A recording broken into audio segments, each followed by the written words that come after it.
Anytime you clock a butterfly, I flip a switch, keep a secret, let you come inside. When I run the gamut, but I could never plan it. I keep on breathing when I land it.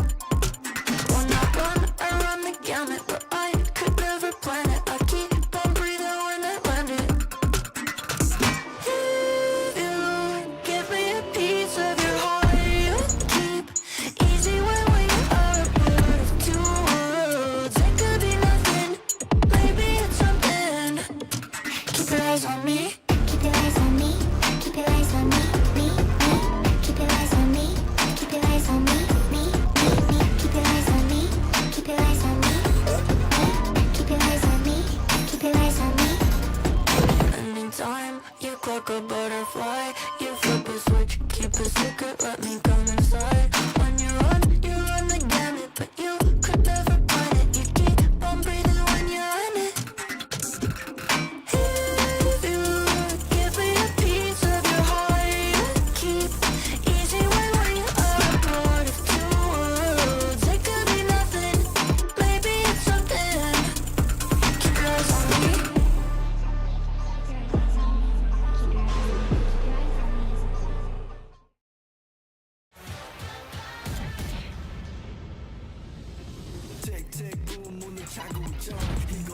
deja vu 이미 와본 걸까 내 선호를 전부 담긴 그 시작가 I can't lose 점수 그건 의미 없는 숫자 내 열의 top 10 gonna shake down 해골로 채운 옷장 전부 black stock 상시주의 red dot 경고는 없어 better not 난 사방에 다 뿌린지 마치 red hot. Welcome back to the second day of Project Blender Phase 2. We've got some more group action coming up for you all on what is a very nice early morning on the weekend. Pleasure to be here. Hazza JC, as always, joined alongside Winter. Winter, how are you feeling? This is your first broadcast on Project Blender. It feels overdue at this point. Honestly, I was watching from the sidelines about Spotlight, seeing some of the GC talents. Obviously, that's my heart and soul when it comes to Valorant. And honestly, I think this tournament format, I was talking to you about it before, about how many teams we actually have that have either played in the open qualifiers, qualified to stage 2 or stage 3 via other tournaments. And I think this is one of the best off-season events to actually showcase all the different areas of Valorant esports that we have, and I'm super excited to actually get involved with it now. Yeah, look, we're pulling from all corners of the pyramid, and to satiate your need for GC talent, we do have some teams playing today, or a team playing today, that are going to fulfill that. So looking forward to heading into that. But of course, we have some housekeeping to do first. And starting from the top, of course, we've got to just recap to everyone who's maybe new to the stream what Project Blender exactly is. You spoke about it a little bit there as well, that we are involving all different areas of the Valorant ecosystem. But taking a look through each of the phases, we're already past phase 1. We're in the yellow portion right now, phase 2. It's 2 weeks long, 1 week per group, 64 teams, round robin, and that's where some of these more established names start to get involved. Yeah, and obviously you were talking about the fact that we're in that yellow stages. The Blender Spotlight also feeds into both phase 2 and 3, so you are going to see some of the GC teams, even looking at towards G2 goes in as well, coming in towards that phase 3, having recently won the split 3 of EMEA. But looking at phase 2, like you said, you're starting to see some of those familiar names sort of leak in, whether that's on the mixed teams or on some sort of project teams that have been put together, because I've seen a lot of newer teams. You have a lot of mixes that have been made specifically for this tournament and specifically for this event to make it as far as they can, test themselves against whether it's the tier 2 teams or some of the other tier 1 teams if they can make it to that stage 3. Yeah, it's when the VCT teams get involved, and as you say, we had the Project Blender Spotlight as an introduction to the format, which is brand new as well, something that we're going to have to talk about, the Blender Draft, and how that works in the best of 3s as we've now reached that part of the competition, Winter. And now, I'm going to throw you under the bus a little bit here. How much do you know about how the format works? Right, I've been trying to figure it out because I thought, I will admit, when I got confused when I first saw this about how the banning worked. Or not banning, just the eliminations of agents. Because when you get in the vetoes through, the first map is sort of a free-for-all, right? You can play whatever you want. Then you're going into the second one, and that's where it starts to get a little bit trickier on what agents you're actually allowed to pick. And I started thinking of what the teams are actually going to be going into this thinking, because they are best of 3s, right? Because you can't really ban any agents if it's only going to be the best of 1. So thinking about how it comes through on whether it's your map pick, your opponent's map pick, how that's gonna affect the compositions that you're coming, especially if the first map isn't yours. Yeah, that's the most important detail, so you've hit the nail on the head. The map veto process is exactly the same as it usually would be in a Valorant VCT grade best of 3. However, the agents that are banned are the agents on your own map pick. So if you're Team Alpha, as you can see there, it's the same agents for the next 2 maps into the decider. If you're Team Omega, you can pick whatever you want on the first map. You're going to have that banned heading into the next one, and then the ban from the second map into the third. So you get those agents from the first map back. And I think I was speaking speaking about this with Joby yesterday as well, and you could kind of see how it affects the veto process as well. Teams, for example, yesterday, the game that we had, it was Eternal Fire against Shakmat. Shakmat coming into bind, didn't play a Viper because they wanted to save the Viper for map 3 because it was their pick. It's stuff like that, right? Maybe not being able to go in with your strongest choice or having to take the hit because you know that you won't be able to play that agent later on. I think it also comes into the, maybe this is just me and what I would do if I was having any sort of say in the vetoes, is trying to pick very different maps in the sense of, we look at your binds versus, I know it's not in the pool anymore, but like an Ascent, like they don't necessarily have too much overlap in regards to composition, so that also comes into play. But at the same time, I think it's sort of a feeling stage for like all the teams at this point, because this is the first introduction of the blender format in regards to how the vetoing and the agents are going to work going through. And I know a couple of players have mentioned that they're still trying to figure it out, still trying to navigate how it really affects them down to that veto stage and the different kind of comps that you're going to see through, because we have seen some bookie comps, I will say, of like, because of how that affects them. So I'm really interested to see how that works out as we go further and further into the group stage. And we'll have plenty of time to talk about all of that in just a little bit, but there is one more twist which we're bringing, starting in this stage of competition and heading through into Phase 3 up until Phase 4, and that is going to be the Blender Bounty system, and we have a video prepared for you already to explain how that works. You crack a butterfly, I flip a switch, keep a secret, let you come inside. When I run the gamut, but I could never plan it. I keep on breathing when I land it.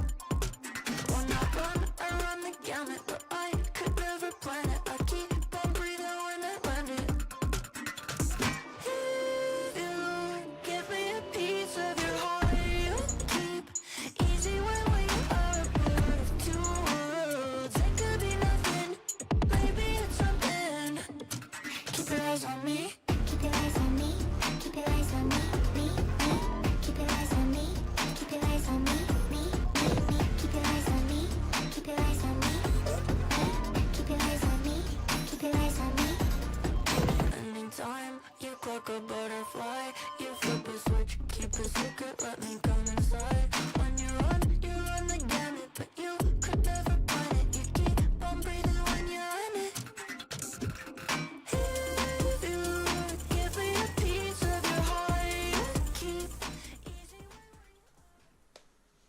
So, as you can see in that video, there is a bounty system with different tiers depending on what entry level your team comes in at, and for each week, obviously each week being a different stage of groups, different set of teams, we're adding an extra 10,000 euros, that with an extra 5 in Phase 3 and carried into the prize pool, anything left over in Phase 4, makes it that much more important for these amateur teams getting involved from the open circuit, and an extra incentive for them. Even if they don't end up winning the competition, they could still walk away with cash in pocket.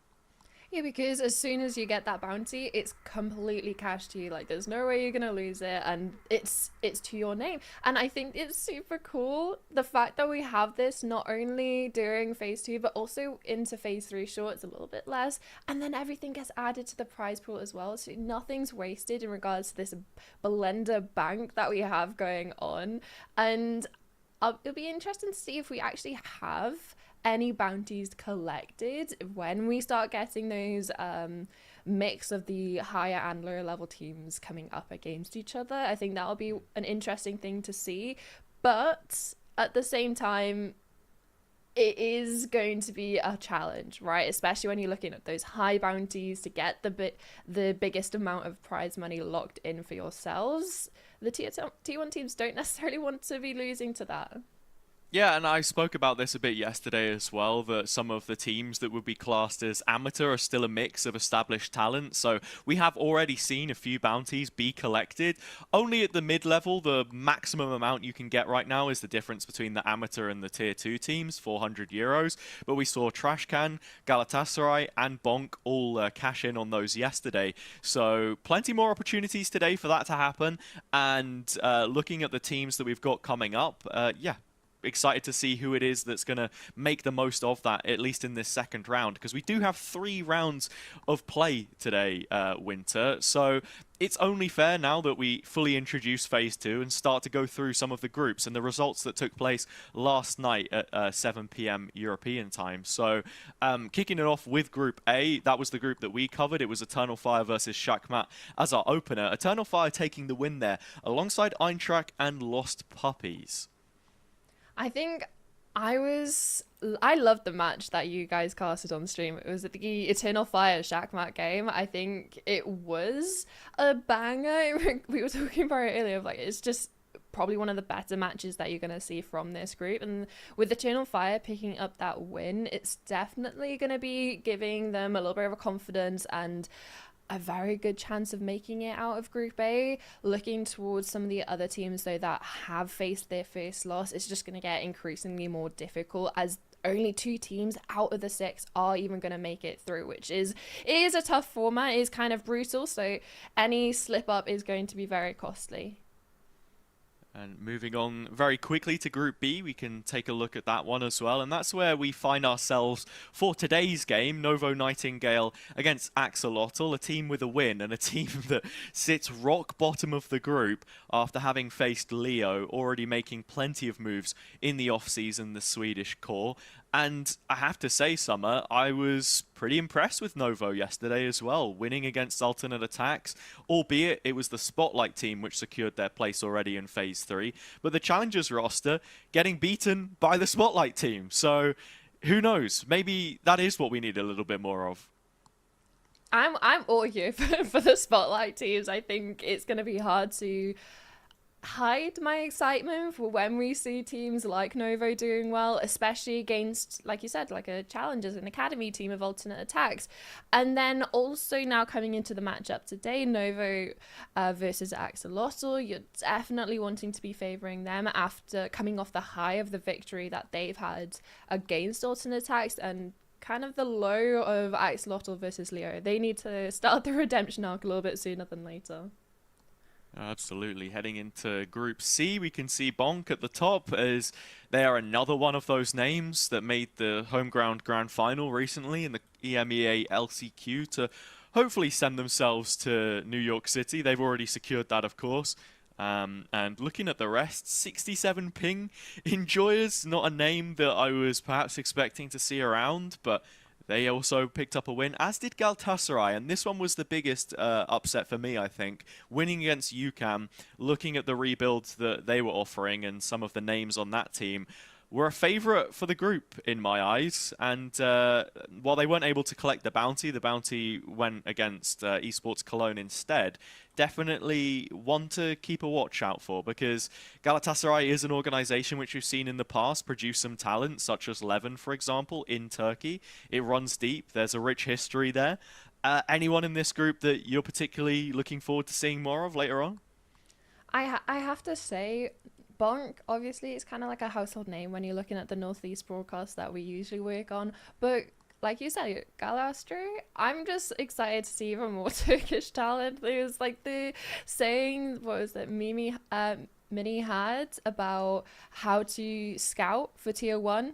Go towards the Turkish scene, get the highest rated player, and that's your next prodigy. And I think for the side of Galatasaray, you have that potential, and I'm just happy to see how thriving the Turkish scene is, especially when you're looking towards the percentage of players in Tier 1, when you have players like Alfia and Levin now leading the way for that sort of feed up in.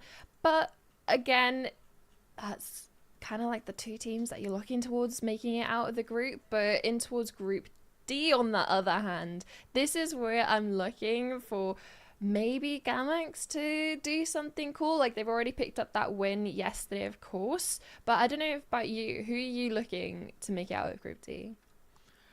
My initial favorite was Gamax, and I tell you what, they kept my heart in my mouth yesterday because it was a very long game against BWBB when we had just wrapped up a 3-mapper in Eternal Fire and Shakmat. That one was still going in an overtime on the decider. So, yeah, they respond, and they do have quite a stacked roster filled with Tier 2 talent. Again, not the same list of players that they finished their most recent campaign with, but remodeling into the offseason and thinking about what they can do in 2026 with the potential to go all the way to champs should they make the run through the gauntlet. But with those far-fetched dreams aside, you're looking at building the future here. I think Pacific Academy definitely have potential to just show us again what that Turkish grassroots looks like. And MIR kind of underwhelmed me more than anything else, actually, because that's also a host of names that we have experienced in Northeast that, yeah, just didn't step up to the level we kind of expect. Yeah, I think even within the Northeast, they started struggling towards the end of the Split 3 Challengers season. So now they have an opportunity in towards Blender, in towards this tournament itself to hopefully put the year in more of a positive light when it comes to the end of things. There are still opportunities for them to have a little bit of a redemption arc coming into the groups. Obviously, it is a group of 6, only 2 make it out. Just to reiterate that fact, that is a brutal format, especially for some of the teams that, like you were talking about, Gamax struggling against BWBB. Struggling against that team. And yeah, it's a victory nonetheless, but when you're starting to get closer towards over the next couple of days, when we're coming to those closer matches of whether the people who's going to make it out of groups, what sort of standing we're going to see, it really does come down to how many victories you can pick up, how clean you can make them as well, which is going to be super important. Yeah, the round difference, the map difference, making all of the difference. But we have a game to start off with today, right? It's early in the morning, but the Valorant kicks off nice and early. And we're back to Group B. We began things, we kicked off Phase 2 with Group A last night with Eternal Fire Shakmat. And now we have Novo Nightingale versus Axolotl Esports to bring you. An Italian derby on the surface, but when you look beyond that, this Novo Nightingale team has quality which has hit the heights of VCT, non-endemic talent, I think it's fair to say when you look at the former Apex players, but rounded out with the core of their GC team, which, while they haven't found success in the main event yet, still struggling to really push the envelope, they've made a name for themselves in the off-season, and it just makes you look forward more towards their push next year. Yeah, I think it's super important for obviously Novo Nightingale as a whole with the added ex-Apex players to go as far as they can, because you want to win as many tournaments as you are able to, but especially for the GC players, like you said, they don't necessarily have that T1 GC experience, or at least consistency in regards to slots when you're looking at teams like G2 or even like KC with players like Glance. But for these 3, I think this is an amazing opportunity to showcase what they can do, even up against challenger teams, mixes, with that added support of those more experienced players of Multi and Avova, are able to really take this as a learning experience. And I've been thoroughly impressed with them so far. Yeah, me too. Look, I think Novo haven't shied away from being ambitious in Game Changers, at least as an organization. When you look at the boot camps that they've hosted, the investments that they've made to this group specifically, and you only wonder what the future looks like for them. Invaluable experience, whichever way you flip it. The same can honestly be said for Axolotl Esports in this position. When you consider, I think this is the wrong roster, actually. Yeah, this is the wrong roster. This is the... what is this roster? It's the Zeta Gaming roster from Spotlight, if I'm not mistaken. But anyway, skipping away from that, we can verbalize about to you about Axolotl Esports. They played in Italian Challengers a year ago, but now, as we know, the merge of Italy and Portugal into Spain left them without a spot. And for the talent that's here, it's a mixture of players which have been around in the circuit for a while, albeit a small one. You and I were talking about this before we started the stream. And some names which were right up there at the top. I'm talking top 3 when they did have those opportunities. And then rookie players. It's a real blend of both the old and the new. Yeah, I'm just excited to see what kind of, like we were talking about it being an Italian derby on the server with it, like you said, it's a smaller scene that you don't necessarily see too many Italian players, not only in Valorant, but in some of the other esports titles as well. So it's nice to see a little bit of a spotlight being shown on the Italian scene, whether that's the GC or the VCT scene as well. Yeah, absolutely. I mean, look, I can just list off the names that we've got in this Axolotl team for you as well. Vertex, Sword, Red Westy, Zandex, and Brasso. The last of those names, Brasso, is interesting to me because he was part of a Novo team in 2023. Also during the off-season, it wasn't a permanent signing. So there is history there. Like I said, with Italian players, you expect there to be some sort of overlap. I wouldn't call it a grudge match necessarily, but I suppose at the same time, these names will probably be wanting to prove to Novo that they missed a trick by not having signed them if they could get the one up and actually take a win today. But still, the odds stacked pretty firmly against them, Summer. If we just look back at the first round played yesterday, Novo with a very positive result. Axolotl, on the other hand, just 6 rounds from the 2 maps that they played.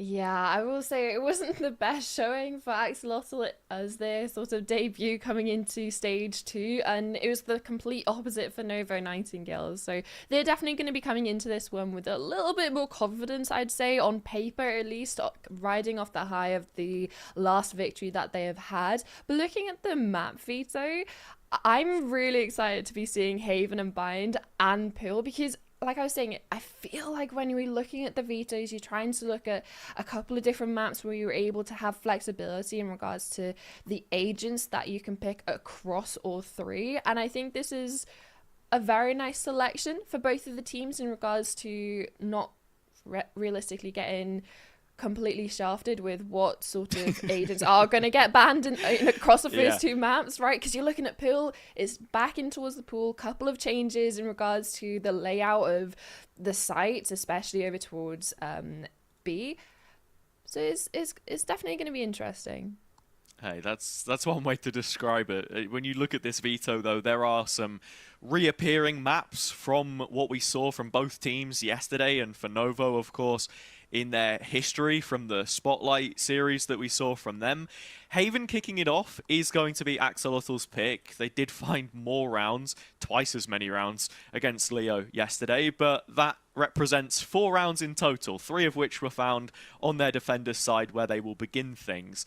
And straight into agent select. We don't get to talk about it too much longer. Yeah, you have to be thinking what they want to pick, what they're going to be without, heading into the decider, of course, when that all resets. And, well, actually, just the following map, to be honest. Yeah, it's a lot to get your head around, especially when you're watching it, I think, especially if you're only now tuning in for the start of this stage. And actually, we've got a multi going on towards the veto. Yeah, this is something that we've seen from Multi quite a bit on this Novo team, actually. This is the exact same comp which they played against Alternate Attacks yesterday. That resulted in a 13-6 win. And they began on the attack there as well, of which they found 9 rounds. So if history is anything to go by, this is a 9-3 half in favour of Novo, because that's the same scoreline that both teams had yesterday. But look, if Valorant was that simple, then there'd be no point in us being here. And I have to say, yeah, to come back to that veto pick, it has looked really nice. It enables you, even as a sentinel, in air quotes, to get a lot more aggressive, something which Multi has shown the capability to do. He comes from a duelist background from his time on Vitality as he pivoted towards being an initiator player, now an in-game leader, and with this group, this crop of game changer players under his wing, and Avova by his side, happy birthday to him as of last week, by the way, they're hoping to cap off the celebrations with another win, which would put them 2-0 in the group. But starting on the defense, Axolotl want to see if they can respond to what was a poor performance yesterday. It's not going to start with promising signs. Yeah, I'm used to being the first to get an initial pick, although there is a delayed trade coming in from Red Westy. She's also a player I want to highlight in the sense of playing on towards this duelist role towards the mixed team as well. And honestly, feeling very unapologetic about how she gets some of her entries when I was reviewing some of the games. Same goes as well for Mochi on towards the killjoy. Yeah. Can be extremely dangerous, I think is fair to say. I mean, Mochi was the top fragger in the series yesterday, and a server of 10 players, Challengers quality, VCT experience, Ascension winners. She was top of the pops and really responded to some of the critics that she maybe would have had in Spotlight, where we didn't see the best performances from her. She's been around for a long time, of course. Main events ways behind her now, but as we hit the 30-second mark, Novo have made their way onto an uncontested A site. It is a 4 versus 4 situation, but remains to be seen what Axolotl will be able to do here. I mean, it's equal numbers coming in for the retake. The only issue is there's a lot of utility to get past and no one... Oh, head, hang on! Yeah, nice shot from Bresso, and with that, Mulsi does find an indirect trade. Vertex going down, and Novo holding on to the site. Mulsi, a couple more. It falls onto the shoulders of Ryota, though, and in clutches she has been capable. Not this time, Red Westy shuts it down. 3 picked up for Axolotl, and a pistol round on the board. Hey, we were talking about it not being the best start for them after the initial first blood going in favour of Novo, but coming down towards that retake, a couple of cheeky shots through the walls. And it seems that the band foot that they started on just completely turned tides. Yeah, Red Westy too, a player that's been around for a very long time, but doesn't really have that history, even within his own region, of breaking out and being a top contender. Only the opening game of playoffs is as far as he had been when Rinascimento still existed, the Italian regional league. Quick tempo shift from Novo here, though, as they pace their way into Garage. Mayusha will be stunned. Mulsi unfazed, but the first to fall, unfortunately. So Ndujax will walk away with another hat-trick, and this time it's flawless for Axolotl. Yeah, farm up a couple of cheeky ecos. Great to keep it flawless because there was a full investment across the boards for everyone. So they're at least going to have a little bit of stronger buy coming in towards this bonus round. And often sees the self-initiation of the stuns being great for that Neon player. But now this is where the conversation really starts to see what Novo can do. We saw them on the pistol being able to get a couple of first bloods, wanting to get a little bit of a pace change in towards the bonus round, over towards Garage. And again, this it's back over towards this A side of the map. Although you do have Mochi at least trying to contain over towards mid and C. Yeah, the early line from Axolotl has allowed for them to embed a player in the C cubby. The Marshal from Brasso spots Mulsi, and with that, Axolotl begin to call a rotation towards A. But it's short-lived. This is just Novo trying to apply pressure in the mid-round before making their decision. As I was saying earlier, Mulsi coming now into what will be his 3rd year as an in-game leader. The mid-round's always something he was particularly good at. Well, drone coming through Garage. Not going to get too much information, and especially with this double setup over towards Long, not even spotting out the Neon, and then you also have the second string of attack of the Omen, which is starting to explore down towards C. As the Spike and Novo start to drift over towards A, but Axolotl have the complete right read on this. Look at the stack that they have on A. Yeah, Novo have just not sold enough pressure for this one to be considered. Turret spotted in mid, but Mochi walking away with the kill. And now the backline at her disposal. The rest of Novo ensuing on the A site, but as they encroach, Vertex finds the first and Brasso's not too far behind. The two of them combine, and with the spike dropped, it is just Mochi left. And that late lurk amounts to nothing. Time is going to tick away as Novo are going to see the 3rd round pass them by. A brilliant bonus for Axolotl. Yeah, the only pick going in favor of Novo was Mochi holding that Garage push here. You can see it in the replay. But as soon as it got over towards site, sure, they had the numbers in their favor. It was 4v3. But too much utility to try and push through. The crossfire is already established by Axolotl, and Nova just couldn't break through. Now, that's a 3-0 start for Axolotl, and what were we saying? They had 3 rounds yesterday in their first half. So technically, they've already met expectations, or met what they did last time, and an opportunity to even make it and improve on that scoreline now, since Nova's back onto the lesser weapons. They have made light work of this B hold though, and with the spike dropped in of Over holding on to the Bucky, this could be a bit of an issue. The first real test in my eyes that Axolotl will have to try and pass, because they did really well in the previous round to collect the necessary info, call the over rotation. Now it's just a flat 5-on-5. Mayusha is stunned up though, and Dujax is going to find the opening pick. Over sitting pretty on the site with the Bucky, has his first and the rest chime in. 4-on-2, this is a problem. Novo in front by just the player as it stands, but that spike is yet to be worked on, and Vertex doesn't have the opportunity here either.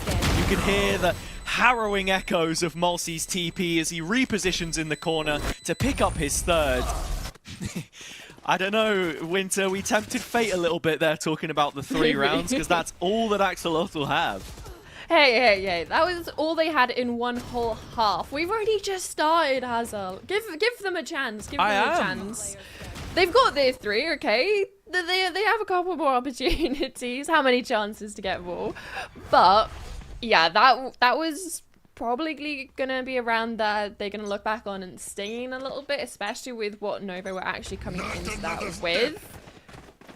But for the side of Axolotl, this is the C side hold that's going to be called into question of one singular player of Red, Westy.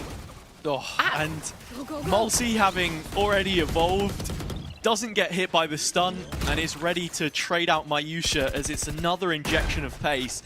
Novo saying that we have the experience, we have the mechanics, we're just going to send it. And right now Axolotl not really in a position to contain it once they have made moves of their own. Player down into the retake, but Revenger does exactly what's required of him and finds Mulsey. In the meantime, Mayusha with 1 to fend off the oncoming wave, and Mochi still encircling from the flank. In through Garage, might be a little late. Quick double from Nduja, and Mochi gets cleaned up. So, Axolotl with a successful retake, rebounding off that initial loss. You almost felt like that was locked in for Nova, especially with the site setup that they have, with Mochi as well coming on the flank over towards Garage, but Heroics coming in from the Neon player in the double kill on the initial entry was a little bit difficult and too much for Novo to handle, and a couple of nice shots, especially that one coming in from Revenger. And you can see the double kill from and Dujax. Yeah. But again, it's still threatening this fast pace on towards these sites. Like the site hit itself, like we're looking at the one that they had over towards B and then following round in towards C. Very fast, very snappy, and they're getting into the post-plant positions. They have the flanks layered ready. Just have to deal with the overextension possibly of a Vova, already spotted out over towards DT. It's just another quick play from Novo. Right now, the biggest issue for me has to be the post plants, because B found success. C and A, they have struggled. And Dujax with an early operator here, it is a problem, right? Especially with this close angle, it's not necessarily one that you're going to completely expect, but with the early pressure over towards Garage, over in towards Spawn, it's a little bit of confusion of where the players are going to come from. Yeah, and it is an exploration. Falls off the line knowing that the rest of his team are clearing out through the courtyard in attacker spawn, but it has allowed Mulsey a window to move in. Vertex looks off the angle just as he was about to crest the corner, and Mulsey going into the B site does find the operator. So back to a 3 versus 3. There is a lockdown available, but it's the flank coming in. Ryota doesn't expect it and finds a bullet to the back of the head. Mulsey now needing to do a lot more work from this position and bought the time through the nanos. Mochi still fighting, healthy, but Mulsey the one with the rifle. He's getting another. 3 now from Mulsey as Mochi continues to backpedal. There is a smoke on the spike, so the issue is a little more pressing. Finding the first, but not the follow-up. A decent half-buy from Nova all the same, but Axolotl in the driver's seat. Although a couple of gaps being left, obviously, by how aggressive Nova are in the initial round with how far they pushed and how much space that they were able to gain over towards Garage and B site. You can see that's how Multi got this kill. But even though they've lost that space on B, lost that space over towards Garage, because of the proactivity of this double push down C so early on, you see how important it was to get that kill over on towards A-Log, coming in for that retake, that it just splits up the remaining Novo players. And sure, it was a half buy. It wasn't a full investment from them. But still, they were making a case for themselves, and Axolotl had the exact right answer. Ooh, another quick play, this time up A-Long. Dujak's buried in the sewers, soon to be supported by the Sova. Westy on site with a Rolling Thunder to tee up this play, and as Vertex emerges, it's a problem. Mayusha's gone down again, and then Dujax is going to get a free one here on Mochi. Not considering the position. Ryota's going to find one back in the meantime, but Axolotl are starting to make light work of these Novo executions. There comes to a point where you feel like a pause might be required, and we're starting to reach that. Gonna at least have the rest of this round to talk about options. Hoping to get possibly the spike down at least over towards C to get a little bit of cash influx, because this was their full buy round, having been on a half by the round before. It's not necessarily a comfy position for Novo to be in. Obviously, it's 1-5, you're in a 2v4, and you don't necessarily have money going in towards the next. It's going to be at least a scrap fight. But for the side of Axolotl, right? We were talking about how poor their performance was against Leo. They've completely had an answer back from that. Absolutely. And with Mulsey blinded here, he's forced to forfeit his position. Revenger makes the cross. Mulsey has the crosshair placement though. And with the interceptor active, there was half a chance to catch any strays. But it ultimately came down to the gunplay, and that's not a position that he was able to win from. So Axolotl up to 6 already. They have doubled their round count from yesterday's game. Albeit on their map pick in this series, and we know, I think it's important to mention, Novo have been starting slow in the games that we've seen, not just from them in Spotlight, but yesterday as well. When do we see a shift in the game plan and a little bit more depth to their game? Maybe after a timeout, you're expecting one to possibly be coming through here, or maybe in towards the next, because again, looking at the money, you have players on half armor, possibly a couple bits of utility missing, a player down on towards a Guardian. Although they do have a couple of ults to work with, again, fast pace, or at least feigning that pressure over towards A. Yeah. And it's worked out perfectly for them, because they draw out Vertex's Hunter's Fury. Another tool which has so much impact in this round when you look at the lockdowns available. Novo with their own counter. So a much slower pace after conditioning the velocity. Revenger looking for the timing on the drone, but Mayusha has it covered. And with that, it's the numbers for Novo they were looking for. And also, like you were talking about the Killjoy lockdowns on both sides. Oh, hang on. No way. We're making that play already? Just dropping into Garage like that, Brasso? You have to respect it. Sure, they've lost the space over towards A.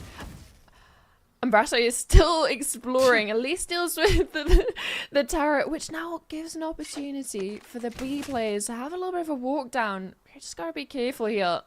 Seen it a few times already. Axolotl quite happy to be proactive, face check, and flank at their disposal. Has brought that counter offline, so both of the lockdowns still available. And Mulsey, with the evolution already active, will be able to play on site in the face of this. This is something that Axolotl have to be thinking about. They've backed all the way up to respect the other lockdown, and that's where Mulsey's just going to sit in the middle of things. He doesn't take the opportunity to break it, but he knows that he can hold the line here. The next fight teed up for him, Red Westy wins it. That keeps Axolotl in a commanding position right now, but the time is their enemy. The third man playing in a Novo shirt Avova continuing to buy more of it. And with the next shot landed, that might just be it. Red Westy will walk in and find his third. But that is all she wrote. And Novo get their second in the half. I do love seeing the little cheeky things that you don't necessarily are completely used to in regards to Vito being on the opposing side. You saw, especially over towards A, the lockdown was coming in. There was mollies as well over towards that choke point to dissuade anyone from peeking out to try and destroy it. And you can see how Molsey is so able to comfortably sit in this molly, collects the kill, Shaw goes down afterwards, but it's the amount of time that he bought for the rest of the players, allowing Avova to play from a position of strength when he has that time on his side, planted open, and we're straight back in. Very fast hit over towards a lobby again, but Jujax is actually here to have some little bit of an answer back. Does catch a tag down to 70. It's all about Vertex on the site now, and Ndujax pairing up has kept Axolotl competitive in this round. Nova with the plant in, long rotation for the defenders. There's no flank watch either, and you can see the Killjoy going on a little bit of a wander around. Player going to be noted over towards Heaven at the bare minimum. Ooh. Avova is so heads up on this. From the Shadows committed, this is for info. That's going to be cancelled and give Avova half a chance. He takes it. Ryota winning theirs as well on the Heaven player. So walking back into a one-way. Where did you ever expect that one to go? Novo picking up back-to-back rounds now. And beating the odds yet again. I feel like whenever we see a post-plant coming in from Nova, they never have the man advantage. They never have the numbers in their favor, just because of how expensive Axolotl are making it when they're on these sort of site hold lines or going for early picks over towards short, for instance. But time and time again, Avova in these sorts of clutch, and Mulsi even in these clutch situations, Mulsi towards spawn, Avova towards long, or even just pulling out a triple kill from his hat. Go, go, go! Sometimes all it has to be to leading from the front, just saying to the rest of the players, play your own game, we're here as a closer if you need it. Mayusha trying to open up the space, it's Revenger playing close that Ryota finds, but Brasso is the hero on the site right now, which Axolotl needed. A quick fire quad kill.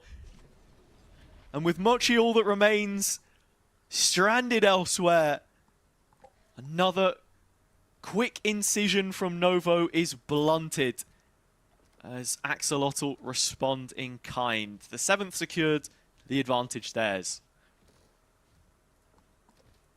And just off the back of one singular player, we were talking about how expensive it is for Novo to get onto the site and get into these post plants, and sometimes they can't even manage that because of the line of defense that Axolotl put up. It's so strong, and like you said, in a blink of an eye, Mochi's left all alone. Ooh. 30 seconds left. It's not even going to change up the angle either. Finally does on the hard clear. But Induja's just saying to his team, look, guys, Mochi's not going anywhere. Spam that wall. Get involved. Ooh, I think that... I did see a message in chat about a tech. Mochi will go down for Brasso's ace, although I don't think it comes in the fashion that the Killjoy player on the other side probably would have been hoping. Yeah, I feel like it kind of robbed of the opportunity for an ace after the heroics he had up on towards site, mostly on his own. But instead it's the pickup of the ace off an AFK kill. Yeah. Like, you saw moving the mouse a little bit and you're thinking, okay, right, like, maybe they're just saving in window, but still winnable 1 versus 3. Novo giving a couple of rounds here to keep themselves in the half. Like we said, slow starts have plagued them a couple of times, but once they get into the flow of things, we know how good they can be over a 3-map series. Looking at the rest of this veto as well, Winter, with the fact that we've got Bind coming up and that we're going to be ending on Pearl, as we've seen quite a lot already. How does that make you feel about things? Because we were talking about individual map metas. Are there any agents here that you feel like would be a big loss heading into the next 2? Ooh, Neon maybe is one of the ones that you're looking towards, and also the Killjoy. But again, when you're looking at the next two maps, there's very decent replacement options, and it comes down to seeing what the players themselves are able to flex to. And I don't necessarily have any doubts in regards to if they can flex to a different duelist or Mochi and Brasso flex into a different Sentinel and the likes of that. But maybe for the playstyle that we've seen Novo attempt for a couple of rounds now, of those fast space gaining plays that you have Mayusa on with the Neon, and then a heavy look coming in from Mochi, I think there's opportunities when we maybe go to like the Pill, we can see a Waylay and agents on the similar caliber as the Neon of being that fast space gaining and just really in your face sort of agents that it seems that maybe not necessarily from the 3 rounds that we've seen Novo get on the board, but they're not shying away from those initial fights that they want to duel early on.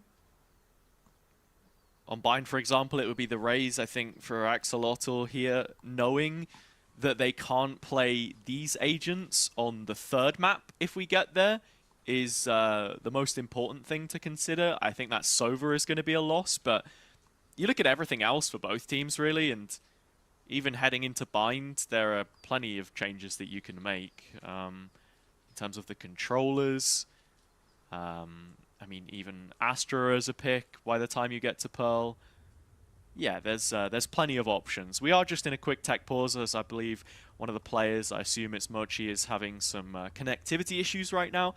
But looking at the score sheets, I've been pretty impressed with Brasso so far. Someone who has spent time in the system, in Italy, alongside Zand, who is in their rookie year, Vertex, just the end of last year.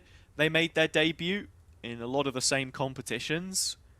But as I said, the former Novo player for a short stint of time, piling on the pain right now, 15-5, pretty close to having another lockdown already. And you're talking about the comparison, right, of the 2 rosters and how well we were hoping to see Mochi perform off the basis of what we've seen her go and perform in the last couple of matches, maybe not necessarily in Blanda Spotlight, like you said, but coming into the matches yesterday was top in the charts for Novo. So hoping with the connectivity issues sorted, we'll get to see a little bit more of the Mochi that we were seeing yesterday as well. Yeah, for sure. Interesting to see what she plays. I mean, yesterday it was 3 different Sentinels. The default choice for an anchor, the Vice, the Cypher pivots. And these are really valid choices to be making when you look at the maps that we have in the Veto as well. I think Bind is probably one where you're happier to actually just go secondary controller instead. But yeah, it's lending itself, this current map pool, really to the format. Because I have to say, we have a lot of maps with a lot of variation. It's not your Ascent, double initiator, Sova KO that we've become so used to, or even here on Haven, I think, in current meta, having plenty of options of what it is that you want to play. So team's not exactly hamstrung in terms of options, which is nice.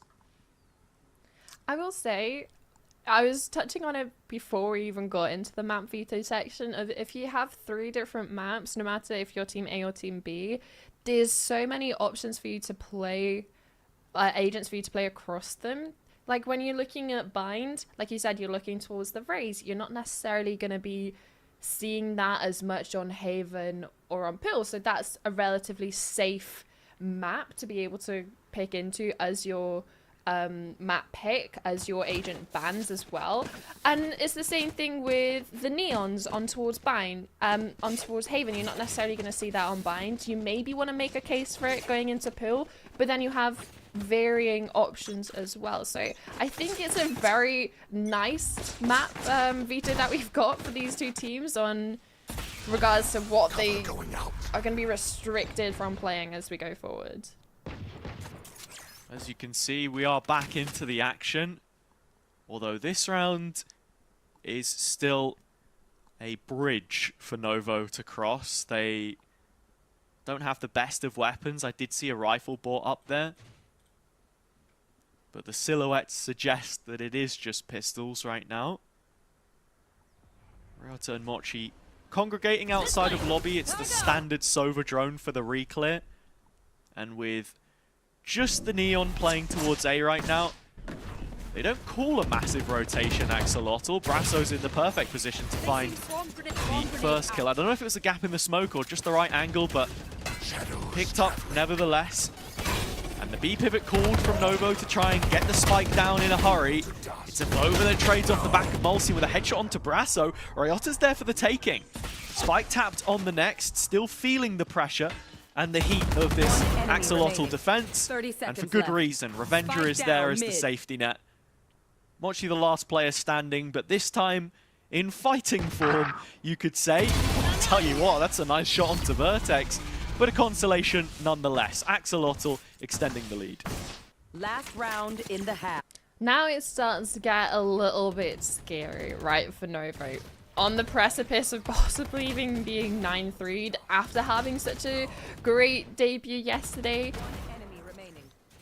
And an answer back from Axolotl. Sure, it was an eco round, so now all the money's going to be invested into this final round at the half. You're hoping to get something on the board, but the thing to draw your eyes to is the disparity in ult economy. You're looking at Axolotl 3 massive ults when you're talking about retakes or just initial early fights.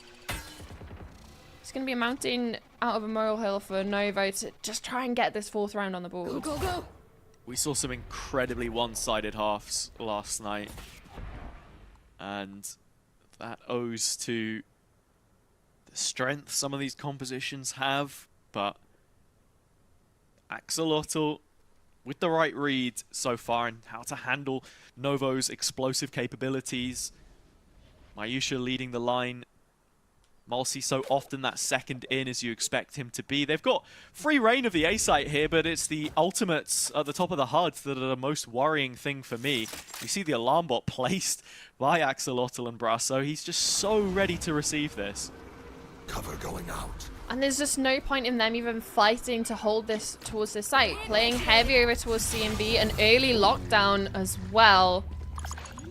That's going to be enough time to get this spike down and maybe get off site for the side of Yota, get to somewhere safe. Ooh.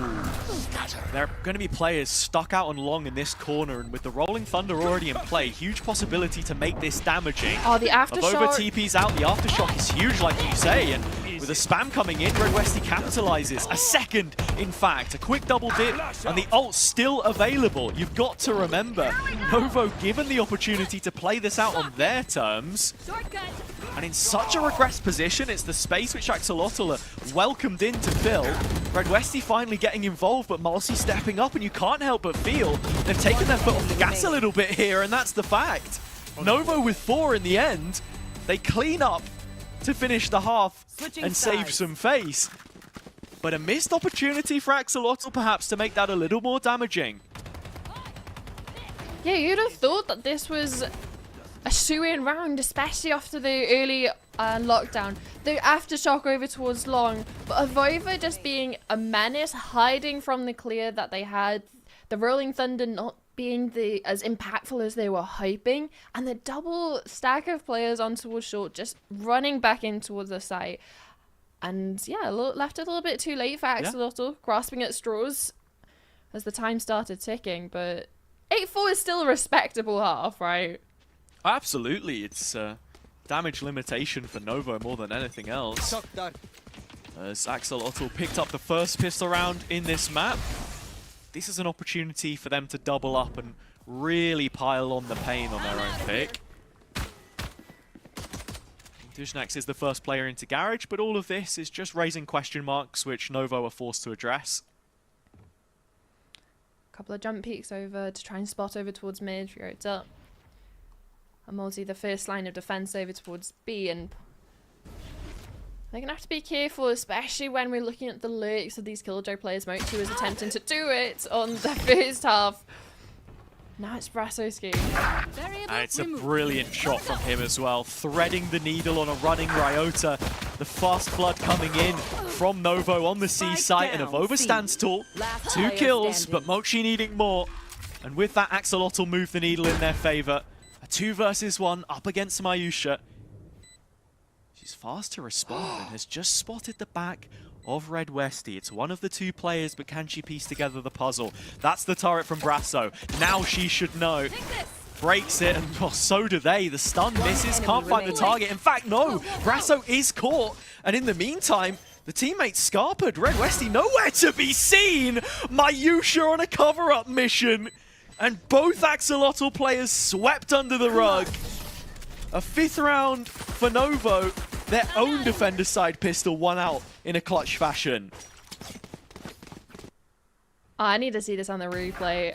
Sure, it doesn't start off great, right? You have the lurk kill coming through for the side of Axolotl, but give Mayusha a chance in the clutch. Already spotted the first player going in towards Garage, gets the info on the second, deals with the killjoy, and 3 bullets left in the chamber, takes the wide swing, connects the headshots, and just a peaceful defuse. It seems like it's just another day at the office for her. Mayusha, again, finding one more through the wall, and this Guardian still has more to be said of it. She's thinking about finding another spam. And why wouldn't you? There are a couple of tags. Great make to it see all her easier. in firing form again. But Oh. it's Red Westy and Mochi both on these sheriffs. One enemy Either remaining. limitation that has made things interesting. Novo are back in control though as Rota picks up that one, and Mochi leaves a gap in the defense behind her, gives Ndujax an opportunity to get the plant in at the very least. It's about how much damage that he can do from this position. It's a 1v3, 10 HP, 3 bullets. If we get one, Yeah. but unfortunately, too low HP. Avova is going to pick that up so easily with that Spectre. That would have been it, right? One more kill and suddenly Novo don't have as strong a bonus, but they keep the majority of their weapons, and it's Mayusha with another headliner. She has that experience of playing in the main event, funnily enough, with Anonymo back in 2023, and has been so vocal about her time then that she's had to remodel as a player. Only 16 years old at the time, and Enemy remaining. it's been quite a journey for her to make it back to the top cut. Still waiting with this Novo side to get that opportunity again. But it feels within reach, and it's rounds like that that just give you the promise of what this team could be. I mean, it's where Sasset was kind of founded from, one of the heavy hitters of GC, like, EMEA of this whole year, right? You look at your time on Twisted Minds, onto GX as well. If GX aren't going to play with her, sign her back, man. Bring the Novo girls back together. Let's see how far they go. Because genuinely, I think we're talking about a main event contender here, or at least a team from contenders to go up and find that promotion push. As we're waxing lyrical about them, though, it's Axolotl who have had their first member dropped on this full purchase. They've frozen in place. And because of the double senti, with the utility, it's afforded this massive rotation towards A. And Axolotl starting to close the gap. Are going to be running into numbers here. Ryota on the other side of the smoke. And Dujax breaks her ankles right around the other side. Brasso with a double. And despite Novo's best efforts, it looks like they're going to be coming up short-handed here on the bonus.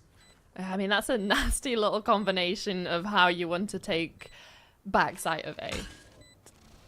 Like you said, just breaking the ankles. A Neon player just running past you. Although, Mochi has an opportunity to get a couple of exit frags here. Oh, picks up the first. Red Westy's low, not enough bullets in the gun. Picks a new one up off the ground, but Red Westy with these pistols is a little too sharp. Still just 3 rounds between the teams. Axolotl finding their first in the first rifle buy that they will get. But this is a huge swing round now, Winter, to really lay the landscape and set the table for the rest of this half. One enemy remaining. Yeah, you're just looking at the roof like you were thinking that Novo, especially after getting the first initial kill with the players stacked up on towards the A side, that there was a conversation of them being able to do exactly what Axolotl did to them in the first half. Tricky position for Mayusha, and if Mulsi wants to stick this TP, he's got to make a full 180-degree flick of the mouse. Holding onto the smoke for now, it's a face check from Axolotl and one, which smashes the skulls of Novo. 2 first bloods, 5 versus 3. The map at their disposal, and on such a key round, Mochi's got cold feet. She's thinking about peeking middle, but you have to hold the line here. And especially with those 2 early kills and over a minute left on the clock, Axolotl aren't going to be rushing into anything. Wow. It's a group up over towards long. And a walk from the 2 Novo players. They might have an opportunity, but the thing is, Vertex is just too good. He's thinking about it. The mind of the Sova player, constantly looking for that next piece of information, and catches wind of the proactivity. For Novo, their hands were tied. That's the sort of play you've got to make to win the round, and if he's not looking, none of them might have been. An opportunity for them to bring it back on equal terms, and it ends with Mochi on an extremity yet again, biding her time as the 45 seconds tick away. This one onto Vertex. It's easy as they'll come for her. The rest of the pack have been sent out to hunt. Oh yeah, they are chasing this down. Knowing that she's at least contained over towards this long position. What a stun. She's seeing if she can find a little bit more here. Flash catching her. And that will be it. Axolotl breaking into double digits now. And that has ruined the economy of Novo as well, or so you would assume. We'll have to wait and see until the money comes up on screen. But yeah, Mulsi missed opportunity. And that position for me from Ryota is just not the best to trade off, right? It was, felt like they were in 2 minds of what they really wanted to do there. Yeah, it's a great start for Axolotl in towards the round. And yeah, talking about the money, Novo down on towards Sheriffs. Although, Mulsi finding a lot more success on the Sheriff on that short fight. A little bit better for him this time. Interceptoring, Util shut down. Ryota with a little bit more damage, but needs kills now. Wants that kind of impact. Mayusha and Avova so quick to hit the scene, and when they do, it's the overdrive involved. Brassa with a 1v3. A kill deep. Rifles recovered for Novo, but it's Mayusha to end it in thrifty style. The ult's getting maximum impact. And Novo back on track. It's silly to see both Neons in and out of the smokes, both with the ultimates active. Hopefully you can see in the replay here. And Jujak's just in and out of smokes, trying to get the next kill. And you have the same, yeah, it's the same exact thing that Mayusha was doing over towards the opposite side of the smoke, over towards A. And a massive triple kill from her on her flood back into the site, and gives a 50 round to Novo. Mulsi playing from short, TP's onto the boost, but can't quite find the timing he would have been looking for here. Given away on the reload, and 2 players from Axolotl bearing on down. With this ultimate invested, every single fight he takes, he'll be healthy for the next. Living the ult, it's caught both players by surprise, but still able to correct themselves on the follow-up and falling to the hands of Mayusha. 32 HP. She's got so many targets still to find. Drops the spike in backside, and Mayusha onto the next already. A 2v1 on site is still slow on the uptake here, will be Brasso. She yet to reveal her hand, but when she does, it's Red Westy again at the double, and that might just be the nail in the coffin. Axolotl giving themselves some breathing room now. Yeah, but by the skin of their teeth, Mayusha doing as much as she possibly can in that situation. You're hoping maybe Mulsi got one over towards short, being able to nullify the paranoia, the ultimate, any of the stuns coming his way. Instead, it's Red Westy that breaks the dream for Novo to put back-to-back rounds together and puts themselves up onto 11. And again, the financial situation, implications on towards Novo.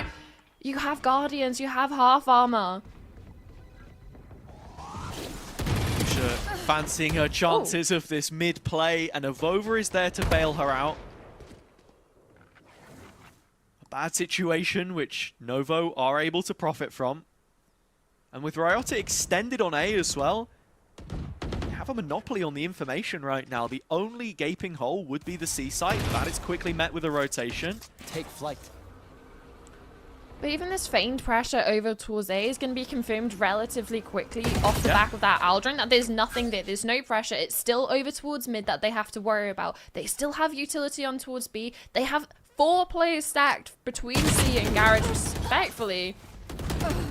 But it doesn't. Oh my god, it doesn't matter. Mayu can't find that trade, so Vertex's triple has swung the balance heavily in Axolotl's favor. This could be the tipping point.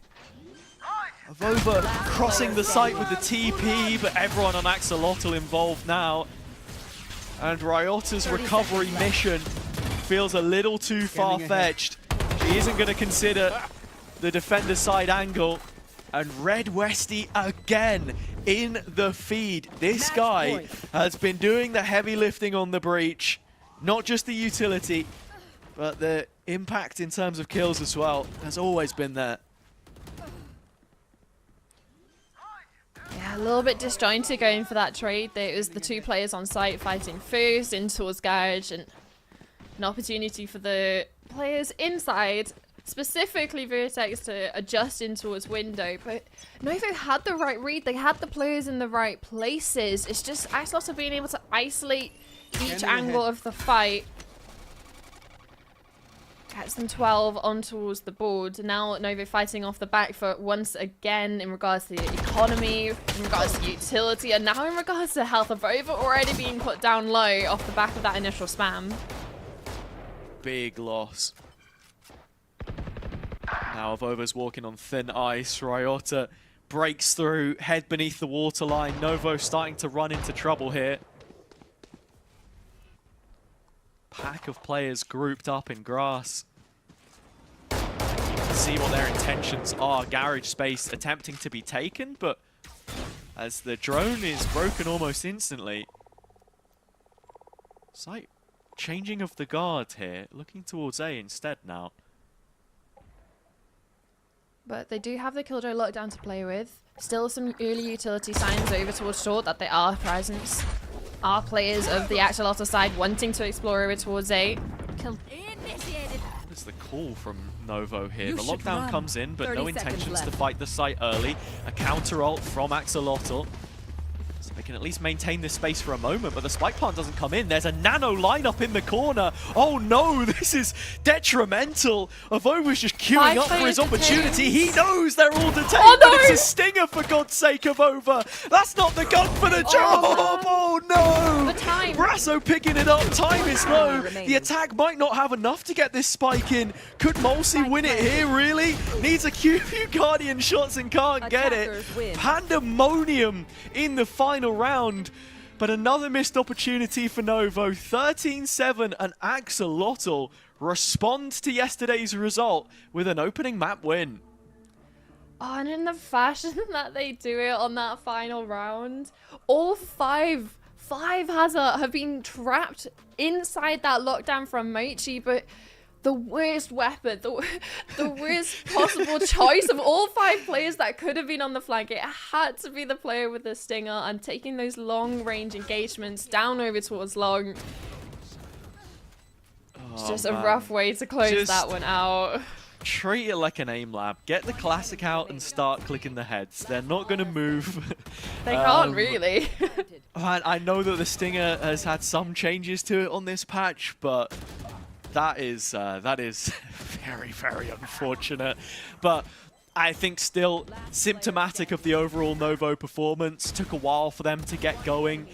Felt like they only really had one approach stylistically to the attack side. It was 5 or 6 rounds before we saw them actually show us a little bit more of what they could offer in terms of the pacing, at the very least, putting some of these rounds together. And even with this being an off-season project, you look at the pieces. Molsey, like I said, another year for him as an in-game leader. You need to be able to prove that regardless of the group, you can make something happen in those situations, and we want to see more layers to their game. But enough speaking about them. Honestly, I'm very impressed with how Axolotl performed on the whole. The individuals showing up, the team play there in pockets when it needed to be. Any standouts for you, Winter, in terms of players that really impressed you on that, Mon?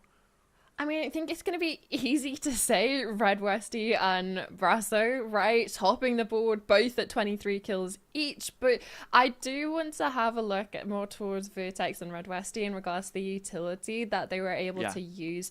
Not only in supporting and Jujax into getting onto site, going for the retakes itself, or just being an absolute pain in Novo's butt in the sense of they were able to delay so much, catch players off guard, disrupt any of the plays that Novo were trying to go for. Because especially when you're looking at how you mentioned how they were playing on the attacking side of wanting to go for stuff very aggressive, very early on, be that sort of pace changey team, it got pretty much dismantled very quickly by those two players in regards to the utility usage. Yeah, I think for Red West, he's really put his name on the map here as well. This is still a player that has been active in the Italian scene for the last 3 years. He's representing Axolotl for the first time since 2022. Took a real gap in his career, but is showing what they've been missing out on in all of that time, honestly. So, yeah, popping up in this one already.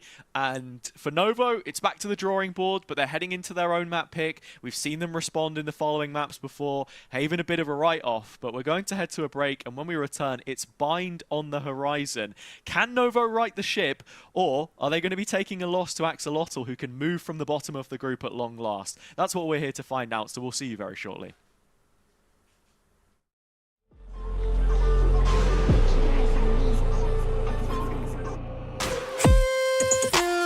Give me a piece of your heart you keep.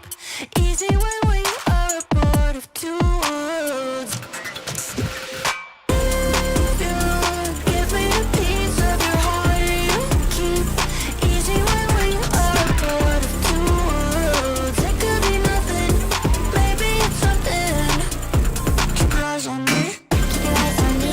Keep your eyes on me. Keep your eyes on me. Keep your eyes on me. Keep your eyes on me. Keep your eyes on me.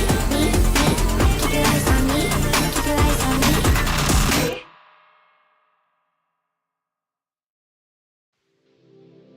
Sunrise, doom and afterlife, daylight, dawn comes as surprise. I am so hurt, I see heaven's light. Through the chaos, you're still on my mind. When the sky falls down, we'll make it out together. When the world ends here, we'll disappear forever. When the sky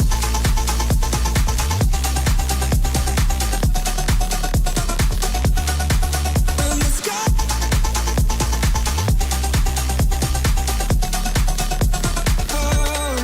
when the sky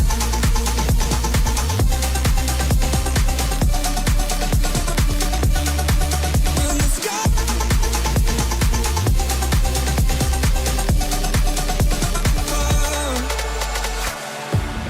I am so high, I see heaven's light. Through the chaos, you're still on my mind. When the sky falls down, we'll make it out together. When the world ends here, we'll disappear forever. When the sky falls down, we'll make it out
Y'all sit back and watch me speak. About to take over your screen. Talking bulls in 93. Talking mom, I'm on TV. Y'all know all I do is me. All I do is me. Y'all sit back and watch me speak. Y'all sit back and all I know, my money green. About to snap and make a scene. My cup off and make this free. My cup off and make them scream. Go back off for TMZ. Y'all sit back and watch me speak. Y'all sit back and watch me speak. Y'all sit back and watch.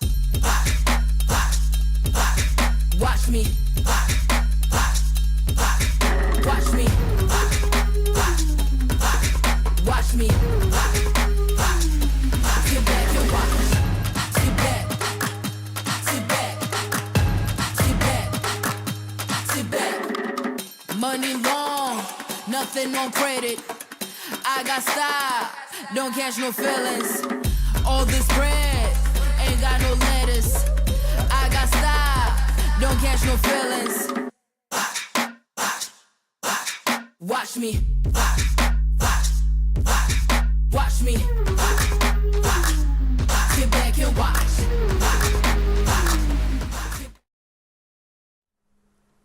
Welcome back to Project Blender Phase 2 and into the second day of groups. We're in Group B and we've just seen Axolotl bounce back from an 0-2 result yesterday, just 6 rounds picked up, to pick up a very convincing win against Novo Nightingale on their map pick of Haven. So I have to reiterate, Axolotl's map pick of Haven, they're going to be without those agents now for the second map in this series, Winter, and the following one as well. What are we thinking about this performance from them on the whole, and how that's going to affect the rest of the series? Because we do have conversations about these agents to be had.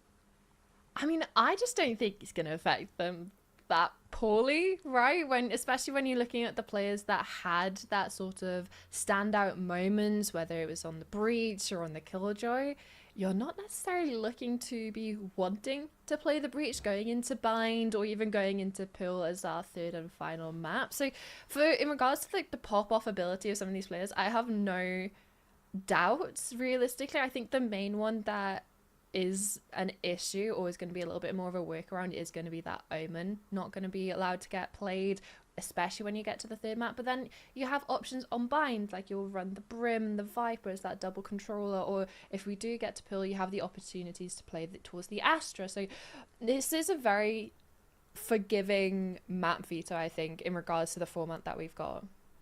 Well, absolutely, and I think it's the reason why we're seeing Bind and Pearl pick so much, because they have their own individual metagames when it comes to the agents that you're able to pick, and this is something that the teams have been speaking about. Look, I call to the limited experience we had talking to one of the players, Jade from Alternate Attacks in their Spotlight roster, was saying, yeah, look, we're picking into these maps because we know that we can get away with more off-piece choices because they're not going to be replayed again. You can burn a Phoenix if you want. You can play an Astra if that's not, you know, your main controller where you'd usually have an Omen. So yeah, there is still plenty of opportunities for them there. Bind is a little bit more taxing with the Viper, I think, because of her presence across most of the meta, if you're able to play her efficiently, but it's not something that we saw either of these teams opt for on Haven, and I think that sort of comes with good reason. You're expecting to see it here on Bind instead, and it's not as popular on Pearl. So there is still plenty of flexibility, I think, for both, even with the choices that they've gone for here. I'm just personally thinking about that Sova on Axolotl heading into map 3 if we get there. But look, Novo still have a lot of work left to do.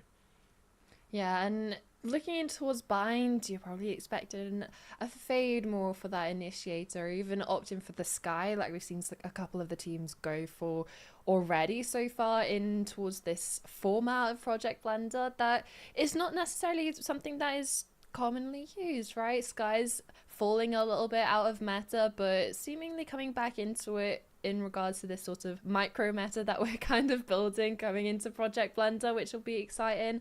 I think for the side of Novo not being able to use Mulsi on towards that veto, it's something that he's shown a couple of times over a couple of different maps, and it's something that I've enjoyed watching, not only on Haven, but I remember during Blender Spotlight over on towards Sunset, it's something that they love to pick into. So even though we're not going to see that map coming forward, the lack of Mulsi on the veto might play into a couple of different agents that we're going to see in play. Yeah, look, I think if you're looking at this map here as well, you're just gonna, in the initiators department at least, pick the Sky, pick the Gecko, and then when it comes to Pearl, go ahead and pivot over back towards the Fade potentially. I mean, like, that's the thing. You kind of have the option here. Do you want to play the Fade on Bind, or do you want to save it for Pearl? Because I think she's a very strong pick on both of those maps. That's where the overlap starts to set in a little bit. And for Novo as well, these are agents which they are not going to be able to play on the final map either, whatever they pick on Pearl, that is. The agents which they selected on Haven at the start of the veto come back for them later on. Unfortunately, I think some of those issues that we were having on Haven have persisted, so we do need to make a short break. But when we return, should have Pearl ready for you. Don't go anywhere. Sit back and watch. If it ain't got style, I ain't with it. I ain't with it. If it ain't got style, I ain't with it. Look, look. If it ain't got style, I ain't with it. I ain't with it. If it ain't got style, I ain't with it. Look, look. Look, look. Look, look. Look, look. Watch me. Sit back and watch. Watch me. Sit back. Sit back. Watch me. Sit back and watch. Sit back. Sit back. Sit back. Sit back.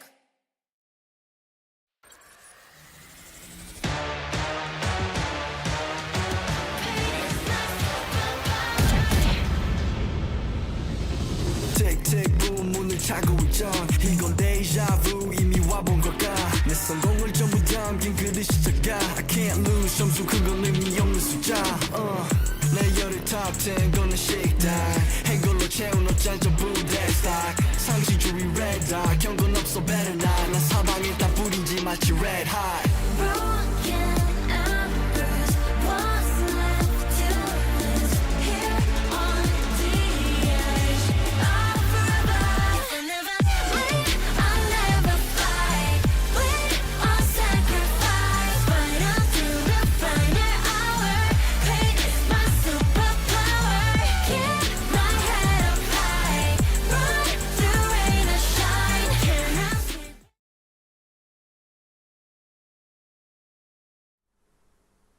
Welcome back. A little bit of a jump scare seeing my face popping up there with 30 seconds still left on the timer, but we've cut it short because Agent Select is only moments away. We've already theorized about it a little bit, Winter. I want to quickly catch you for some thoughts heading into this one. What do Novo have to do to turn things around on Pearl?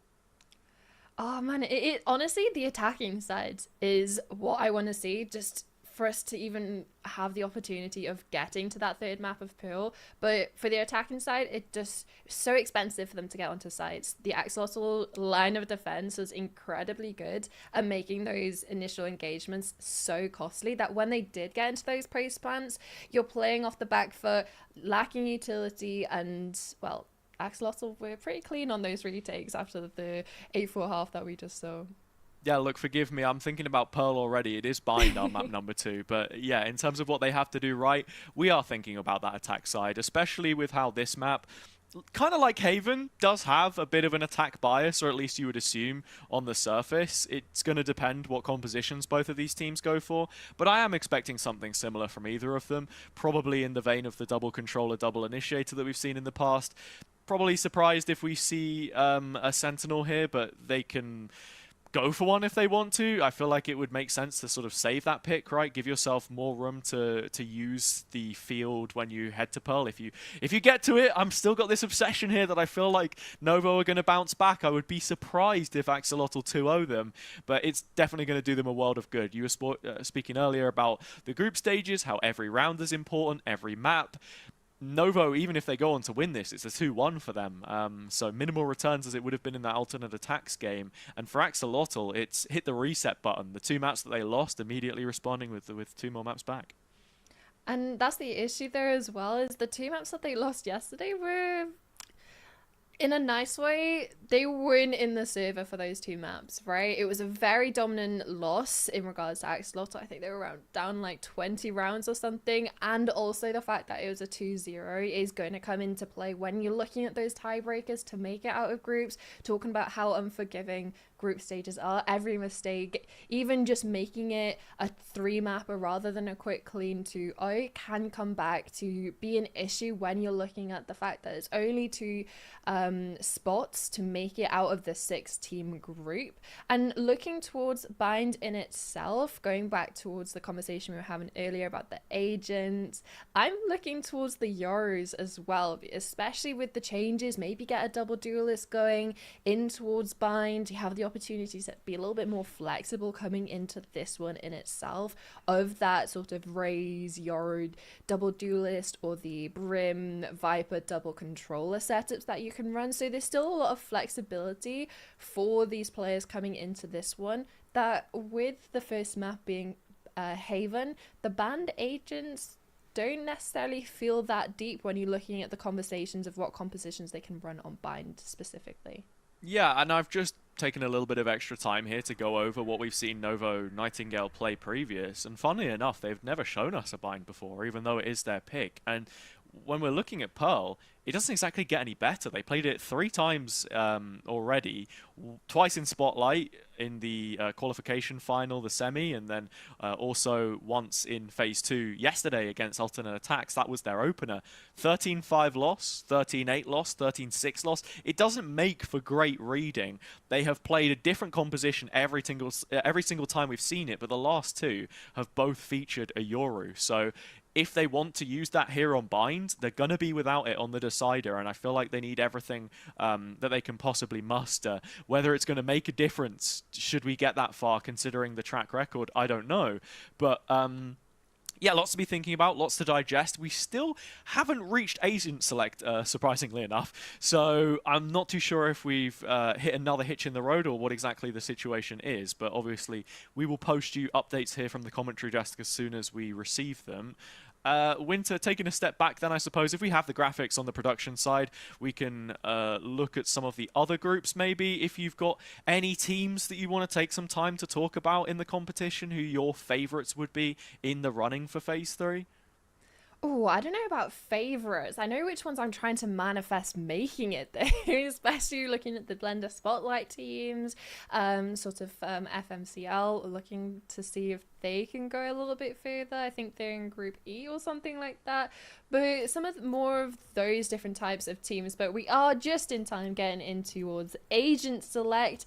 And you were talking about the fact that Novo haven't played this map, especially with this roster. Obviously the compositions are going to change, and sure, it might be a bad foot to start on, but Axolotl came into Haven having previously lost 13-4 yesterday on it and absolutely smashed it out of the park. So maybe there's still an opportunity looking towards Novo to have a little bit of a upset, and especially with the composition that they're bringing through in towards this one, it is that double duelist composition, and both teams favoring in towards that Waylay.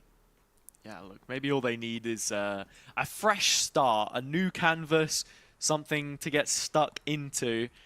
Because, as you say, Axolotl came into Haven with bad history. I think it's a case of apples and oranges here. Novo have to simply prove their quality to respond from what we've seen previously, and we know that they can. Looking at the composition here, the Waylay from Novo is the the Waylay and the Fade are the 2 agents immediately for me that we could potentially see from them heading into Pearl as the decider. Any losses, and for Axolotl, it doesn't matter what they play here. They are simply restricted on what they played on the previous. All of that comes back by the time we get to map 3. If we get to map 3, which of the comps are you preferring right now in terms of what we're seeing?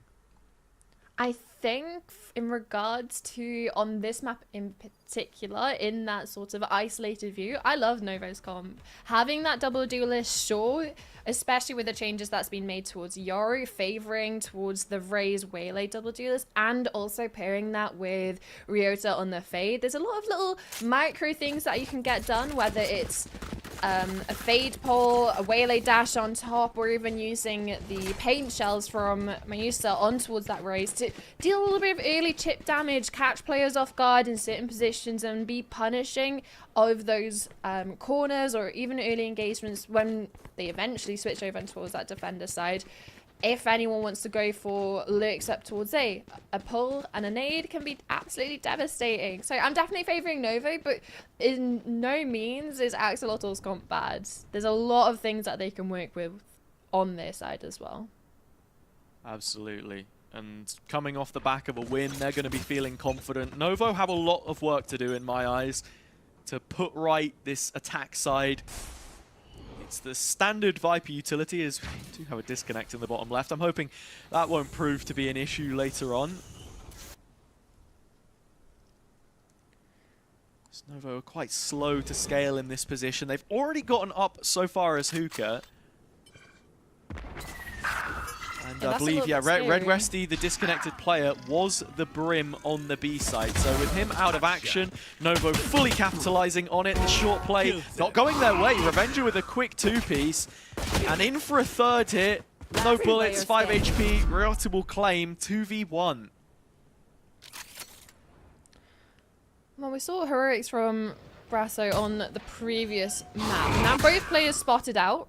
Oh, Brasso Spike trying to planted. push this one and see if he can find Ryota isolated. This fight which has continued to evade him. Ryota clicking away with a classic, and that's Novo taking the pistol. Now, it will be interesting to see if this stands or if the previous is reinstated because there was a disconnect before any bullets were fired. Winter, so we will have to see. But it's feeling like a better start.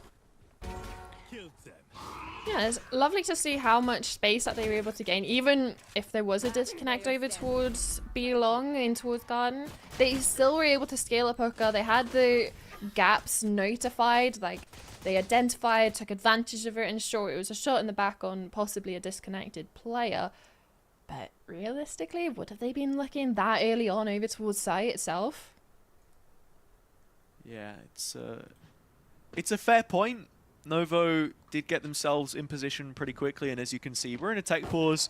Some deliberating to be done as Red Westy is unfortunately having internet issues. I don't know, man, that Italian internet's not doing too well right now, as we've got 6 players in the server from the same nationality.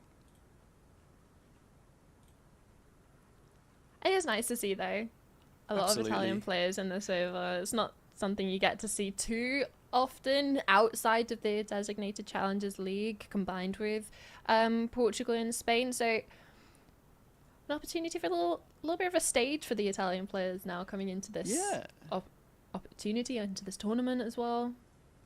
When you actually look as well, there is still an Italian circuit, Circuito Tormenta, which I tuned in to watch the finals of not too long ago, actually. It was Axolotl that ended up winning that.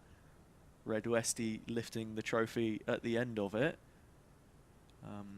On Halloween night, October 31st, Friday night. Spooky. Spooky indeed. I am just very quickly keeping half an eye on the other results to see if there's any updates that I can give you all watching right now in terms of what exactly is going on. We've got a pretty entertaining game, and honestly, if it wasn't a repeat team, Eternal Fire Eintracht would probably find itself on the broadcast. Shakmat also playing.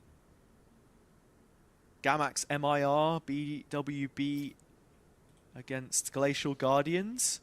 But I can't find any scores. I've got to tune into the French stream or something. So, as I say, updates will come through if and when we have them.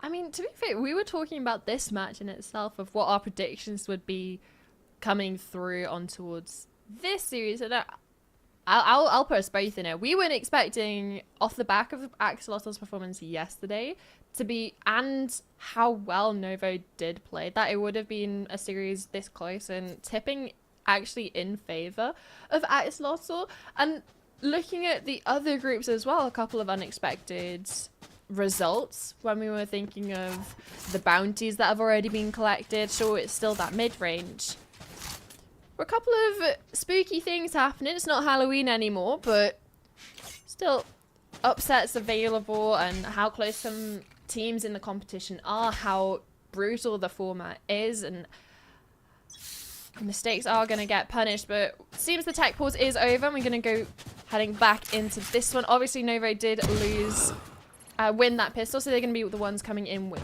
weapons. Nova gets it started as you would hope it should go on. Yeah, that's a lot of damage on the player back site. Revenger still standing though, and walking away with one is daylight robbery. It's all that Axolotl will get here though. Spike planted. I mean, hey, it was almost 2.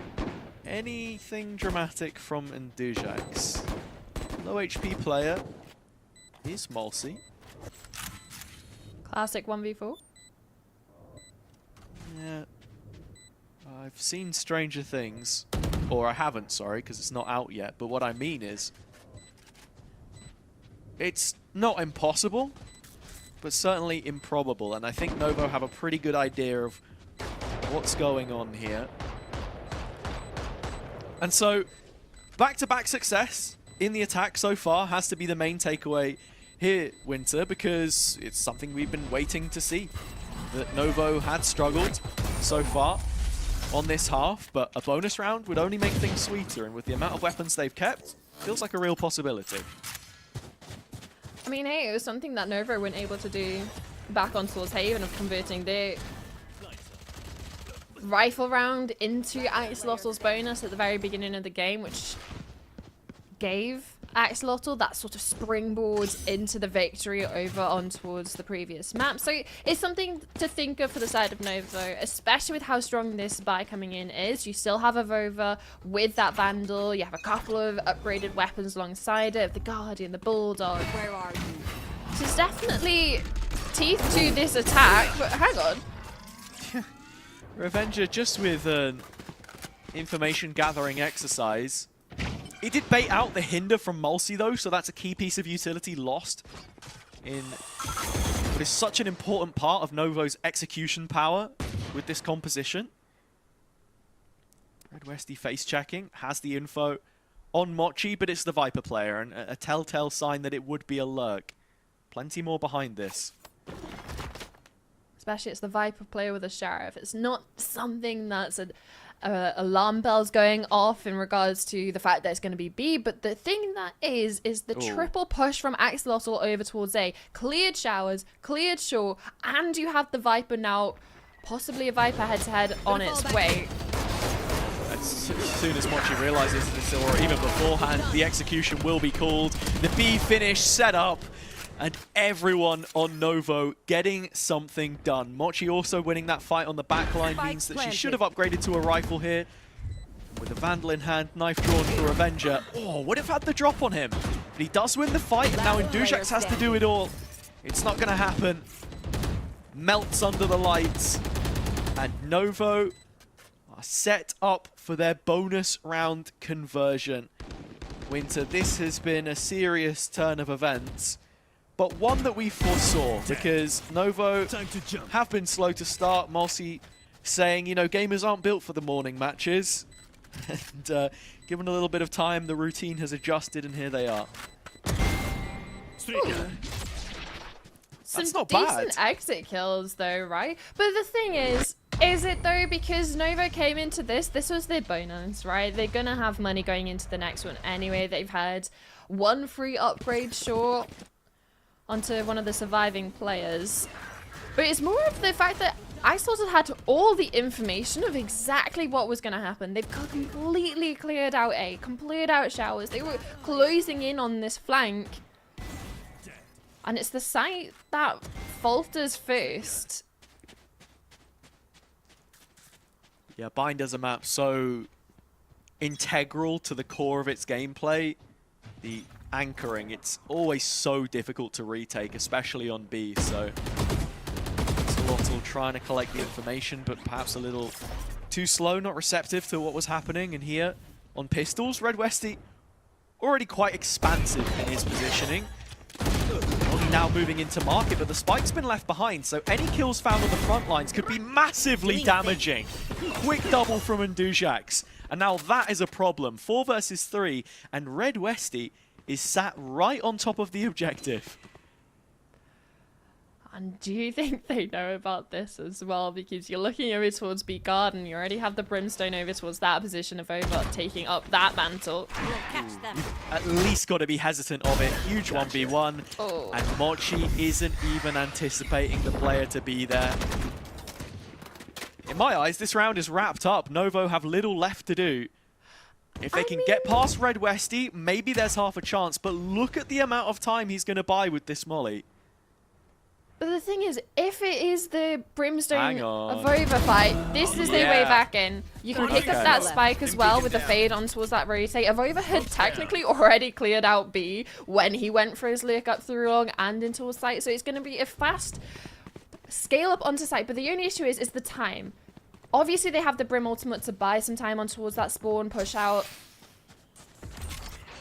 Kind of need to get 10 this down seconds sooner left. rather than later. Second smoke from Avova as well, and Ndujax is low, so an opportunity to punish, but a quick reposition towards elbow, open plant, facilitates Last it. player Axolotl have standing. closed the gap though, and Ndujax already with a 3rd kill. Avova hovering the ult. This one's not quite past the realms of possibility just yet, keeping himself in it and keeping Axolotl honest. But it won't work out in the end. It's never over till it's over. Novo fighting until the very death, but Axolotl winning in what should be seen as thrifty fashion. Maybe this is just the way that both teams get their first round on the board, because it was something similar that we saw back over on towards Haven. Obviously, the script flipped of it being Novo that were able to connect this eco round. But yeah, losing the spike and also a couple of players, a lot of time as well to the positioning of it being over towards that bracket area, over towards market. Give them a little bit too much space to work with on those sheriffs. Upgrade their rifles as well, off the back of the kills they found over towards showers, on the flank as well. And a big ultimate actually invested from Novo, so that's going to be something they're lacking in the next couple of rounds.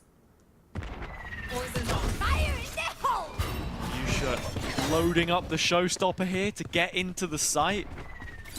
Hasn't taken too much space off the back of it just yet, but she rounds the corner in lamps. Spike planted. Novo is set up with the spike planted. There's plenty of damage dealt in the exchange, and the Prowler's missed, so doesn't quite clear out the space. The Molly's only going to inhibit Axolotl's opportunities to get back in here from Red Westy. Forced to push through the main portion of things. The health pool is dwindling. Novo kind of locked out from lamps here, and looking to hold the line would be Axolotl, but still sticking. thinned out through the smoke, and Red Westy's full sticking this. The 2-on-2, flip 2v1. In fact, there's no one left standing to see it go by, but Novo caught out of position fully there. I mean, the molly went down towards the spike, but you can see it. I hope you can see it in the replay. It just misses the corner there. You can see it on the bottom left of the screen. It's a slight safe place, and well, Red Westy obviously didn't know when that molly went down initially, but picked the perfect spot to stick it all the way through. And yeah, kind of like the carpet being pulled from under Novo there, especially in the sense of so many ults invested from both sides. It's a full stick that ruins their chances. Now Revenger with an operator online, getting the initial first blood, hoping to get a second, own towards Hooker as well. Yeah, ooh, Axolotl beginning proceedings with a double opener, Revenger the one responsible. But Novo on equal terms in the blink of an eye. Both Waylay ults available, that's where Revenger strikes again. Mulsi downed, and Avova not in a position to help support his current and former teammate. And Ndujax, on the other hand, set up for a backstab. Oh, hang on. The timing could be a little bit awkward here, and actually, Ndujax still walks away with one. But it's Avova in a clutch position. How many times have we seen him pull this off? He was you're the saying default that. choice on the Apex side to do it. The ultimate's online and a molly in pocket. Plenty of time as well to work with, to reposition if wanting to. And Revenger having to retake with this operator can get a little bit difficult for Avova if he needs to peek in towards the angle. But with the amount of utility that he has, it's a lot of time that he can buy. Potentially dropping back for the lineup. It's the orbital strike you want to go for first. Put the molly in behind it while you have the coverage to make sure that no one can get on the defuse, but Avova is spacing things out. He knows that there's a little bit more time here before Axolotl can get involved. The molly is going to hit this time, and with that, Avova has won it. There is simply nothing left to be said.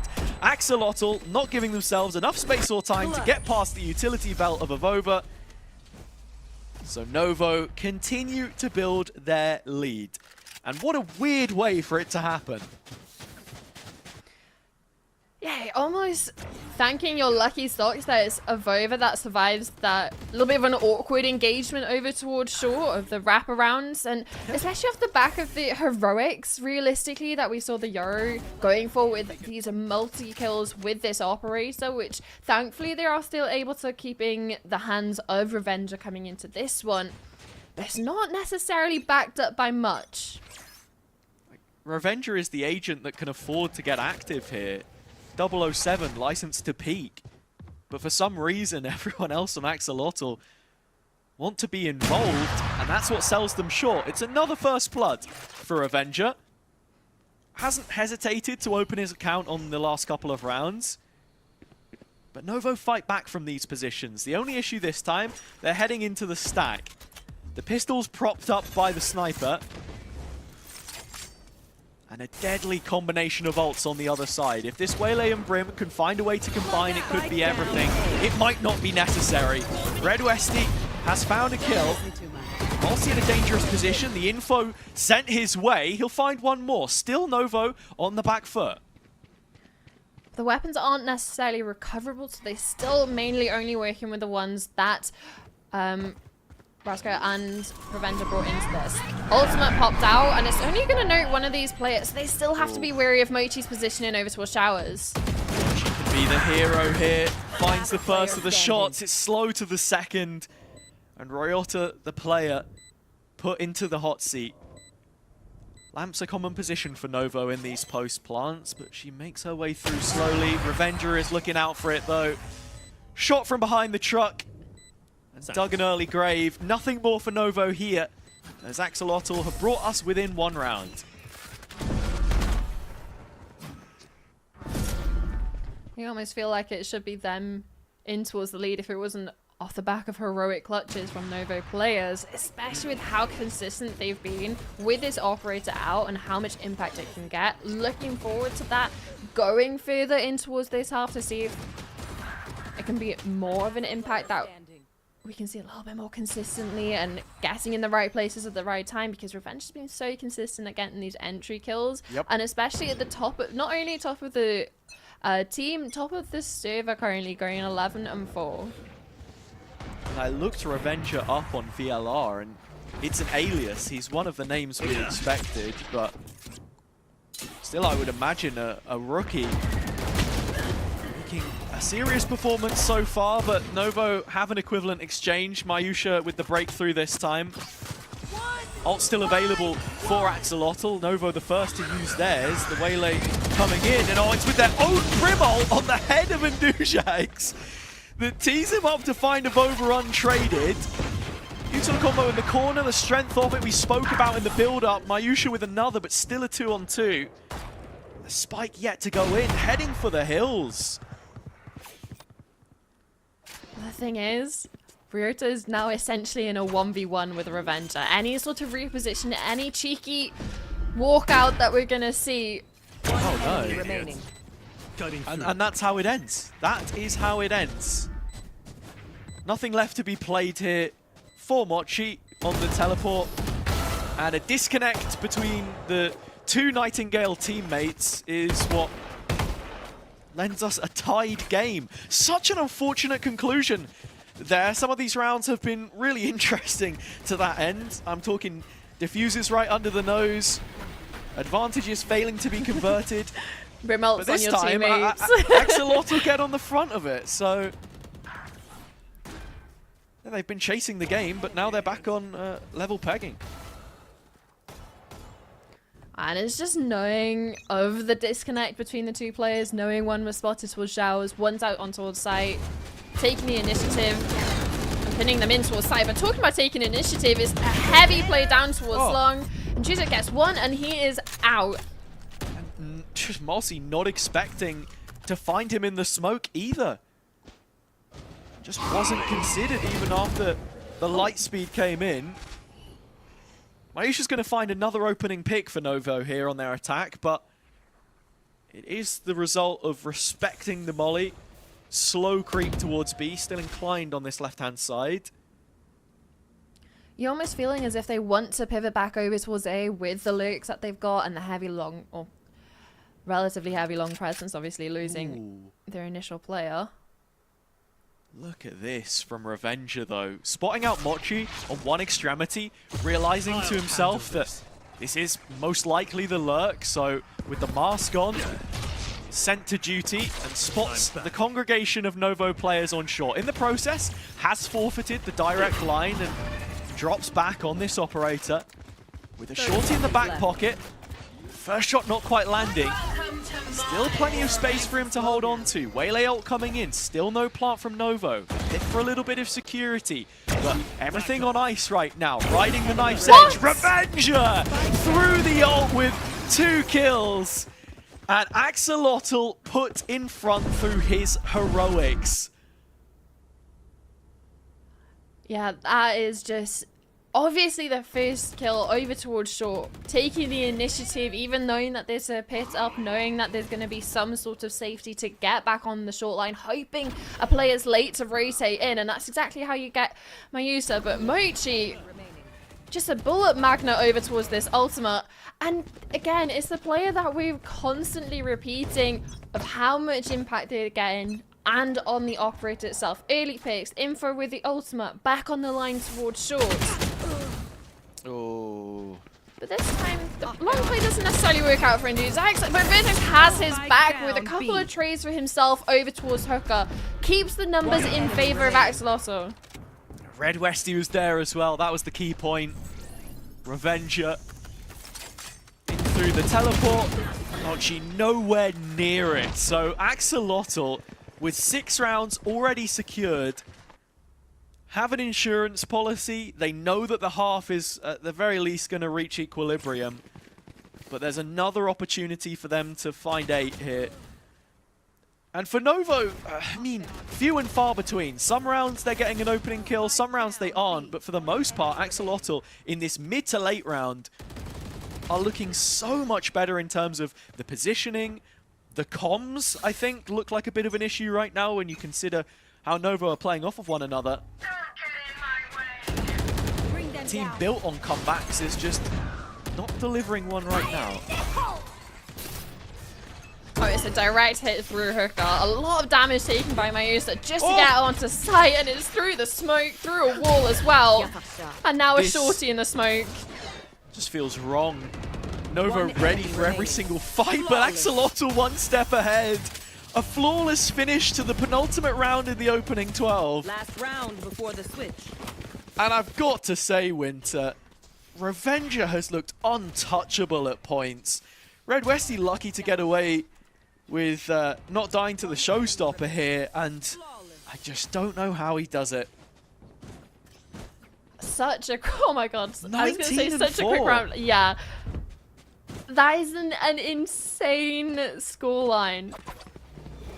And sure, it's not even eco kills that he's getting, he's just in the fight just ever so consistently, and now even going to be offered another opportunity, an entry kill. Oh! Of over again though. Revenger lost. The initial advantage rescinded by Vertex. Nightfall online, consolidating the space. Brasowski holding up the other end.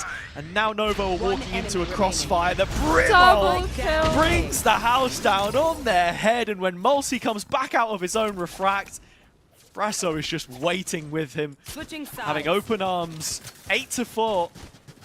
This one has very quickly derailed, with Novo only winning 2 rifle rounds in the first half. Yeah, a lot of emphasis is going to be placed on towards this pistol coming through now. And man, just this replay, you hit the Brim ultimate exactly on the 2 players on the head that have been hit by the Nightfall. So they are low HP, it's insta-kill, and yeah, Morsi just straight back into the short position, straight into his death. And now coming into this one, like I said, it's going to be a massive pressure for the Novo sides and a lot of attention if they can get this pistol across the line. Yeah, we didn't see double pistol yesterday, but I've just had intel. Revenger is sword. So one of the players on the lineup that we listed. Thank you to all of the Italian fans in chat. Grazie, ragazzi. I've absolutely butchered that, I'm sorry. Grazie mille. All good. And Dujak's opening kill. Malsi equal to it. And there he is with the second as well. 4 versus 3. It only gets better for Novo from this position. All hands on deck. There's Vertex, who has a clutch in front of him and a little bit of space to work with as well. Mochi closing up the distance. The timing just means that Vertex gets away with the space. This does mean his opportunities of isolating a clean 1v1 does diminish. Obviously, Morsi is still towards site on his own. But Mochi's starting to scale up, trying to clear out over towards short.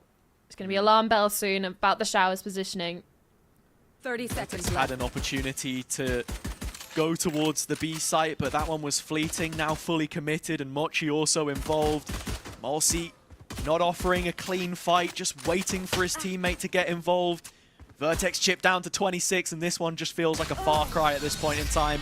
Morsi ending it off with 3 kills, and Novo getting both pistols on this map. So, we do get a double pistol, and it's for the team chasing the lead.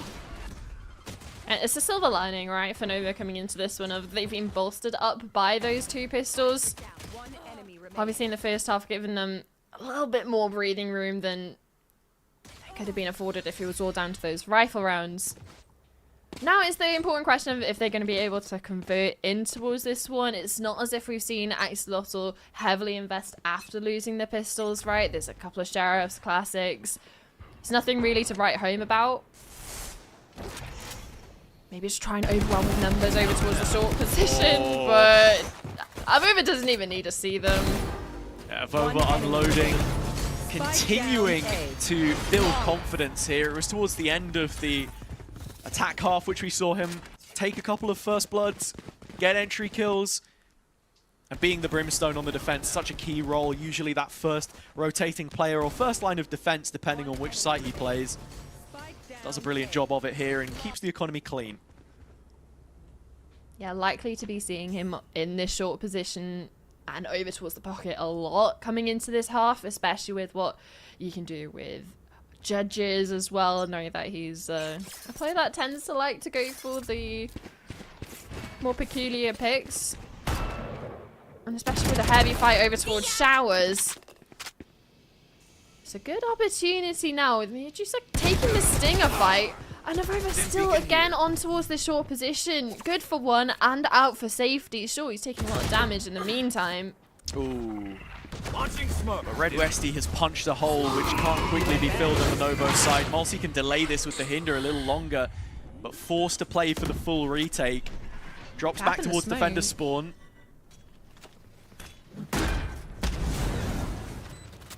Gap in the smoke over towards CT, so they're going to have to be careful about that on the way back in, about the angles possibly that they're going to get. Red Westy taking a lot of the util on the chin over towards center site, but again, it's the molly that went over towards spawn and the snake bite as well. Tackside playing to hold this site, not looking for post plant, even with the mollies. This advanced position has to be cleared by Novo, and Brasseau is able to get that first point of contact. 2 kills taken from Hookah. Red Westy still operating within the bowels of the site, yet to be gutted, and time ticking away. Mossy first tap, no committal. It's Red Westy again to paint the site red. A 3-round lead now established for Axolotl. And Novo not making good of the bonus for the second time. I mean, at least making it as expensive as possible, but that's not what you need when you're trailing behind in rounds. And with such little success when it does come to those rifle rounds. One enemy remaining. You're hoping this could have been the springboard to an opportunity of equalization, and instead it's just Where are you? Axolotl 1 away from double digits.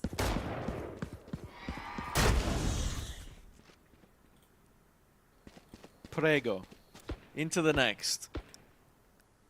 Axolotl in a commanding position right now. Double digits, calling their name. Novo trying to stop this one from getting out of hand. Mossy can't get a grip on the ult. Hitting the brakes. Pays the cost of his life, and with that, Axolotl have access to this B site again. This looks so good for them in post-plant, although this time, it's the hookah position that they're missing. Ah, but they're aware of it. They smoked it off themselves, and Ooh. even taking initiative over There you towards go. Spawn, and even Hookah cleared out.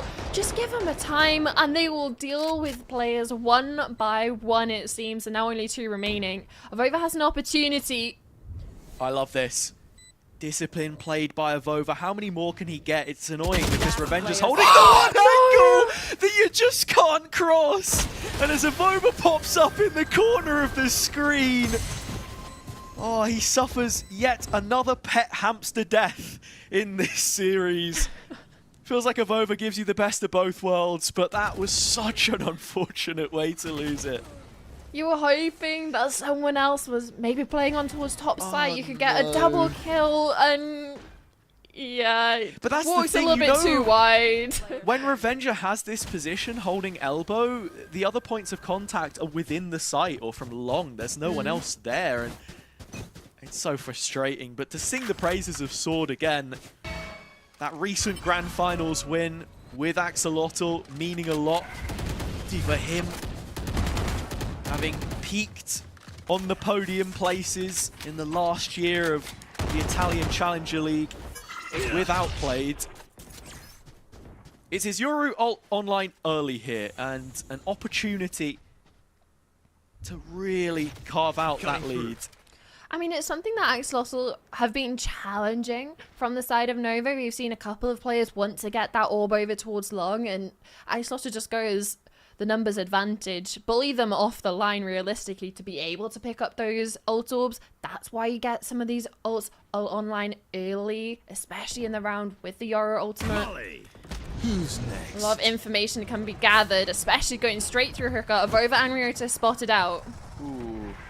But the spacing here on Axolotl has to be called into question. Those long players can't follow up. Has to be Sword leading the line. The point man of the push, drawing blood on the first. And that might just be enough. Brasso has found a player in rotation as well. It's Mayu. It's a 4 versus 2, Winter. There should be no coming back from this now. Last player So he is out in elbow, but that's it. He goes down with the ult. Now it has to be 11. And realistically, you just want Mozy to be able to keep this weapon over. Sure, they're going to be on a very good loss bonus, but I don't think any kills, even if she was able to get them, it's going to really affect Axolotl that much. Their bank is starting to grow, and so is the round differential now. And sure, there's a couple of ultimates to work with for Nova coming into things, but Axolotl have been very consistent of getting entries with off the back of contact plays, especially over towards Hookah or over towards Short. They might not necessarily even get the opportunity to use these when it comes to those retakes. Yeah, it's a last stand here for Novo. Money in a bad place. Like you say, they have the loss bonus, but there's only so much you can force up in these positions. Indigo's traded. Mossy gets the better end of it. Can't connect the transfer, but one will do. Dujak's out of play. Axolotl doubling down on this. The short control taken other side of the screen. Red Westy in a 1v1, which he won't win against Mochi. But Brasso is there, and so is Sword. Starting to fall apart at the seams. Just one player in position. It was Mayu. It was, because Sword has done it again. Avova, the last standing member. He's in market a ways away from what's going on. Catch wind of this TP and find the first, but it's the position conceded. And Axolotl in after plant. Contact taken for the drop in. If Avova plays his cards right with this smoke, it can create a bit of a distraction and has bridged the gap. The cornerstone of the side still going, and Avova picks up the next and is quick to tap onto the spike. Searching around this smoke, trying to find the barrel of a gun. He's still smoking from the last engagement. 7 bullets left. Spike now halved, and Avova has pulled the wool over their eyes. The master of disguise through his own smokes. Saving Novo with a 7th. You almost thought those smokes were gonna come back to work against him when it comes into the final moments of that round of the clutch. Sure, it's great to isolate the first initial kill. I felt they were up for an absolute lifetime, especially since there was no sort of scale up either coming in from the remaining player from Brasowski in towards that. But 5 HP survives, keeps them alive for yet another round, denies Axolotl map and series points, at least for now. That's it. Just needed 1 round to keep them in it, beat the odds, feel like this is still winnable. Multi investing the ult, hits plenty of targets, but that target-rich environment shoots straight back. Mayu will keep the numbers even. Axolotl want no further commitments towards this side of the map, and Dujax is going to go down for the cause. It's another B post plant. With Red Westy still alive, there is a lot to think about here. There's a lot of stuff for them to work with as well coming in towards this retake. For the side of Axolotl, they're extremely split up, so you're looking at how much can one player do, how much damage, how much time can they buy. Vertex playing with discipline in elbow, finally shows his hand, but it's a little too late. The molly was the cutoff, so Novo will wait out its expiration date to get into the site and defuse. But not quite able to pull the 2 parts together there for Axolotl, bring everything in the right direction. Just 2 rounds short of what would be a statement series win. Novo aren't done just yet though.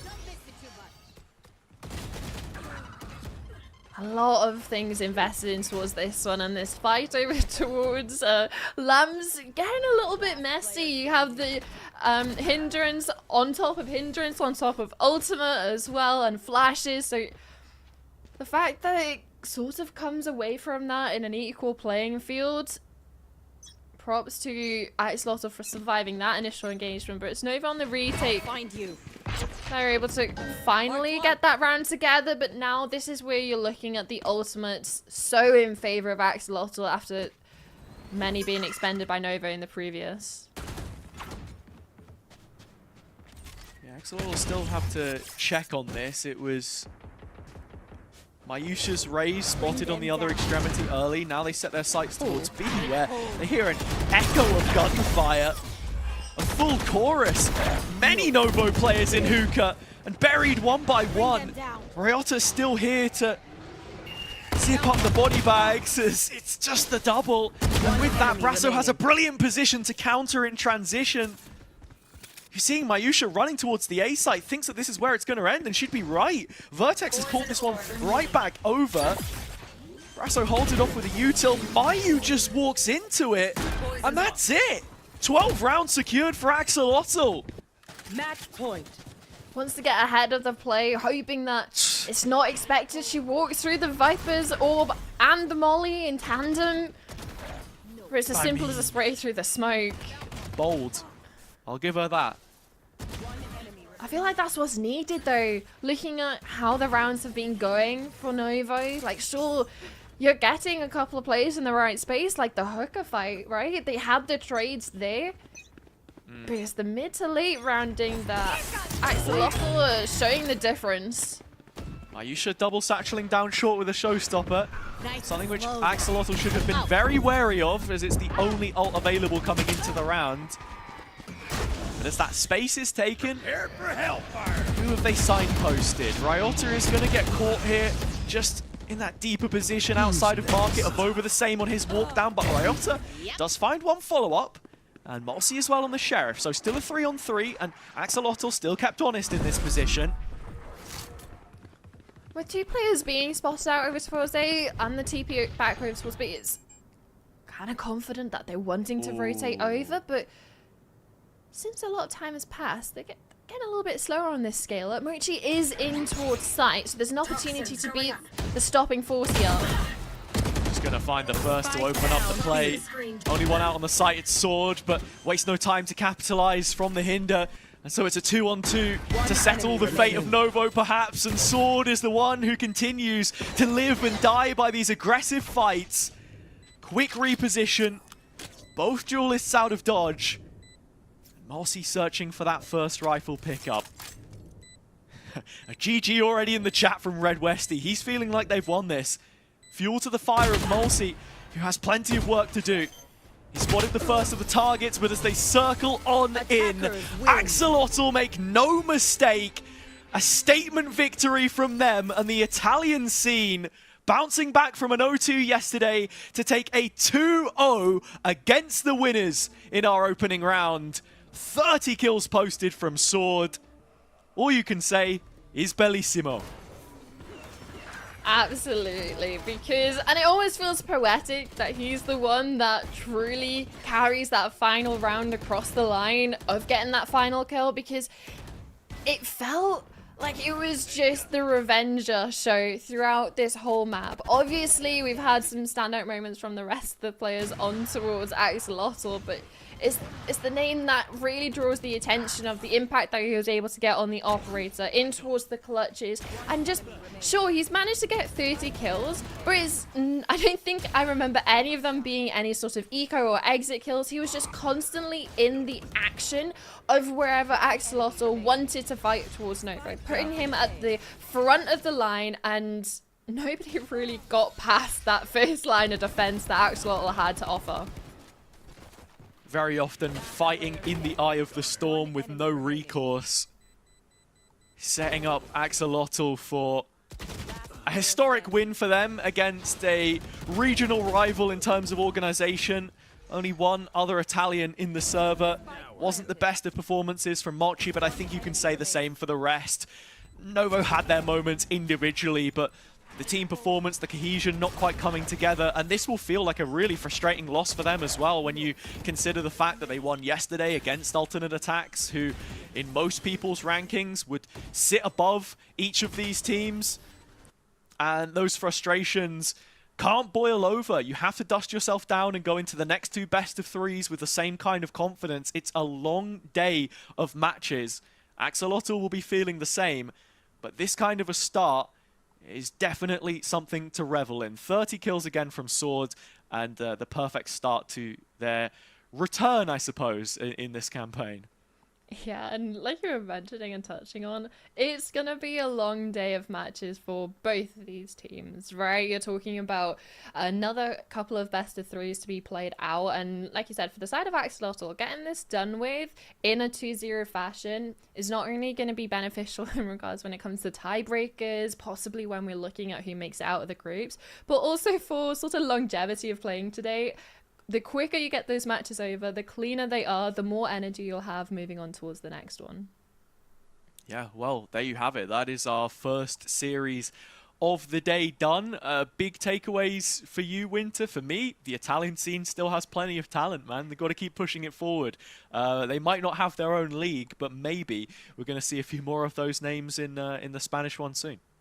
Yeah, definitely. I think I'm very excited to see the Italian scene, but also, again, like I said, coming into this, seeing an opportunity of giving some of the GC players a chance to shine, whether if it's players that haven't necessarily been in Tier 1 GC for quite some time or still making their pathway up. It's sort of a stage that they've been allowed to show what they can do against opposition like that we have in the sort of the challenger scene, and then also gain experience from some Tier 1 players that they were getting to play with as well. So for me, it's the takeaway of this tournament is insane for experience for all of these players, and also it's great to shine a spotlight on some of the scenes and some players that we don't necessarily get to see as often as maybe people would like.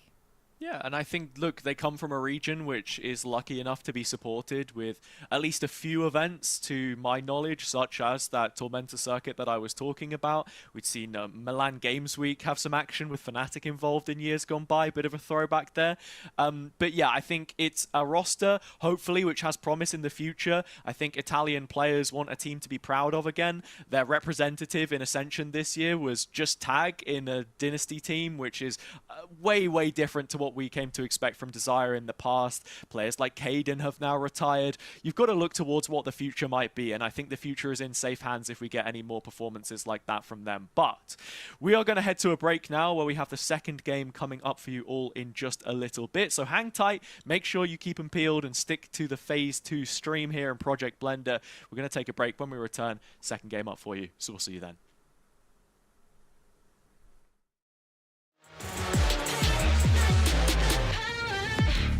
말 있음 어서 말해봐 Tough guy 혀꼬여서 도망가 이제는 시시해 gunfight I brought a blade They forgot to shave 날 찢어워 맛보게 fade 빛이 보여 네 bandits 끝없는 내 rampage 이게 나니까 절대 can't change 내게 나서 plan B 요즘 plan A 바꿔 pain every champion into champagne Broken and bruised What's left to lose Here on the edge of forever If I never leave, I'll never fly Wait, I'll sacrifice Fight until the final hour Pain is my superpower Keep my head up high Ride through rain or shine Cannot sleep without the sun Pain is my superpower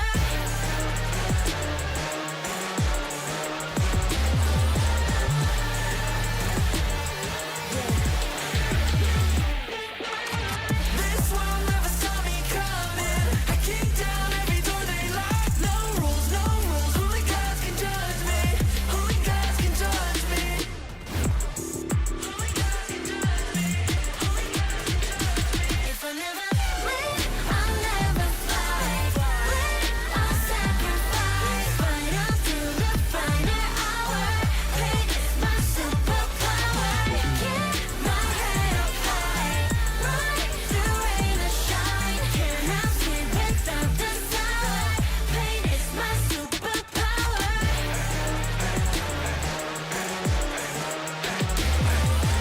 Fight until the final hour Pain is my superpower Last player standing.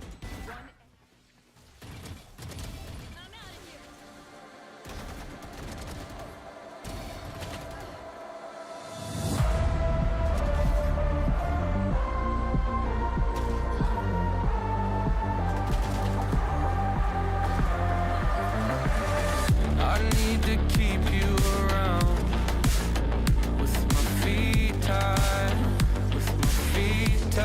tied to the ground. The end's nowhere to be found. I don't know why you don't leave me to drown. Oh, don't know where to go unless you say. Don't know what to do unless you stay. Thinking that today will be our day again. Why am I playing with time as it's ticking away? It's ticking away. I'm asking why we run for our lives. There's not a second to waste. They're ticking away. Alright, let's get it. Winning, losing, either way I'm there. Got an attitude, I'm out the roof, up in the air. Let's run, I make it count, yeah, I'm talking right now. Feel like the comeback kid, got no time to spare. Double up score, turn it 2-4. You know I win a lot, gotta win one more. On a hot street, never gets old. Soda with the ace and my team went gold. Why am I playing with time as it's ticking away? It's ticking away. I'm asking why we run for our lives. There's not a second to waste. They're ticking away. They're ticking away.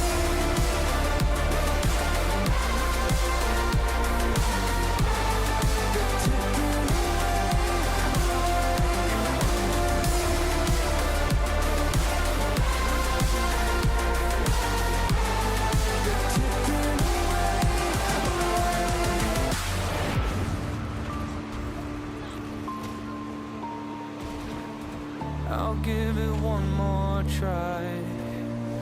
I don't know why, but I keep coming back every time. I wanted more than my life.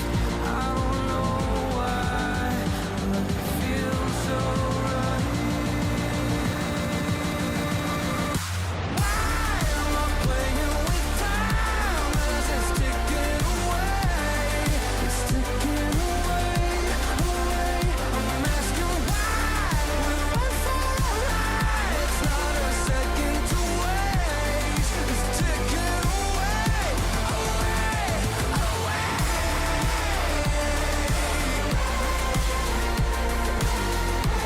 It's ticking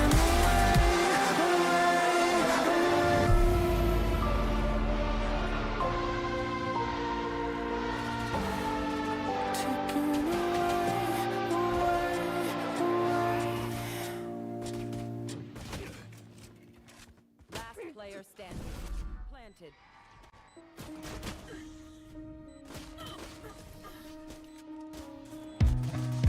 Time slows down when it can get no worse. I can feel it running out on me. I don't want these to be my last words. All forgotten, 'cause that's all they'll be. Now there's only one thing I can do. Fight until the end like I promised to. Wishing there was something left to lose. This could be the day I die for you. What do you see before it's over? Blinding flashes getting closer. Wish that I had something left to lose. This could be the day I die for you. This could be the day I die for you.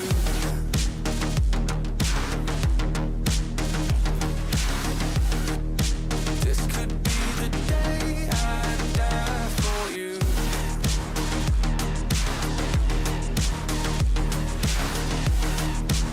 This could be the day. Everything I know, everything I hold tight. When to let it go, when to make them all fight. When I'm in control, when I'm out of my mind.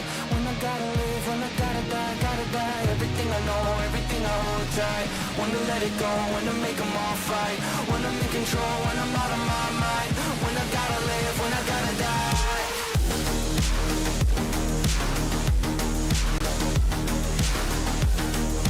This could be the day I die for you.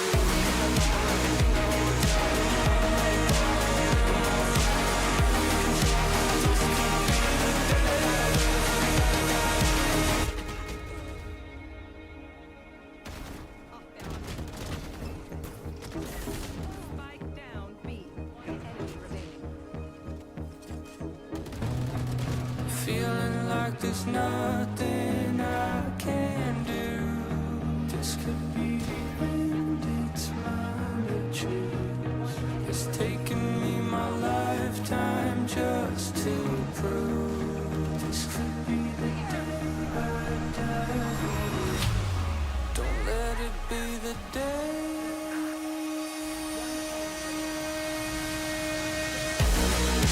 What do you see before it's over?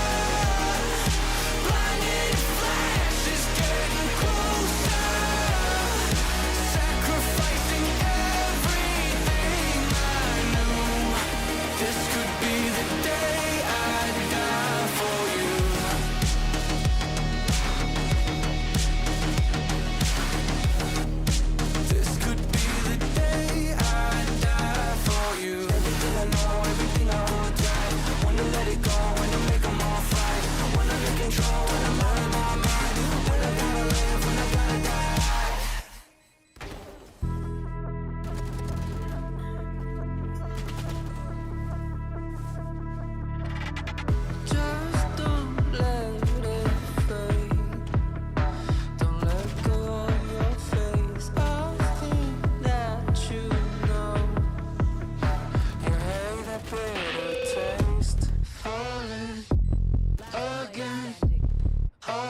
This is your moment. Turn away, feel the pain. It's a fate, celebrate. We gotta stay awake.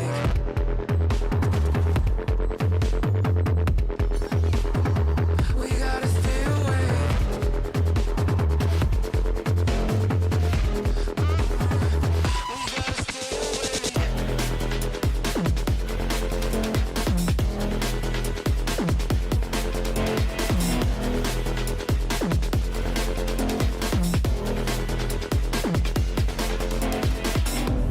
Falling again. Eyes wide open. We gotta stay awake.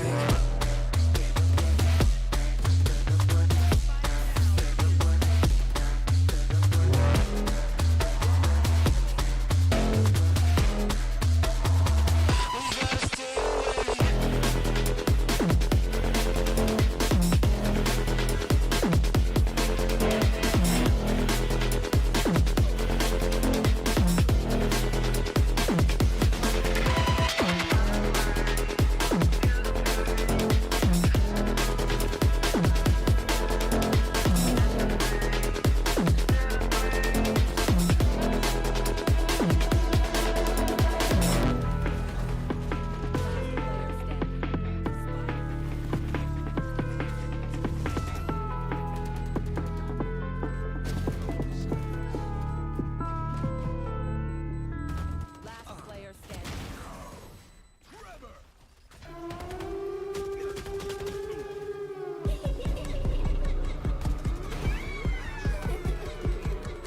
Yeah.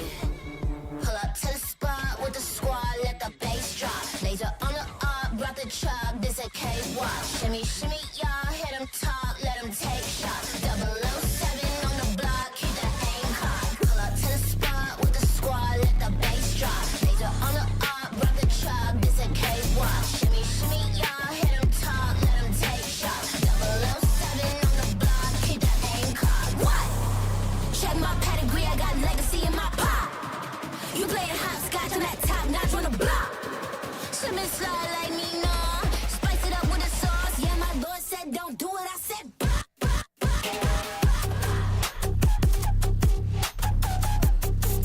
Yeah, my lord said don't do it. I said bah, bah, bah, bah,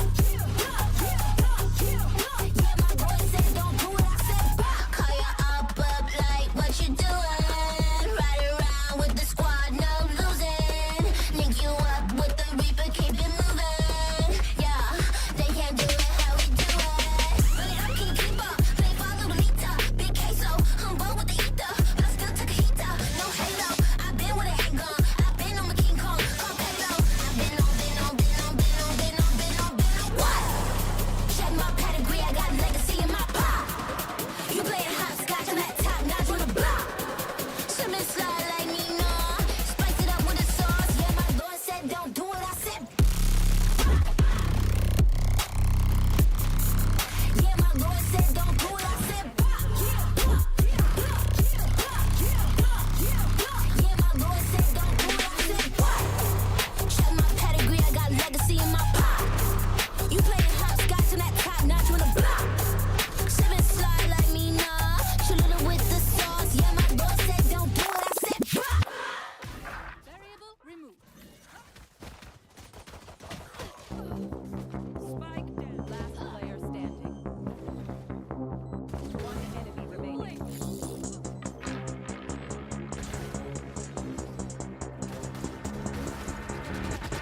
Renegade, Risco, 24. Let him all blood with a kick home.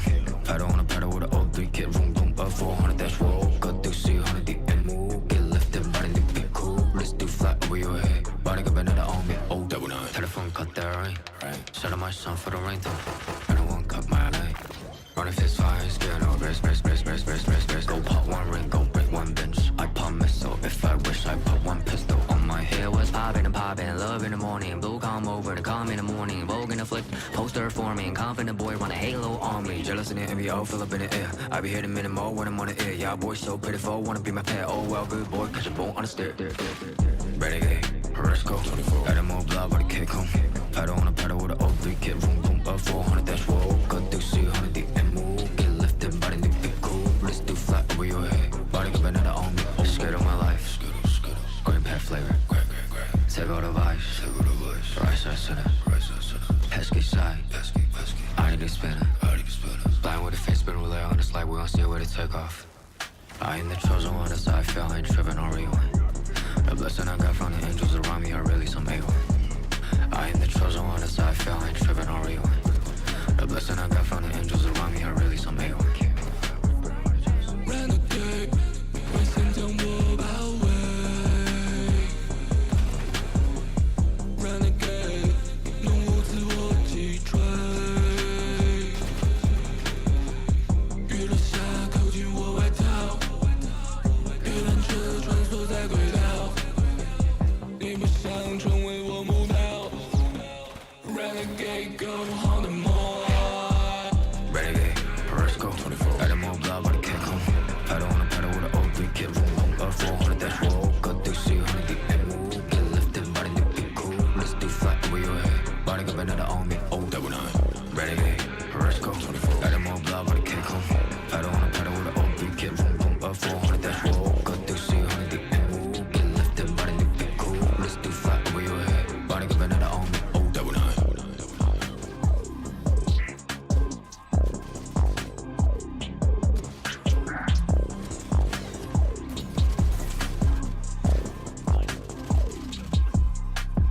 Last player standing.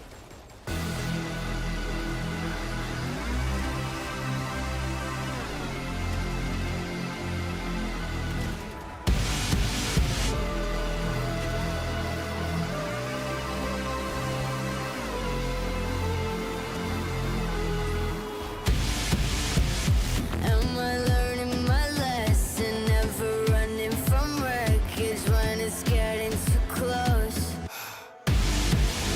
A million reasons to turn, a million ways to get burned, and still inside it I go.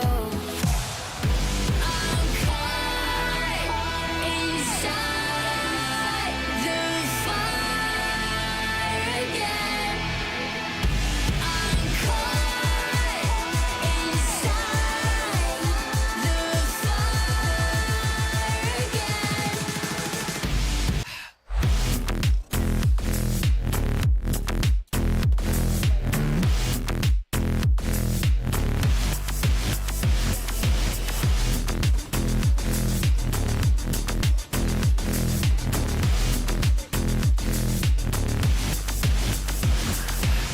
Follow me into the depths of hell. Maybe we're already in it and too close to tell. In another life we might be playing it safe, but not here with fear. Now we're playing with fate. Don't be fooled or mistaken by my angel face. I'm just a hothead looking for a reason to break. I'm the wizard of death. I'll come visit you next. Whisper my name on an X till your very last breath. I'm caught inside the fire again. I'm caught inside the fire again.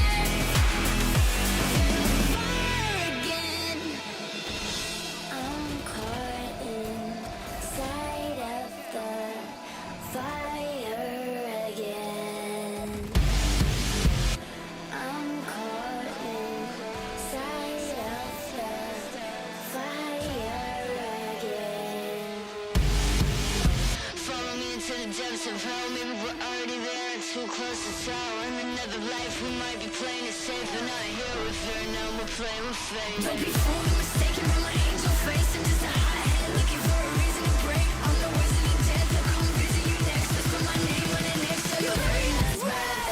I'm caught inside the fire again.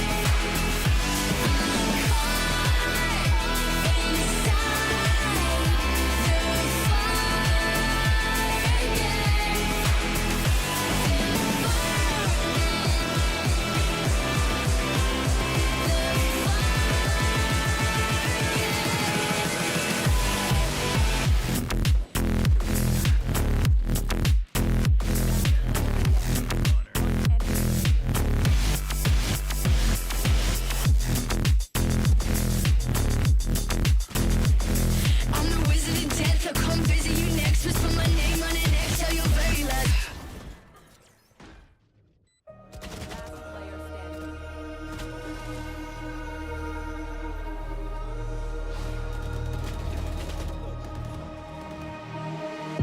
matter in the cold night.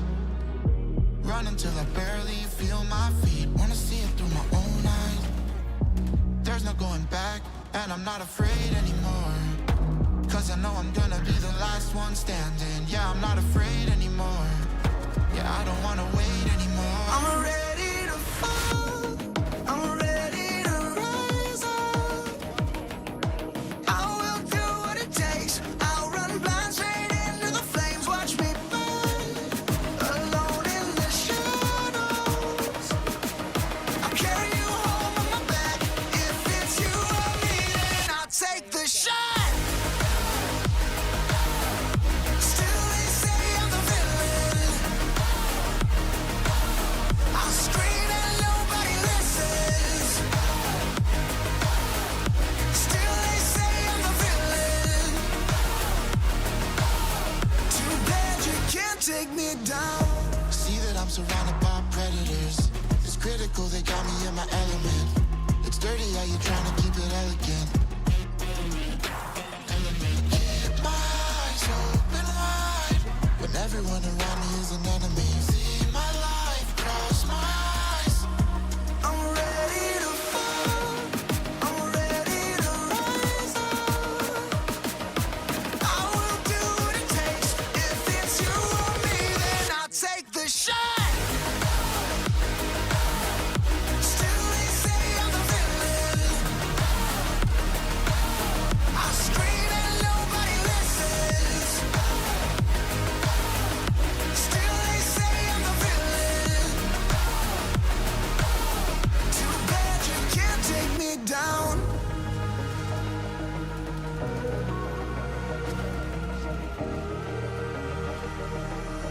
Too bad you can't take me down. You can't take me down. I'm ready to fall. I'm ready to rise up. I will do what it takes. I'll run blind straight into the flames. Watch me burn, alone in the shadows. I'll carry you home on my back. If it's you or me, then I'll take the shot. Still they say I'm the villain. I scream and nobody listens. Still they say I'm the villain. Too bad you can't take me down.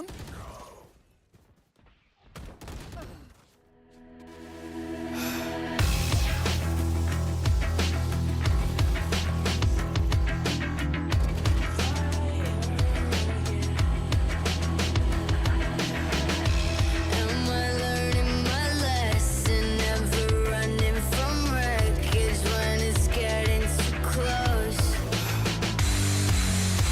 A million reasons to turn, a million ways to get burned, and still inside it I go.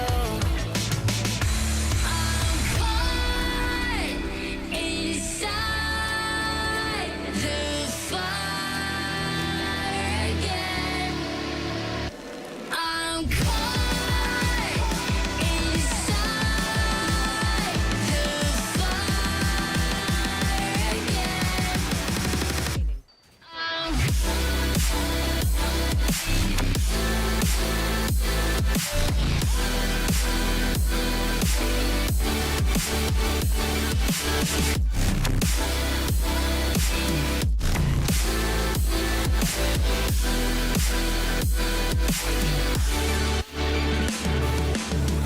Follow me into the depths of hell. We were already there, too close to tell.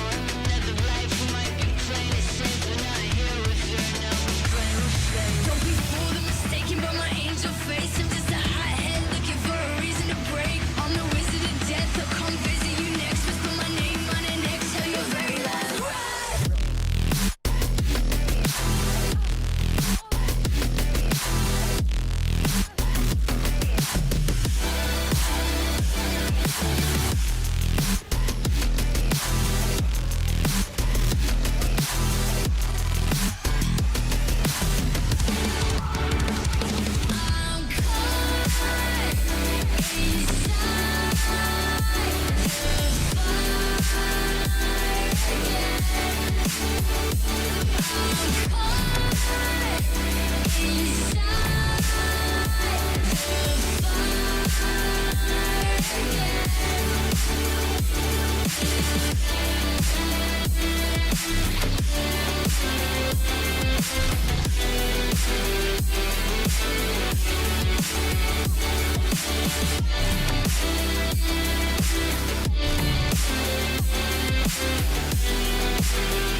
lit.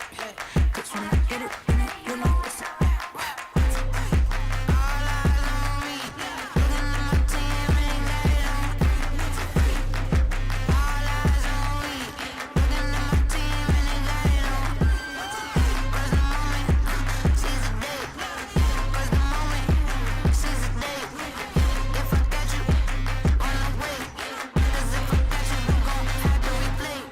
I know you might go seize the day, won't last all day with me.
standing.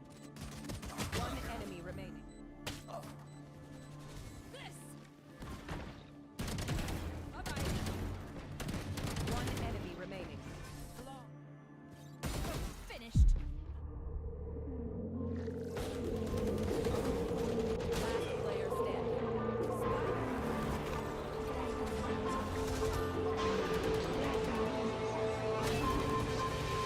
Anytime you clock a butterfly, I flip a switch, keep a secret, let you come inside. When I run the gamut, but I could never plan it. I keep on breathing when I land it.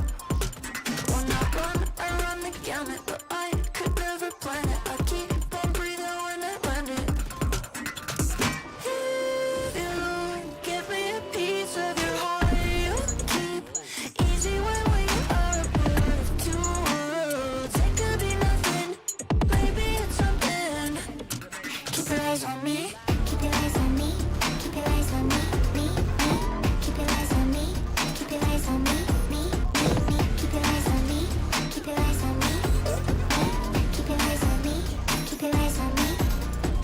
Anytime you clock a butterfly, you flip a switch, keep a secret, let me come inside. When you run the gamut, but you could never find it. You keep on breathing when you're in it. If you give me a piece of your heart, you keep easy when we are a part of two worlds. It could be nothing, maybe it's something. Keep your eyes on me.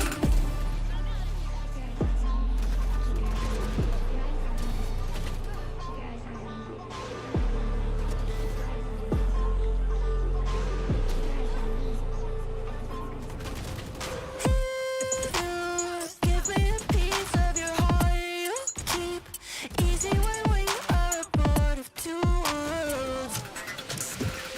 If you give me a piece of your heart, you keep easy when we are a part of two worlds. It could be nothing, maybe it's something.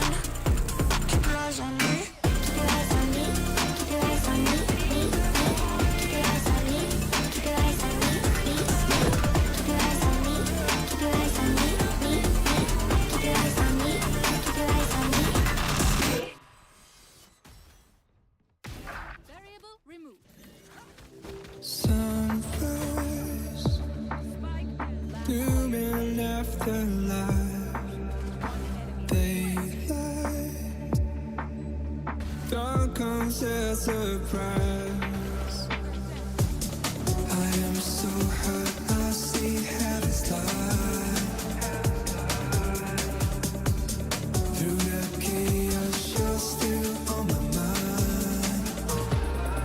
When the sky falls down, we'll make it out together.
Y'all sit back and watch me speak. About to take over your screen. Talking bulls in 93. Talking mom, I'm on TV. Y'all know all I do is me. All I do is me. Y'all sit back and watch me speak. Y'all sit back and all I know, my money green. About to snap and make a scene. My cup off and make us free. My cup off and make them scream. Go back off for TMZ. Y'all sit back and watch me speak. Y'all sit back and watch me speak. Y'all sit back and watch. Watch me. Watch me. Watch me. Sit back and watch. Sit back. Sit back. Sit back. Sit back. Money long, nothing on credit. I got style, don't catch no feelings. All this bread ain't got no lettuce. I got style, don't catch no feelings. Watch me. Watch me. Sit back and watch. Sit back and watch. Sit back and watch. If it ain't got style, I ain't with it. I ain't with it. If it ain't got style, I ain't with it. Look, look. If it ain't got style, I ain't with it. I ain't with it. If it ain't got style, I ain't with it. Look, look. Look, look. Look, look. Look, look. Watch me. Sit back and watch. Watch me. Sit back. Sit back. Watch me. Sit back and watch. Sit back. Sit back. Sit back. Sit back.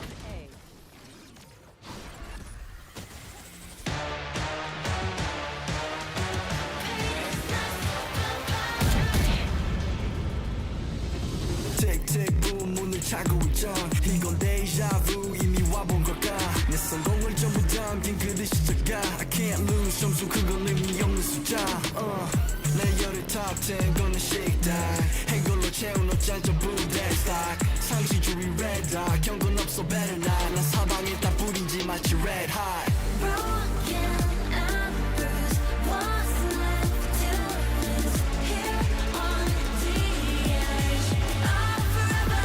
I'll never wait, I'll never fight. We all sacrifice, fight until the final hour. Pain is my superpower. Keep my head up high, run through rain or shine. Cannot sleep without the sour. Pain is my superpower.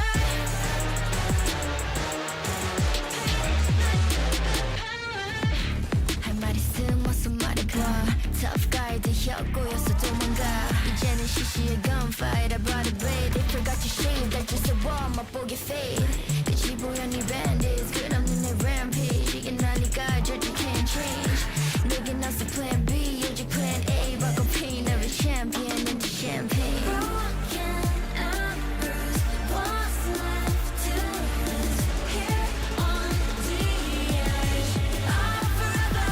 I'll never wait, I'll never fly. We all sacrifice, fight until the final hour. Pain is my superpower.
let's get it. Winning, losing, either way I'm there. Got an attitude, I'm off the roof, up in the air. This run I make it count, yeah, I'm talking right now. Feel like a comeback kid, got no time to spare. Double up score, 22-4. You know I win a lot, gotta win one more. On a hot street, never gets old. Soda with the ace and my team went gold.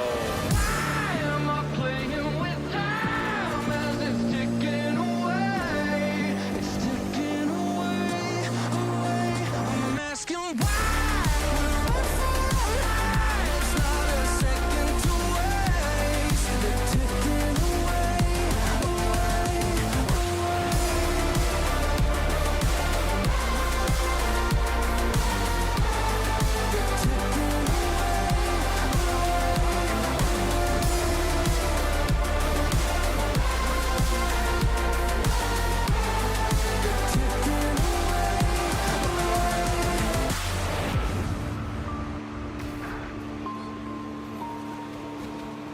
I'll give it one more try.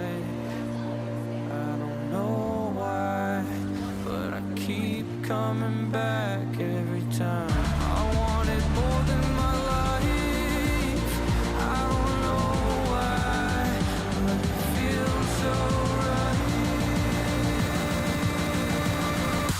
Why am I playing with time as it's ticking away? It's ticking away. I'm asking why we run for our lives, not a second to waste. It's ticking away, away, away. It's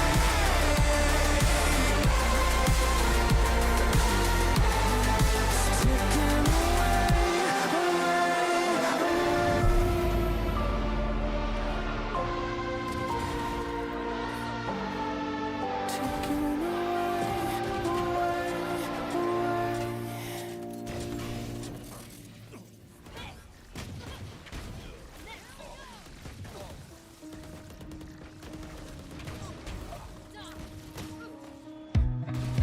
time slows down when it can get no worse.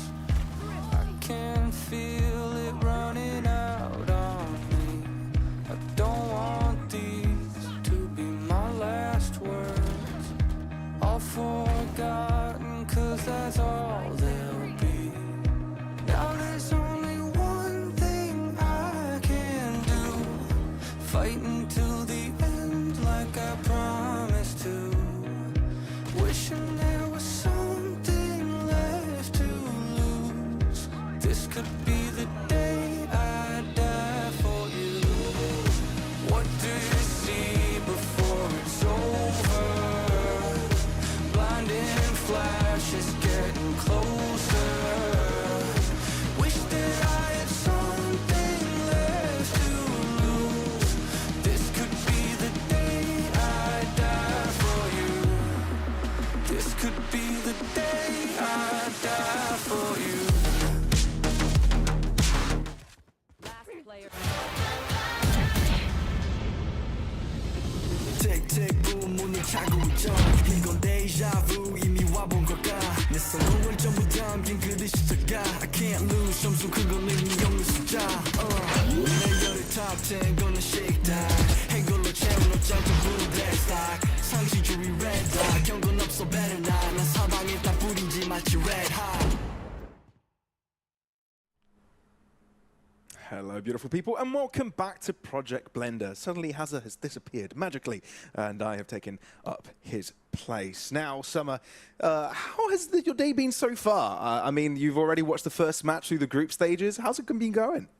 I mean, the first match, both Haz and I were talking, and we were like, oh yeah, it's definitely going to go this way. This is the prediction. This is what we think. We were completely wrong. Oh, no. So, in a good way, way, we were surprised by Axolotl, right? The Italian squad showed up, and especially sort of like a little bit of a redemption arc, right? Their debut yesterday was less than ideal. They got 2-0'd and they were sitting at the very bottom of the groups, but they were able to have a little bit of a redemption arc today, and that's exactly what some of these other teams are going to be looking for. So we're just having a look at Group A initially. Obviously, you can see Eternal Fire have played both of their games yesterday and today and have won them. So definitely going to be a contender of making it out of the groups. And same goes for looking at Shakhmat and VCGN as well. So maybe get another win, currently sitting at the very bottom of the group stage. That's one of the biggest surprises, isn't it, for Shakhmat down there? But Eternal Fire keeping things going. The only 2-0 team in the Group A. But let's have a look at Group B as well to see how progress is going. Leo currently standing at that 1-1, but it's only Nova, Alternate Attacks, and Axolotl and PLX that have played their 2 games. Leo and Trashcan still haven't gone to that second matchup, but none is at that 2-0, right? So I feel like anything could happen here. And I feel like this could be also one of the most competitive groups as well. You've got plenty of teams that can have a lot of impact. Yeah, especially with, this is what I was talking about, of Novo beating Alternate Attacks yesterday, but then falling to Axolotl today. So yeah, there's sort of a push and pull with this group, but definitely looking out for Leo with a little bit of a rebuild and a shuffle round of players coming into this off season as well. So definitely a player or a team to look out for in particular. And obviously they're top of the group, they got the biggest round differential. Hopefully they can keep that going as they get through more of their matches. But let's have a quick look at Group C. This, I think, I want to say, is our only 3-0 team so far. And I mean, yeah, like, we can't even comment. This is going to be looking like probably one of the most dominant groups, especially with Bonk and Galatasaray at the top. It's kind of what a lot of people were expecting. But for Esports Cologne, it's not looking too pretty. Yeah, I think you're right. I think you're right. But, you know, you've got so much talent in that Turkish scene, so you're able to put 5 players together. You know, they're so tightly knit in that community as well, so the cohesion is going to be there, and it's hard to out-aim them. Sure, Bonk, you've got a lot of challenges experience in that, so maybe they'll be challenging for that first spot, yet to lose a match, but currently haven't played enough games to catch up to Galatasaray. Let's look at Group D, though, shall we? I feel like that's where things differ a little bit. We'll have a look at Butchers later on today in their matchup. Pacific Academy, sure, they've had brilliant results for what they've done last year with their previous squad. Well, last year, I'd say last season, right? Making their journey in through Ascension, but now with the current squad haven't quite hit the road running. While on the other side, you do have the likes of Butchers, Glacial Guardians and Gamax still being undefeated, yet still haven't played too many games, have they? I will say, Butchers has to be my favorite team in this group. I'm going to be so biased on this one. I have to support Dema. Obviously, we've seen him in Northeast, something that we regularly cast, of a player that helped Team Liquid Academy get their first title within the Northeast scene, within that Challenger circuit, and now coming in sort of a little bit of a ragtag group of players. So I definitely want to see them progress further, make it out of the groups, and, well, they've got a good start, right? They're at the top of the board, got that 2-0 scoreline so far, and hoping to see them possibly make it further. And I think you're covering their game later, so you better be the most biased caster, okay? Bring the bias in. Bias casters? Nah, not here. Not on the official VCT EMEA broadcast. Not happening. No, not here on Project Blender. But as we are talking about Project Blender, currently in the group stage, as you've just realized, it is best of 3 territory, and it's not just your regular best of 3s. If you're joining in right now and don't know what Blender Draft is, let's talk you through the action, right? Let's talk right through it. When it comes to best of 3s, let's not make it complicated. When it comes to map veto, same as always, right? You got your 3 maps, you get to get your bans, and you get your selection, your opponent's selection, and then the ultimate decider by the end as we're going through the bracket here. I love how ominous Team Alpha and Team Omega sounds, right? It's very ominous, but yeah, you'll see it through the graphics here. It's your standard veto going into this in a best of 3. Things do change, Summer, when we introduce bans in terms of agents, isn't it? Especially when you're talking about the map picks, because that's going to be super important. If you're the first team picking a map, those agents are banned to you throughout the entire series. But say you're Team B, the agents you pick on the first map you can't play going into the second, but once the second map is played, your map pick, you cannot play those agents going forward into the third and final map. So it's a little bit tricky to get your handle on when we do finally make it through, but you just gotta keep track of whose map pick is whose, what agents were played, and then they are going to be banned. Absolutely, absolutely. But if you just want an easy way of thinking about this, after map 1, all agents from the map before are banned for each of the teams, and when it comes to this, if it comes to a decider, basically the agents that are banned are for their picks in their particular map pick. It's as simple as that, right? You'll get your head around it if you haven't already, but yeah, it's quite simple once you've seen a few matches in.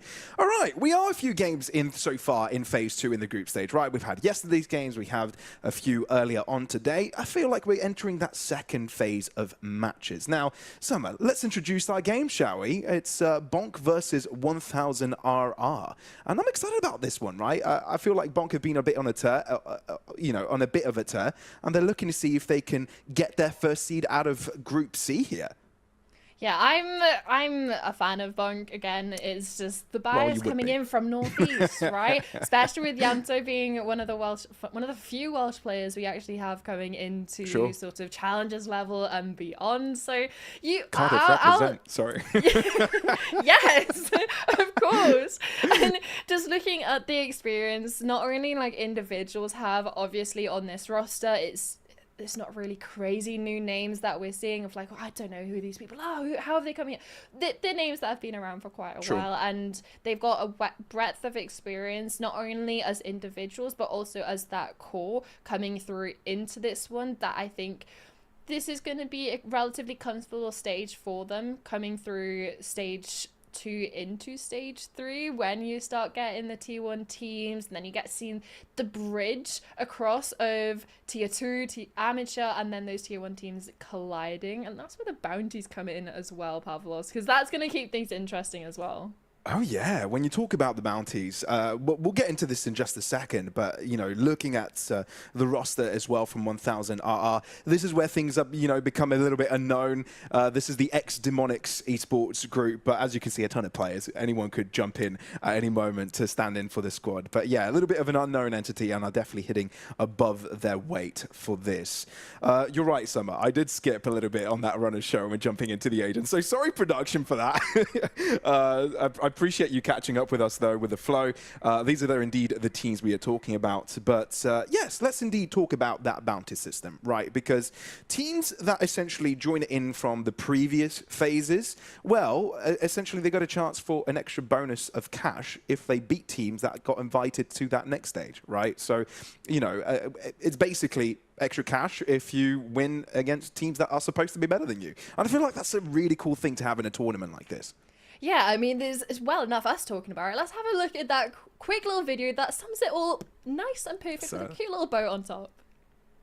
You clock a butterfly, I flip a switch, keep a secret, let you come inside. When I run the gamut, but I could never plan it. I keep on breathing when I land it.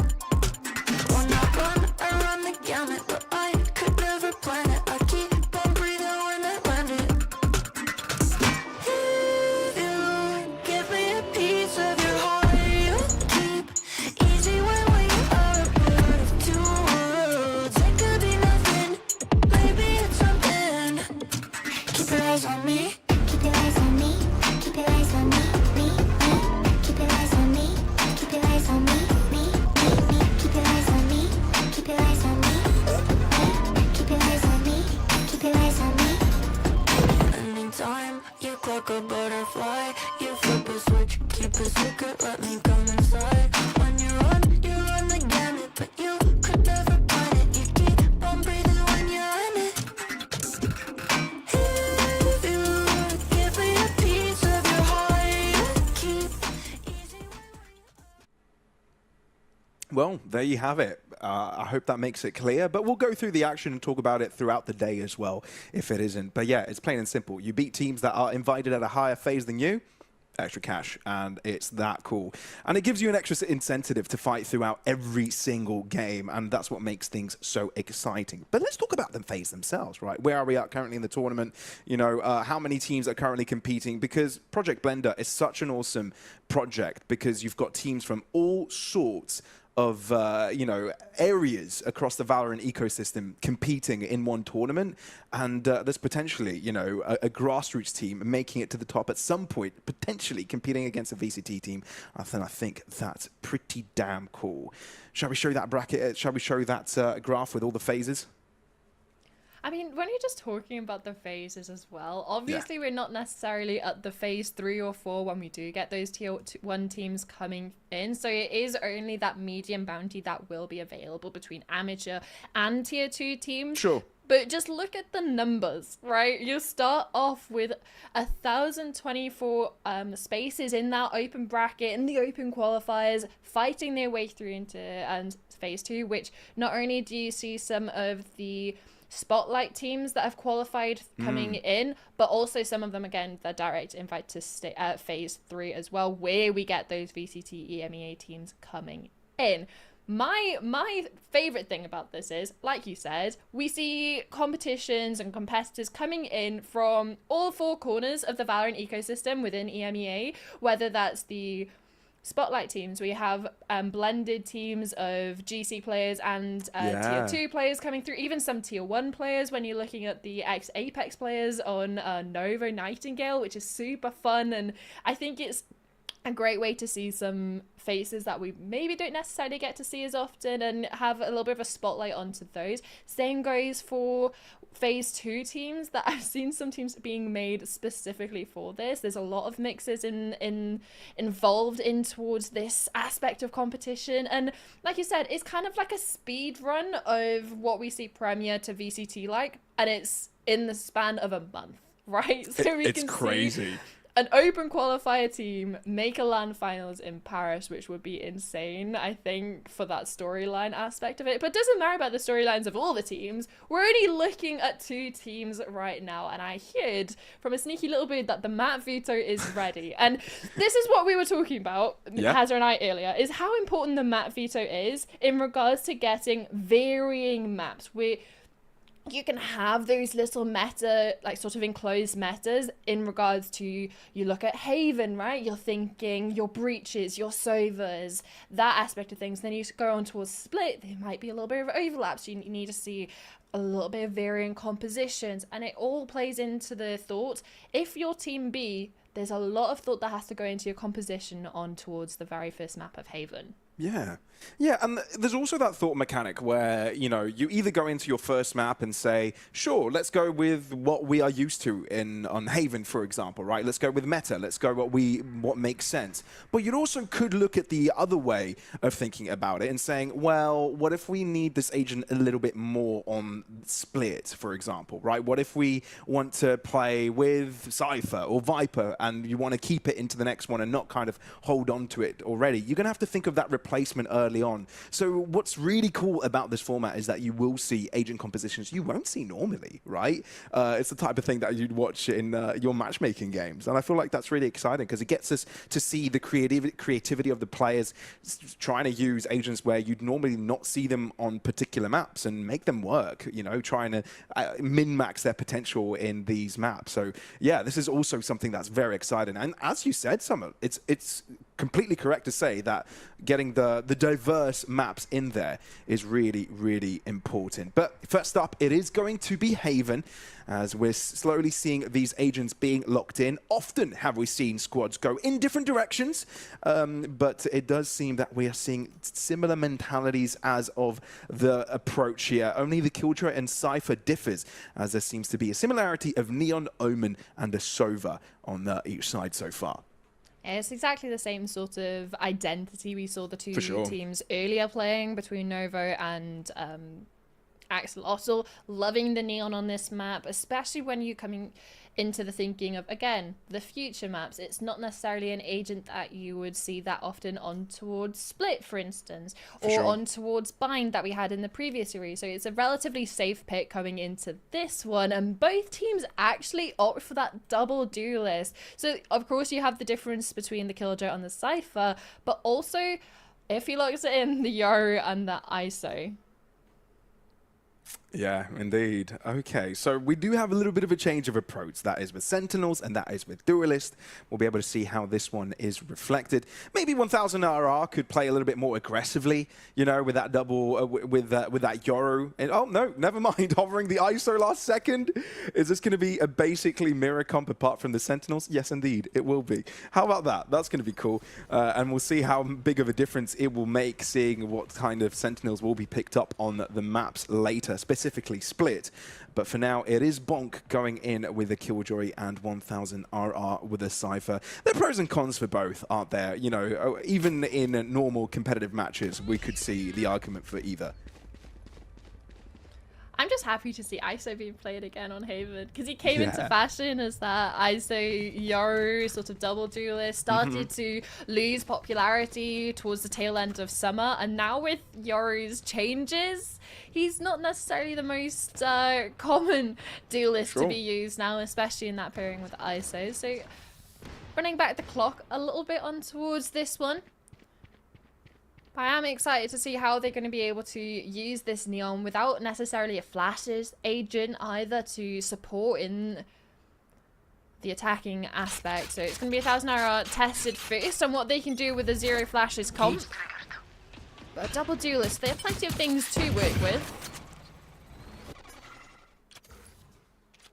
Yeah, that's true. And we do see a little bit of aggression towards this right-hand side already from Bonk, trying to get that information. But this bunch up from 1000 RR could prove to be a little bit dangerous. Waddle does try to avoid the stun, but inevitably does get concussed by it, given space over to 1000 RR. This is Delamar wanting to go for an extra punch. He's got an upper kick and a kick to the face to cut through. And instantly 1000 RR ahead. Can Karu avert the crisis though? He's found a pick, and finding potentially another one could get his team back in it, especially with the space created for Yanto here. But that's the thing, a space created, but time has been wasted. And now a player still over towards window, still alive and kicking, gets the first, and well, the Neon comes out with the trade eventually, and it's a pistol around 4000 RR, getting the first round on the board, which we saw in the previous series how important it can be for momentum, especially when some of these teams aren't necessarily playing with each other for a long time. Sure, you have a couple of cores dotted around the place, but it's off-season, Pavlos. A lot of changes have happened, a couple of shifting rounds. You're right. There are those shifts, and I think it also reflects into 1000 RR specifically as well. You know, being the ex-Demonic squad, you've got a bunch of other players sort of joining in to help out with substituting. Whether that has to do with availability or trying to put your best players in for specific matches and agents. We're at the start of the series, and you could literally field 2 rosters with the players that have been listed out for 1000 RR. So at least it keeps their opponents on their toes. There's no sort of anti-ing you can do against them. Is there a bigger squad than 1000 RR? I think I haven't seen one as attacks, big. Maybe? They're pretty big. It's like 7 players, sure. But 1000 RR felt more like 11. Didn't do the counting because don't do maths on broadcast, but either way. We'll see 1000 RR take up a lot of A space. Look how deep Mov has been able to maneuver already. The A site is there, so there's no doubt about it. Yeah, there's no possible way to flood in, although they may try. Wow. Look at them go! He's letting them pass! Mov! This is ridiculous. Just toying with his food already. 2-0 for 1000 RR. Bonk already on the back foot. It's just the pistol, Pavlos. It's absolutely fine. You're right. A little bit of damage. Like, they lose one player. Like, is that your KPM speaking? Fine. No, like, I just don't want to judge any team too quickly. I've already learnt my lesson after the first series today, thinking it was going to be a relatively dominant victory for Novo, at least maybe a 3-mapper if they weren't able to close it out. But instead, it was Axolotls that surprised me. But now coming into this one, it's the weapons out. The only issue is because of how strong Mov was in the previous, with 0 investments, he's been able to afford up a Vandal, but a massive chunk takes down his shields and a little bit of health, just off the back of not even peeking anyone, and Waddles is the one peeking and taking heads off. Yeah, that's a scary thing about Waddle. 3-time Ascension attendee, top 4 this year as well. He's got blood in his hands. He's very capable in many, many games. I think it's different people. It's Oh, am I Waddle's the talking? pig. Oh, this is Waddles. This is Waddles. You careful. This was Waddle. Oh no, my god. this is Waddle's the pig. Come on, put some respect I'm on his getting name, baited, Pavlos. man. Okay, well, my bad. Could happen to It's anyone, I the, guess. it's the UK squad. To fuck. Yeah. I was like, oh, nice of him to kind of jump out of that Dynasty squad to help out Bonk for a little bit. That's cool of him to do. Because we haven't seen VCT players jump into these mixed squads as well. So I was like, okay, this is possible, but I guess I'm wrong. A Wrong lot player. of the players for VCT are going to be invited to the next stage, and do you know he's not going to be invited anyway, especially not over towards site. Any of the 1,000 RR players. Sure, eventually get shut down, but now stuck in a pocket, has to fight his way out. And what does the pig puts a stop to it? Waddle the pig. You're not going to let that one down. I just want you to know. I'm never going to let that one down. Oh, damn. Well, he is playing with with Waddle's success, I guess, so far. Trying to make a name for himself, obviously. The pig extension at the end of the name should be the difference. But yes, for now, it does allow Bonk to get themselves on the board. And, you know, all the individuals, like you said, across the northeast scene, you know, they do have the challenges experience themselves either way. Aggro. Spike down. Very Attacker aggro. spawn. And it's 2 rounds in a row where Waddles the pig is able to find a couple picks off the rip. And Wolverine is collapsing on them without a care in the world. He thought Kung Fu facilitated in that play, but no. It's the paranoia, it's Wolverine, and that's the end of the round. Man, like, just watch this replay. Sure, Kara goes out, Waddles gets one, blah, blah, blah, blah. A couple of utils being expended. Take him a while to actually kill Kara because the paranoia comes out in support. But Wolverine just peeks out of garage and cleans everything up. That's 3 plays straight in front of him and the adjustment over towards window to protect his teammate. And it's equalization, sure, it's not really much to write home about, but it's maybe where it's done to the money aspect of 1,000 RR. They're down on towards pistols, and there's an outlaw out for Oh! There is an outlaw out. Or there was, should I say, because Mob has managed to hit an absolute blinder of a shot. Makes them believe they got a chance into this one. They could recover a weapon, possibly down on towards Sort. Yanto overstates his welcome, and Kung Fu could potentially be in trouble as well. Kill contract enabled. And Kung Fu doesn't quite have the safety of his opponent's shield. Delamac wins that 1v1. And with that ult usage, the A site's cleared. Waddles the pig maintains the pressure though. That backline being a big issue point. Especially and you've got to see that the 1,000 RR players need to leave the Killjoy ultimate, and they can't get out on time. Chuluno can't quite get there. And Waddles the pig is just too damn accurate with the 180 turn. Wolverine consistently putting more pressure. He's got to the turret to help out and lines up the shot. I don't know how that one was performed, but that defuse is going down, and there's nothing 1,000 RR can do about it. Oh, that was such an awkward round though, Pavlos. The ultimate coming through, you thought like they would get timing of the short play wrapping back around to try and deal with Waddle. You can see it in the replay. It starts off with a couple of sheriff shots for 1,000 RR that puts them in the best possible position to close this one out. And oh, it's awkward. But thankfully, Wolverine absolutely saves them in that 1v2. Obviously, his own ultimate coming in to assist on the first player on towards site. An absolute refire onto the final player on towards long. Often it's not the Killjoy going for the flamboyant plays. Sure, I'm not talking about the last round. I'm talking about the one before, where he pushed out of garage doors.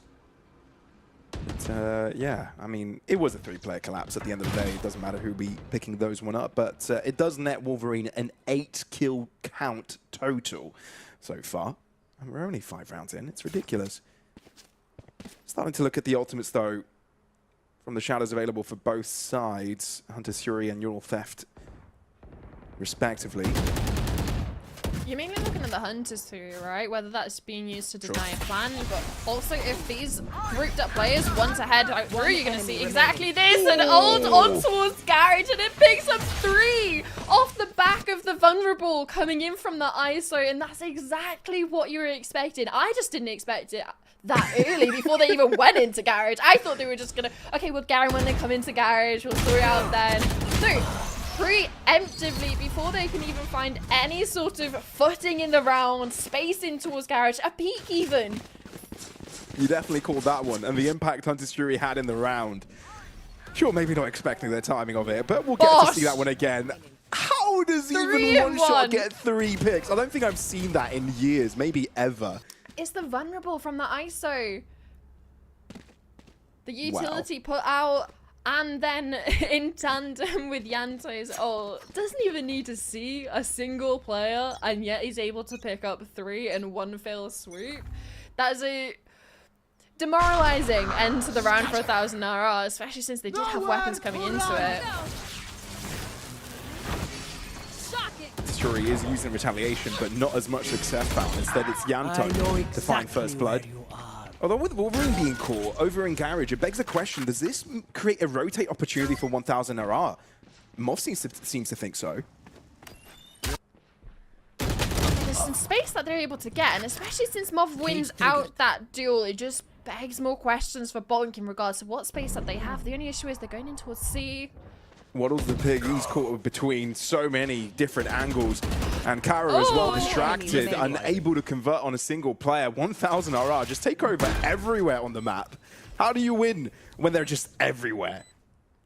In the back lines, especially when you're looking at the position they still hold over towards B.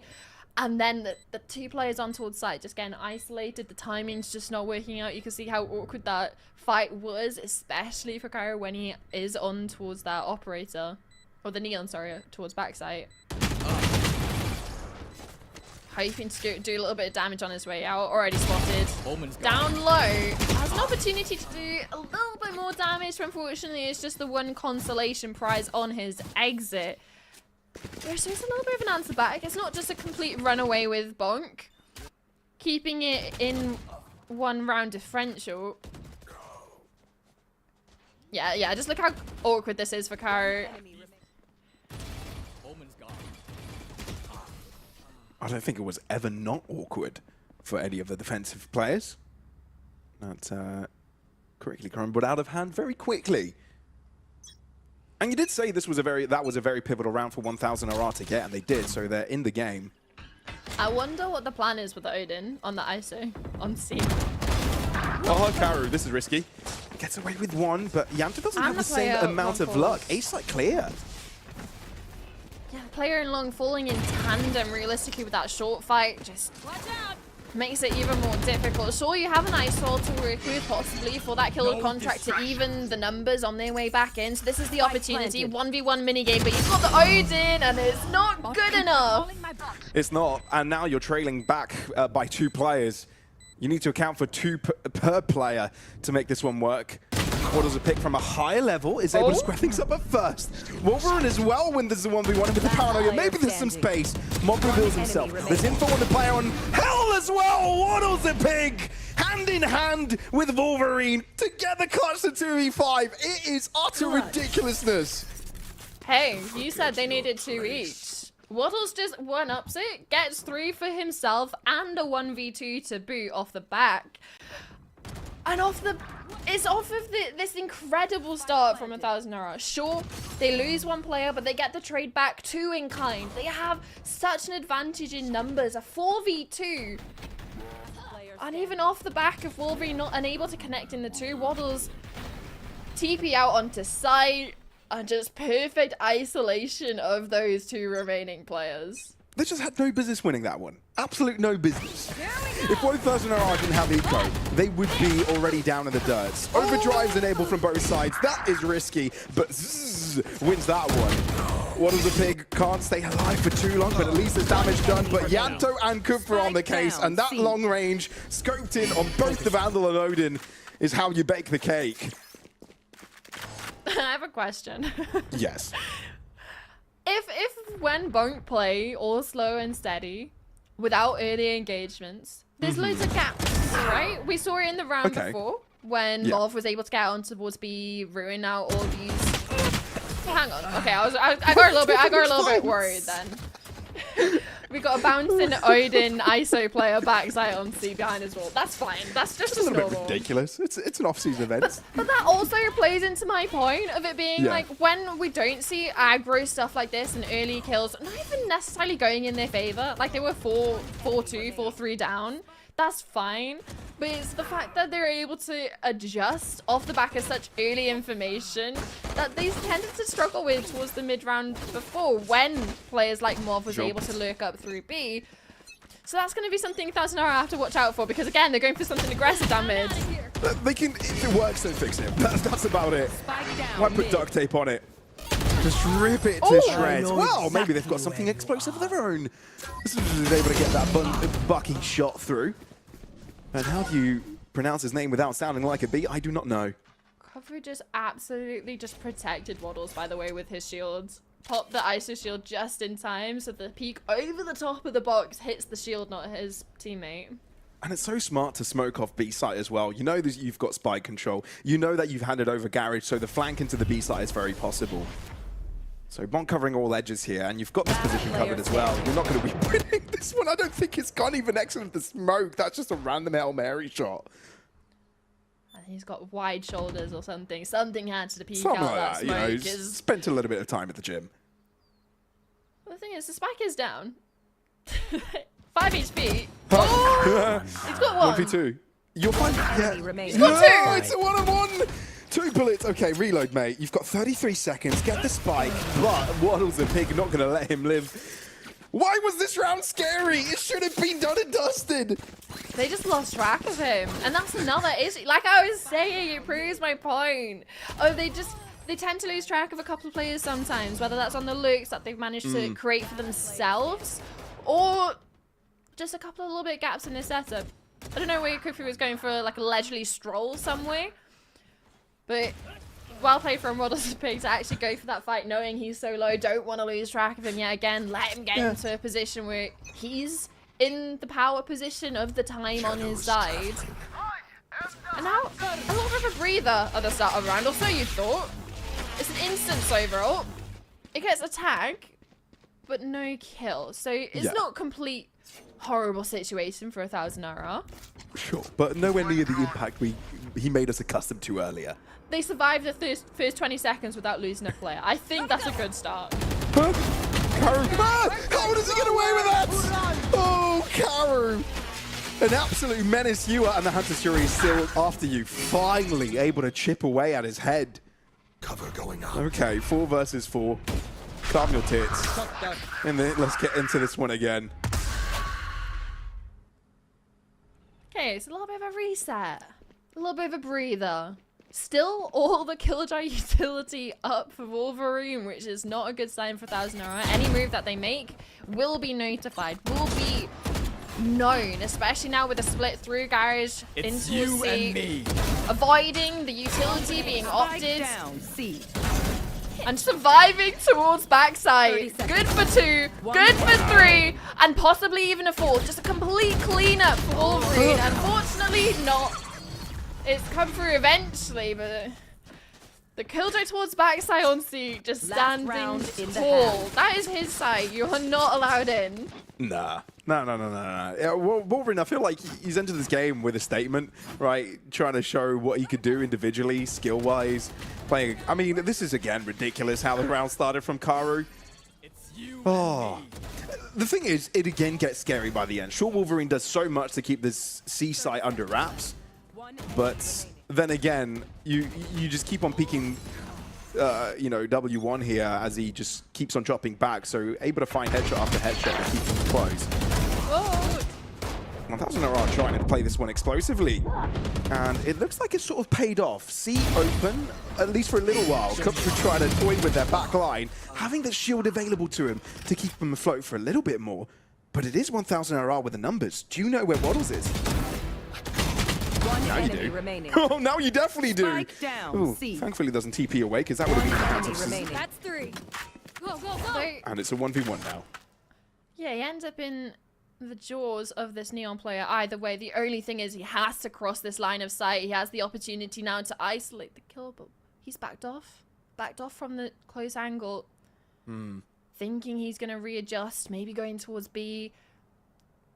Keep the attackers guessing because he hasn't planted that spike yet. Yanto has all the time in the world to go for this wraparound. But the longer he waits, the more obvious it gets.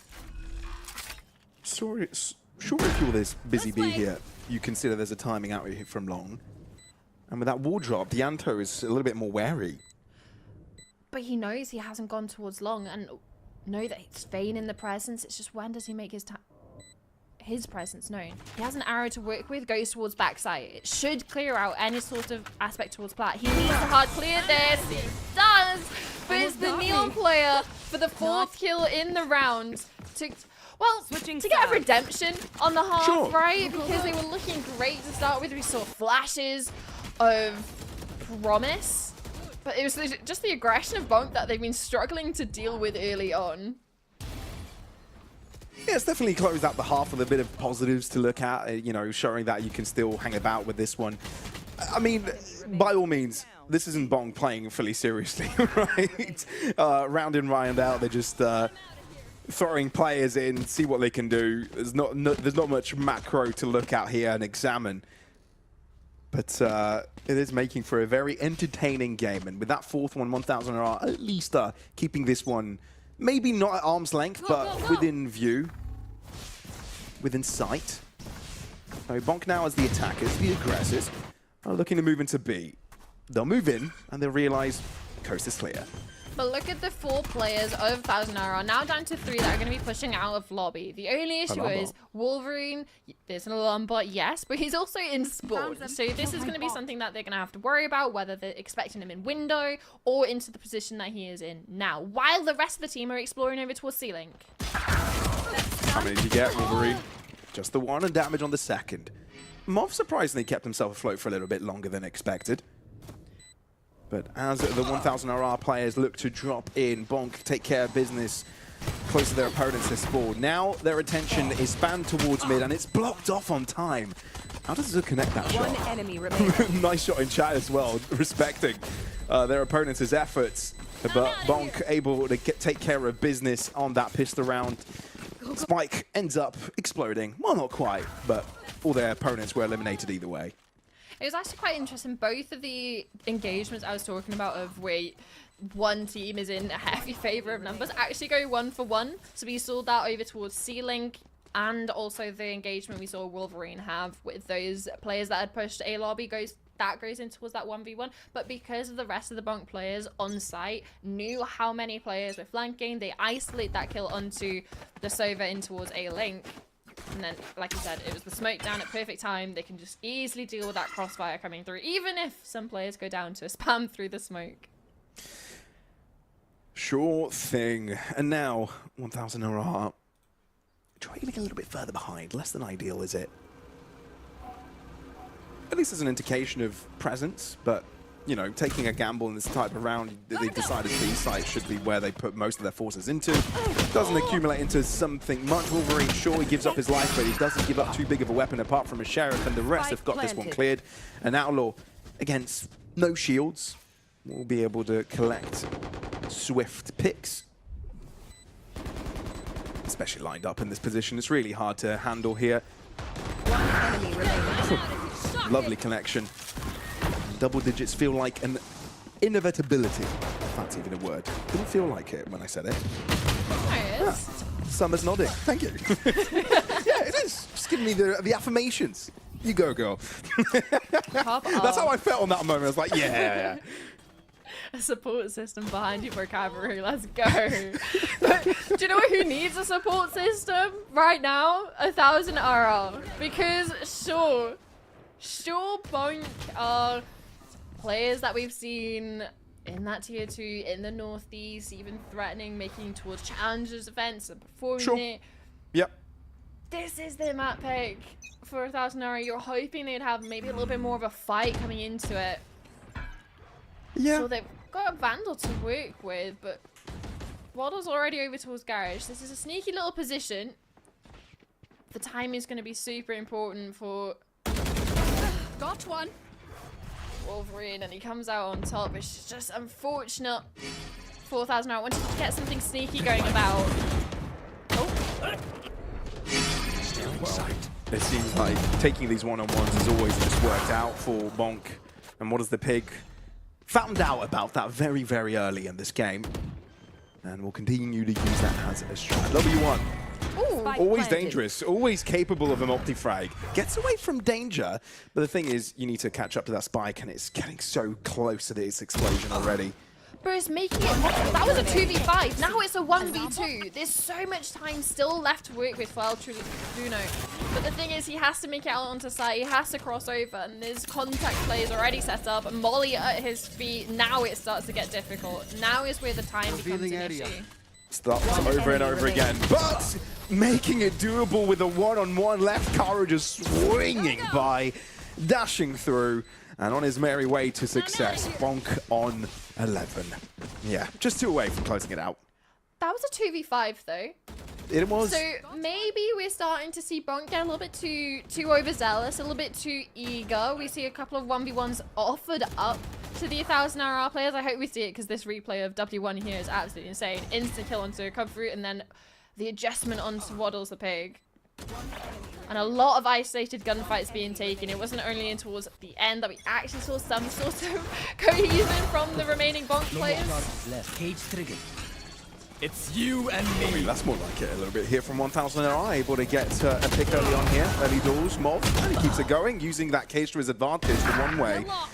But once you infiltrate the site, once you get favorable angles, you know, you've got players like Kara that can just do things in such a swift fashion. Yeah, and they were already aware of the flank, was watching it even when they were getting that spike down, so Yanto goes out towards clearing it, gets the kill, and now it just makes it even worse. You can see the sidelines trained on this position. It's a difficult angle to go into without any supporting utility. And now we're up onto 12, which is a little bit scary, Pavlos, because it's 12-4. It's not as if it's like so close to getting to overtime. This is going to be a long journey for 1000 RR just to force overtime. And with how Bonk have been playing, and now the fact that they're on the attacking side, which frankly, I feel like they've been on the attacking side this whole map with how they were playing the defensive half, it's going to be a struggle. It's not going to be easy, is it? No. Oh. Yeah, it's been a bit of a brawl so far, for sure. Do you know if is Sebsdeos the player for Demonix Esports? Is that kind of like their in-game name? Probably, maybe. Probably, maybe right? They were the duelist for that team, and is currently playing duelist in this iteration. So I'm assuming, but you know, they're making our lives harder by calling themselves in-game. So let's go through this one. The overdrive from Karu, able to take care of every single one. Oh my god! Spike down. The jump in charge, and yeah, it is going to be a difficult situation. Mob have had his moments. He's been great on the side anchor, but now a 1v3 to deal with. Spike An opportunity for a nice later kill onto Cub Fruit. Eagle eye. One enemy remaining. And ends up getting the 1v1 now. 3 bullets. Wolverine gets there before the Neural Theft actualizes. Always has to get close on the clutch. Right? Always has to be left in that 1v1 scenario because it can never be simple. But, you know, Summer, even though that was a quick game, quite entertaining, I think. That would be the best way to describe it. Yeah, I think it was unpredictable. I think is a good word to use of how we were expecting. Round in, round out, yeah. Yeah, there was rounds where it got a little bit scary. Could have a possible 2v5, and then we also just had so many rounds where Bonk just decided they started on the wrong side. I think they wanted to get into a attacker spawn as quickly as possible on the defensive half and just fought their way through the 1000 RR players many a time in towards that mid position, and it's unfortunately not something 1000 RR had the right answer to, or at least when they were starting to find the answer towards the tail end of the half, it was too little too late. But that is only the first map. It is a best of 3, so there's an opportunity for 1000 RR to bounce back.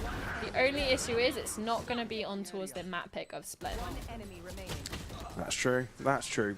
If we are going to be nitpicking here and be talking about positives, you know, so many teams are kind of scraps from previous iterations or sort of get-togethers during the off-season, trying to, you know, enjoy an off-season event and make the most out of it, stay active.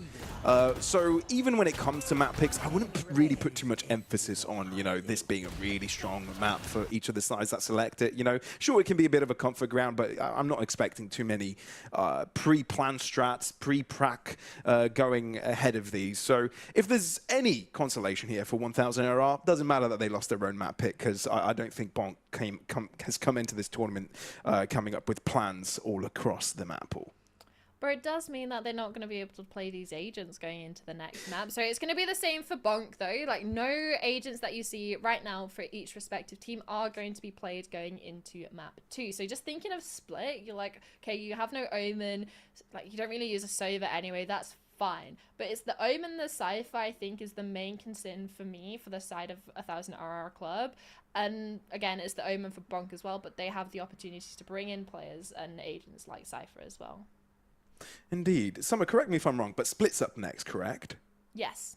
All right. Well, like you said, the agents played in this one won't be able to be played on Split. We'll be finding out shortly, folks, how that one goes.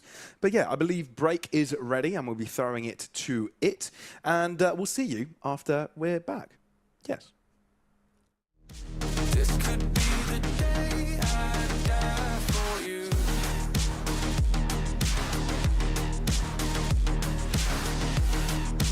This could be the day. Everything I know, everything I hold tight. When to let it go, when to make them all fight. When I'm in control, when I'm out of my mind. When I gotta live, when I gotta die, gotta die. Everything I know, everything I hold tight. When to let it go, when to make them all fight. When I'm in control, when I'm out of my mind. When I gotta live, when I gotta die.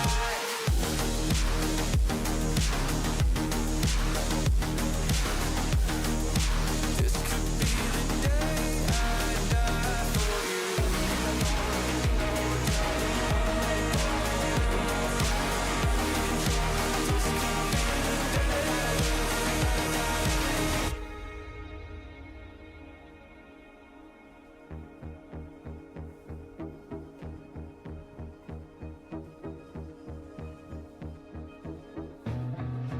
Feeling like there's nothing I can do. This could be the end, it's mine to choose.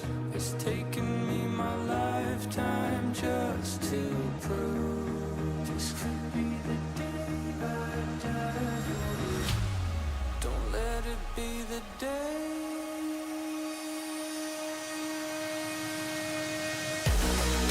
What do you see before it's over?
We gotta stay awake.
Yeah.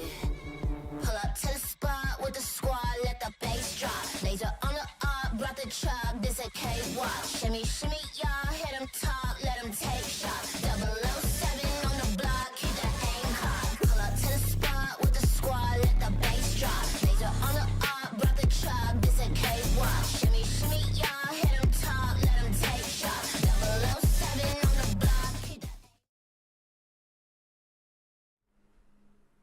Hello, beautiful people. Welcome back to Project Blender. Currently one map in between the series of 1000 Art and Bonk.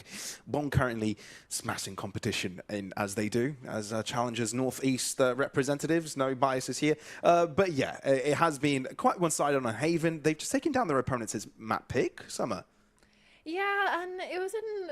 You said one-sided. It was very dominant, right? It was like a 13-4 scoreline, and some of the rounds I don't think 1000 Hour had a chance to breathe. In certain ones, the Bonk kept the pressure on from start to finish of either that was on the defense or on towards the attack that we saw at the tail end. Now coming to Split, it's going to be a little bit more difficult to get those early fights other than places such as mid or also towards a ramp. So looking at those to be main areas for them to take those duels on.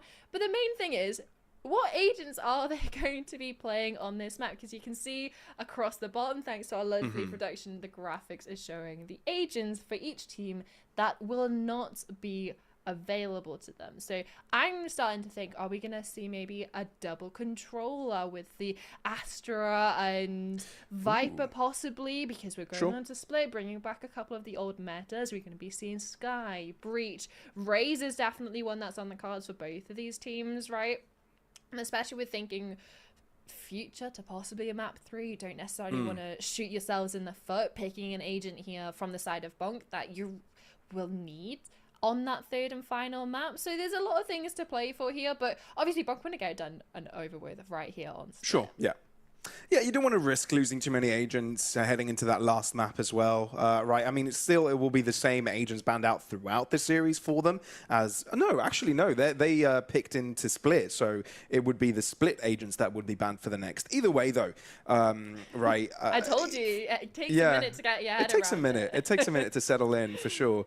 But yeah, unlike other times, for me, when we were looking at Project Blender Spotlight just a week ago, we saw a lot of the teams that actually brought into a veto a lot of similar maps that, you know, would feature similar agents, right? We had the likes of Pearl, we had Corrode, and we had potentially Haven all in one kind of veto. And then you were like, oh, which one do we use Neon for now? You know, which one do we kind of make the sacrifice for? And I feel for Split, it's not that big of a sacrifice. Maybe, you know, maybe Omen could be a big one to miss out on. Maybe Sova could be, you know, a hindrance. But I feel like you've got your options, right? You've got Fade if you need that info. You've got your other initiators, and there's still a plethora of controllers that could be coming your way. Surely you don't run Sova on Split though. That's not exactly. something you're missing out on, Pavlos. But you still have a lot of options, right? I feel like from the map 1 to map 2, I feel like you're not missing out on all that much, are you? No, I think the main one that we were talking about before was the Sentinels of not being able to play the Cypher coming in towards this one, even though it's not this if it's something that Bonk are even opting for with it being available to them. And I'm looking at more of the Sentinel picks. Like, obviously we're looking at that double control of a Bonk, which I was hinting towards before. It's something that you can use as a pseudo Sentinel. I feel like that pairs so well with Vito. So you got Crabtree on the Vito, who's going to be technically the Sentinel, but it's in the same category as Chamber. It's not your hard Sentinel. Yeah, I've seen some cool tech of Vito on Split as well, because you usually want to use a lot of breakout utilities to make into the sites. There's a lot of chokeholds. So to be able to stop those with the Interceptor, you know, is actually pretty strong for the defenders, right? I feel like there's some interesting tech that we'll have an eye out on. But yeah, Mov having a very similar idea, you know, bring in Vito there. Deadlock is their second Sentinel of choice. You know, I consider Viper a pseudo Sentinel, right? It's controller Sentinel a bit in both, and the way that you're able to slow down your opponents getting into a site. But here we go. Here's the compositions. The only similarities seem to be the Deadlock. No. Are there similarities? Skies. Gotcha. And the Vito. Skies. And the Vito. So everything else, bit of a change. I'm so excited to see the Deadlock. Yeah. I will say, I know we've seen Deadlock being run on multiple maps. We've seen triple Sentinel Lotuses, whatever. Split is back. Deadlock is back as well. And I love seeing this agent being played on this map, because there's so, like you said with Vito, like a couple of creative things, whether you want to go aggressive with it, you can play super passive. There's a lot of extremity plays that you can do, especially, or even over towards mid with the wall, especially when you're looking at when 1000R split over towards attack. There's a lot of control that you can use those sonic sensors for that I'm excited to see what kind of aspect they want to go for that is, but it doesn't seem like Bonk have any intention of slowing down. It's grouped up out towards A, and Kara's already up over towards ramp with a flash. Still a decent amount of players here for 1000 Ara to defend this side. Deep push here from Ultraludo. Does net him one pick, but into information most crucially. Karu tries to drop out of the toxic screen. 1000 Ara having the numbers here, but they might have jumped the gun a little bit on rotation. You can see Yanto closing in on vents, but Waddles the Pig needs to make up some space to help his teammate escape. But it's not even just that. He has to cross over on towards site Yanto. He's the one with spike in hand. I don't think he's going to clear this close corner, but it doesn't seem to matter. Waddles the Pig also finds one over towards spawn. Great timing and all the pieces of utility here for Waddles the Pig. And he gets another pick, utterly destroying his opponents. Not only does Yanto get away from the vents cross, but Waddles the Pig deals with all the players approaching. How does that even happen? I hope we see the replay of him just falling down onto site. Yeah. Oh. And that could have been a way to win. Admittedly, they had plenty of time to work with, and if the fights still went in favor of Waddles the Pig over towards spawn, it's not really much of an opportunity for them back into it. But it would have been a chance. The spike in their control, numbers advantage, and instead managed to thread the needle to get the spike down onto the site. Well, this is a good He punish. might get caught here. Enemy down. But having a Spectre is sort of one of the best situations you have. Delamark, a little bit of a delayed swing there. Wolverine doesn't expect it. And Mauve, single-handedly holding down the B side so far. Not doing too bad of a job, but with that, what does a pick with 20 HP? Do you stick the park? You do, because your teammates have got control over Heaven. Kufu's already pushing up into opposing spawn. So, yeah, this round's already done and dusted. Put that one under the rug.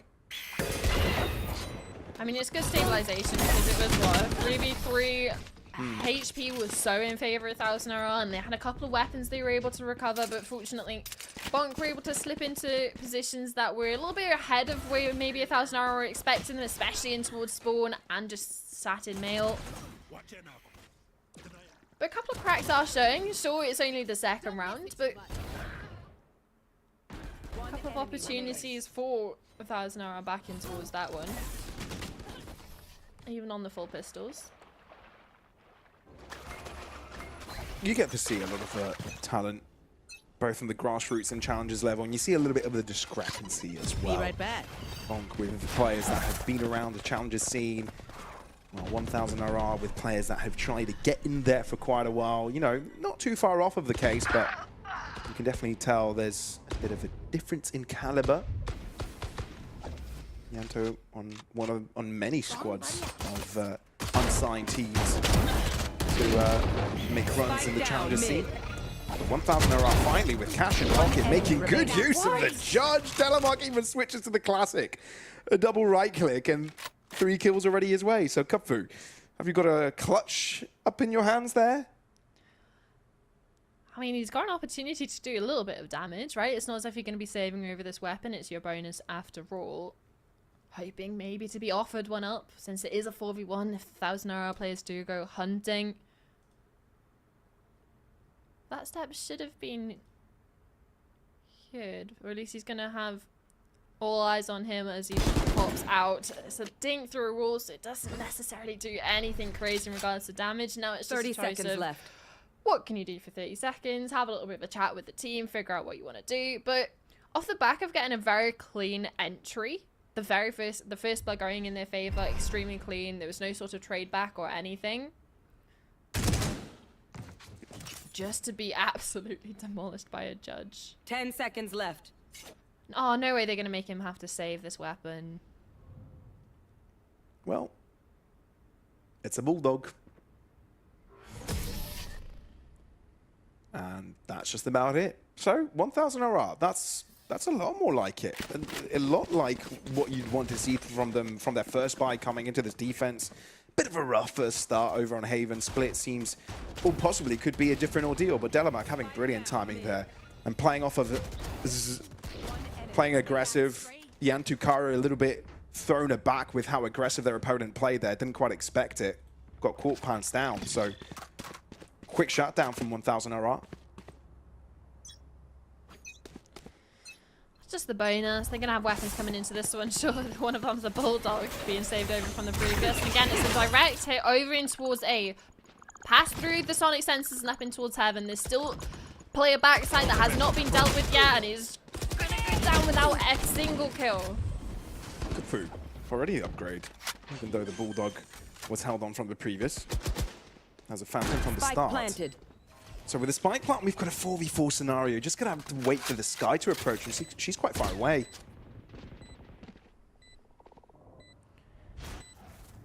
But the Viper is just gonna be Scout destroyed. like a fail-safe, really. It's not as if it's someone you're wanting to play relatively soon. It's after you lure the players into sight, but you have to be careful if the Trailblazer is gonna spot them out. The Trailblazer didn't spot Wolverine out, therefore having the element of surprise is exactly what Bonk needed. Able to create a trap play. You've got information on the players dropping in from main. The individual fights, one from screens and heaven. So Bonk have got everything under wraps. No issue.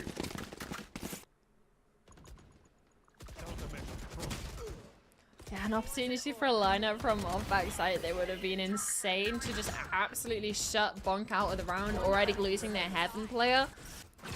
Making anything costly to get onto the site would have been massive. Instead, can't keep the numbers in their favor. Able to play that booky little crossfire, right? It's when you're sat on towards site, you have a player protecting each side. Plus the player in main. It's just really difficult to get onto site without winning those early gunfights. Good for early gunfights. I've got your wants trail. nothing to do with that. Pull them to their grave. No. Oh, Annihilation just slightly too slow. Can't catch up on time. But at least the defense of 1,000 RR seems quite fruitful on that B site. 2 players from Bonk have already lost their lives. Thing is, Yanto's just dropped under the radar. And SBK, W1 not quite wary of that one. Kufu going for this fight up on heaven. Wolverine winning his on 1v1, so 1,000 RR need to be careful of their backs or double down onto the fight onto Yanto. They've chosen the latter. And Yanto's aware, he's heard the drops, but doesn't use the smoke to conceal him. Side angle covered by Delamark. Swing out from Wolverine, but Mob having the higher angle to keep his teammate afloat. That's some sweet coordination coming through from the 1,000 RR players. On the perfect smoke as well, coming in from the Clove, from the Grave, to block off that line of sight on main, allowing the Sky to take that wide peek, to kill the Astra, to kill Yanto on towards site. You can see it here, hopefully, in the replay, how awkward it got for them. Gives them 2 isolated 2v1s. Yeah, there you go. Has to peek out towards the smoke and is just being held by Mob up from the rafters position. And now it feels like we have a little bit more of a back and forth. It's not necessarily Bonk getting away with all the shenanigans they were able to on Haven with their aggressive early peaks. Instead, 1000 RR seems to be the ones controlling the pace, at least on those early engagements over towards the A site.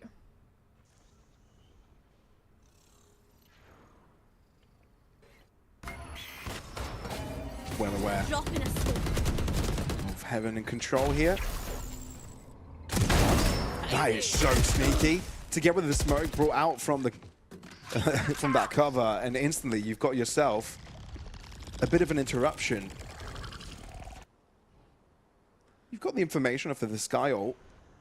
Oh, this is scary for Bonkers if they do decide to go back over towards A, especially if Delmat can deal with this veto, the ulted veto, but a double up of a players deep inside A main in towards A lobby. Sure, you're thinking about it. Even if you deal with the race, you think about the other player. I don't think. Oh, you do. 30 seconds left. You do, but Mob's got it covered either way. Showstopper gets interrupted. Delamax surprising waddles the pig, showing that there's a crossfire available to the squad. And Kufu, not the first time he's been in a clutch position, but he's got 15 seconds and 3 players to handle, as well as a potential spike plant. Not happening on Delamax's watch. An equilibrium restored. This is an impressive showing from 1000 RR. Looking a little bit disjointed as well from Bonk. You can even see across the map just being placed realistically into such a small area with all the information that 1000 RR had to work with. Enemy remaining. Corralled into a corner and seemingly fed to the walls of 1000 RR, who are now able to equalize, and off the back of a couple of impressive rounds and a couple of clashes multi-kills from Delamac. Taking that back.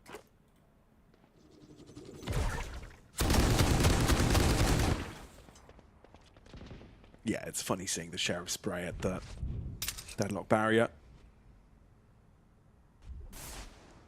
But, of course, go for it, Kyrie. Round could do it. Yeah. Does go for it not. and connects the shot, but yeah. You've got to take what you can. Sonic Sensor, it's not going to hear Waddle because he's been deadly silent and he's just walked past it. Now broken. Gonna go a step further. There's a lot of presence. Heavy defensive powers here for 1000 RR. Waddle still gets Spike one. down, B. I mean, W1. realistically, W1 shouldn't actually find anyone.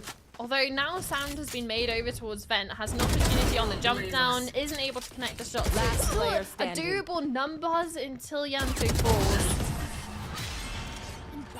And instead of it being a continuation of aggression and of dominance of Bonk on Haven, it seems Sure. like 1000 RR is starting to look a little bit more competitive coming into this one, and a lot stronger of being able to isolate these fights, make Bonk look uncomfortable. Yeah, I mean, they're playing proper Valorant right now, right? They're covering the correct angles, they are rotating correctly, they are disrupting in certain rounds as well to potentially stop Bonk from their plans from the get-go. They're throwing everything in the mix that they should be. And it is doing, and it is working, right? Bonk are unable to break through many of these cracks. Back in a flash. Sure, they haven't really done their due diligence in a couple of these occasions, right? Crumbling over their own feet. But you've just allowed Kara to walk through. I wonder what type of timings you can get away with.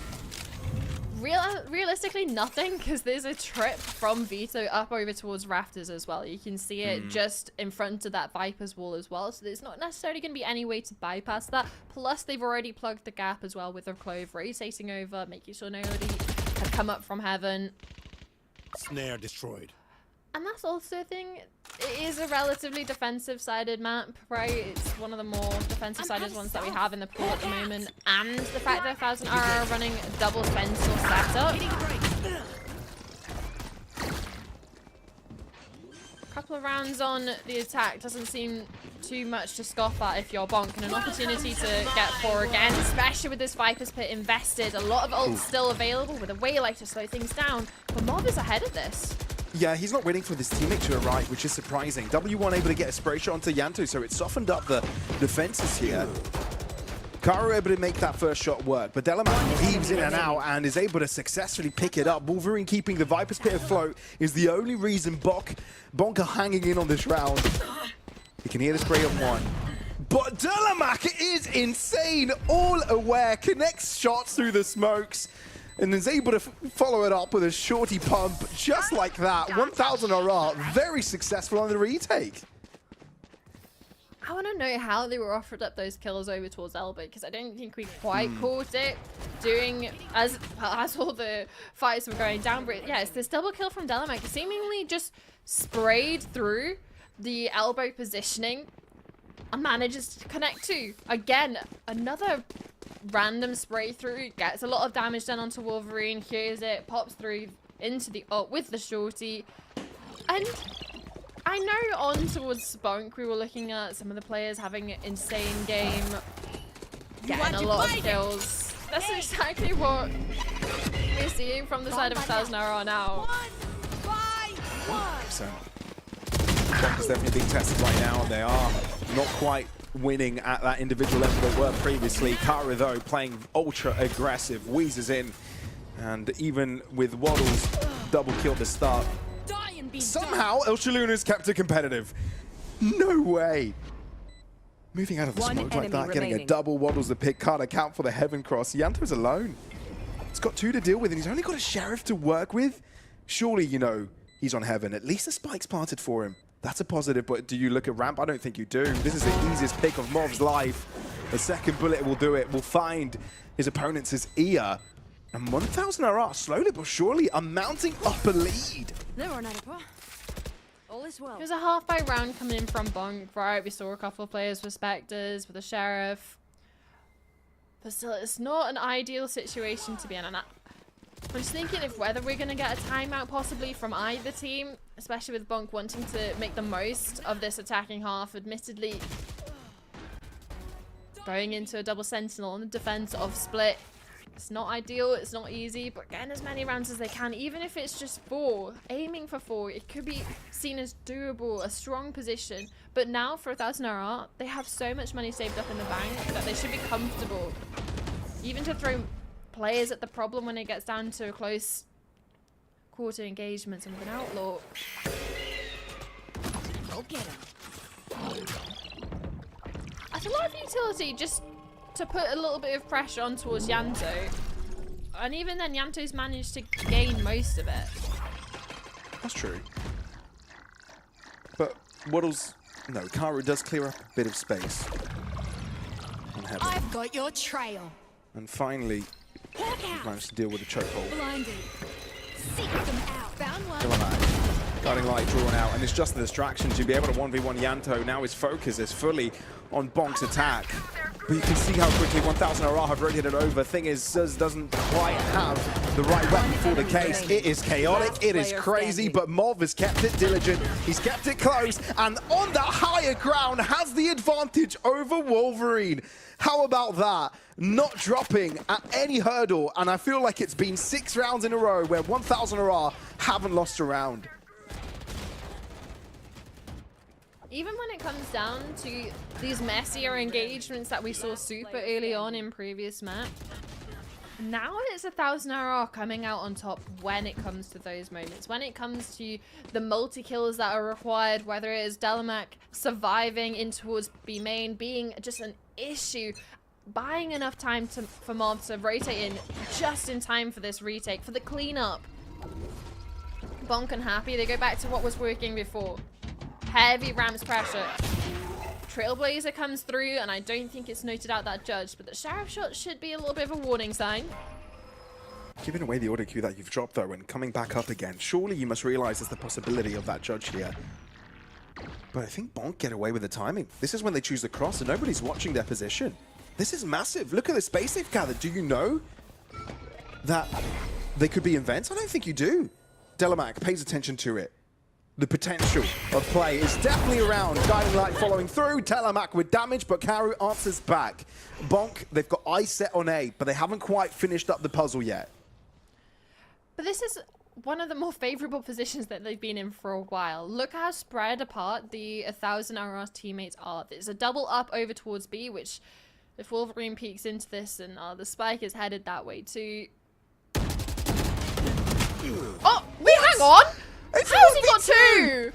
How How does he get away with this? 30 seconds left. That was supposed to be one and done. Maximum walks away with 2 and his life and a free B bomb site for his teammates and even gets himself a 3rd. Yeah, Wolverine just slapped himself and realized, yeah, let's just wake up Wolverine from Haven. Bring out that type of performance yet again. Clutch King, multi-kill extraordinaire. If that even is a word, I don't think that one is. But that's a quad piece here for Wolverine. Before the switch. That is insane. The moment we thought Bonk was starting to lose the juice, right, lose the pace, this was insane. We're getting to see it again. This was just a high-low. He baits out the first bullets and therefore uses the opportunity given their opponents' loss in accuracy to deliver the finishing blows, and he just taps away at them. That is, sure it's a microplay, sure it's a bit of a fluke from your opposing side, but you still were able to find them quickly before they were able to readjust. That's insane. There's a punishment. It was a 1-up, 1-down that was supposed to be the surefire way to hold on towards the B site. And technically, it was the right decision from 1000 Aura. Bullets unconnected, though. Allows Bonk, allows Wolverine to claw back some semblance of a half. At least guarantees them 4. Now looking to put a 5th. You can see how 1000 RR are trying to converge onto this midpoint, right? Trying to put some pressure on. I did say that, but the clock is moving away. Kara forcing up a fight with Mauve is massive, and he's currently using up Evolution, so not affected by any utility. He can take fights freely. Gets away with his life, finds 2 picks, simply putting Bok on the back foot. Now you've got your 1 player left. Wolverine, this is sneaky, can only get away with the 1 this time, and I'm afraid that that's not enough in a situation like this. Now it's Khufu's turn to show us how it's done, and I'm afraid Mauve is able to put him right to bed. All right. I feel like 1000 RR wanted to show us a series, and it's a series we will get 8-4 currently at halftime. Yeah, it's not necessarily the best way for Bonk to end their half with an opportunity to get at least 5-7. Instead, it's 1000 RR that pushes the lead in towards 8.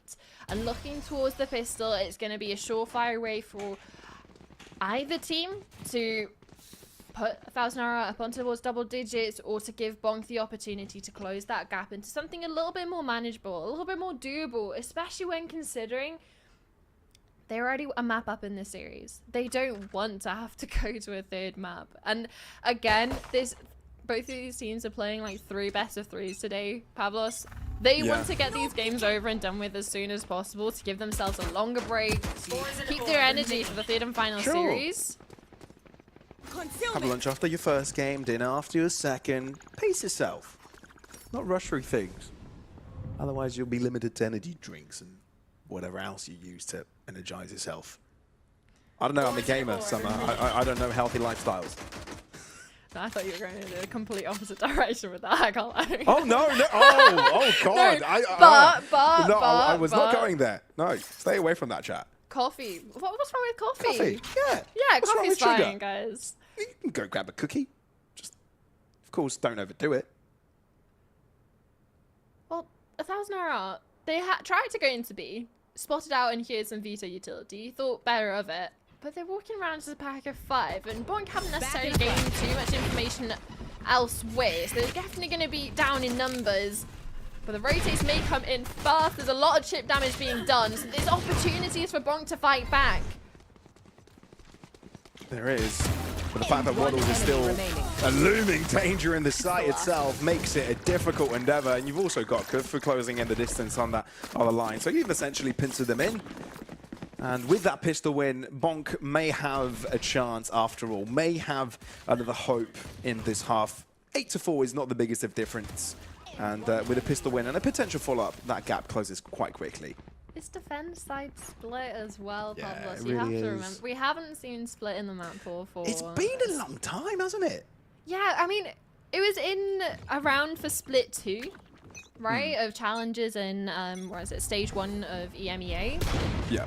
So it's been about. It just had a little bit of a break, short break, and Delmac is going to be taking a short break in towards this round. See you in the next one. It's a very quick cleanup. And you would have thought Bonk were the ones on the pistols, because 3 players with Sharos managed to get a kill, and Bye-bye. Karo with that Outlaw also chimes in over towards the end. So I'm interested to see how strong the buy-in towards this bonus are going to be. I'll tell you what though, Summer, back to the split discussion. It's the first time we're seeing it with this type of a meta as well, right? Because there have been so many shuffles in terms of the agents. There's so What been, meta? you know, what meta? You know, we haven't figured that one out, right? So we don't quite know, you know, to what extent this is still defense-sided. I imagine it will be more so now than before. I would imagine. I could be wrong. It could be the exact opposite, right? The defenses lose their power, you know? Covering it. You could fool me. I don't know. We'll figure that one out. We'll see the stats. The stats will tell us. Eventually. Eventually. Balls Not is- through off-season games, though. Not through Oh! off-season games. What is that That is shot? nasty. I mean, that's a great way to start off your bonus, right? Dog to the face, though. That's not the way to close it. That's Choluno. Karo's bind. He doesn't know how Choluno's crossed by. That's 3 picks already. And now you're looking to close into the B site. Yanto's going to do some heavy lifting here if he wants to keep his team afloat. And already he's done damage. There's a pick, gets the pick on the other side of the map, and he started to rotate, and he's left alone now. Is he still on the Sheriff, though? That's the question. Has he found the gun to upgrade? But even if he is, there's going to be weapons up in towards mid, up in towards male as well. The only issue is, sure, you're going to get the information that Dalamak was over towards site with that spike plant. You don't necessarily know where W1 is. That's the thing, though. They expect you to go through heaven. They expect you to take your sweet time to drop through here. Instead, Waddles, sticks around with the Sheriff and says, I'm going to go straight for the spike. Guiding light to backside. No one's home, realizes it's a garage play, and there's someone that could be lurking around on heaven and should be afraid. Has another guiding light available. Could potentially drop in quickly. One enemy remaining. Bucky out. Doesn't know. No info on the second, but assumes Delamat could be here. And that's the right assumption to make. Connects, but there's no time to defuse, albeit the picks. Valiant effort, though. That was entertaining. I mean, it's a valiant effort, sure, in regards to winning the round, but at this point, does it really matter that the round didn't go in their favor? It was their bonus. And they've made it the most expensive round for 1,000 aura. Every single weapon's been taken off the board. It's going to force a complete reinvestment, which should only go on to strengthen Bonks' chance in towards this next round with lesser weaponry, maybe a couple of bits of missing utility, half armor on a couple of players. Have to wait and see what they actually are able to field. For important exit kills, nonetheless, for the side of Bonk. And we are straight back into it. Don't know what weapons they've got. We've got a Bucky. And you've got Yanto on the Phantom, and he's done a lot. You've kind of walked into a bit of a trap. They've managed to get 1 kill. This may be a rifle that's recoverable if they can get past Wolverine, but that's a big, big if. Especially with the player already walking out towards site. Waddles is already in the face of the players. And there's nothing that 1,000 AR can do because they're throwing flashes in their faces as well. So little by little, Bonk are chipping away at their opponents' lead. It's impressive to see, right? You know, having the right holds. And you did talk about the defensive sidedness of this.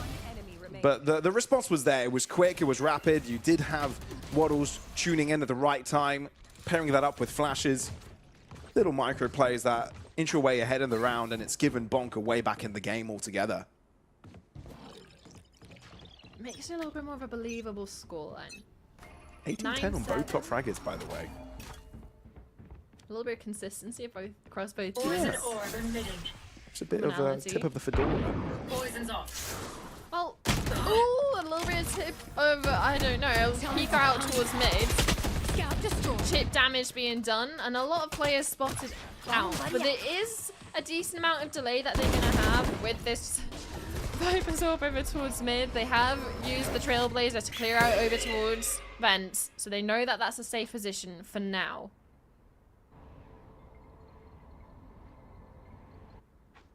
It is lead. I've got your trail. There we go. Seekers have come through, and it's given the realization of 2 up in this area. Waddles returns of the Seekers of his own. Yanto is able to keep himself afloat onto that B side. They've been able to create a fortress on that side, and Karo's closing up the distance as much as he can. Kupfer's been able to quickly get here as well. And even though he's able to break into the back line, this is still a close affair. 30 you have no seconds side left. control if you're 1000 RR.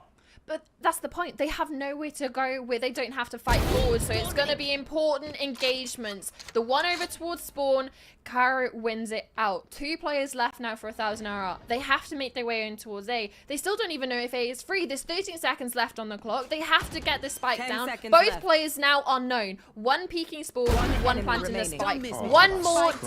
dead, one left alive. Not for long though, Summer. Not for long at all. Karo, solo man endeavors there.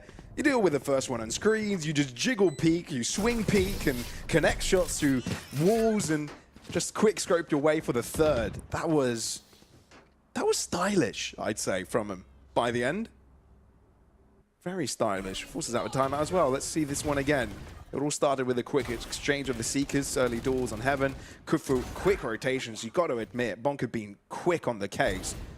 But Karo, this triple, Enemy remaining. this was nutty. Probably one of the highlights of the series so far. Yeah, it was all on his shoulders as well. Like, sure, you have the opportunity for the retake to come through, but didn't even need to wait for it. Just stood firm over towards screens. Deals with the player coming in from spawn that was trying to flank, that trying to be a thorn in the back of the Bonk defense.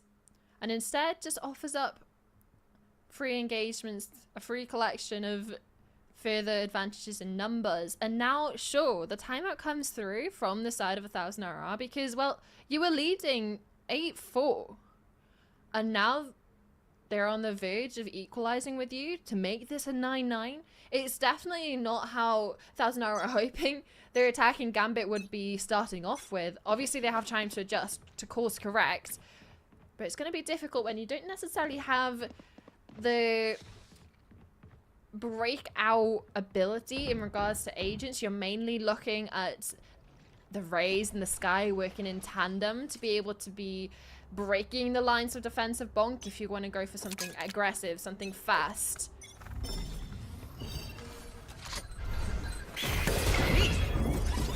Oh, flacked. Came back into safety.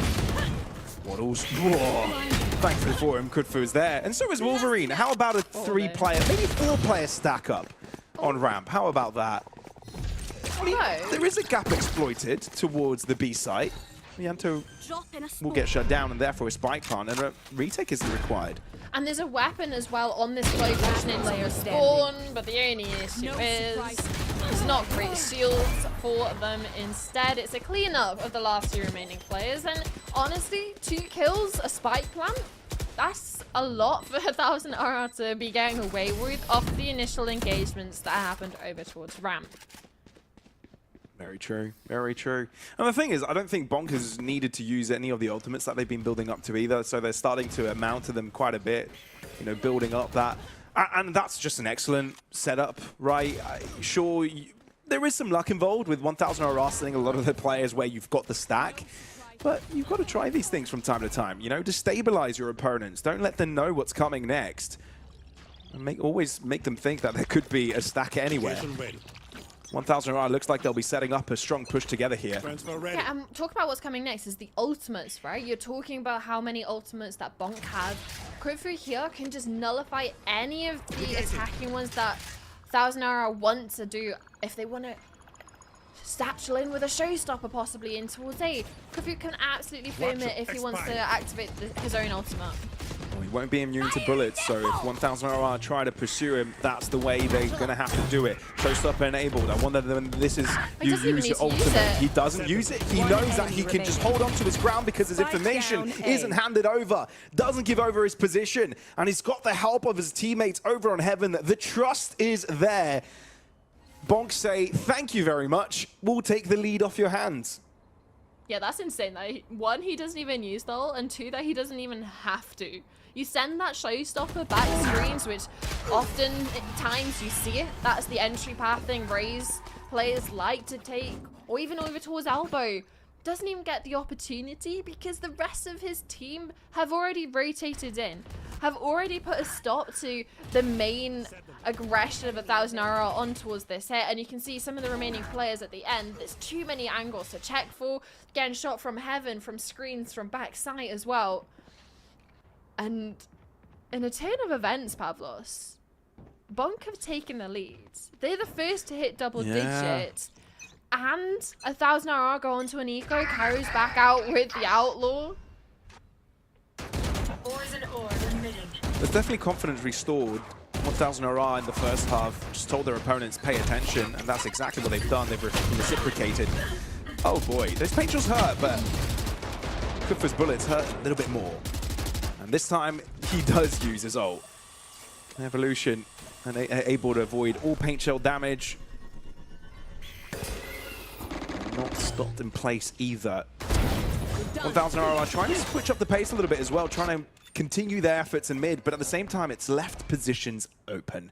They haven't checked the Anto's angle in a good while. Therefore, this is the simplest backstab of his entire life. 1 pick, 2 picks, potential for the third. They've got the information for Waddles to tune in on that action as well. And Bonk not only now have the lead, but are poised to take the series altogether. Just 2 rounds required to get that done. You have to respect the ult on the eco because it allows him to do not necessarily silly things because it is built in towards the agent, but you wouldn't necessarily expect a player to be stood in a molly, stood in a paint shells as well, and some of these angles can go overlooked, especially since he put it down as a form of safety to clear another angle, to clear close by denying a peek from afar, and instead you just have a Vito running at you, peeking, farming up a couple of eco kills for himself. And we were talking about the ult economy of how in favor it's been for Bonk because they haven't necessarily been forced to use any because of how dominant some of these rounds have been. It's a perfect opportunity now to use the Viper's Pit over towards mid. Yeah, the thing about Vito though, you're still in a smoke if you move into the Viper's Pit, even though you're using Evolution. So that still will always affect you. Karu. Deep angle here. No option to step back is easy. Oh no. He's got Waddles to help out though, right? If you've got strong players like this, shoulder to shoulder, why ever fear? I mean, Delmac just walked into the tap fire of Waddles from deep, trying to bait them in, honestly, towards that operator, and instead has managed to pick up the kill and scare him away. Luno's expected to have reposition though coming in from Wolverine, so that's at least an opportunity. 30 seconds left. Oh, Annihilation doesn't find its point again. Oh, they haven't actually used it. Now's a chance. Waddles the pig, turns into a cocoon, and won't turn into a beautiful butterfly after that. Instead, will go to his demise. Yanta holding on to backside, and it's basically up to him to keep it afloat. W1 using ults, but it's to end up with the pick. This will actually be a 1v2 though, I believe, because W1 is going to go down due to that ultimate. But it's still going to be a hard and tall ask for this Waylay player. I think he spotted Vito going back in towards main, so Mob's position is known. Now it's just to figure out where Scissors is. Yeah, especially with the operator, when you're dealing with so many angles, so many positions simultaneously, maybe not the best come for the case. Trying to play that one quickly, but Scissors is there on time. Oh, well, double digits for 1000 RR though, and this is the closest they've gotten all series long. Sure, they had the lead at this first half, sure they were leading 8-4, but now they're getting a grasp of that attacking side. Maybe there's belief in converting this back their way, and I feel like that's important. Belief is the one to die last.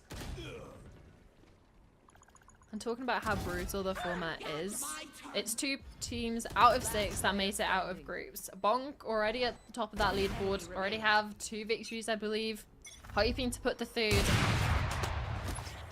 on the scoreboards. Okay, that's another punish from El Choluno onto Wolverine through either smokes or Wolverine's own Viper's Pit. So those are 2 massive frags that he's been able to get 2 rounds in a row now. A massive key player for Bonk being taken off the boards. Seekers thrown in as well. You're gaining a lot of information about the whereabouts of these players, but 1000 are thinking they can set up the trap. Waddle says, you can't do that to me. I am the trap. Delamak, though, has got a response of his own. And instantly, we're back to square one. What was Khufu looking at? Not sure.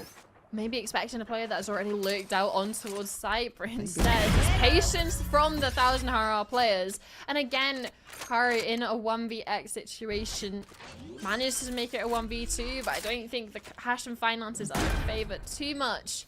Maybe he saves the operator, picks up a weapon over towards mid, goes for this. He has the ult to work with. I mean, he could potentially recover a weapon from elsewhere, and indeed, Phantom found in Vents. Do you reckon he's got this Summer? 1v2, clutch.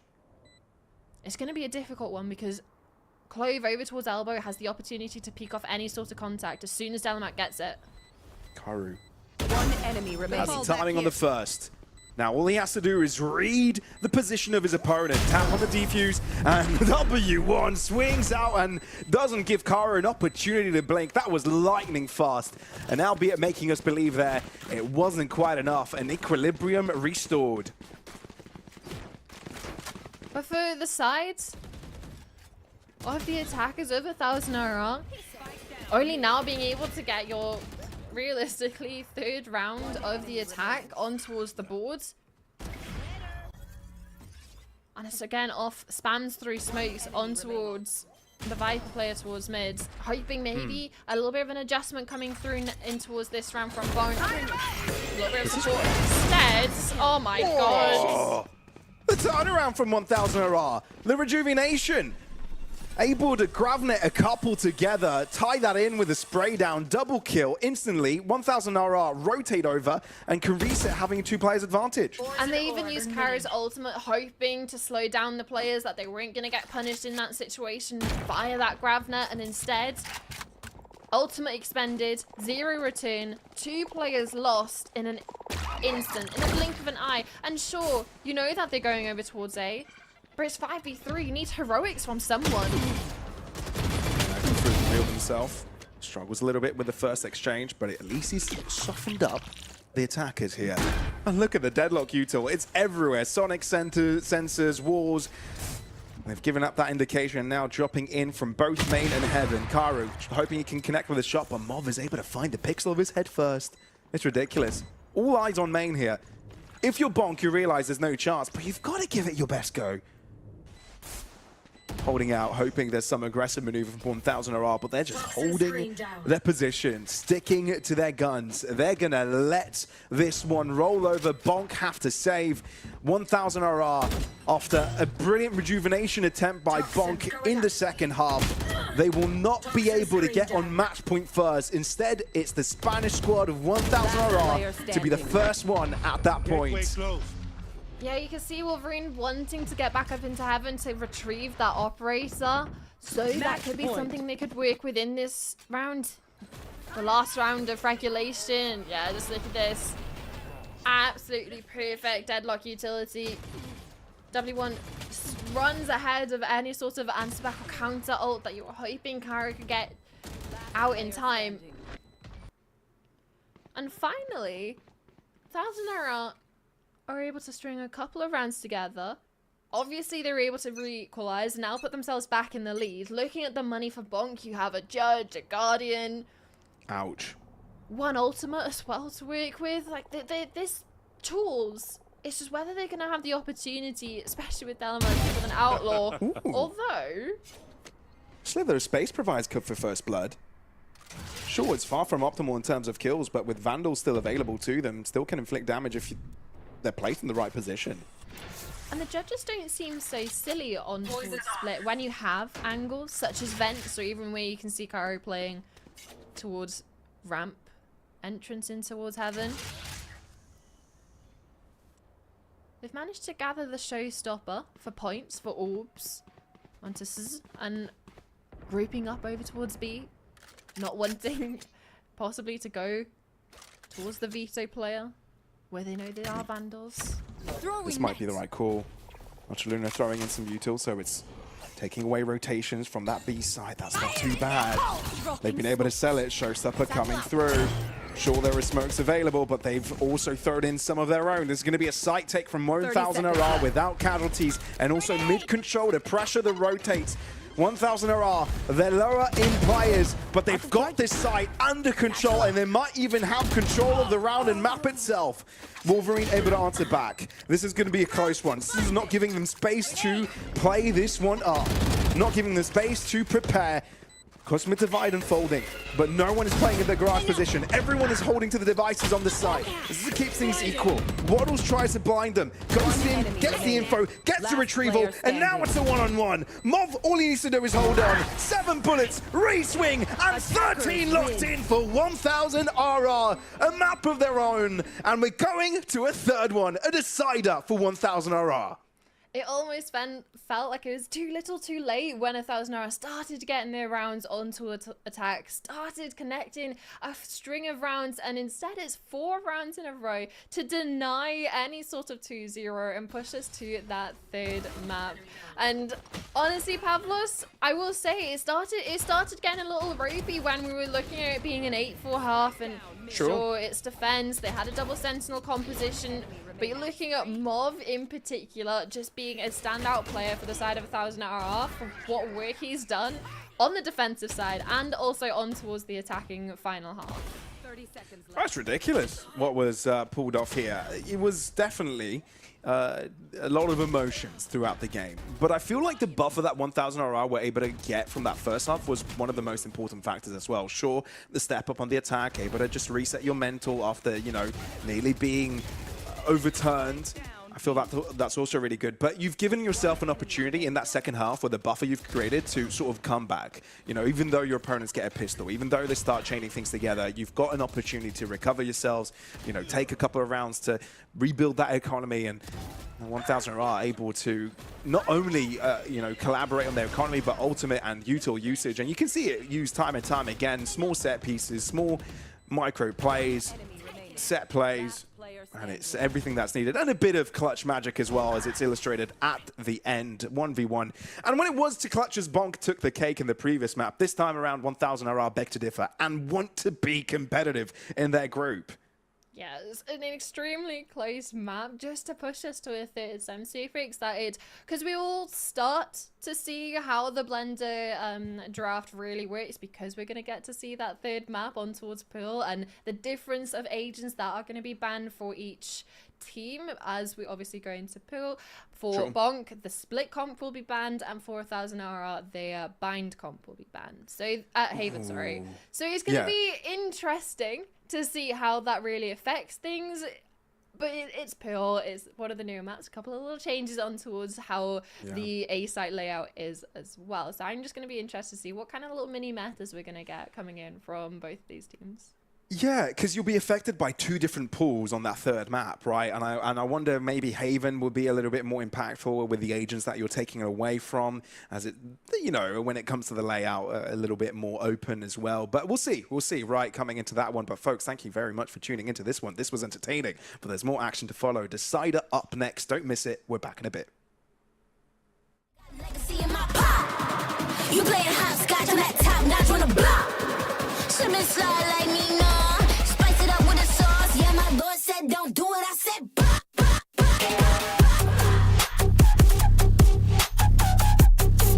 Yeah, my Lord said don't do it. I said bah. Yeah, my Lord said don't do it. I said bah. Call you up like what you doing? Ride around with the squad, no losing. Link you up with the Reaper, keep it moving. Yeah, they can't do it how we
go. 24. Let him move blood, but it can't come. I don't wanna pedal with an O3, get room, boom, up 400, that's roll. Got to see 100 the move. Get lifted, body need be cool. Let's do flat over your head. Body got another on me, oh, double nine. Telephone cut that rain. Shout out my son for the rain, though. I don't want cut my leg. Running fist fire, scare no rest. Go pop one ring, go break one bench. I pop missile, if I wish I put one pistol on my head. Was popping and popping, love in the morning. Blue come over to come in the morning. Vogue in the flick, poster forming. Confident boy run a halo on me. Jealous in the NBA, fill up in the air. I be hitting minimal when I'm on the air. Yeah, boy so pitiful, wanna be my pet. Oh well, good boy, catch a bone on the stair. Renegade, let's go. 24. Let him move blood, but it can't come. I don't wanna pedal with an O3, get room, boom, up 400, that's roll. Got to see 100 the move. Get lifted, body need be cool. Let's do flat over your head. Body got another on me. Skittle my life. Skittle. Grape head flavor. Grape. Take all the vibes. Right side center. Pesky side. I need to spin it. Blind with a face, spin relay on this light. We gon' see where to take off. I am the chosen one, that's how I feel. I ain't tripping on rewind. The blessing I got from the angels around me are really some A1. I am the chosen one, that's how I feel. I ain't tripping on rewind. The blessing I got from the angels around me are really some A1. Renegade, 为心将我包围。Renegade， 弄我自我击坠。雨落下，扣紧我外套。一辆车穿梭在轨道，你不想成为我目标。Renegade go on the more. Renegade, let's go. 24. Let him move blood, but it can't come. I don't wanna pedal with an O3, get room, boom, up 400, that's roll. Got to see 100 the move. Get lifted, body need be cool. Let's do flat over your head. Body got another on me, oh, double nine. Renegade, let's go. 24. Let him move blood, but it can't come. I don't wanna pedal with an O3, get room, boom, up 400, that's roll. Got to see 100 the move. Get lifted, body need be cool. Let's do flat over your head. Body got another on me, oh, double nine.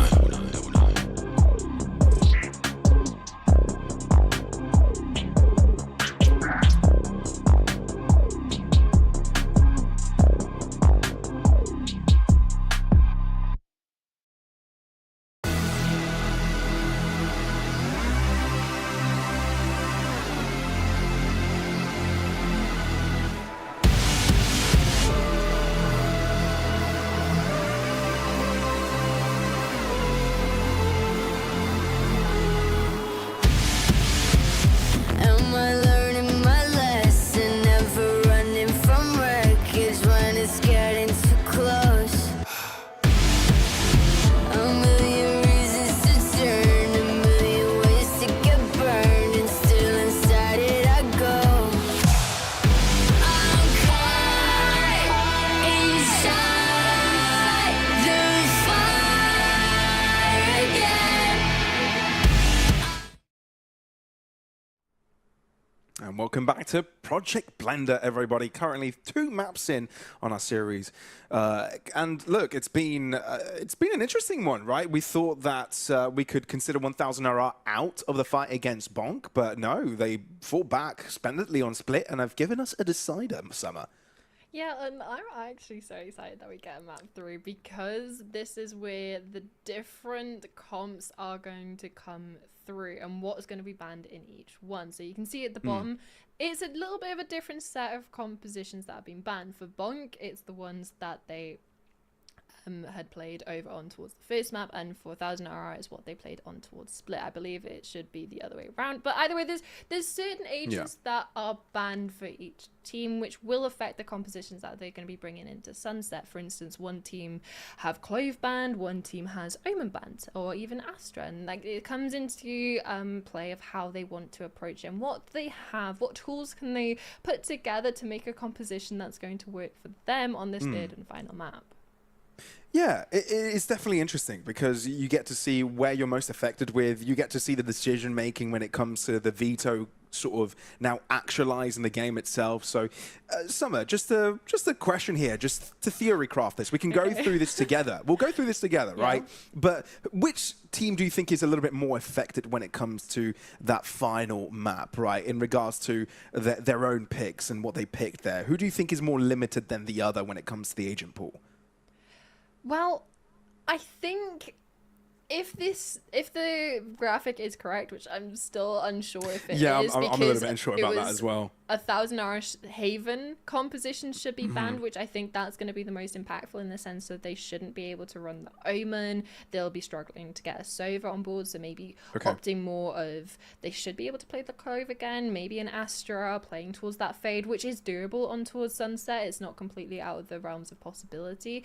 But at the same time, for the side of Bonk, they're going to be losing a couple of flashes, some of the Sentinels possibly that they want to use, and it is really up in the air at the moment.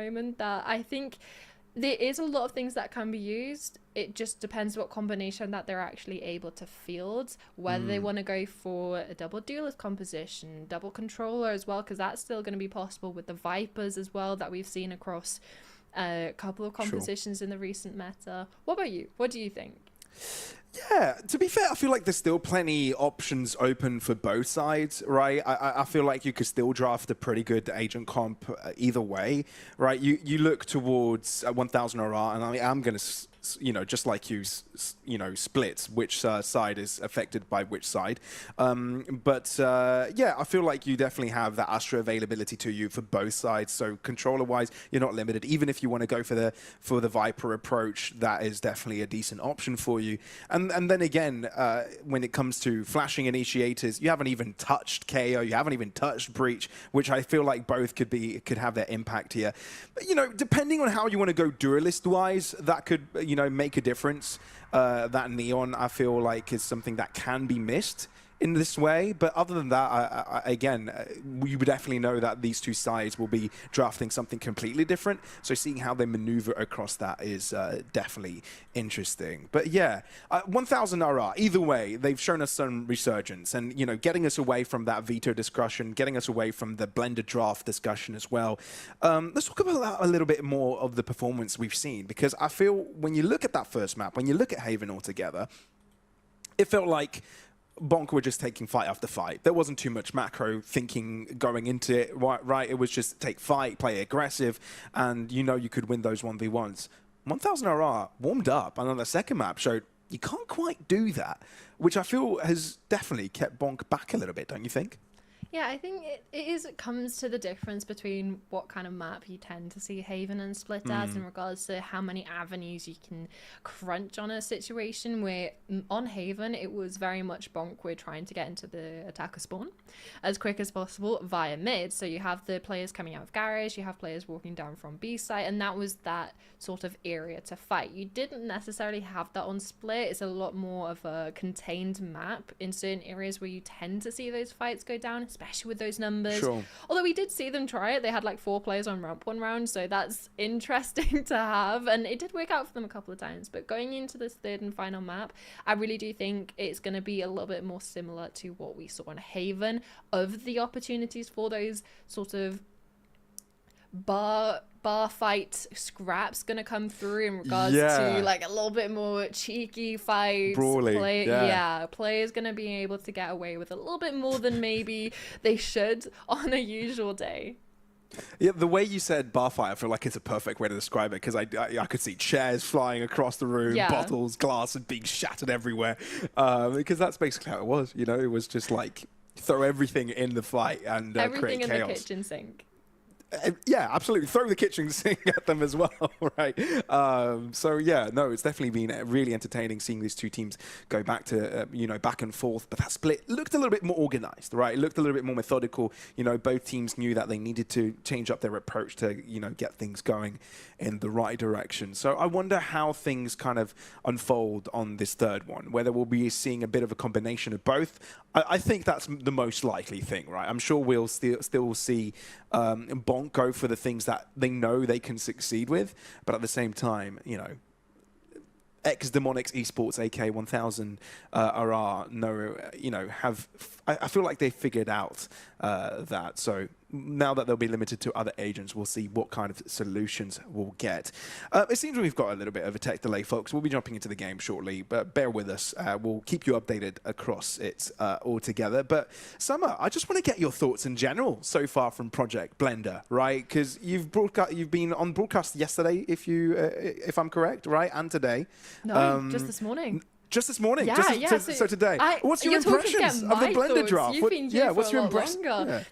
We haven't had a third map. That's why I'm so excited to see this series go to the distance, because I think we got let down on map 1. It wasn't necessarily as exciting. Map 2 was great. The fact that we're going into map 3 now, we're getting how the Blender draft interacts, and I think this is a little bit more of an this is the updated agent band.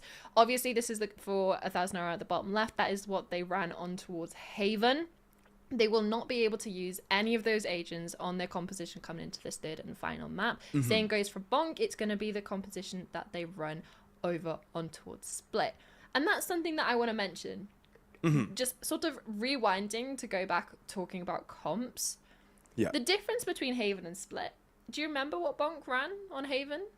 What the main thing that they had was? The main thing?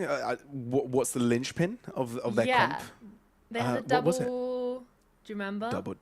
Double Sentinel? No, did they? Double Duelist? Awful memory. I don't remember. I've got an awful memory. Double Duelist. Which also enabled them to be so aggressive in those peaks, and we saw it work out for them. Okay, we can't doubt it. I've got a short memory. I feel like sorry, I'm just trailing back on this, but you're so right. For some reason, I've got a very small random access memory. It's just like one. Just download more RAM, silly. Kilobyte. Yeah, I just need to download more RAM. Don't know how to do that. I'll figure out ways. Glad we're jumping into the agent select, though. Yeah, and this is what I'm looking towards, seeing what Bonk actually want to come out onto this one. Again, you're not going to be seeing that double duelist that we saw over on towards Haven, but at the same time, we're seeing the Neon back in favor on Forcaru, and also Waddles the Pig going on towards this breach, which is just this aggressive opportunity for this team to be able to take those peaks, especially on a map of Sunset.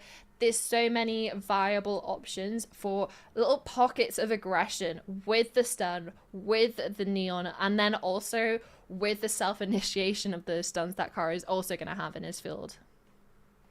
Right. So, yeah, the Neon proving that it was important, that it's still available to them further on.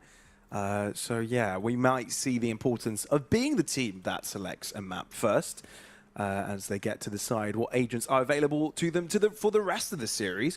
And we're seeing a Waylay Reyna comp come through from 1000 RR. Okay, this is new. This is something that you won't regularly see. Yeah, I'm interested to see how this one works out, because basically you're limited to the flashes available by the Paranoia and Reyna as well. So I wonder how this one works out. I mean, it's definitely a creative composition, and it's going to get tested by a more standard one. I think it's fair to say that Bonk's able to get on the board. But it is a choice. Breach was available to them. They just decided against it. There's something. Okay, so this is also the first time a lot of these players are jumping into a third map.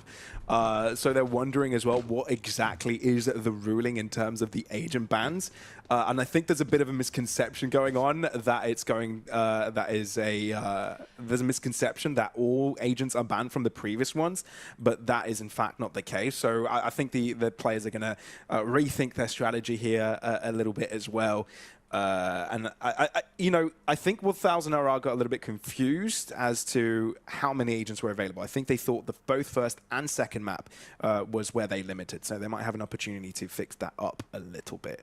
That's just me by reading the chat there real quick. Yeah, so just looking at it, 1000 RR should not be allowed to run Cypher, Sova, Neon, Omen, and ISO. So they are not allowed to play those agents, and they tried to play those agents. They did. I think they got a little bit confused of thinking they can't run this split comp, but instead it's the composition that you ran on your own map pick is what you cannot play. That is why for Bonk it's split, their split comp that's banned, and for 1000 RR it is their Haven comp that's banned. So that's why I said it takes a little moment to get your head around it, to make sure you remember what you picked on your map pick, especially since it was at the start of the series. We can't blame them for that. So it's just going to be a little bit of a lobby reset and going into this. And yeah, like you said, if they're wanting to run those agents, they might get a little bit confused about what composition that they're going to pick going into this third map. I think they'll be a little bit relieved as well with that. But yeah, just like the blended draft is new for us, new for you, it's new for the players. And they need a second to figure out what their comp is going to be. We're throwing this to the break so everything can be resorted. But yeah, we will be back in a bit, so stay tuned.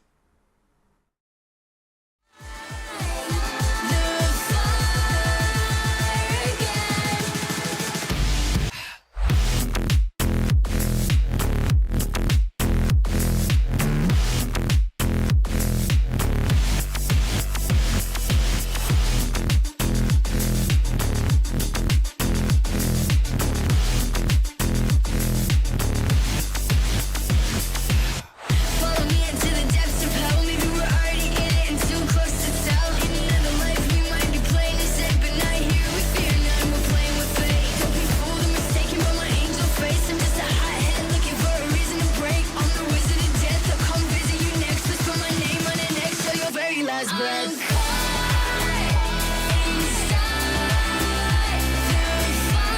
the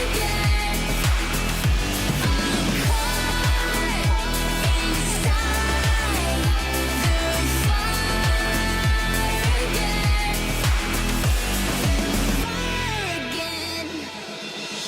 I'm caught inside the fire again. I'm caught inside of the fire again. I'm caught inside of the fire again.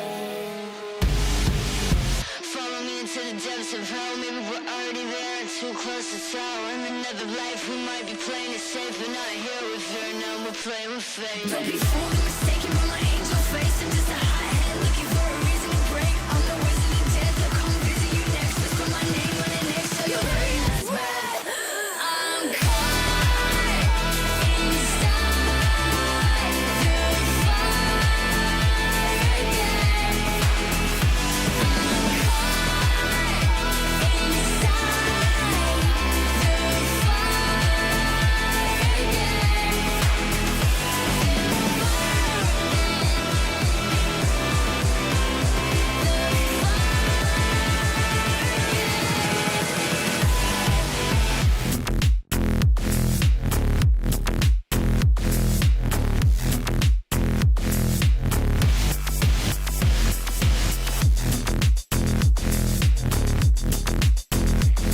I'm the wizard of death. I'll come visit you next. Whisper my name on an X till your very last.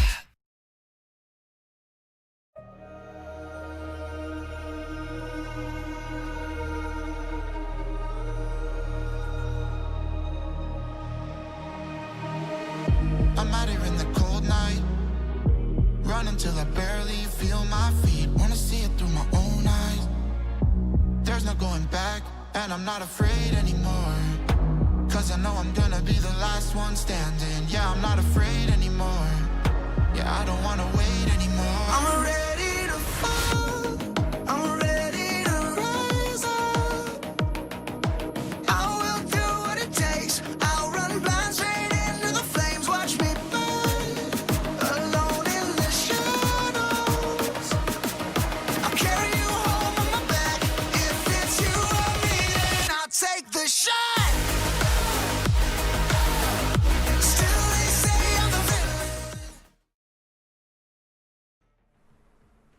In Project Blender, we don't even let the timeout go to 0. We're jumping into the Agent Select, everybody. Welcome back, as it looks like all the teams are in line with the rules of the Blender draft. As you know, it's the first time of the day we see it go to a third map. It's the first time for the teams as well to figure out what exactly is banned. So for everyone at home wondering what exactly is banned, essentially, the agents played on your own map pick. It's that simple. So now the decider, those are banned, and you have to figure out what other comp you're going for. I think Bonk realized from beforehand what they had to do, so they're sticking to that.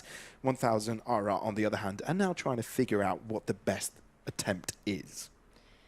Yeah, because the composition that they tried to run, 3 of those Was weird. agents were banned. So now they have to readjust, and it's looking like they're still unsure, taking the time to discuss what they want to run. The Waylay and Arena still going to Similar with be before, yeah. used. It's just you're going to take the...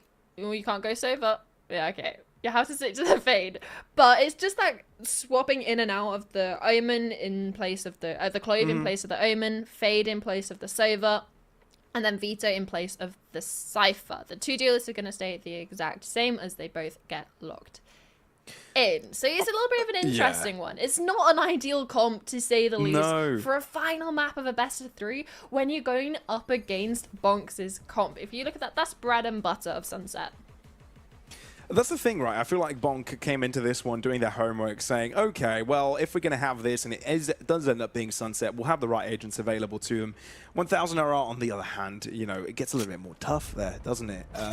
Because I don't think they quite knew exactly what the rules were at play, so, you know, couldn't beforehand figure out what to leave available for this one. But we'll see what they're able to do here, because we saw how they were slowly being able to match Bonk individually, and with the double duelist comp that they brought up, we might just be seeing them do that again. 20 seconds on the timer, folks, as Bonk start things off on the attack. 1000 RR into the defensive, and it's the map that decides who gets the win altogether. This is the group stage, and Bonk on the chase to get the first seed. And they have a great chance and a great opportunity to do this now when 1000 RR have a Buki comp because of the Project Blender draft, the greatest agents on this map being banned out on towards their pick of Haven. And now you're looking at this. They're starting on the defensive side, double duelist. Your Sentinel is Veto, which is a glorified chamber. And an opportunity for Bonk to get some space over towards mid at least.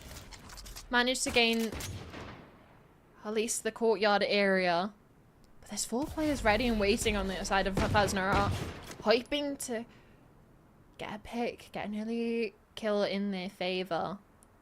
I mean, this is already a different approach for what Bonk was showing on the first map, right? A lot more methodical, a lot more on that figuring out mentality before they go for the commitment. Alger now towards that right-hand side, and you do have a couple of distraction pieces spread across, and even though you do put initial pressure into the A site, you're not maintaining it. And the thing is, that's not going to affect any sort of rotations from 1000 RR. You can see 3 players still stacked over towards B, and even more rotating over. Sound calls would have been cured by the player over towards Market. There's a trip on the floor. Good stun onto Delamac, but again, with plenty of players around, shouldn't be too big of an issue. That is going to be a disruption, though. Mob gets blinded a little too late. Triple kill for him, and they've tripped Bonk over, barely getting into the site, and they are falling all face planted into the ground. 1000 RR with first blood.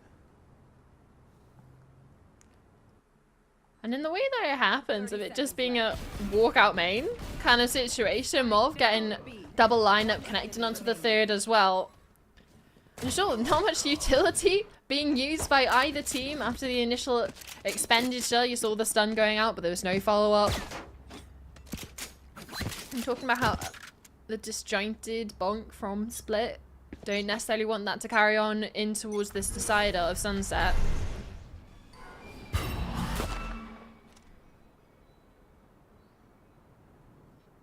Double up for 1000 RR as well here. I'm surprised it's just Sheriffs. Oh, never mind, there's a judge involved. I saw Delamac throw out the pistol. I was like, is that what you've got? Well, he's got both One enemy remaining. monstrous of a weapon. That judge really doing a lot of difference, but the Sheriff as well, and the backup from the rest of his teammates. So make that a flawless for 1000 RR. How about that for a confidence booster? They barely won the previous one. Let's be fair, it was very close, 13-11, but getting off to a confident start is as good as you can hope for. Yeah, and especially keeping all these weapons. Like, sure, some players only had a Sheriff coming into it. Maybe going to be forcing up in towards this one, make it a dangerous buy. You do. Or don't you? It's a tough call, isn't it? Because I mean, you have both extremities. Sure. You have an Outlaw and a Judge.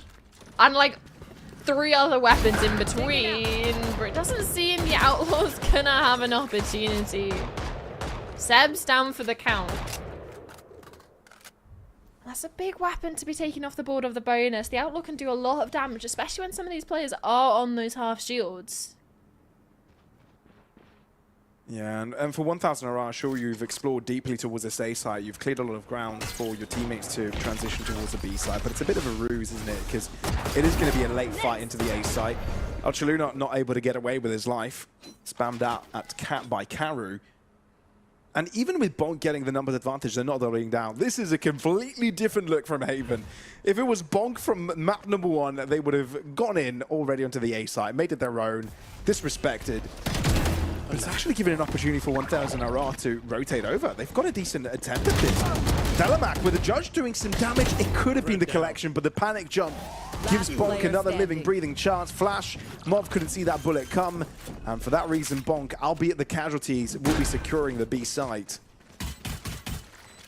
I know you're saying it as like a little bit of a joke of it being, you take the names off of the Bonk players and you put the gameplay of Haven and the first couple of rounds of Sunset and even Split next to each other. You would not say they're the same team.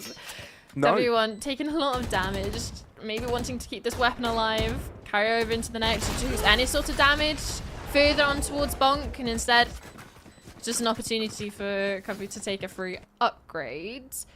But yeah, it's a little bit nice to see a couple of different looks to the same team and variability in what they can do. And just love this initial kill. Fine, great shot on towards the Outlaw, but it's the second one where you get the drone pinging out a player, a stun coming through, and the fast follow-up from the Neon as well to punish that position.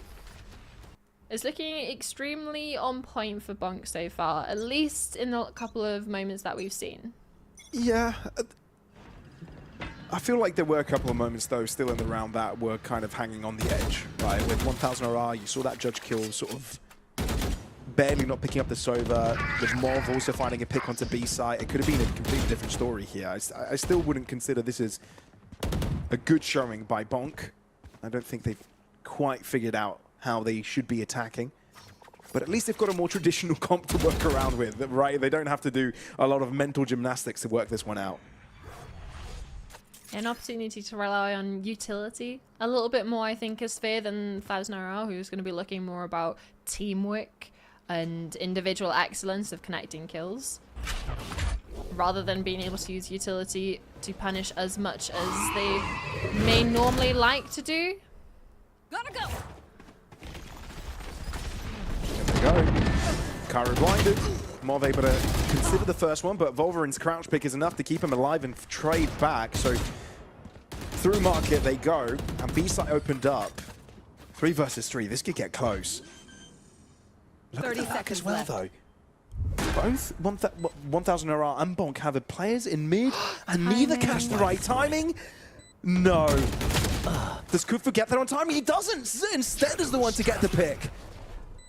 So now the rest of the individuals are popping to do the heavy lifting into the smoky Anta. That might just not be the right call. Delamet gets there on time and waddles. Sure, he's been the saving grace many a times in the first map, but has to do a hell of a lot here.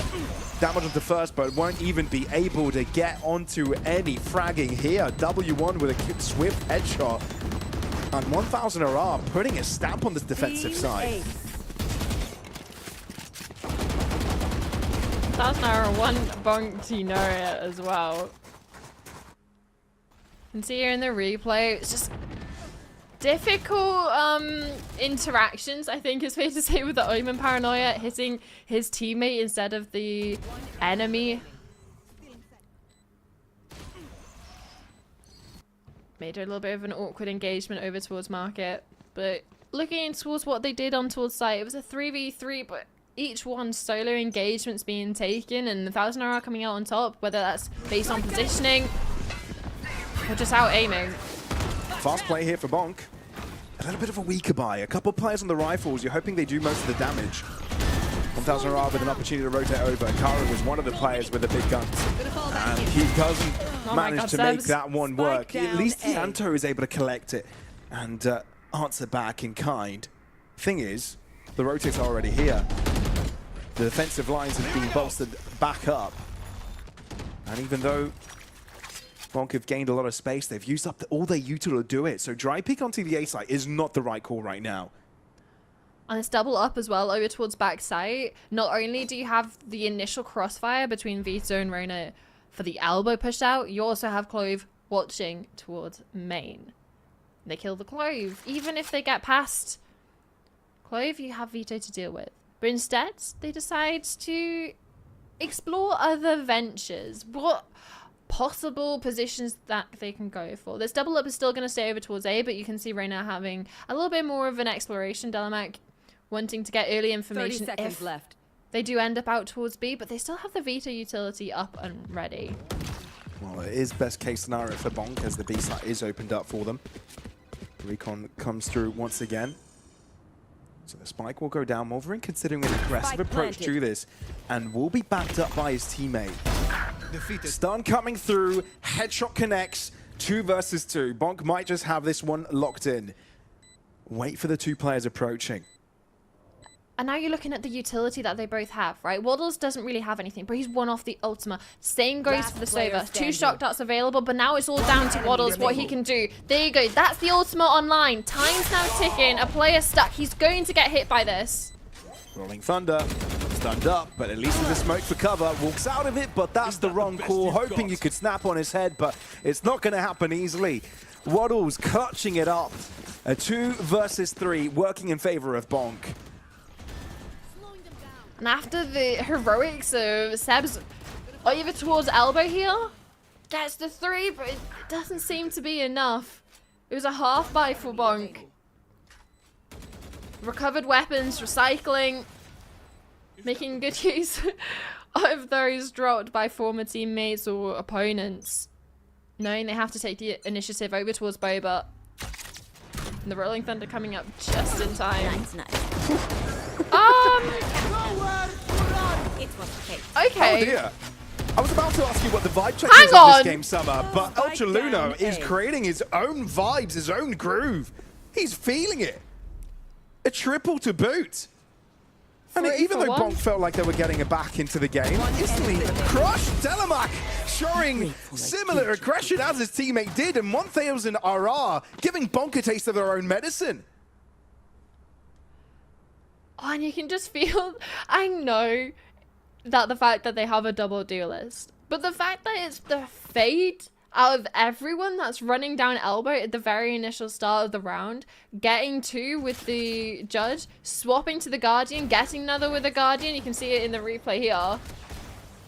And then at the end, you have a Reyna, Dalamak just jumping through a one-way to connect the last final 2 kills.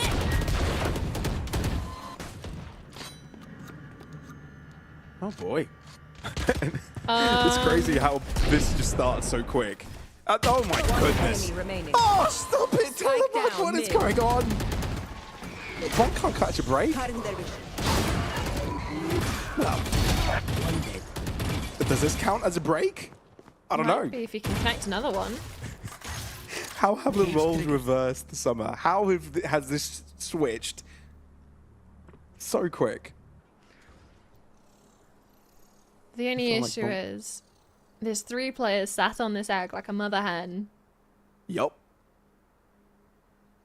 No eggs will be hatched.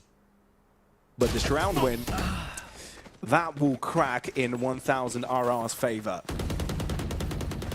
This is looking scary for Bonk, especially after the dominance we saw on map 1. Yeah, let's see this replay. I mean, it helps when you've got the dismiss to get away. We were judging the composition, but it turns out, hey, maybe Reyna, there's value to it.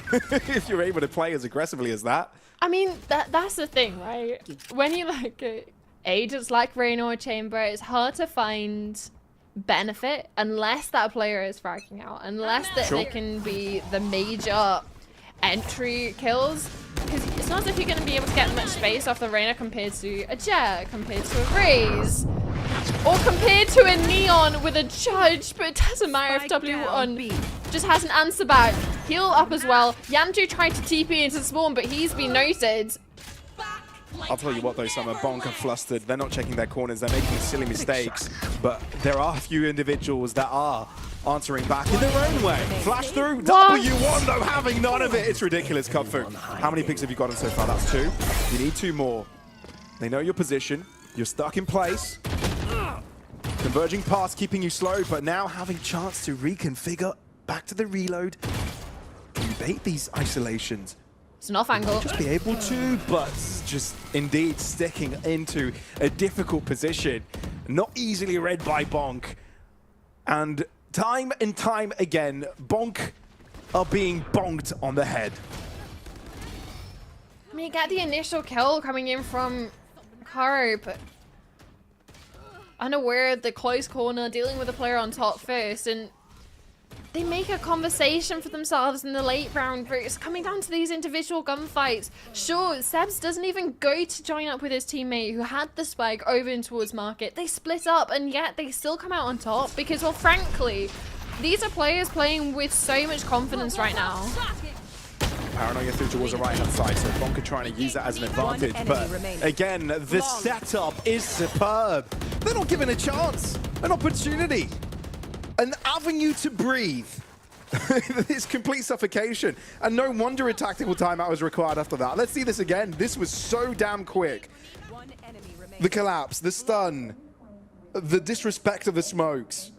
I mean, it was a half buy, but still, it's not even just this round in isolation that is not necessarily just felt quick, but felt relatively dominant and in control of 1000R. Even when it's coming down to those 2v1s, 3v2s, and aspects like that, you can still look towards 1000R to look cool, calm, and collected. While the side of Bonk starting to look a little bit flustered, which makes sense for a timeout to come through now because, well, it's 7-2. Sure, this is a third and final map, but they're starting on the attacking side with a composition against a composition with double duelist, and Vito is the sentinel, and they're struggling to get into these post plants. They are. They're struggling to get onto the site to begin with, right? At least with the majority of players intact. It feels like they're struggling to stay alive for the first 20-30 seconds. Yeah. Especially when they're not even necessarily going for these fast hits. Sure, the last round excluded and when they just went for a complete A hit. But when they're defaulting, exploring over towards mid, it feels like the players of 1000R are ready and waiting no matter what avenue Bonk decide to try and take. And it looks like it's going to be B-main this time. Every time. Wow, my eyes are down. This is a bit of a disruption here for 1000R, but they are indeed taking B-main control. And that's going to keep Bonk out of it for now. Kufu, one of the players that hasn't stopped firing from the squad. And indeed, does take one down with him. But that's not without the answer back. Spike revealed. That is so much information for Delamac. Not only that, but you've also found another alarm bells ringing for Bonk. This is a scary prospect. You've got no information about the presence deep behind your enemy lines. At least you're trying to break through your opposing side, but then again, they're ready. You can't get away with anything. Delamark is living in this world. It's his own one, and we're just existing in it. 8 rounds already, and the timeout meant nothing.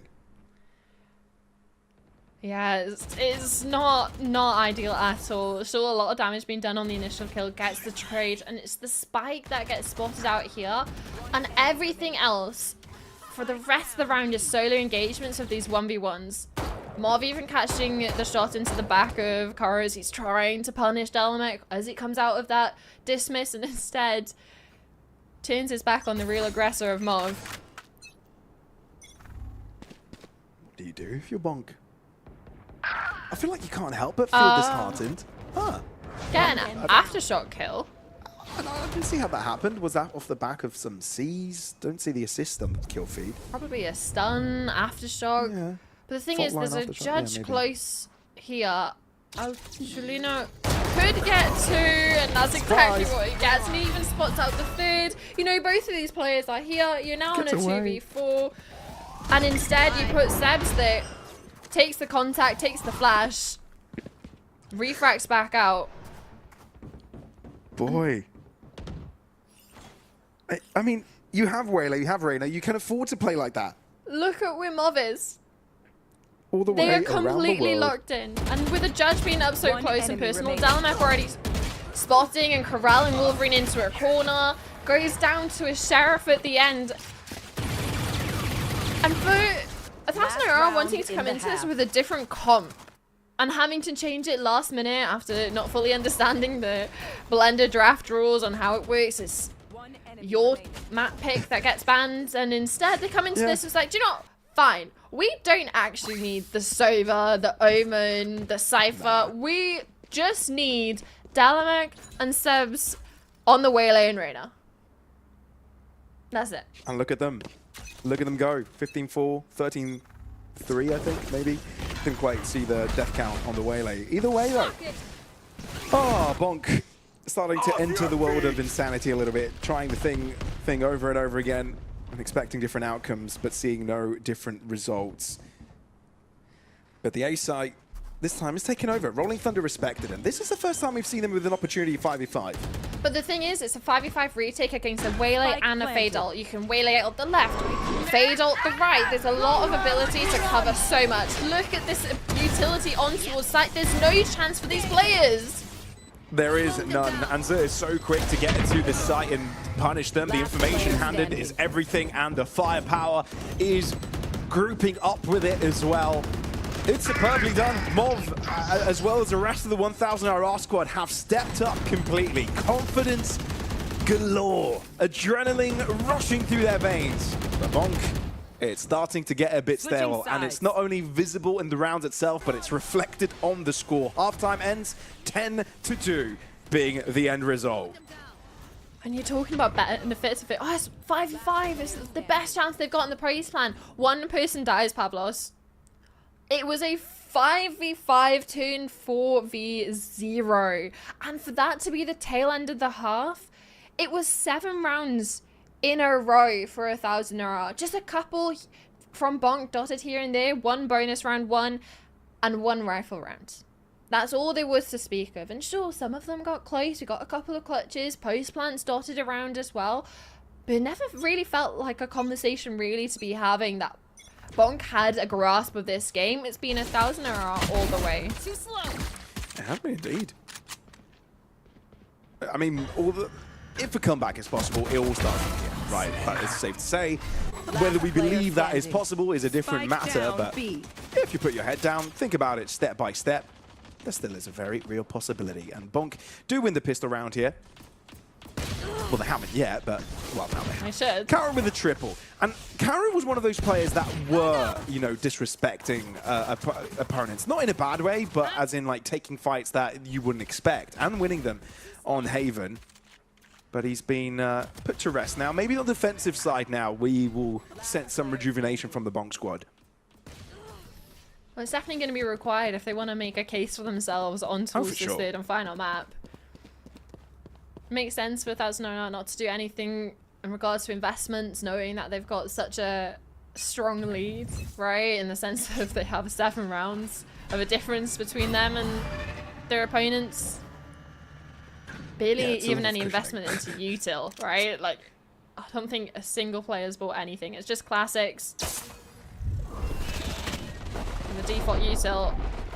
And they managed to live for a relatively decent amount of time. That is true. But now that Bonk have figured out what the plan is and started to bring more players over, they have been able to put this to an end. Sure, a couple of casualties for Bonk, but they are able to convert the round. Are you able to get... Yeah, Spectre thrown in front of his face. That was clutch. So at least you've got some guns to work with on the next one. This still for serious investment, all classy, to get a couple of kills, do a bit of damage, force a couple of things to be reinvested. It's sort of a gentleman's handshake between both teams. Question here. If you're Bonk, do you, being so far back, do you just force into this? And it looks like Yanto has, right? Full investment on the Vandal. Yeah, I mean, the players that would have come into that one with the Sheriffs or the Ghost would have, but because they only lost 2 players, that's the ones that didn't invest. They will invest into this one. You still have the Outlaw, still have the Spectre, a couple of bits dotted around the place in regards to what weapons that they actually have. Tripwire destroyed. But it's still going to be important of where they can actually position them.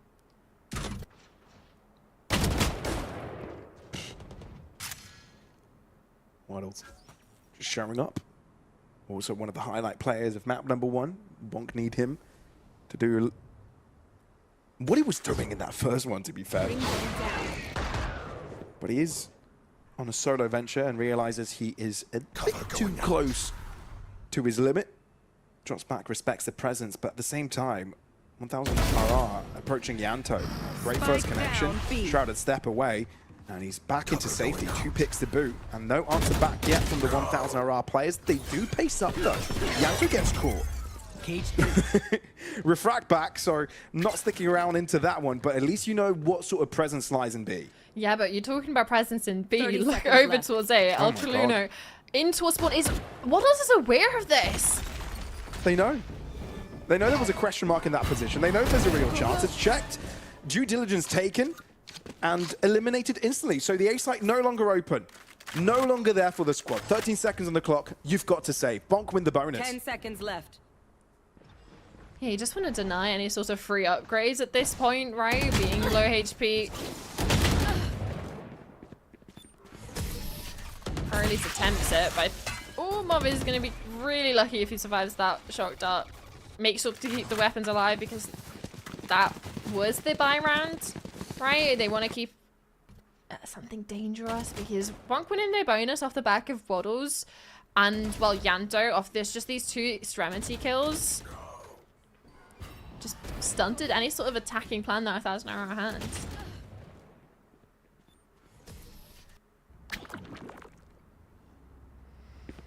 It's not too bad of a buy for 1000 RR. With the rifle saved, something else is able to buy up. It could be worse.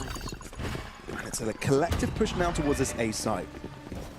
A group effort, but they're not really being silent about it. Karu well aware, but this is Madness is able to net 1000 RR the first pick. There is an answer back though. Waddles goes in for a little bit more than he bargained for.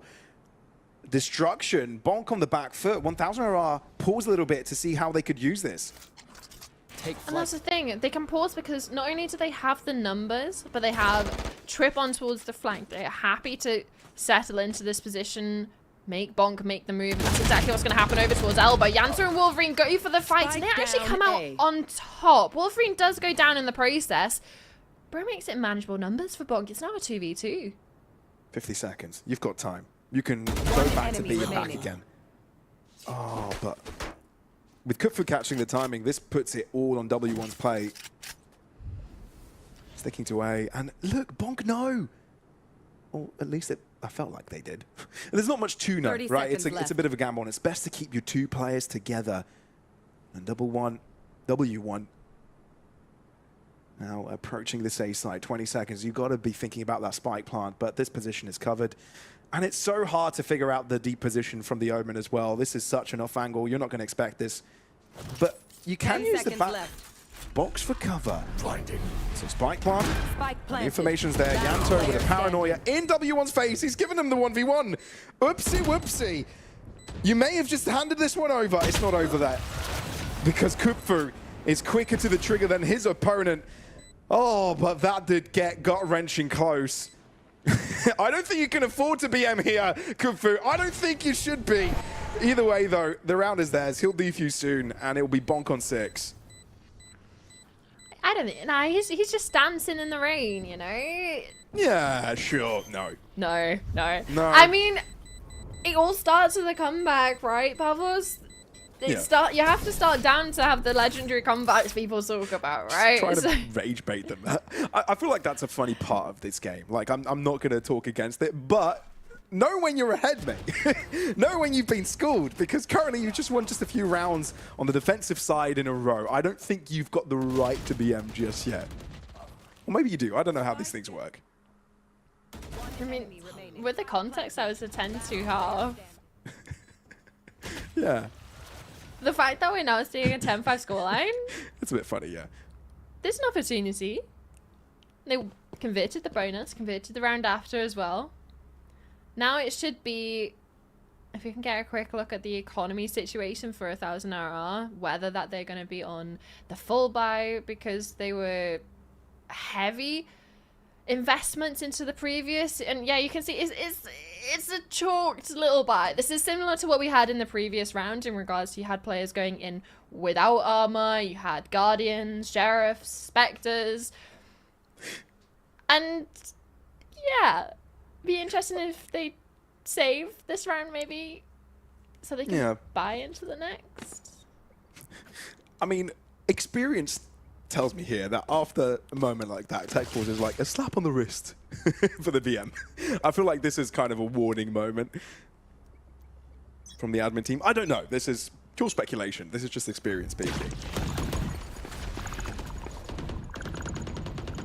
I don't mind it personally. The hunt begins. Well, let's see if 1,000 are mind.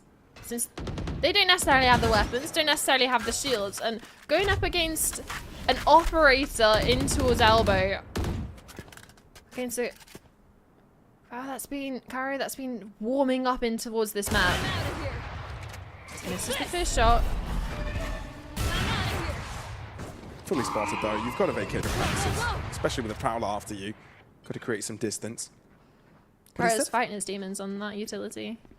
Yeah, the B site is clear though, so if the Vito is able to break through, create some space, break some Cypher trips, Bonk is going to be forced to rotate over, and then there's a gap in mid.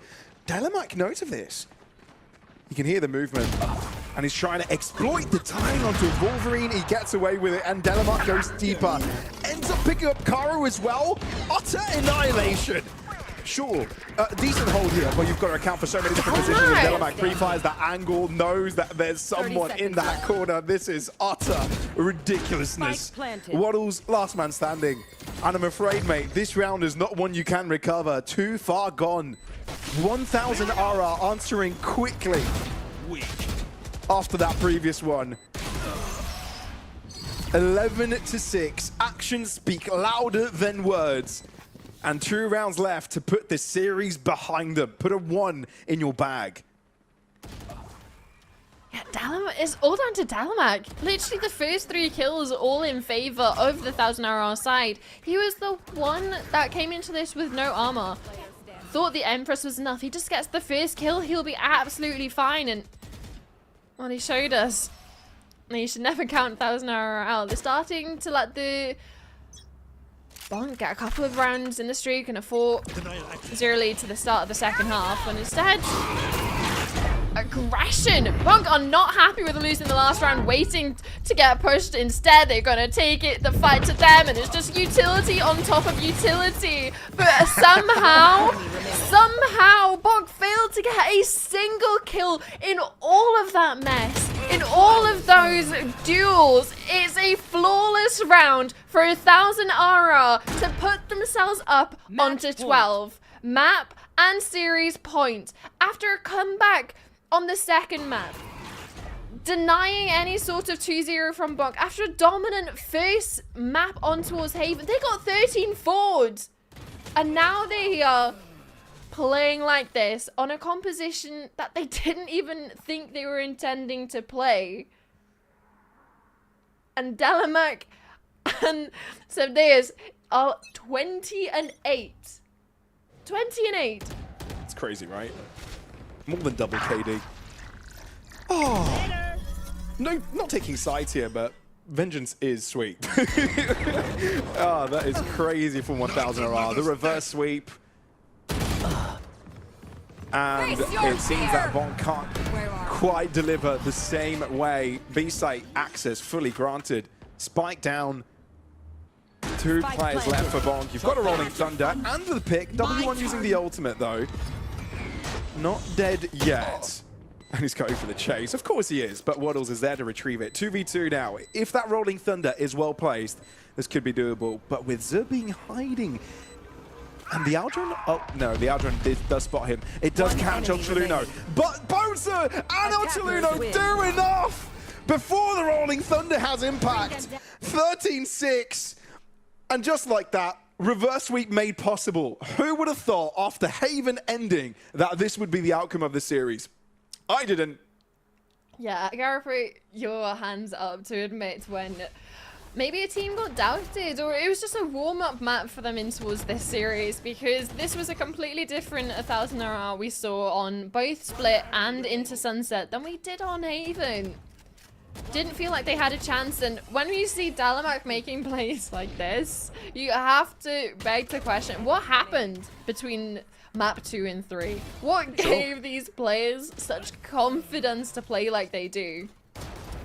And look, this is a grindy day, right? You can't afford to have your morale, your mental going down. And I feel like 1000 RR ended this game, this series, the way they should be, right? They've got another match having to play after this. And you just have all your individuals feeling very, very confident, very, very alive. We talked about the blender draft potentially having an impact in their result here. Bonk having a more traditional comp, accounting for the blender draft. Bans coming into the deciding matchup. 1000 RR a little bit unsure about how that one worked, but readjusted and realized it doesn't matter what we play as long as we feel confident doing it. And that's exactly what they did. You highlighted you highlighted Delamark, both of them firing so damn well. And all the supportive pieces were there for them as well. Complete rocks. And 13-6, I feel, is quite the statement by the end. Yeah, it was sort of, we can one-up you after having a dominant loss on the face map, denying Bonk picking up their own map pick of Split and making it all the way to Sunset, having to redo their compositions with the blender draft being affected, and coming out with a result like this is definitely going to be a something that'll add a little bit of pep in their step. I do believe this is the last series for 1000 RR today. They play next against UCAM and Gala Astro tomorrow, so that will be the ending matches of the group. Which, again, talking about the groups, it is a deadly format, right? Even the fact that we made it to third map of the map differential could come into play, because out of the 6 teams in each group, there is only going to be 2 teams making it out. That is rough, right? Especially if it goes to 3 maps or you lose a series here and there. It's every win counts, and for the side of Bonk, they're going to be looking towards the next few matches over the next couple of days with a little bit more attention to make sure that they can close those out as quickly and as cleanly as possible. 100%, 100%. But that's what makes Project Blender so damn exciting to watch. It's cutthroat, and it's exciting to see all teams of all places across the Valorant ecosystem competing against each other and seeing these players being highlighted. But yeah, that is the journey for these teams, potentially done for now. But there's still matches to go on for today, folks. Summer, thank you so much for casting with me this matchup. But I know you've got a break now after this. Zombie will taking up your place. So again, cheers for joining in. It was great fun. Yeah, folks, thank you for tuning in. We'll be back soon for the next matchup. One more best of 3 remaining, and we'll be updating you through how all the teams are doing after a break. Until then, go touch some grass, grab a snack, maybe have a shower. We'll be back after a bit.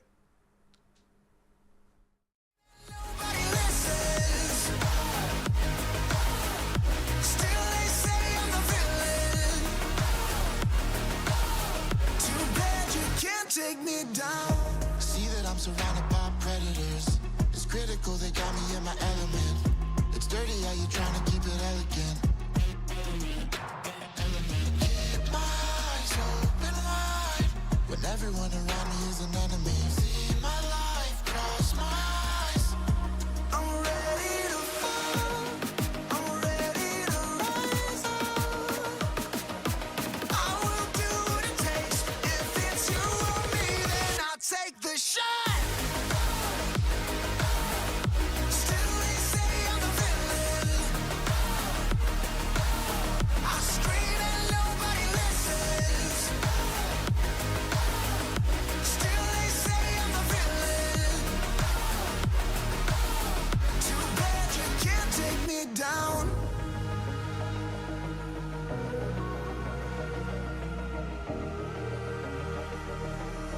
Too bad you can't take me down. You can't take me down. I'm ready to fall. I'm ready to rise up. I will do what it takes. I'll run blind straight into the flames. Watch me burn, alone in the shadows. I'll carry you home on my back. If it's you or me, then I'll take the shot. Still they say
butterfly. I flip a switch, keep a secret, let you come inside. When I run the gamut, but I could never plan it. I keep on breathing when I land it.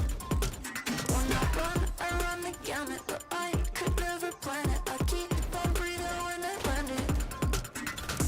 If you give me a piece of your heart, you keep easy when you are a part of two worlds. It could be nothing, maybe it's something.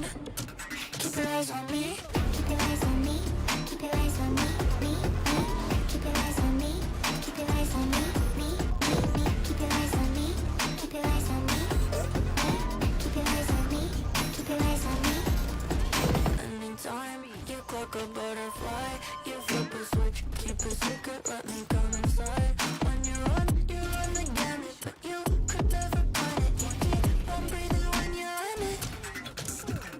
If you give me a piece of your heart, you keep easy when you are a part of two worlds. It could be nothing, maybe it's something. Keep your eyes on me.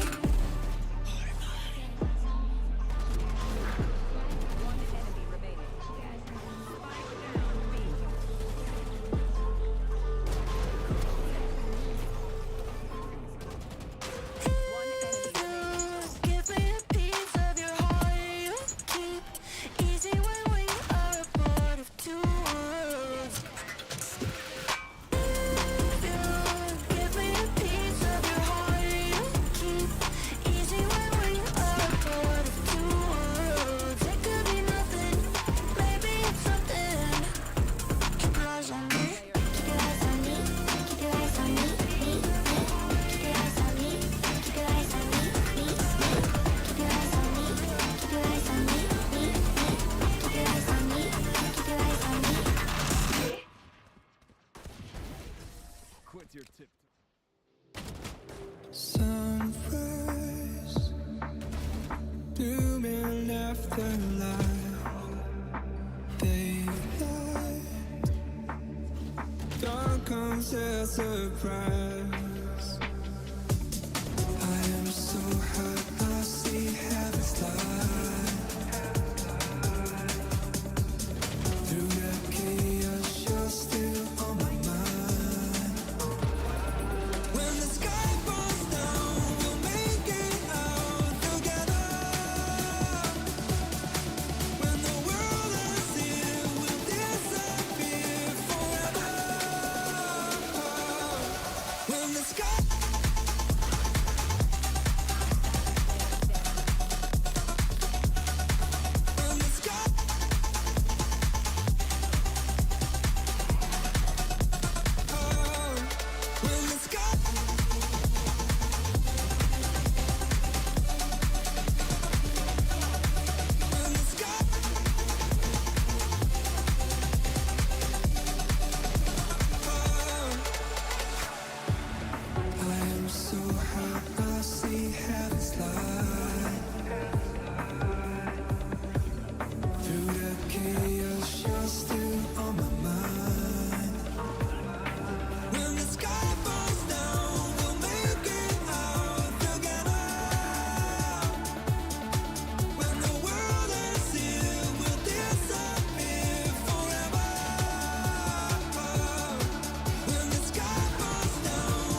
Y'all sit back and watch me speak. About to take over your screen. Talking bulls in 93. Talking mom, I'm on TV. Y'all know all I do is me. All I do is me. Y'all sit back and watch me speak. Y'all sit back and all I know, my money green. About to snap and make a scene. My cup off and make it spree. My cup off and make them scream. Go back off for TMZ. Y'all sit back and watch me speak. Y'all sit back and watch me speak. Y'all sit back and watch. Watch me. Watch me. Watch me. Sit back and watch. Sit back. Sit back. Sit back. Sit back.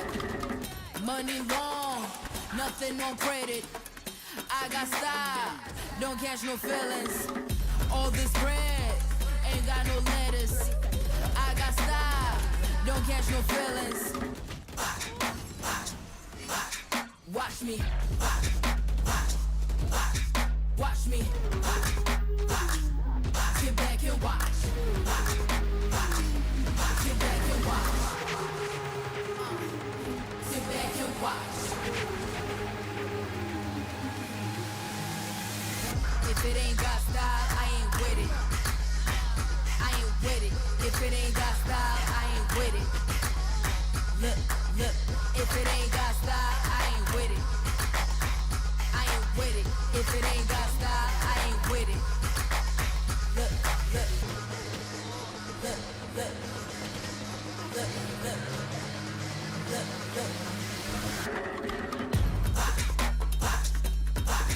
Watch me. Sit back and watch. Watch me. Sit back. Sit back. Watch me. Sit back and watch. Sit back. Sit back. Sit back. Sit back.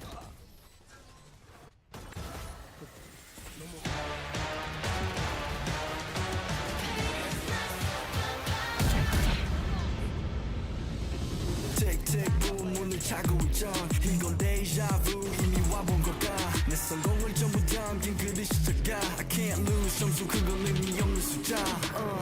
내 열의 top 10 거는 shake that. 해골로 채운 옷장 전부 that stock. 상시주의 red dot 경고는 없어 better not. 난 사방에 다 뿌린지 마치 red hot. Broken embers, what's left to lose here on the edge of forever? I'll never wait, I'll never fight. Wait or sacrifice, fight until the final hour. Pain is my superpower. Yeah.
to keep you around.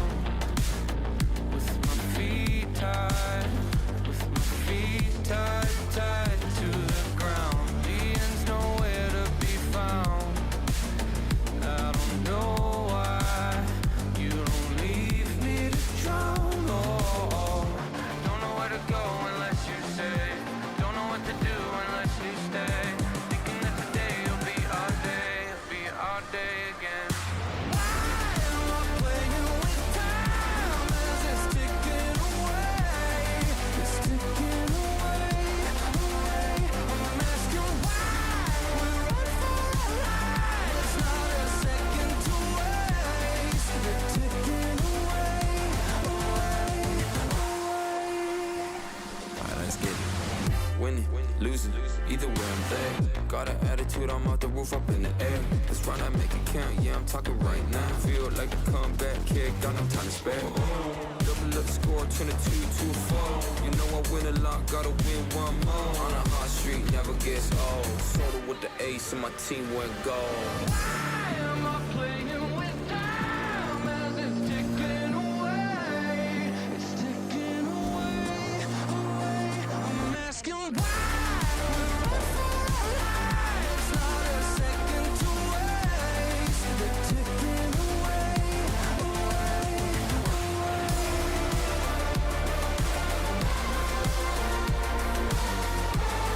They're ticking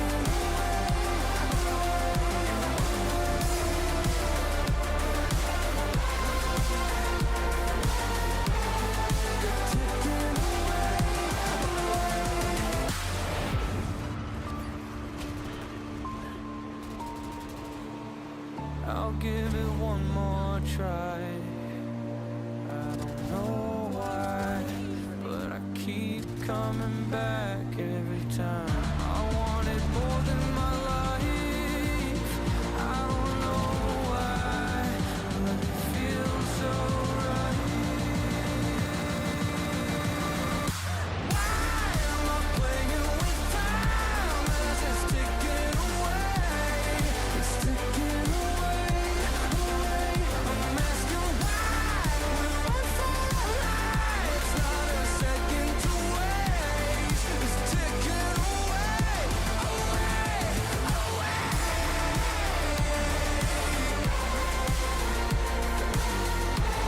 It's ticking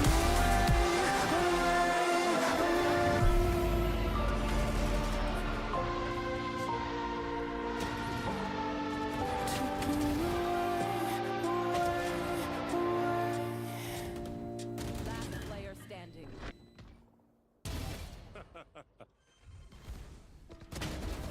Out of charge.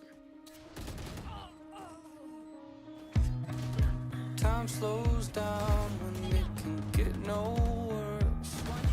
I can feel it running out on me. I don't want these to be my last words. All forgotten, 'cause that's all they'll be. Now there's only one thing I can do. Fight until the end like I promised to. Wishing there was something left to lose. This could be the day I die for you. What do you see before it's over? Blinding flashes getting closer.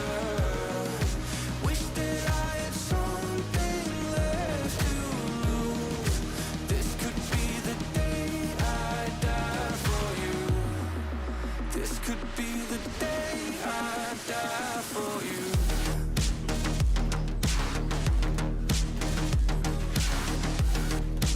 This could be the day I die for you.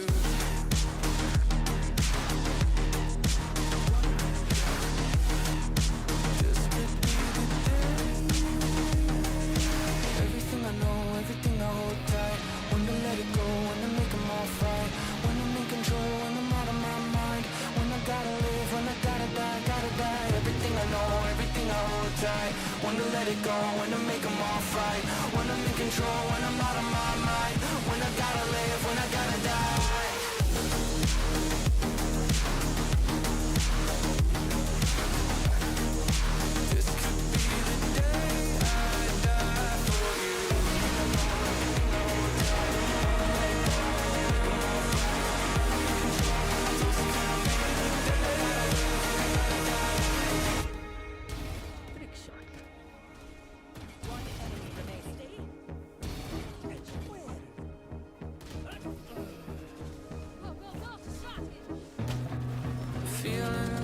there's nothing I can do. This could be the end, it's mine to choose. It's taken me my lifetime just to prove this could be the day I die. Don't let it be the day.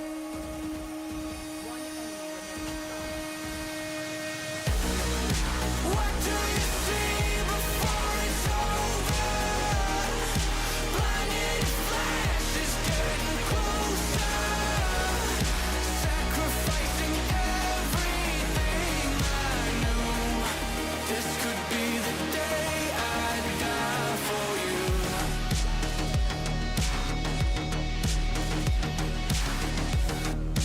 This could be the day I die for you. Everything I know, everything I hold tight.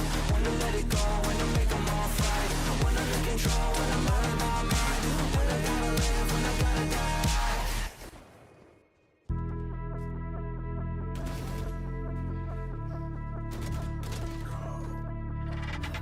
Just don't let it fade. Don't let go of your face. I think that you know. You hate that bitter taste. Falling again. All the lessons you learned. Remaining. Eyes wide Last player. open. This is your moment. Turn away. Feel the pain. It's your fate. Celebrate. We gotta stay awake.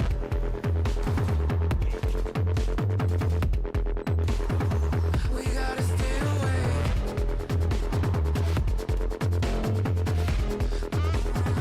We gotta stay awake.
more blood, but I can't come.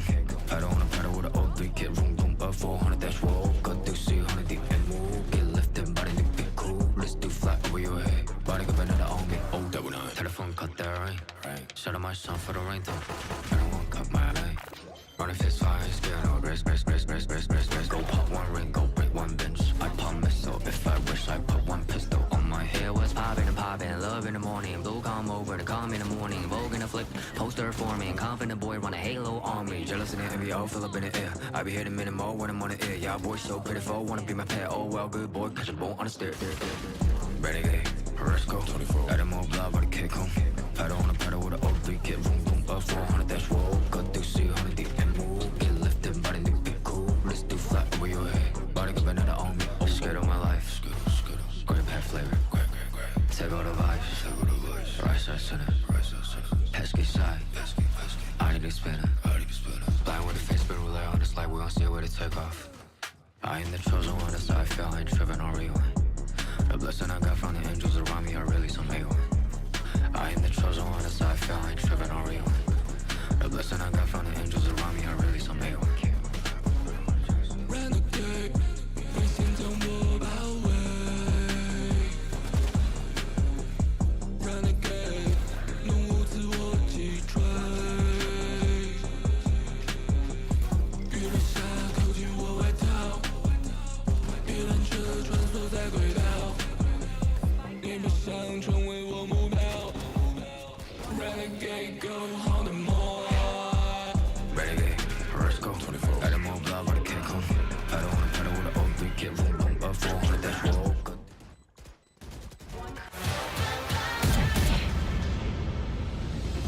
Tick tick boom 문을 차고 있죠 이건 deja vu 이미 와본 걸까 내 선호를 전부 담긴 그리 시작가 I can't lose 점수 그건 의미 없는 숫자 내 열의 top 10 gonna shake that 해골로 채운 어쩌죠 blue black stock 상시주의 red dot 경고는 없어 better not 난 사방에 다 뿌린지 마치 red hot Hello, beautiful people, and welcome your faces back to Project Blender. And here at Project Blender, we don't only bring in the Blender draft. We don't just blend different teams from different scenes in the Valorant ecosystem. We also switch up the casters from time to time. So, Zombie, welcome to the caster lineup again, to the broadcast. How are you doing? How's your day been? I'm doing great. I was sitting in the background getting ready, doing my preparation while watching your banger series with Summer, that 3-mapper that. A little sad of a conclusion, but it was a banger overall. So excited to be in the action, right, and a part of it.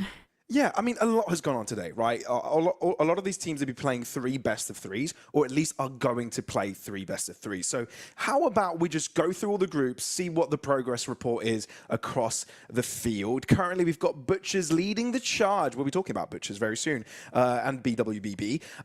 Just a hint for what we're going to be seeing. Gamax Esports as well on that 2-0 slot. So looking for those first 2 seeds, I think we've already got our favorites. Pacific Academy not doing so well with their new squad overall. Any impressions here? Any surprises?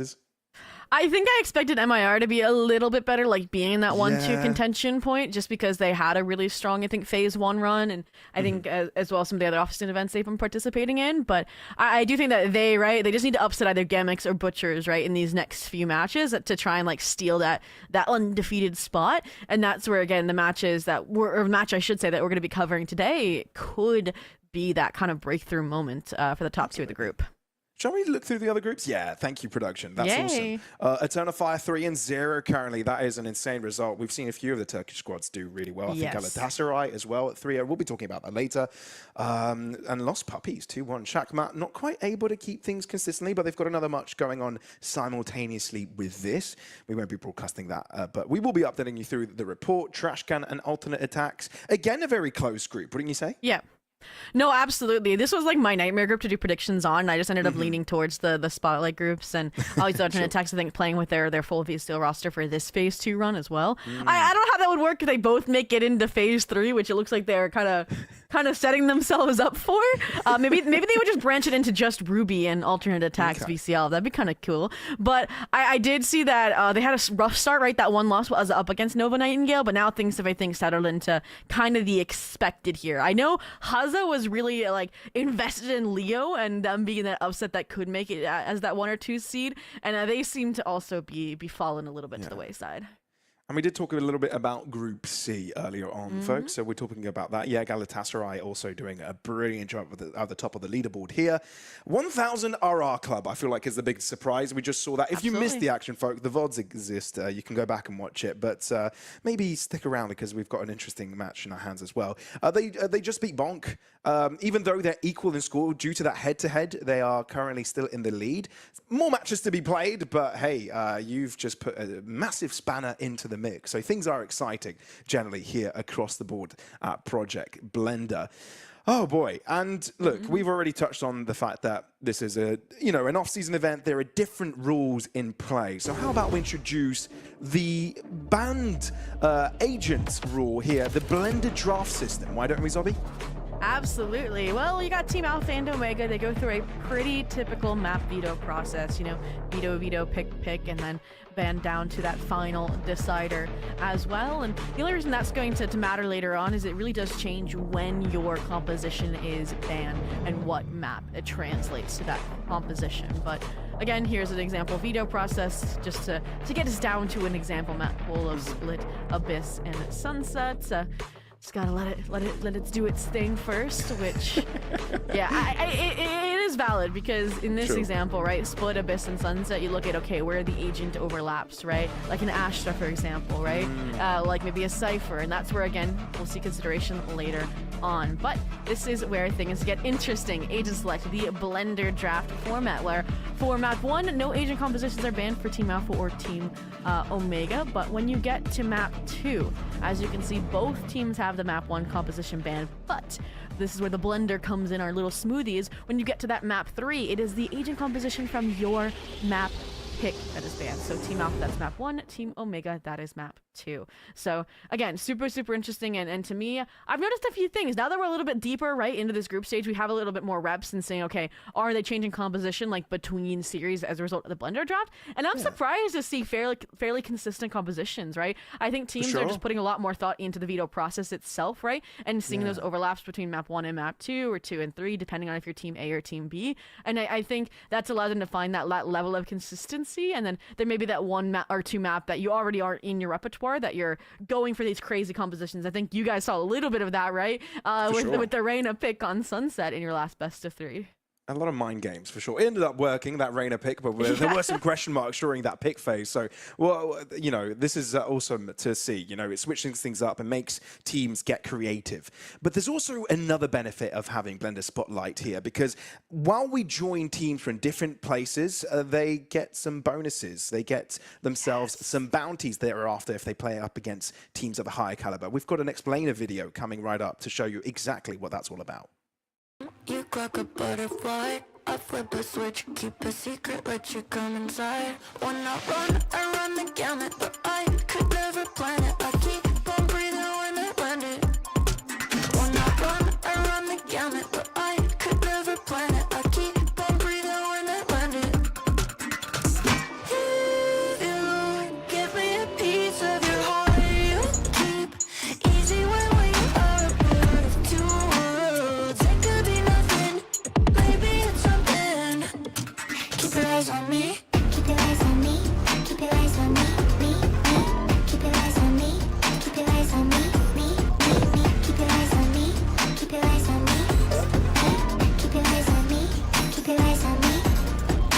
Anytime you clock a butterfly, you flip a switch, keep a secret, let me come inside. When you run the gamut, but you could never plan it. You keep on breathing when you're in it.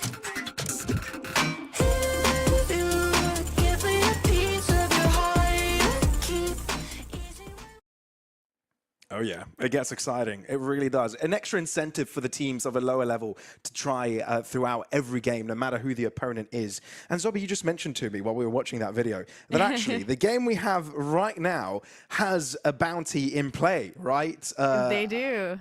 Yeah, it feels like Butchers, if they lose here, they give over a bounty to their opponents. Is that correct? Yeah, a 400 euro one. And just to explain that a little bit more, Butchers is an invited team, so that puts them in that tier 2 classification versus any team, even if of equal skill level. If they fought through that phase 1 qualifier and earned their spot, they are considered an amateur team. So again, BWBB, the one looking for an upset today over that squad. And we had, I think, 3 bounties, one on day 1, and I'm sure we'll be able to ask production at the end of today to see how many there were now. But I think that is a perfect segue then into this matchup, right? The team to beat right now, one of the top leaders of Group D, and that is Butchers. We were talking about like who stands out here a little bit, right? And obviously Creamy Dreamy is like, okay, the player to beat, since they were one step away from ascending with Destiny and in EMEA Ascension. And I think the rest of the squad was just kind of gathered by Deck after Deck was the original Butcher leader, right? They were the one that played through that phase 1 qualifier for Project Blender, lost out,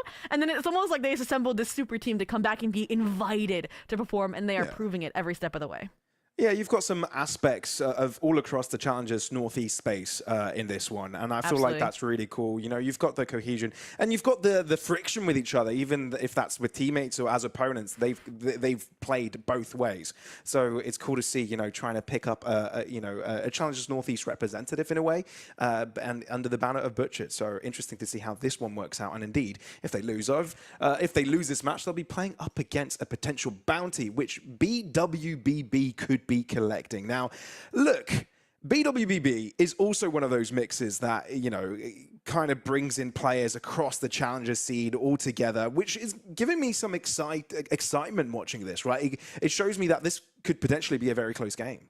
No, absolutely. And to shed some light on the roster that's here just a little bit, WWWW is also known as Wacky, and Vector is also known as Pashalime on VLR. So again, maybe a name you recognize them a little bit more, and which actually makes an interesting storyline as well, because they played on a team with, I believe it was Demer, actually, for BWBB under the Project Beacon, I believe it was Project Blender qualifiers. So, so maybe head-to-head, you talked about that friction of past opponents, past teammates. Well, there's one in the server here first and foremost. And a little bit of a difference as well here to point out is that Wacky was brought in over Bisque after they earned their spot in phase 1. And that forced players like Ankh to go to the duelist role. And he's been absolutely killing it with that role swap. And I think that's what solidified this team as a 1 to 2 seed contender, falling short just for the time being, and now entering that grind time where, yeah, you may need an upset to get through to phase 3.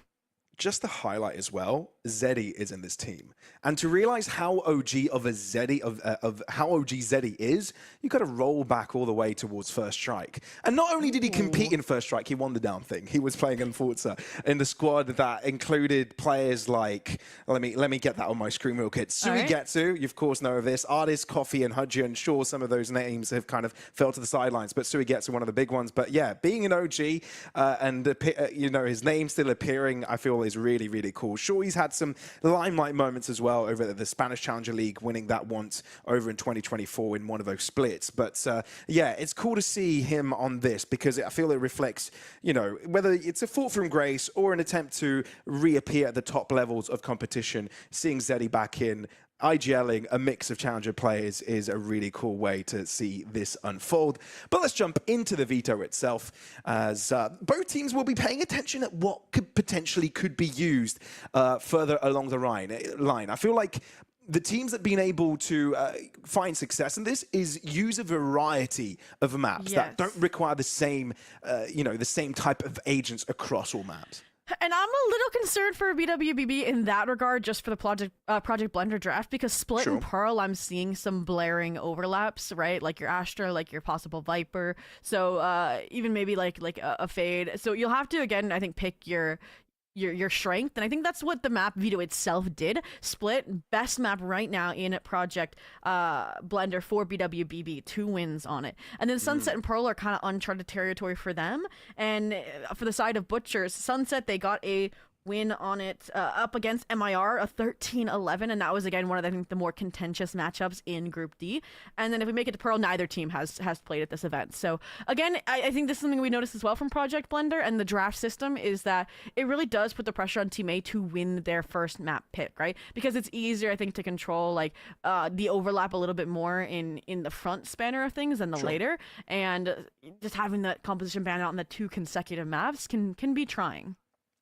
Yeah, absolutely. And look, I'm looking forward to this one, right? Because you're testing the territories of what is possible in terms of your agents, the creativity that you can bring out. I feel like a lot of these teams are put in a situation that you wouldn't really find normally because of that Blender draft, and you've got to get a little bit creative. And whether your approach is, all right, let's put our favorite agents in on that first map and hope that, you know, we get the win, solidify that, and maybe have them available on the decider, if that isn't your own pick, of course, is an approach to go. But we have seen teams be favorable by paying attention what follows next, right? Having the agents for the next map, putting importance on them and saying, okay, we could do without this one on the first map. We'll see what alternatives we have in store, and we'll make sure we've got it for later, right? We've seen it for, for preference picks like Neon, for example, going for alternatives if it's not quite required on that one. For here, do you have any expectations? Obviously, you know, there's a bounty in play, Butchers. Yeah. You know, if BWBB win this one, it would be a bit of a surprise given the fact in standing and due to the invites of the phase of where they're coming from. But, you know, any personal biases in here after looking at the players competing?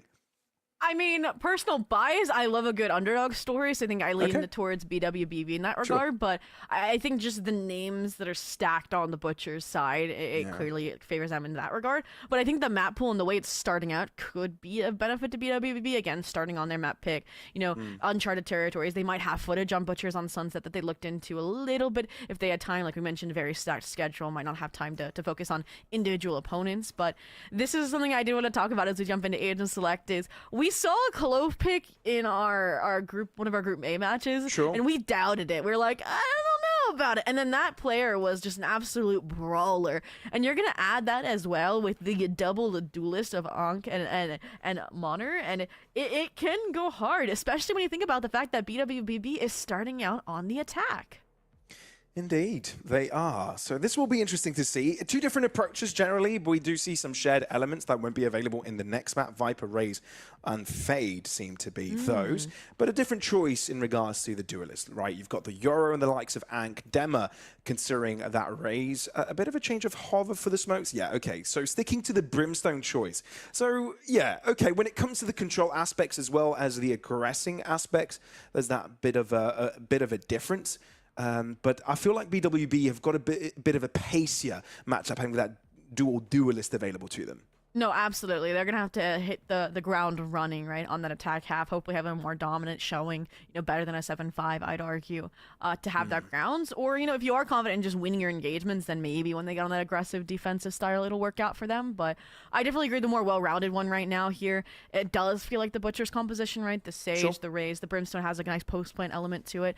And I do want to point out as well with the Clove pick, that means they will have an agent like Astra, right, online, if they make it all the way to Pearl. So that's kind of that forward planning, but also this is the composition that they have run the last 2 times they've played this map, so they're getting really good reps in again with this composition versus this is the first split showing for the side of Butchers. So again, getting ready to jump into the action here. We've seen a lot of, I feel like, pistol defining tendencies here as well, you could phrase it. And like we said, with BWBB, we want them to have a dominant half, so they're gonna have to again come out the gate strong. That they will. All right, BWBB, BB. I feel like it's such a tongue twister sometimes. BWBB. Try saying that 10 times quickly. But yeah, they'll be starting things off on the attack. Butchers on the defensive, and we already see a bit of a stack up. 4 players strong towards this left-hand side. I wonder if they wait for the Viper to cause some commotion, noise towards that right-hand side before they pull the trigger on the attack. Not sure, but my more concern is that Butchers can immediately just turn tail. And I was going to say fight back out of heaven with a Seize Nade on the choke, etc. But they have other plans. Yeah, a triple lockdown mid here. And with no true to life Sentinel either to hold down that flank on the side for BWBB, they could get behind this. And they're going to rotate right back into them too. Look at, yeah, they're turning around onto it just on time. Thunder, the first one to end up with the pickup. Pasha Lime does return the favor. Oh, that blind though ended up being a bit of an issue for Dema. So BWB having the numbers here.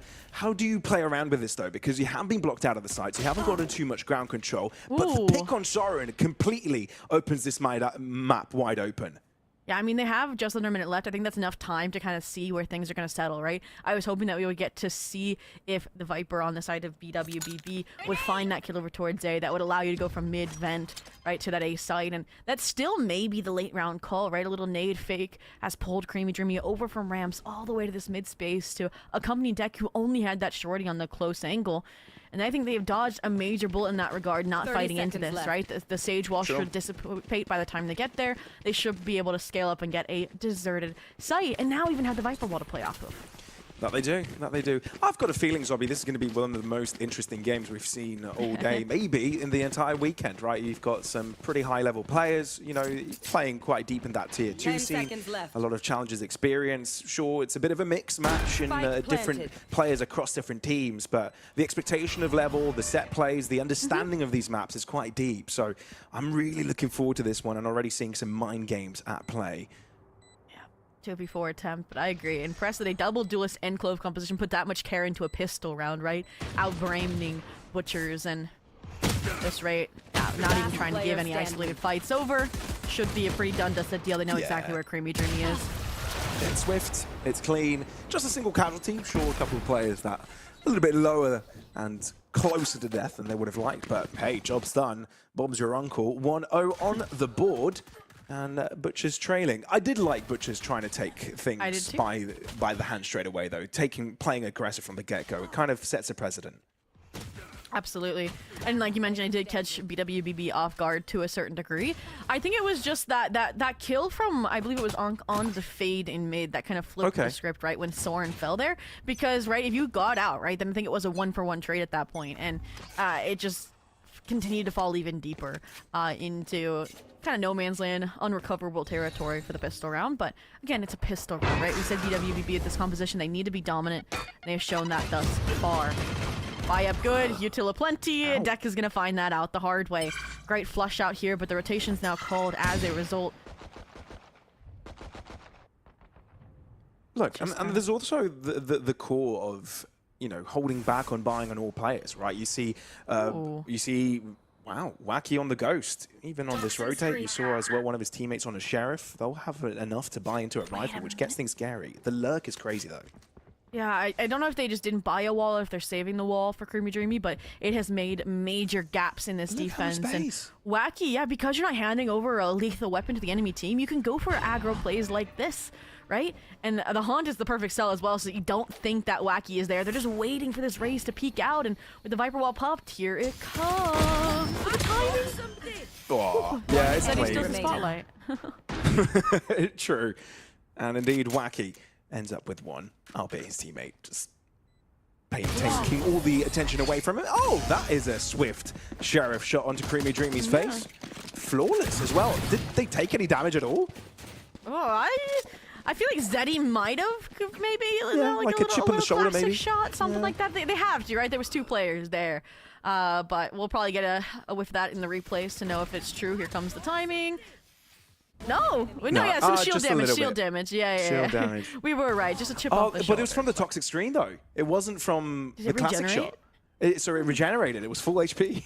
Oh, wow. I think we're good. Yeah, a true to life flawless here. And this is the difficulty now for, I would say, Butchers, is because it was a flawless, not just that, but that ghost converts into a rifle. This is nearly even footing, and that's where I think the first blood differential for Butchers finally might be able to break the mold. Huge spray kill from Thunder through the orb in mid-space. I think they're realizing how slow BWBB is taking things and starting to punish it, right? Yep, the kill A main, kill B main, kill mid. It's a global tour on split.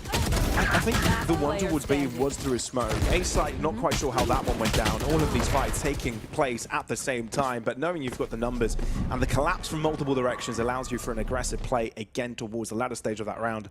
So beautifully done. Butchers don't allow BWBB to gain too much of a hold over this game. Quickly to act through. Absolutely. I love the reaction of how quick they play off the back of that first contact. Yeah, the trades in mid super clean. I think to keep that numbers advantage they found. And if you're BWBB again, you write it off as 2 players died through the smokes. How do we combat that? But this is where things get interesting. Talked about how the bonus was really clean converted, that they bought up a little bit in addition. So now it's kind of do or die in terms of the money, right? BWBB forcing up the attack up. If they lose this round, it'll be another save, and that's Butcher's opportunity to take back the lead. I feel like that's probably how they died last round, really think, trying to get the orb. Yeah, that could be it. That could be it. Of course. Maybe the angle was a little bit off for that. I'm not sure. Either way, though, you're right. Pivotal round in the game. Well, Someone's lucky to be alive. Start. I think they got clipped by the operator there. Oh, really? Now they know the operator's online, though, so that's a huge factor. I do like this group up mid, right? You got the showstopper off that B main control, and I can see it exploding its way into B heaven or vent here and opening up this round. Yeah, Demo, though, if you try him without any pieces of utility, he will be able to get away with it quite a bit. Catching Vector as well, that's surprising. And avoiding the showstopper. Demo's an acrobat, jumping up and down, doing flips and getting frags. How does he get away with a quad kill this round? This man's insane. Wow, a trapeze artist in the making, right? Not even, I mean, like, it's intelligent, right? Like, you don't want to give it that space, but you need to respect and get out of the way of the showstopper, and right as the fireworks, boom, they go back in, and it's a raise violence, and it's a little bit difficult, right? When you have double duelists, you're trying to puncture behind, but one of the players has an operator as well, so a little more bark than bite, I'd argue. And Demmer saying, not only do I get the 4K the round, but I'm taking that operator from Ankh as that trophy. And you mentioned now, Stinger, Sheriffs aplenty. Would have to be fast-paced, 5 strong B main if they want to flip the script, stop Butchers from claiming this lead. But Demmer, this is an aggressive position, and they'll have the showstopper as well if things get dicey. Or okay. That's crazy. I was going to say for the previous round. It's crazy. Yeah, true. That is crazy. All right, well, BWB just making themselves right at home. B-site, stuck in. I don't know, try and find what you can, because there's not much that can be produced from Butchers here. I mean, sure, it's an off-season event. You can try and go for a situation like this, but more often than not, this is a safe call. But they will try and get a pick. And if they get a pick, maybe that gives them confidence to keep it going. Thunder with first blood. And there are some shots coming through the Prowlers. I don't think there are any more left, so you've got to be cautious here. But the fact that Wacky is hiding out in that position for so damn long catches his opponents by surprise, and that's how the cookie crumbles. BWB with a decisive one. I don't know why it's like that's how the cookie crumbles. I feel like crumbly cookies are good, number one. And it crumbles well for BWBB. So. Yeah, honestly, right? Like, fresh out of the oven and... Whew, I mean, that shot from Ankh was personal, right? Like, it's like, you took my operator, I'm getting it back, and the B side with it. I mean, that's where I'm looking at the composition as well for Butchers, and I'm like, they have so much delay power here, right? See, snake bite, nade, slows, and secondary nade with incendiary from the brim, and I saw none of it that round, right? They depended purely on Demir with that operator, and it just got disrespected. And now Butchers, I mean, I mentioned how they should have another buy up here. They had it as well. I was gonna say the ults to collect with it similarly, but no. Wow. Ooh, for a moment there, I thought he was going to get away with the second, but maybe to be quicker to the trigger. Ooh, and he's giving the space for a potential, you know, orb collection and getting closer to that resurrection. So could put Butchers back to 4 versus 4. But Zeddy's presence here is just you know, a way to say, you're not getting this orb. I'm around, you don't have that safety. And BWB have got quite a lot of time to decide on their next steps. Yeah, I like it. I don't know if we noticed as well, Butchers had a pretty strong B fight, right? They didn't like how quick BWB was able to make it through, and so that's requiring both Prowlers to be utilized to clear out this space, maybe sell a fake off the Fade Util while the regroup does come through towards in the just 30-second-ish mark. Should be a nice follow through here, and this is where Creamy Dreamy is going to be at the receiving end of a lot of this pressure, and even toying with the idea of taking the aggressive stance here, even though it is a 3v4. Does go for the fight. Does end up blowing up in his face though. Ooh. And with Pasha Lime not quite converting, it does give Butchers an opportunity. Showstopper is well available. I wonder if you use this. Silent on the ramp cross. Smoke covered. I think Zeddy's right within it as well, so we'll be able to pick up that play without an issue. Yeah, so cleaner stuff as well from BWB. It's, again, very difficult to pronounce the name, but we'll get there. Deck on the 1v3, on 1v4. Yeah. I saw the clone on the map and I was like, wait, are there 4 players alive? No, that's just the clone. So a bit of a buffer now created. 4 rounds now on the board for BWBB and very decisive. Early picks go their way, slow the pace down, and know there are, you know, gaps in the armor for Butchers, and they exploit it perfectly. You know, I think perfectly, yeah. They perfect it, just I think it is. Regardless, it's so interesting, right? Like the composition and the play style here are just so juxtaposed on the side of BWBB at the moment, and I'm here for it, right? I like it. Like you mentioned, you don't know when they're gonna turn up the heat, like on the 30 round. You don't know when they're gonna take it slow to the last 30 seconds, and this looks like one of those rounds where they're trying to take it fast, right? Little metal boombot declare B main space out. I like this though, right? I feel like Wacky's being bullied on the B side lurks. So yeah, put the operator here with Onk. Try to get that first blood through and shut down Creamy Dreamy. Oh. Yeah. A lot of forced attempts here for Butchers, wanting to get the numbers advantage early, but instead they took up a lot of damage in the process. A little bit of fallback as well. It's Demo falling back for a potential healing orb to get him replenished to high amounts of health. But you can see the posturing as well from the attackers. It does say that this B hit is a very probable affair. I thought we were going to see a full rotate commit here. Just like gamble kind of on the eco style, but I still like these off angles. There's a chance here Deck gets a pick. Yeah. I can see he's alerted. Ooh, was able to fire quite a few shots. The possibility for a double definitely was there, but you know, not having a gun that can spray didn't help his efforts. Prowler missing the mark, so Soren could be surprising here. Never mind. Wacky's nuts. Can walk and fight headshots with relative ease. Dema, might just be the interruption. But yeah, the Clove had the ultimate as well if it was necessary. Either way, BWBB shutting down their opponents as pistol, albeit 3 casualties. Yeah, I think we finally saw some of the Butcher's delay utility come out that I wanted to see, right? We saw the Steez, I think we saw a late snake bite as well. And it just unfortunately was disrespected by players like you mentioned, the Clove with the resurrection that comes through from Zeddy.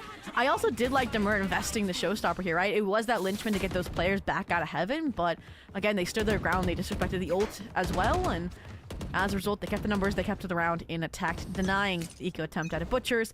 And this is, again, a big flip round, right? We talked about, okay, having dominance, having better than 7-5 for your BWBB with this composition, right? A Clove plus a double duelist, no Sentinel, and I was gonna say, you needed this round, the ults, the money, it's there. But the first blood, once again, goes the favor of BWBB. I really wanted to see that Demo versus Ank head-to-head. They're two very well-played sniper players generally.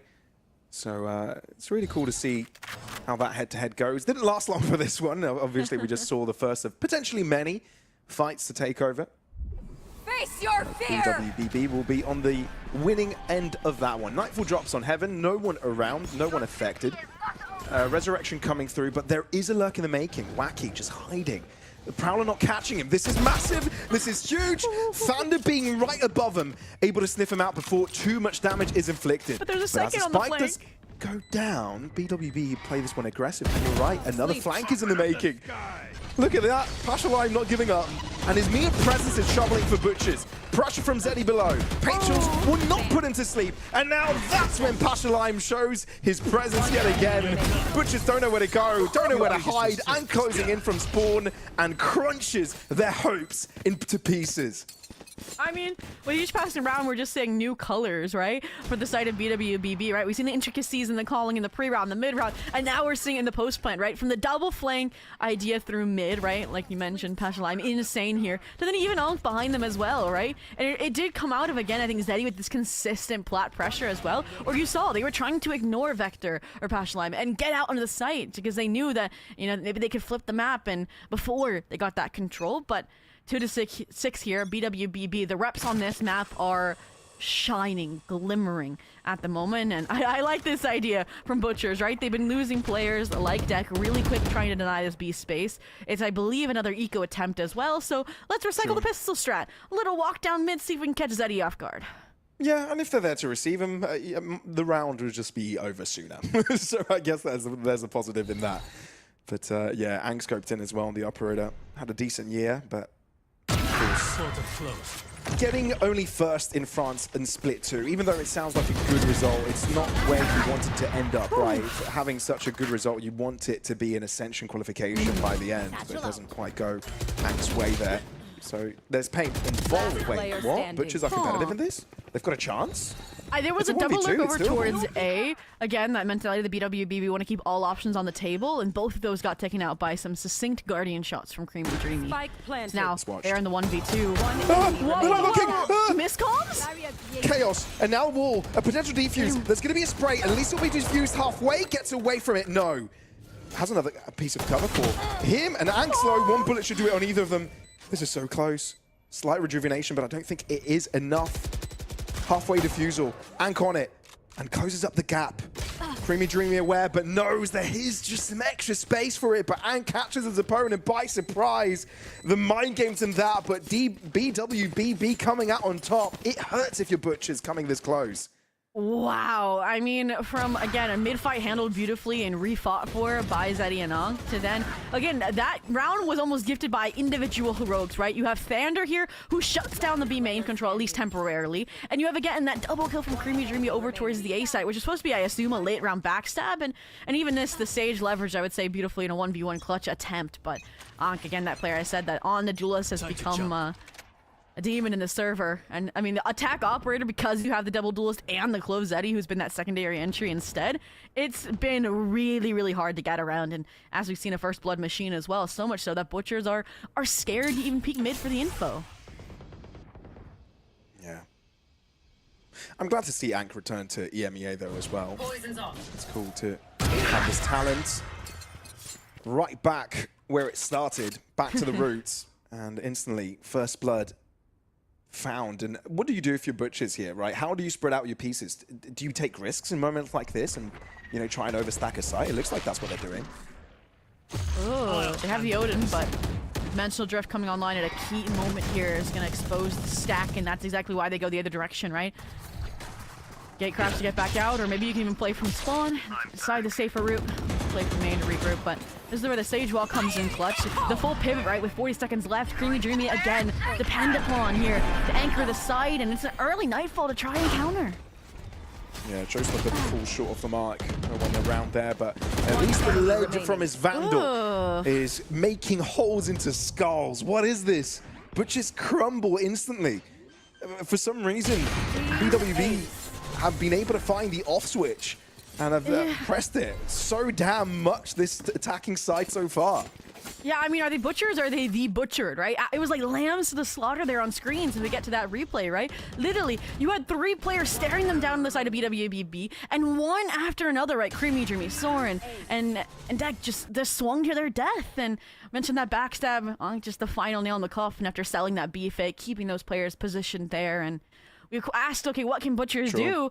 I might have been in timeout territory at this point, right? You're down 8-2. You can argue, yeah, it's not their map pick, but again, I asked for more than 7-5, and BWBB have returned in kind, right? Another eco attempt for Butchers. And just, again, we're not seeing many changes on the defensive front from them. Toby, I've got a proposition. Hear me out. I'll hear it. How about we just call BWBB just BW? I'm sure chat will be fine with it. It'll just make our lives a lot easier throughout these rounds. It's just been so hard to pronounce. I wish we knew what it meant. Because maybe the BB is really important, and we don't know. So it's just letters. So BW it is to me, right? All right. I'll let you call it BW when you're in your high octane play-by-play moments. I'll try to stick to the full one. Okay. All right. Well, sure. Compromise, handshake. Thank you for giving that to me. That's yeah, fair. There we go. you know what's scary though? Butchers were the most competitive as well in previous rounds where they had eco in their hands. It's crazy to think about how it turned out being a 1v1 in a scenario like that. But they find the pick again. And the upgrade, so much space towards that right-hand side. Look at that push, but you're still not prepared for a decent behold. That needs to clear this, and that should open up the B side. Minus 30 seconds. You can see Denver going crazy with the stinger. That brings, I think, almost the 3rd showstopper for the half online for this player. And again, it's more just used as zoning control, right? There was no player there, and it evens things out at a 2-on-2. Spike is down. Actually, I'm going to collect it here, but the time is low, and Zeddy has to play bodyguard. Resurrection online. It is a trust that they'll be in position so the spike can get stuck, and One player not dead yet. The other resurrection. This is crazy. Vector though accounts for Face both. your fear! No way. One enemy Viper Spit remaining. available, but how does that even come into effect? And how did Zeddy not get an assist there either? I have no clue. So they fall. It's a 1v1. And no way you account for the push over to spawn. Thunder is not looking in that direction. He's a dead man walking and he doesn't even know it yet. Vector, you are insane, my friend. Wow. And that's I Pash mean, Ryan, by the way. Yeah. That eager swing was crazy over towards Plat, and I hope we get to see at least some of it, in the replay here. Because again, that distraction factor was Zeddy, right? Resurrection, and especially after they just planted, right? They immediately just go gun-ho, searching for these kills, and again, Dammer does a great job trying to keep this Thrifty alive, and even the Resurrection was utilized over towards mid, right? And just those two players playing off each other beautifully. And the 1v1, like you mentioned, they heard the drop down, they timed it perfectly, and put a linchpin on what should be the half, right? Fire round comes through, a final A-pop away from the White Burst pit, and it's all systems go. Yeah, it's a switch of pace as well. The fact that BWBB are bringing this out so rapidly, so quick, the to and fro, it's not easy to predict, it's not easy to read, especially when you've been accustomed to a very slow pace out. Sure, now you've equalized the numbers, but that Viper Spit is treacherous. You need the individuals to shine. It's a slow and methodical one. You send out the boombot to figure out where one of these players are placed, but you're not quite finding too much success off the back of it. You can see Wacky going in through the Viper Spit. Demmer gets the first one, but Mona in and out of the shadows. Makes the Toxins his home. There's no issue there for Wacky. A one-on-one, surprisingly though, Demmer keeps it close, and he's quite the demon in situations like this. Oh, Demmer! No way! Diffuses it halfway, switches to the shorty, and provides Butchers a living, breathing chance by the end of this half. Oh, yeah. Maybe bated breath, but still a 9-3 curse has been sprung, and I was left scratching my head at that. You're watching them stick it to half there, deciding not to spray through and try to get them off when I feel like it was kind of sectioned as to where they had to be sticking from, no? But again, I don't know, there was that like moment of hesitation from Moner as well, right? They thought about like gripping up with Wacky, maybe fighting that screen's pressure, but instead they take the one-on-one against Demmer after their position's been exposed, and Demmer did a great job, like you mentioned, with that boombot clearing out the outside of the Viper Spit, and the nade just corralled them into their crosshair. So again, a shining point in that half, I think definitely Demmer here, again, doing his job, and we just need the rest to start like climbing to that same level here for the Butchers if they want a comeback opportunity. We said it. I was gonna say this composition was gonna have a hard time for BWBB on the defense, and that's what Butchers can cling to here. Oh, and looking at them as well and what he's been up to in that tier 2 scene, he's had so many projects on his hands, especially this year, right? He's tried to make so many of them work. It just hasn't gone to plan. This time around, though, and they'll try to make it work in the offseason. Pistols in hand as a change of sides. BWBB has got the numbers so far, but Shorin, gets caught by the Prowler still. It looked like he had potential to get one, but Deck is able to just completely avert that. Last player standing. And with the spikes too, give him damage from those consistent battles. That's spiked down, and Thander now having to regroup and reclaim all of this heaven space. I was looking at Wacky the entire time if they actually made it out of B Heaven onto the site to be that backstep, but they still might be. On just needs to play time, play any util like the gate crash that still may be in the tank, and ooh. Huge call and read to avoid the entire web that was raveling around them, right? And this now becomes, I would say, a navigable situation for the pistol round turnaround. Yes, good. I mean, this is where it all begins. This is where all comebacks start, right? It all starts with a pistol win. And Thunder's giving himself a chance to make that one work. Yeah, let's zoom into the man. And zoom out to the players approaching. Impending to perhaps, or where success comes from. As they close in. Still silent. Ank on the defuse. Wacky, knowing that someone could be hiding backside, and clears it just in time. Well, plenty of time really for that defuse, but no issue there. The two players against the one make it work. Yeah, I see the vision, right? I was like a little wary. It's like, okay, is it more for information style? Like, okay, are they wrapping ramps? It's Planet for Heaven? Or I liked that attempt because while they're sticking, it does give you like the forced 1v1 up against the Viper. But you lose it at the end of the day. And yep, Wacky keeps things in I tow. did like the cinematics as well from the observing team there. That was awesome. It's just kind like of dun, putting dun, dun, dun, dun. gravitas in the situation. Yeah, again, that's what you're looking at when you have a 9-3 in a pistol round like that, right? Sure. Double digits already for BWBB. Butcher's hands forced, right? As they get these additional weapons bought up, right? Stinger, Sheriffs, and I don't think they wanted to get spotted out by that Prowler with how deep an event and spawn they were, but get spot out here, and it's where Ankh is not going to leave the angle, and Spectre up close as well. This is a great setup. Oh, they do catch Hank before he's able to TP out. And Vector can't find impact with a Spectre either. Hasn't slowed them down, so in they go. They don't know there's another play here. That's the important part. Dema getting quickly to the angle, but Vector connecting on these headshots. He's so snappy. He's so quick, and he's still doing it. He's delayed enough for the rest of the team to arrive. And Wacky also joins in on the effort. Sure, you've lost 2 players, but you're just a hop, skip, and a jump from from map 1 win. And BWBB, just this well-oiled machine, right? Yeah, the A play goes a little awry there in main, but this moment right here, like you mentioned, not just Vector individually, but then 2 players funnel out of heaven in a simultaneous fashion, and suddenly Butchers don't know where to look. And that's the difficulty, is too many targets, they're always on point, right place, right time, and with 11-3 match point looming and feeling like it's unavoidable here, Butchers just feel the pressure to keep forcing up until this map is over, and I feel like their only saving grace is that BWBB didn't go for that aggressive buy style they had in the first half where they had full rifles basically. This round, it is just going to be Spectre's Bulldog kind of mentality, but we'll see if that's enough. You know what's cool about BWBB? It's the fact that we haven't been able to see too many CIS rosters being produced recently due to the collapse of the CIS Challengers League, with all that happening. And seeing this shows me, oh, maybe we could potentially see something like this again one day, right? Because you see a lot of the CIS players switch across many teams, go to European primarily rosters with all sorts of players from all over the place. But this has given me a sense of, okay, this is where these guys are from. They're playing up against the Nordics, or at least the Northeast, and they're a region of themselves, right? I feel like we've got a region clash here, and BWB, albeit not having a Challengers League to represent, doing a good job of, representing that region.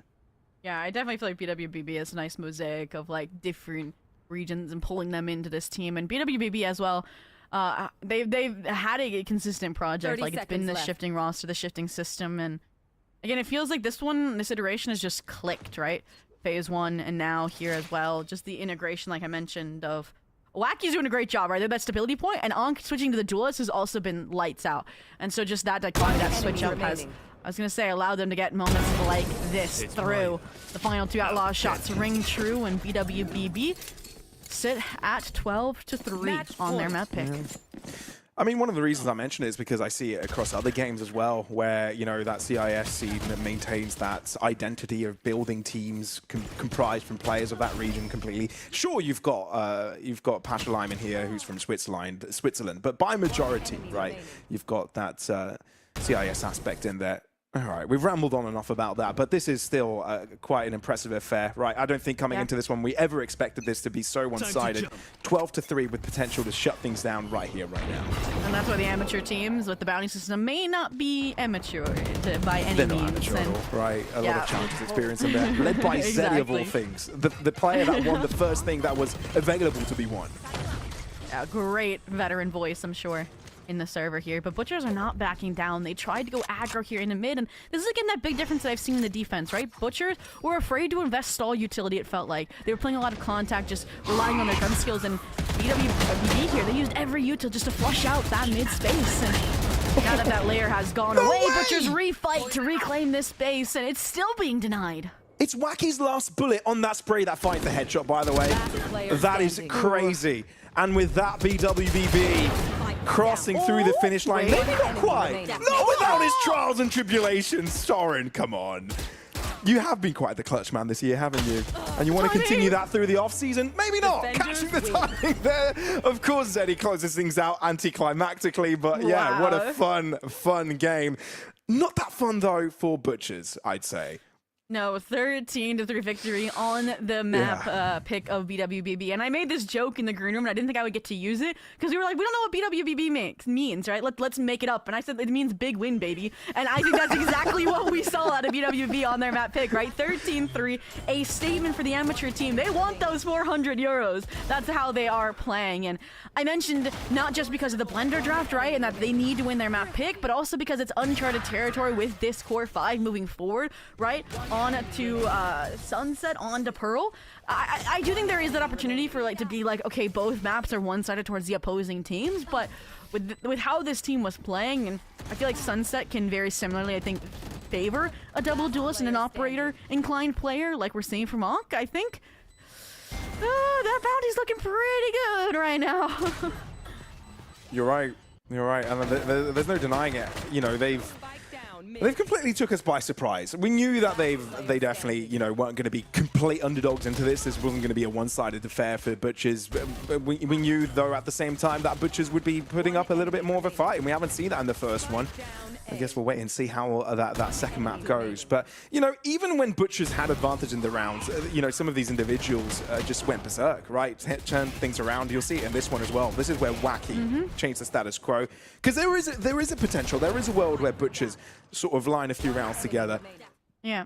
Sure, Shorin was able to keep it competitive for a little while, but yeah, 13-3 is the score. I guess we'll be able to see as well the scores of each of the players, but I feel like it was such a collaborative effort across the BWBB lineup. Yes, and I have breaking news as well from production. Apparently it's BWBB is how this BWBB is pronounced. I feel like that's so much better than BW or saying the entire name. I feel like that's gonna flow right off the tongue, right? I can see it. I can see it. Well, now we know. The more you know, the more you learn. Now we know, but come on. You're not reading between the lines here. You're creating a different dimension. Yeah, okay. Now we know, and we'll be able to pronounce it correctly, I guess. All right, well, thanks for that insight, Zobby, and thank you, production, for letting us know for that. But, folks, thank you very much for joining in. This was just the first map of the series, so we'll be back after a short break, but once we're back, map number 2 incoming. Let's do flat where you at. Body up another on me. Oh, double nine. Renegade. Let's go. 24. Got them all blood, but I can't come. I don't wanna pedal with an OB. Get room, boom, up 400. That's roll. Got to see 100 deep and move. Get lifted, body new be cool. Let's do flat where you at. Body up another on me. Oh, double nine.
another life. We might be playing it safe, but not here with fear. Now we're playing with fate. Don't be fooled or mistaken by my angel face. I'm just a high head looking for a reason to break. I'm the wizard of death. I'll come visit you next. Just put my name on it next to your very last breath. I'm caught inside the fire again. I'm caught inside the fire again.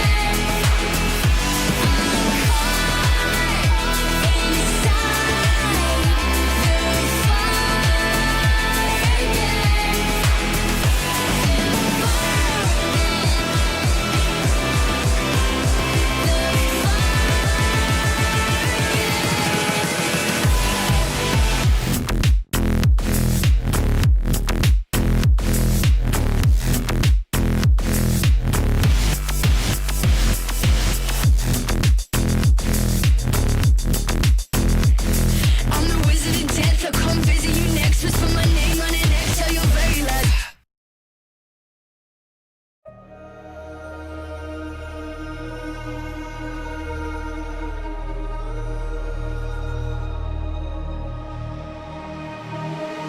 I'm out here in the cold night, running till I barely feel my feet. Wanna see it through my own eyes. There's no going back, and I'm not afraid anymore.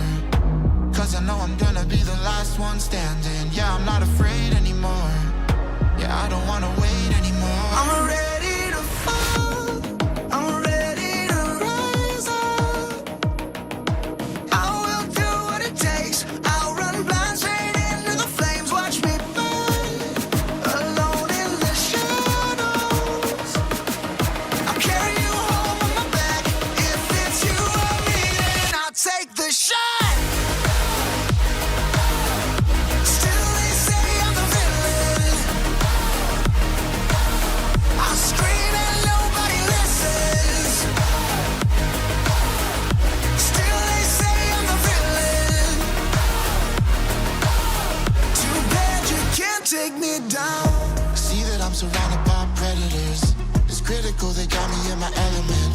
It's dirty how you trying to keep it elegant. Keep my eyes open wide when everyone around me is an enemy. See my life cross my eyes. I'm ready to fall. I'm ready to rise up.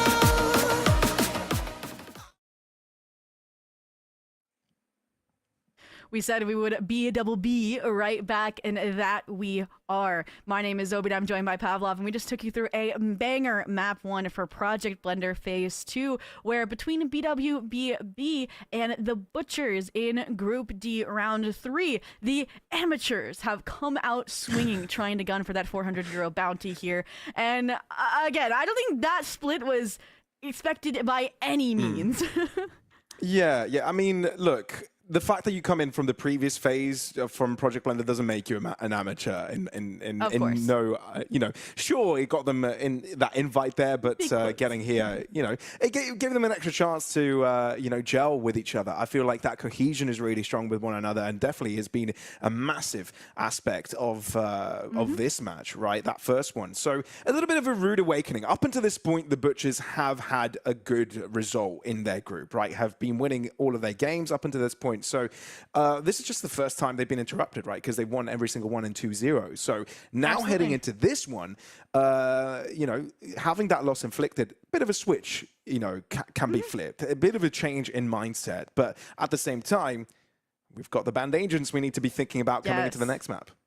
And I think the big topic ones to look at is obviously no Rays, no Fades. So you're gonna be leaning into the Sova picks likely to deal with any potential Sentinel utility. I expect Omens for both sides as well. And sure. The only thing I do want to point out is that we do have a Butcher's composition on record, and that's where I want to look towards the Blender draft. They were playing Neon, Sova, Omen, KO, and Cypher. And I take that and I translate that to a possibility of a map 3 Pearl, which Butchers want to push it to. And I'm like, no Neon, no Sova.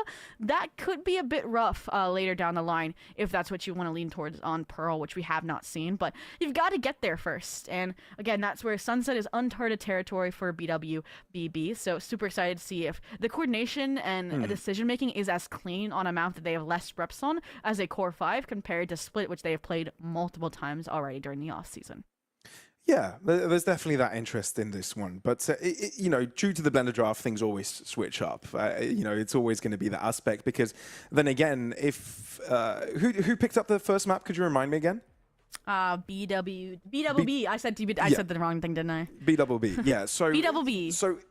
So butchers have an extra thing to think about here because if they do force the decider, what do they want to have left, right? What do they want to have available for them? Which is something that BWB no longer needs to be thinking, right? Because for the rest of the series, it is going to be that same comp from map number 1 that will continue to be banned out. So some extra mind games going in through this one as we look through the agent select here on Sunset. Similar approaches in regards to their initiators, controllers, and duelists, but a bit of a change in Senti.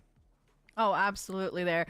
Wacky onto the battle stage, maybe trying to show Creamy Dreamy how it's done since they struggled to get online a little bit, which is where I'm excited to see them on the KO. You know, the duelists, the initiators might be able to play their own game a little bit more than be that dependent anchor on the A site that was just kind of pushed over, right, bullied a little bit. And outside of that, again, I'm looking forward to the primary duelist, I think, for Unk versus Demer, because those were, again, the two players that we kind of spotlit over on Split, and versus, again, there was that, I'm going to be kind of master of mischief, this Yoru, this sniper rifle demon, and you can't really do that this time around because you don't have Zeddy on the Clove right there over on the Sova, and as well, right, you don't have that raise to fall back on.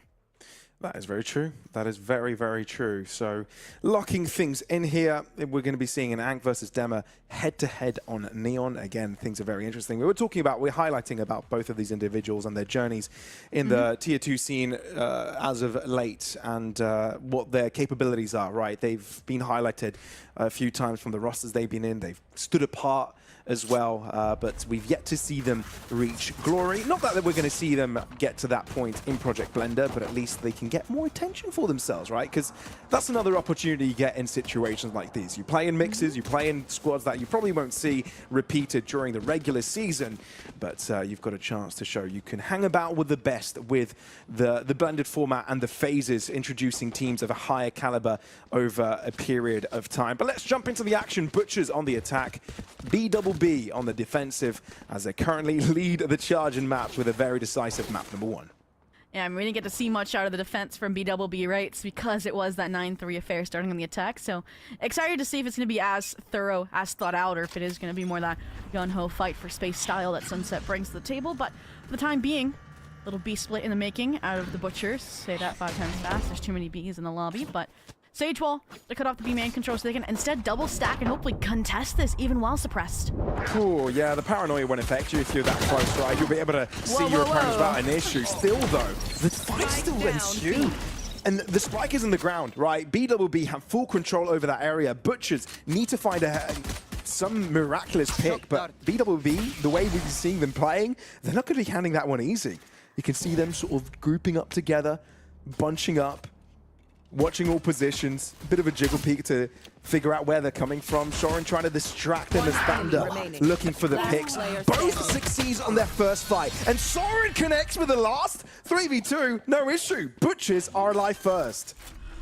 Oh, but it is by the skin of their teeth, right? 10 HP there. Soren, I think they were the one that tried to clutch out the final round to keep them alive on Split, and that was a great attempt, and that has carried over here. And this round was just back and forth, right? The speed in which BWB fought back through top mid into market there when they lost control, like you mentioned with that little paranoia mishap, I think that was a statement, but also the idea of, okay, we know we can't fight headstrong into market, let's flip through Boba, was perfect out of the Butchers. And that triangle trust is fragile when shock darts are in the mix. So all this to say, Butchers, pistol on the board after 2 went to BWB over on splits, and you can see the gamble stack incorrect towards the B side. A mad dash for A. Yeah, Mono won't be able to use his shorty either. Quickly responded to by Deck and says, I'll take that, even though we're already having a Vandal.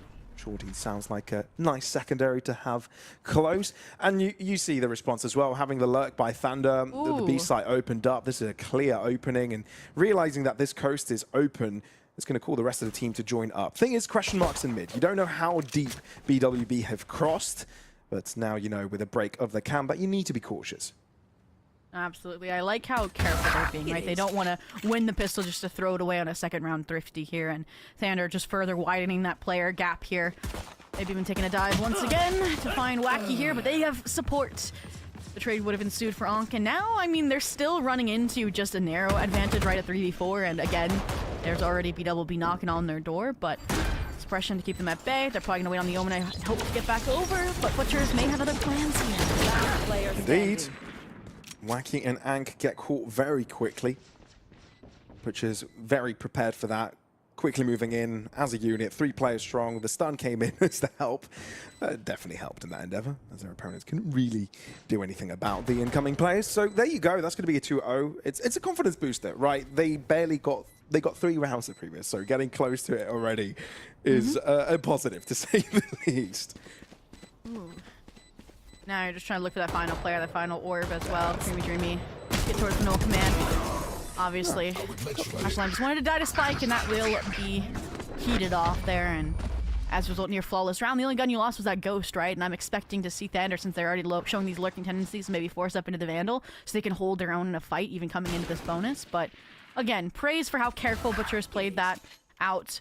Thunder as well, huge heroics just to give them that advantage, give them that safe B site, and coming in the next round. Yeah.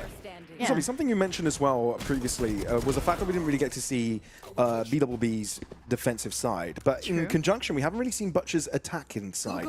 Maybe they feel a little bit more comfortable being in control over the pace, right? Being able to be the ones creating the action rather than responding to it. And starting off this map this way could definitely illustrate how capable they can be in a position like this. Oh, the Battle Sage for Wacky, I was saying I wanted to see, comes in tow. Mon are now forced to delay here towards top mid. Probably communicates that they've now steered clear and headed towards Boba. So, yeah, Pashalime has to reposition Vector here.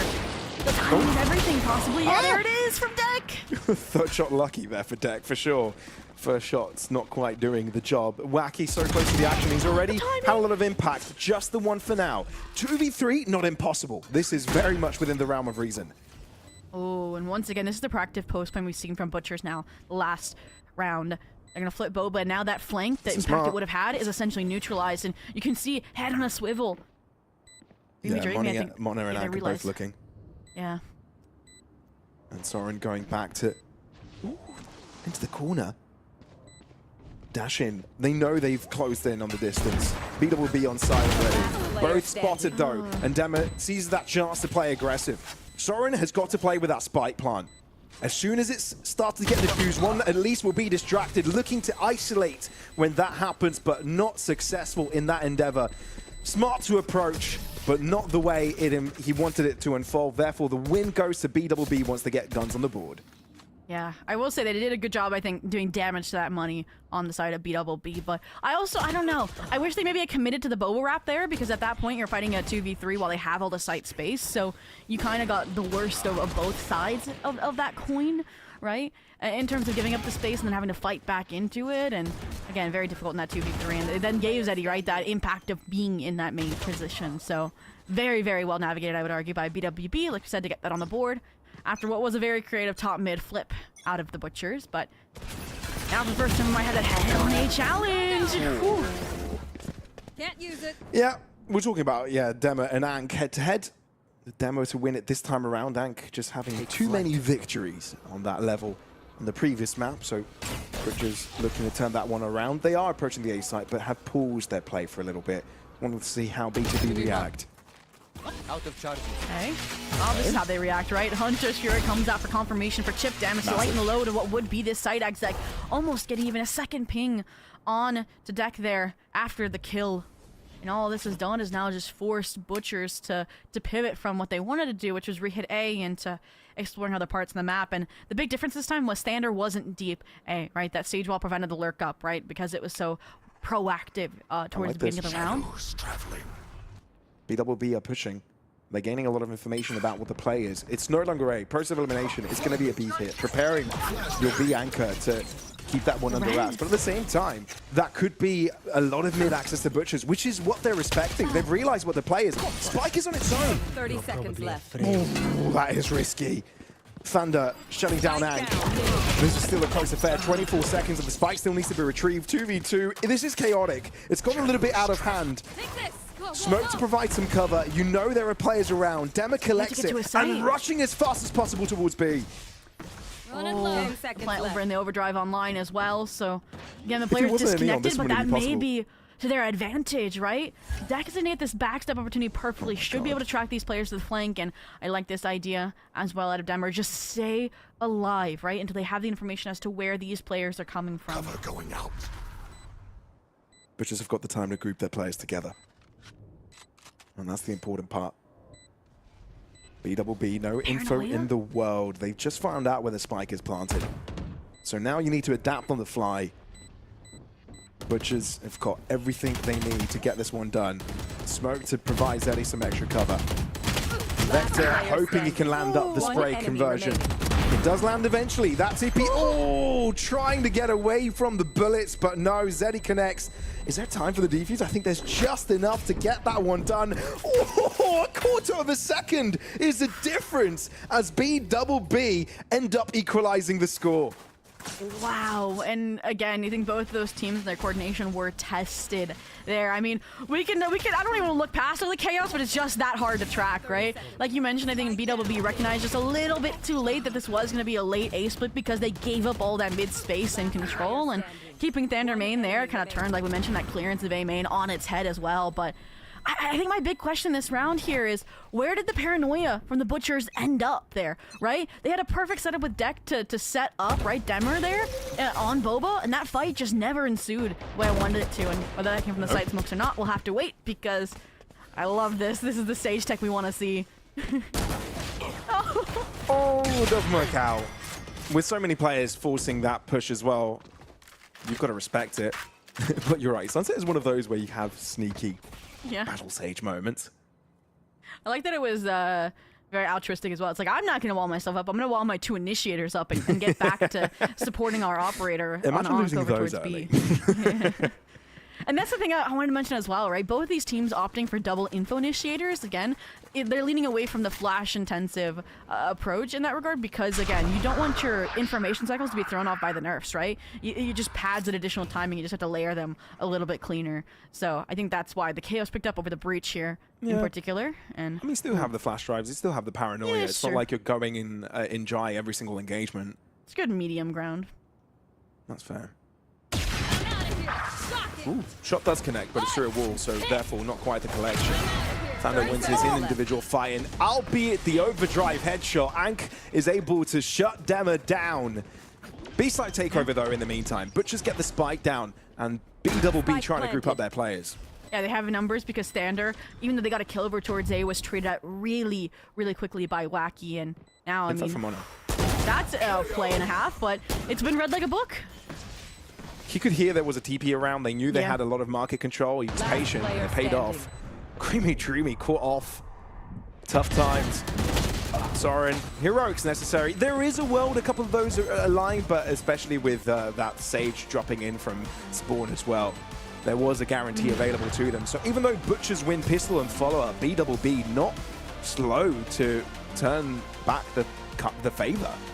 Not at all. They're doing good. Again, I think tracking the lurk play now from Thunder since he got away with that deep B control. And aside from that as well, just I think they're willing to give up the space and play this retake game. And again, like I mentioned, the patience from Honor there has any like linchpin, like round-winning plays also off the table. And another player to shout out there is obviously Onk, right? Still the first blood menace. And I said I was expecting not to have the operator antics. Well, I think for the defense, that's the exception here, right? It's and because you can just be that crosshair draw as well, like he was, just going diving in off the high gear, and the rest of the team follows it up perfectly. So again, looking nice. But this is the first time we're seeing Butchers, I think, hard B challenge against this Sage wall, where they've been burned by that Battle Sage too many times. But Wacky try and back off, play the slow, play the paranoia game, and this is where the rotates are called. Look at they know there's a minimum of 3 players around, right? You've had 3 players spray, so at this moment in time, it's okay to have 3 players defending the B side, but the longer that Butchers are stay quiet, that's when you need to reconsider where you put your chips. Yeah, there was also a deep drone, if you noticed, over towards the A side there, Zeddy, right? Kind of confirmed that there wasn't at least a closer lurk from Thunder, who's been that kind of backstab, keep your options on the table player, but like you mentioned, now that the information's gone away, now that the Butchers with their plethora of ultimates have set their charts elsewhere, you see the redistribution, right? KO the Omen top mid, and this is still very disconnected, right? It's like one and done for Zeddy, get out, play, retake. That's the idea here. Because again, you're not gonna be able to hold on to this site against Hunter's Fury up against a no command anyways. BWBB generally have been pretty good at retaking space. 30 seconds know left. also when to halt and wait. And this moment's one of them. Hank on the receiving end. They made it for the Sage! That is And perfect! It's massive. Wacky. He just walks through the smoke, walks past them. That flash works though. It's not over. 13 seconds. You've got to get onto that spike plant. And that nade isn't going to stop him from getting there. At least you're catching out the teammates. And just like that, BWBB just chip away at their opponents. Moment by moment, player by player, B2B determined to get a dub here. Yeah, they're just giving the Butchers no breathing room, right? Like down their neck every moment. And some of these like micro setup plays so their teammates have success are gorgeous as well. Again, Onk gets their one and done. They realize that their lease on life is coming to an end, so they try to set Wacky up for success. And Wacky gets there, goes for heroic play. Again, you have to avoid the flash. The many players are going to be shuffling your way, and again, that just sets them up enough numbers advantage to deny the eco. And now coming into the next, again, I feel like we're reaching a similar tipping point to what we saw over on Split, right? Big ult, big buy. If not, it'll be a pretty dominant half for BWBB, regardless of the starting side. And another Neon head-to-head, what could go wrong? No high gear to get away. Angry Demo again. Who's it gonna be? Oh, that no command makes things tough. Ant gets one. Shorty back up. Zeddy there to help. How are you equally trading? Mona, 2 picks when you've got players approaching from all sorts of directions? That's nuts. You've already got an away with murder. Butchers at least get the spike plant. That's a consolidation. But BWBB have got the numbers. Look at the push. Butchers aren't slowing down. But it does seem B2B are prepared. The paranoia lands. Deck looks to run. Gives himself some cover. At least there's that. Smoke to provide some extra space, but the slow can be hindering on the defuse, but it's just a fake of a TP. You're not going to be able to stop that defuse for completing. And the numbers will have it by the end. B2B never out of control. Yeah, I'm really liking how I feel like the way most people play the duelist operator is, again, it's just them on their own, right? They have to use their own utility, right, to get out of dodge. And here, right, you have this insane kill from Zeddy, I think from, I don't even know where it was, maybe back halls. And then you also have, again, Moner, who head on a swivel shuts down main and elbow control. And again, then it's the cleanup crew, like you mentioned. They always keep control. They always keep numbers. And you can see now, scraping the bottom of the barrel, Butchers are going to make one more go at this A site, right? They're gaining ground. They're gaining control. It's just at what cost right now? They need to avoid these trades, and that they have. Demer, first blood, but don't, you take what they gave you. Don't go for too much more at the moment. We have the same reaction as well. Yeah. How scared, how close that was. Oh, Thunder. They're clearing him. Or trying to, yeah. Very well aware. No command still available for Mona, and that shuts down quite a bit from Butchers. Mind games. They just went to spawn him back. Let's see how this one goes. Smoke off Soren. No command used. An overdrive enabled. And this is just a takeover. A mow down. There is a response, but the res is a distraction on the defuse. What do you respond to? Who do you shoot? There is no correct answer. B2B overwhelm with everything they've got. Butchers had the best chance yet, but it crumbles into pieces.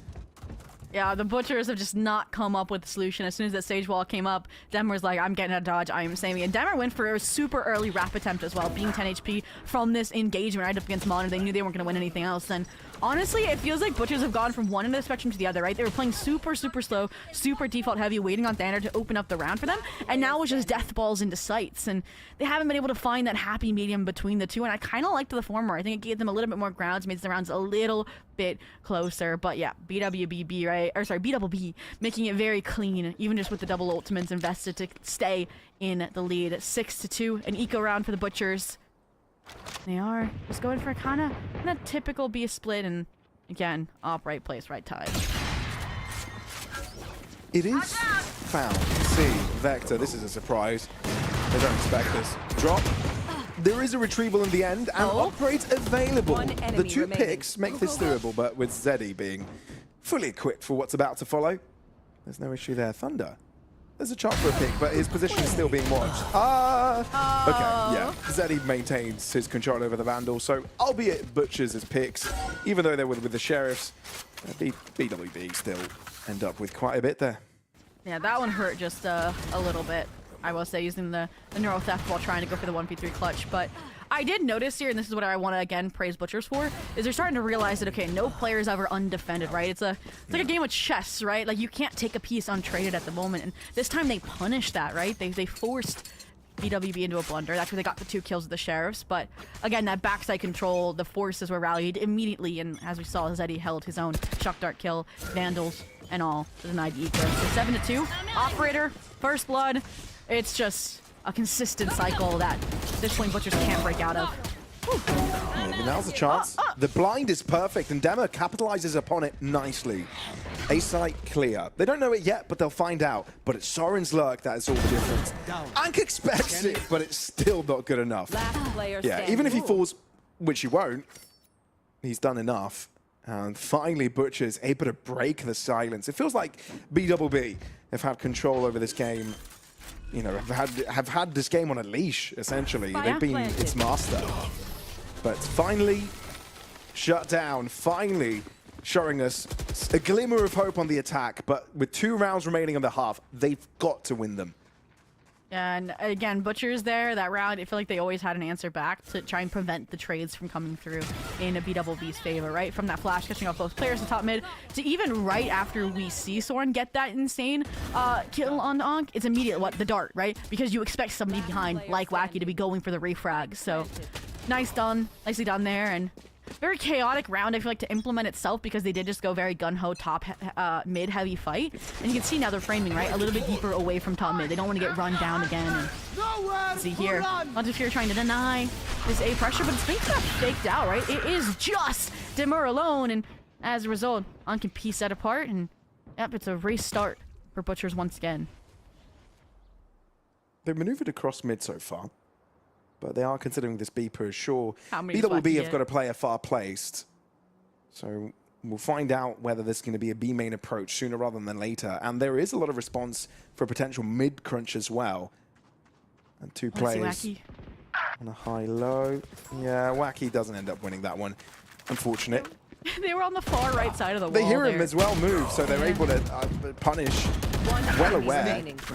Okay, this is working a lot more in favor of Butchers now. They're starting to make the dominoes fall in their direction. And with 1 player left, you can imagine this is going to be a 4th for Butchers. Yep, a little bit closer of a half, a little bit more wiggle room on the side swap. Sure. Yeah, Operator in hand, 1v4, very, very difficult. I think he wants to go for a few kills just to damage the money bags on the Butcher side and as well charge up that overdrive. But again, I can't overstate the importance that Wacky falls there in that 1v2B main, right? Because if they fall, they keep A main control. That B split gets incrementally more difficult, right? And they might have to backpedal, they might have to go top mid to A site.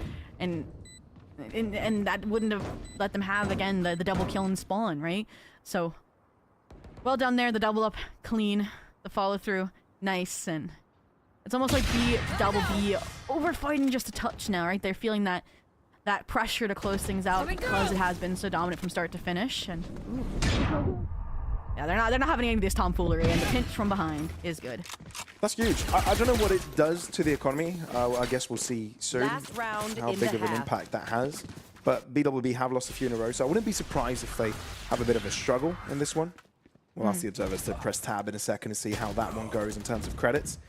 But Butchers amping up the pace, not being scared. I feel that's important, right? You've got a bunch of individuals that can fire, you know, very dominantly, so make sure they feel confident, and Dema's definitely leading that charge. Yeah, economy-wise, it did get rough, but they've got enough to buy fully. Sure, just the Spectre is, you know, the downgrade, but apart from that, Butchers continue to try and poke control. The recon spotted on the Sage wall. They flipped where the Sentinel was playing. They're playing very B-take heavy, it feels like. And you can see them just being willing to be like, okay, if you're giving us obvious tells that it's an A stack, we're going to lean the opposite way. This will be really nice because if they can get into the B site uncontested without the Neon ult, without using the null command, there'd be great resources in the post, but they decide to invest both anyways. They cannot make mistakes. They can't run up to them, and you can see they're just trying to get out of the way. Wait, Oh, yeah, you don't check that left-hand side. Flash. Oh, it doesn't go far enough. So Vector, fully aware, with full senses with his vision. And it's a 2v2 now. Anyone's game. This is recoverable. You know where Zeddy is coming from, but he's just acting as a distraction so his teammate can walk in. The thing is, you can't afford to exit the smoke. You've got to allow your teammate to just close up the distance. Find these players. Wacky.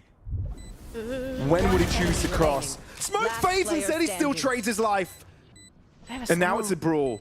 A 1v1 spike in Wacky's hands. Makes the right read, but Thunder connects first. Butchers, albeit the really tough start to this one, ends up closing up the distance. 7-5 is not that bad at all. Not at all. A great bounce back after it felt like we were writing the same story as Splits. And this is the deck board that we want to see, is close rounds like this, where again, it doesn't feel like you mentioned, BWB is just leading them on a leash. It feels like, again, they're responding to each other, they're fighting each other head on, and Thunder.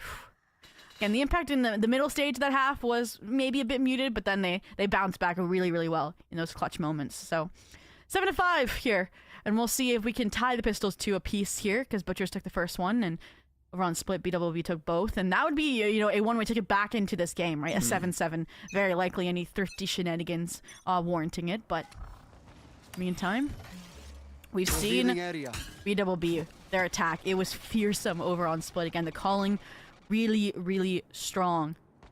Now, it's tested once again. Yeah.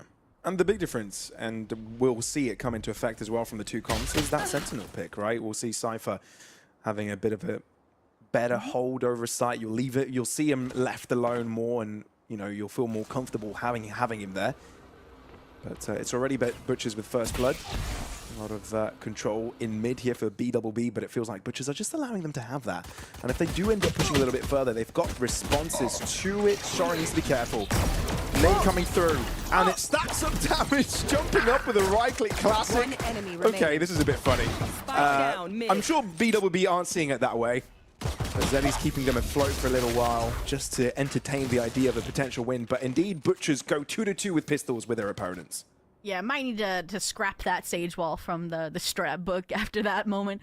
A beautiful jump, right clicks from Creamy Dreamy. But again, it's too early to call, but we mentioned how Og, right? They're not on the double duelist. They weren't really the entry play, right? On the attack side over towards Split, right? That was Modern. That was Zeddy on the Clove here. And now they're going to be tested in that regard, versus they like being this, again, anchor, this pivot around with the sniper rifles. And so yeah, very, very, very difficult, I think. If they cannot get online, they're going to have a hard time this half in particular for BWB. But money on the side of Butchers, following, like you said, that pistol round. Even buying up the Vandal, right? They don't just want the 7-7, they want the lead. Ander? Mentioned, yeah, they have a Sova. I feel like a bit susceptible, I feel like, to the KO Sova combination, but I like the creative trips. It's surpassed the Sova test for the time being. Butchers haven't got it really in the hold here. I remember that I thought Soren would die instantly, but somehow held onto his life long enough to get a double. That is crazy. This is just a dominating stack on this B site, as it would happen up against pistols on the opposing side, especially when you've got 3 players in this direction. So yeah, I guess we'll be able to see for a second time how Soren was able to survive for a bit too long. Yeah, the relay bolt just comes out a bit late, and yeah, that's just the confidence of having better weapons shining through, right? You see them, you fight them, you win. And I hope we don't see that on the rifle rounds, because that can go very south very quick, and I feel like that's a tendency that BWB will be able to pick up on. But again, we write that off to being it is a second round bye against Nico. So now the bonus comes through. A little fearsome. They handed that one rifle off, as you saw, to Thunder, so they kept it in hand. But I like this idea from the Butchers, right? Pretty deep mid control out of market there. Didn't see anybody tiles, just that dart through the window, and now they're starting to regroup because, yeah, I'm expecting a call from deck saying, hey, man, we've lost it.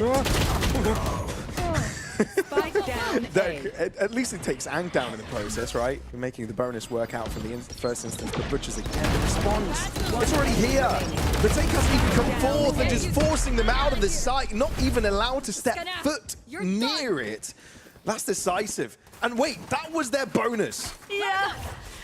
Okay. I don't want to say I'm fully retracting my previous statement. I said, okay, when we get to the rifle versus rifles, I don't want them just making contact, all out fighting head on. But for opponents, it also works, right? They don't expect that stack of numbers, especially after they had that heavy mid presence shown early on by the Butchers. But wow, Soren and Dem are playing off of each other really, really well there. And that KO molly, that fragment as well, just keeping the players contained there into elbow. So this point, a very difficult round I agree to lose. The lead goes with it. Now, as a result, Money shot. Another attempt to challenge Thander in his domain here. And again, they just need to buy enough time because Butchers, they're rotating really, really fast this half. What's concerning for me is that BWB, the rounds they were able to win were all consecutive, right? They won 7 in a row. So, you know, if you're just fully focusing on the tempo, if you're only just being able to win off of the confidence in your players to, you know, deliver frags after frags, that's not sustainable, right? You need to be able to break through. Sure, this isn't a round you'd consider them to win, but when it comes to that next buy round, that's the crucial part. They lose it, and I feel like we're already seeing this turn into a 3-map affair. Absolutely. I feel like BWB to me is a team that would be willing to take a timeout. We didn't really see Butchers have that inclination over on Splitter in this first half when they were down. So I'm hoping that, again, next rifle round that they would take that moment of respite of discussion, because right now, I mean, it just feels like they need a breathing moment too. Like, it just feels like, again, Butchers aren't doing anything revolutionary. They're just fighting forward, right? Claiming space and winning it, right? And every player that normally succinct connection on the side of BWB is falling to the wayside in dramatic fashion, right? Flawless round for the Butchers. And like, yeah, it's just, again, this kill, the refight from Deck as well on main, super, super clean. And I liked the Sage Wall fake, perhaps, of top mid, but they just break the wall, re-clear the space anyway. And here we go. All right. 9-7, flawless way, flawless fashion. Ult's coming online as well. Hunter's Fury for Hunter's Fury. This rifle round, I think, will kind of solidify if we get a potential map 3, if we get to see that Pearl, which we mentioned be worse off for the Butchers in terms of the agent department, but Blunder draft in effect. It's this consistent go-getter mentality, this consistent first blood seekage out of the Butchers. Deep mid-space rewards them again. Onk shut down. We said they were the linchpin, and that grenade has popped off now. Another beat challenge. More creative trap wires. And without a duelist, how do you get in? Got you. I mean, especially now you're on a Butzel anyways to complement it. Can't get away, can't fight forward. Hunter's Fury again fragmenting these players and allowing Butchers to win their ones. It's all down to Vector, Pashalime, 1v5, trying to slice the pie, and Dreamy, not even let them have one bite. It's getting out of hand, isn't it? What do you do? No wonder you see a time out. Yeah, please. Haven't seen one in the series. And again, we're not seeing any impractical lurks like we saw from Thander. I think that's just because it's a Sage pick. I want them to slow it down, right? We look back to how careful they were with a double duelist and a clove, right? Over on Split. And here it just feels like they're very just go-getter mentality, and Butchers are happy to take and win those fights. Okay. Had to take a bit of a break there. Still recovering from it. I was choking on my water. Damn. I mean, if anybody's choking, it's BWB right now, right? yeah, they need a moment. I mean, coming into another bye, they'll be broke, handing Butchers over a 12th.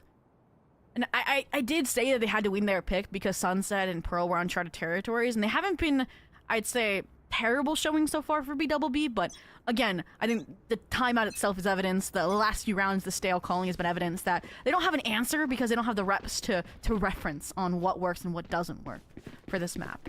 And I am wary that it'll be a similar situation when we get to Pearl, so I think a 3-round deficit is an easier obstacle to tackle than an entire new map, that Decider, without, again, map 1 agents, with that blender draft in effect. Cover going There we go. Big round. I like this. A little bit more. Let's tackle the problem at its source, right? Butchers have been taking deep mid space. Let's counter that early on. Try to send Onk up for, again, a first blood, because they have been first blooded like the last 2 or 3 rounds in succession. So let's have a look at the response. A little bit slower, methodical, perhaps. I like it. But it's about finding those advantages, and you're testing Dema in mid. That doesn't go to plan. They have 2 the picks to res. nothing. Back to the drawing board. You will not. Do you bait it? Do you kill my wall? They're ally. just gonna do it out in the open, and looks like Butchers are They're going to pushing. challenge it head on. Enemy remaining. How do you? No way! Shorin gets 3, but Last somehow player Wacky is able to keep things afloat. The third one for his own. He's got the spike control, but does he know where his opponent is? That's the big question. Look They know how Deck. deep he's pushed.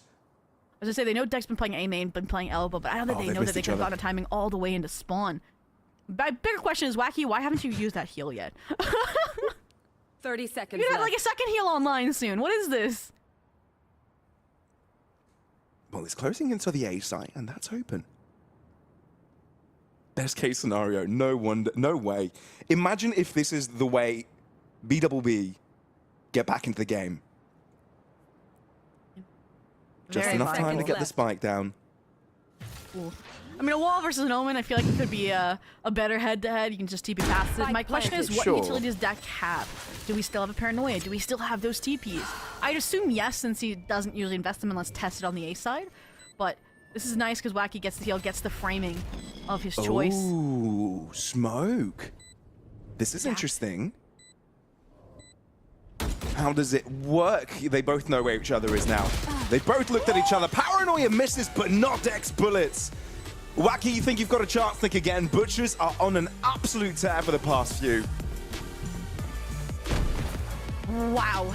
Yeah, very, very down to the wire, but like I mentioned, just the fact that Deck wasn't challenged at all in that round meant they had every piece of utility to throw into that clutch and keep them on that forward track, right? We've mentioned how important this round was, and this is another moment where, again, I feel like Butchers, to a degree, is just very mechanically sound this map, right? Like, there is no reason here that they should be getting a 2-piece, right, for your duelist, right, for that Neon, or a 3-piece, right, for Soren.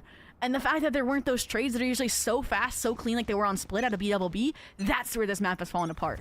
And you can see, like I said, they don't force up, they lend that 12 to Butchers, so light shields and vandals aplenty, and on first blood once again. Yeah. You can't ever feel this is over at this point for BWB. Sure, the Hunter's Fury does some damage, but the collapse from Butchers is so rapid, so accurate. I cannot use that. Clinical, critical, all the C's. And even though Zeddy's able to cause some further damage, Butchers are just one away from securing a map of their own and forcing a decider. I feel like since we entered that second half, it's been destined. That third map, there's no way Butchers would have left us hanging like that. Yeah, it's crazy. I mean, every player stepping up doing their job here. Denmark, the first blood department, Deck's anchorage on this A site has just lent it very, very well so they can have that mid-focal presence, again, searching for those kills, and Thunder as well. Like you mentioned, being this Cypher over this Sage has done a really good job as well, just shutting them out of the B site or buying up time for the rotations, which I feel like something that we haven't seen BWB capitalize off of enough, right? Recognizing they're giving up a lot of control. Denver, I said it, you're the first blood machine, but they're gonna force you back. No command, maybe the last dying attempt here. I mean, Butchers respond by sending another couple of players around. You've still got a decent setup from the Cypher. Yeah, Thunder's far away. This is a pretty decent standout, but BWB have been provided the space. The spike plant might be permitted. That Sage Wall builds enough time for the post-plant positions. This is not a bad situation for BWB. They're gonna flip the 3 market. players in market already. This is huge. Yeah, Thunder has to catch at least one of these players, and they even pieced apart. Not even sure if they saw all 3 or just the Neon. Deck on the flank. Monner has to handle this as well, but again, delay is the name of the game, and they are winning that here. 3 players now remaining on the side of the Butchers. Make it 2. And just like that, it's BWB in the front seat, not dropping a player. That is flawless from start to finish. That's the best round we've seen from BWB this second half. And that is definitely a kickstart, and it came, I think, off the no command. The really oppressive utility off that relay bolt backside as well. And again, I don't think Butchers played that necessarily wrong to any degree, right? We talked about the Cypher being really far away, so that util was still online to still play off of. But again, the market take, the market flip. They had every box checked, and that's the kind of round that can kickstart your system, right? Money, if they win this next round, is sorted still for the following, and we only need 4 rounds to get to overtime. Butchers meeting them head-to-head with the ults department, but again, That's the kind of adrenaline you need to fuel off. If you did Onk, right, it was body shooting Demur, who's been dropping them all game. And that's, again, the mentality, the headspace you need to be in is we can beat them. We have beat them. Oh, that's quick. And he really is a first blood machine. That Doug is blinded long enough for Monster to get that main, pick. though? There's no way. Yeah. And look, that's a bit of a surprise for BWB. They respond by trying to rotate somewhere else, trying to group their players up again. But I like this. Do you really want to be hitting B?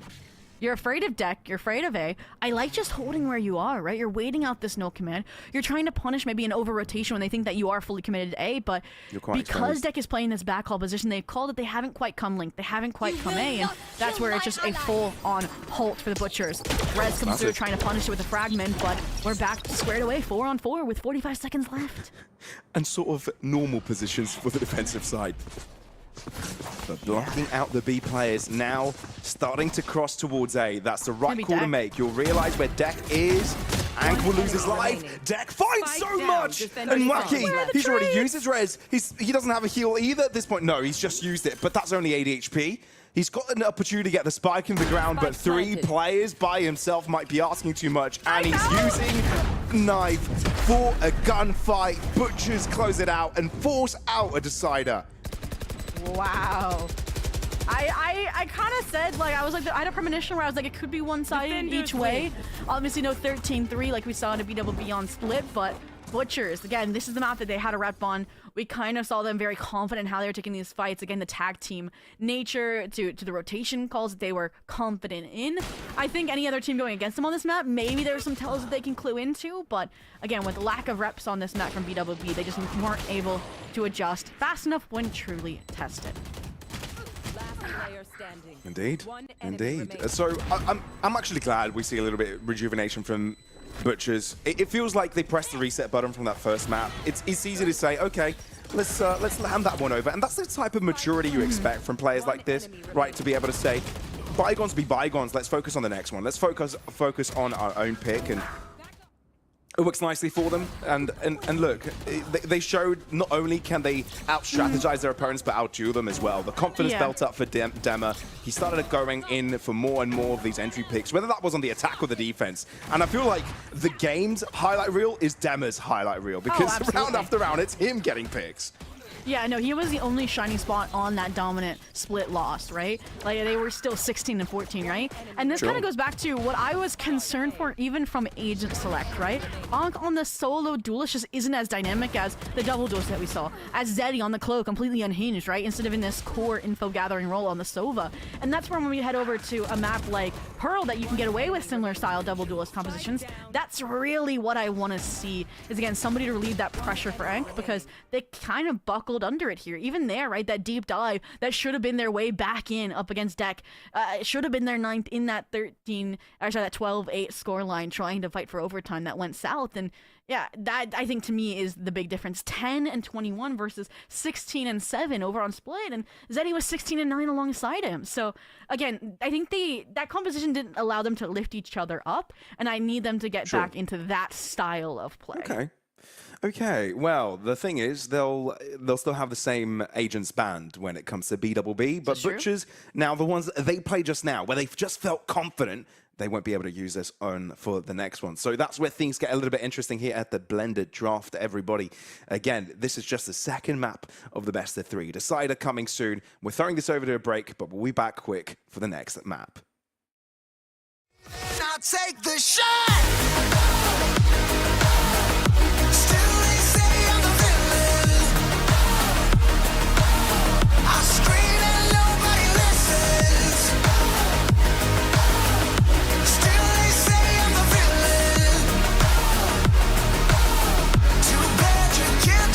Down.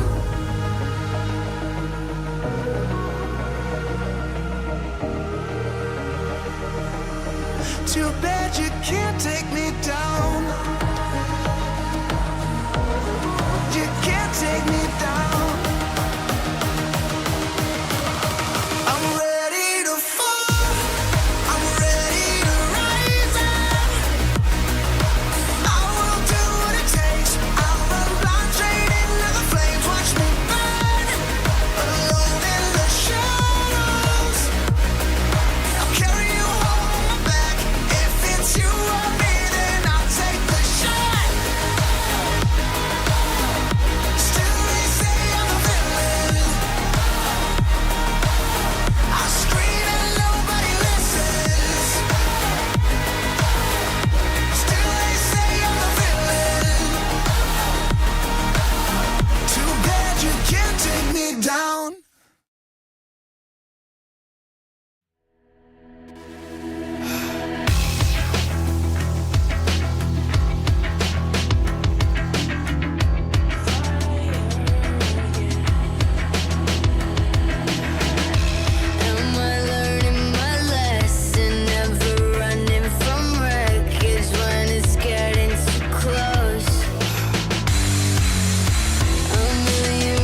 been a minute, you could play the bet.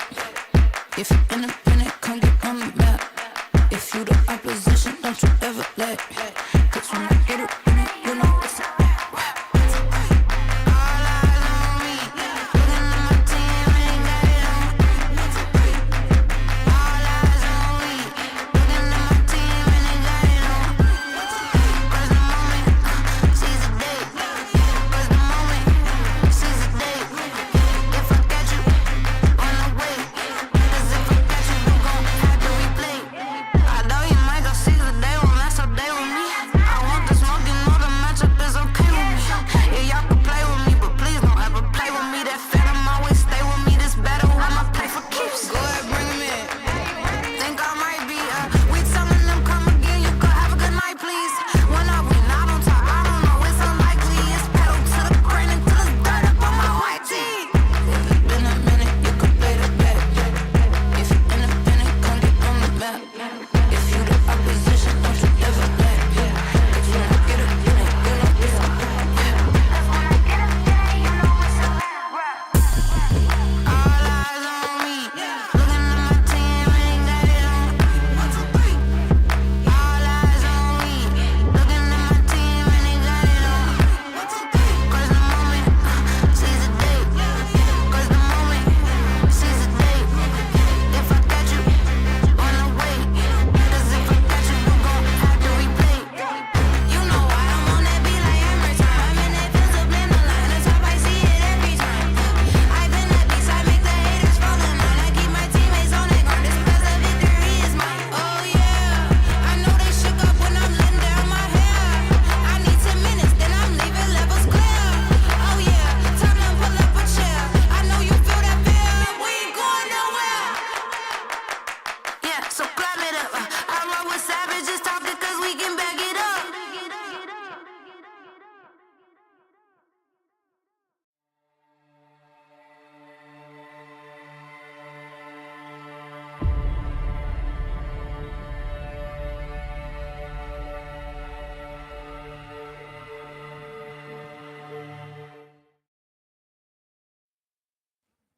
We're back, everybody, here at Project Blender. Hope you guys are having a fantastic day, witnessing all the action. Currently, last map of the last series of the day, as Butchers had a response to what BWBB were throwing at them, haven't they?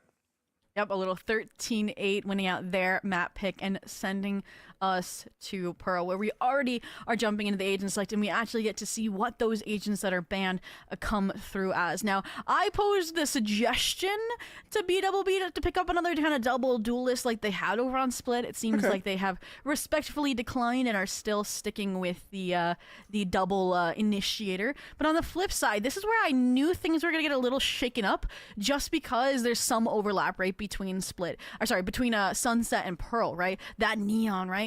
That Sova pick. And so that's where you see the Fade, that's where you see maybe the untraditional, I would say duelists in terms of the ISO pickup. And the Vices, I think, will be interesting compared to the Killjoy as well. And I was curious about this, too. I feel like the Yoru is, again, a staple of Pearl alongside, say, a Neon, maybe the Waylay creeping in a bit more, too. So the fact that that was banned out here and the Neon didn't fare well on Sunset, I think that's why we're seeing Ank lean a little bit more into this duelist. Okay. And we're seeing Ank as well drop in on the Waylay, so that's going to be an interesting way of handling things, right, overall. Generally, you know, there's a similar idea that Astra is the way to go, but all across the board, it looks completely different, right? So, indeed, the Blender draft has indeed made a lot of changes for the last series. Yeah, it's given us a bit of a switch up at the end as we enter the pistol rounds. Currently 1-1 in score.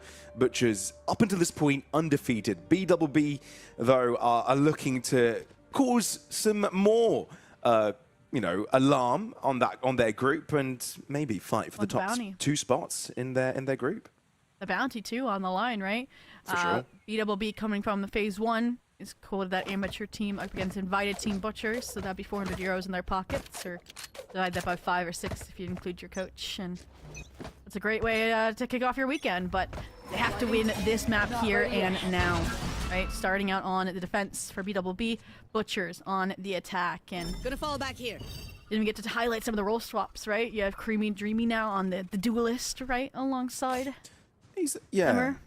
he's done this before, right? He's definitely jumped into duelist roles across just for the series, you know. Squads. Yeah, for the series itself. Yeah, you're right.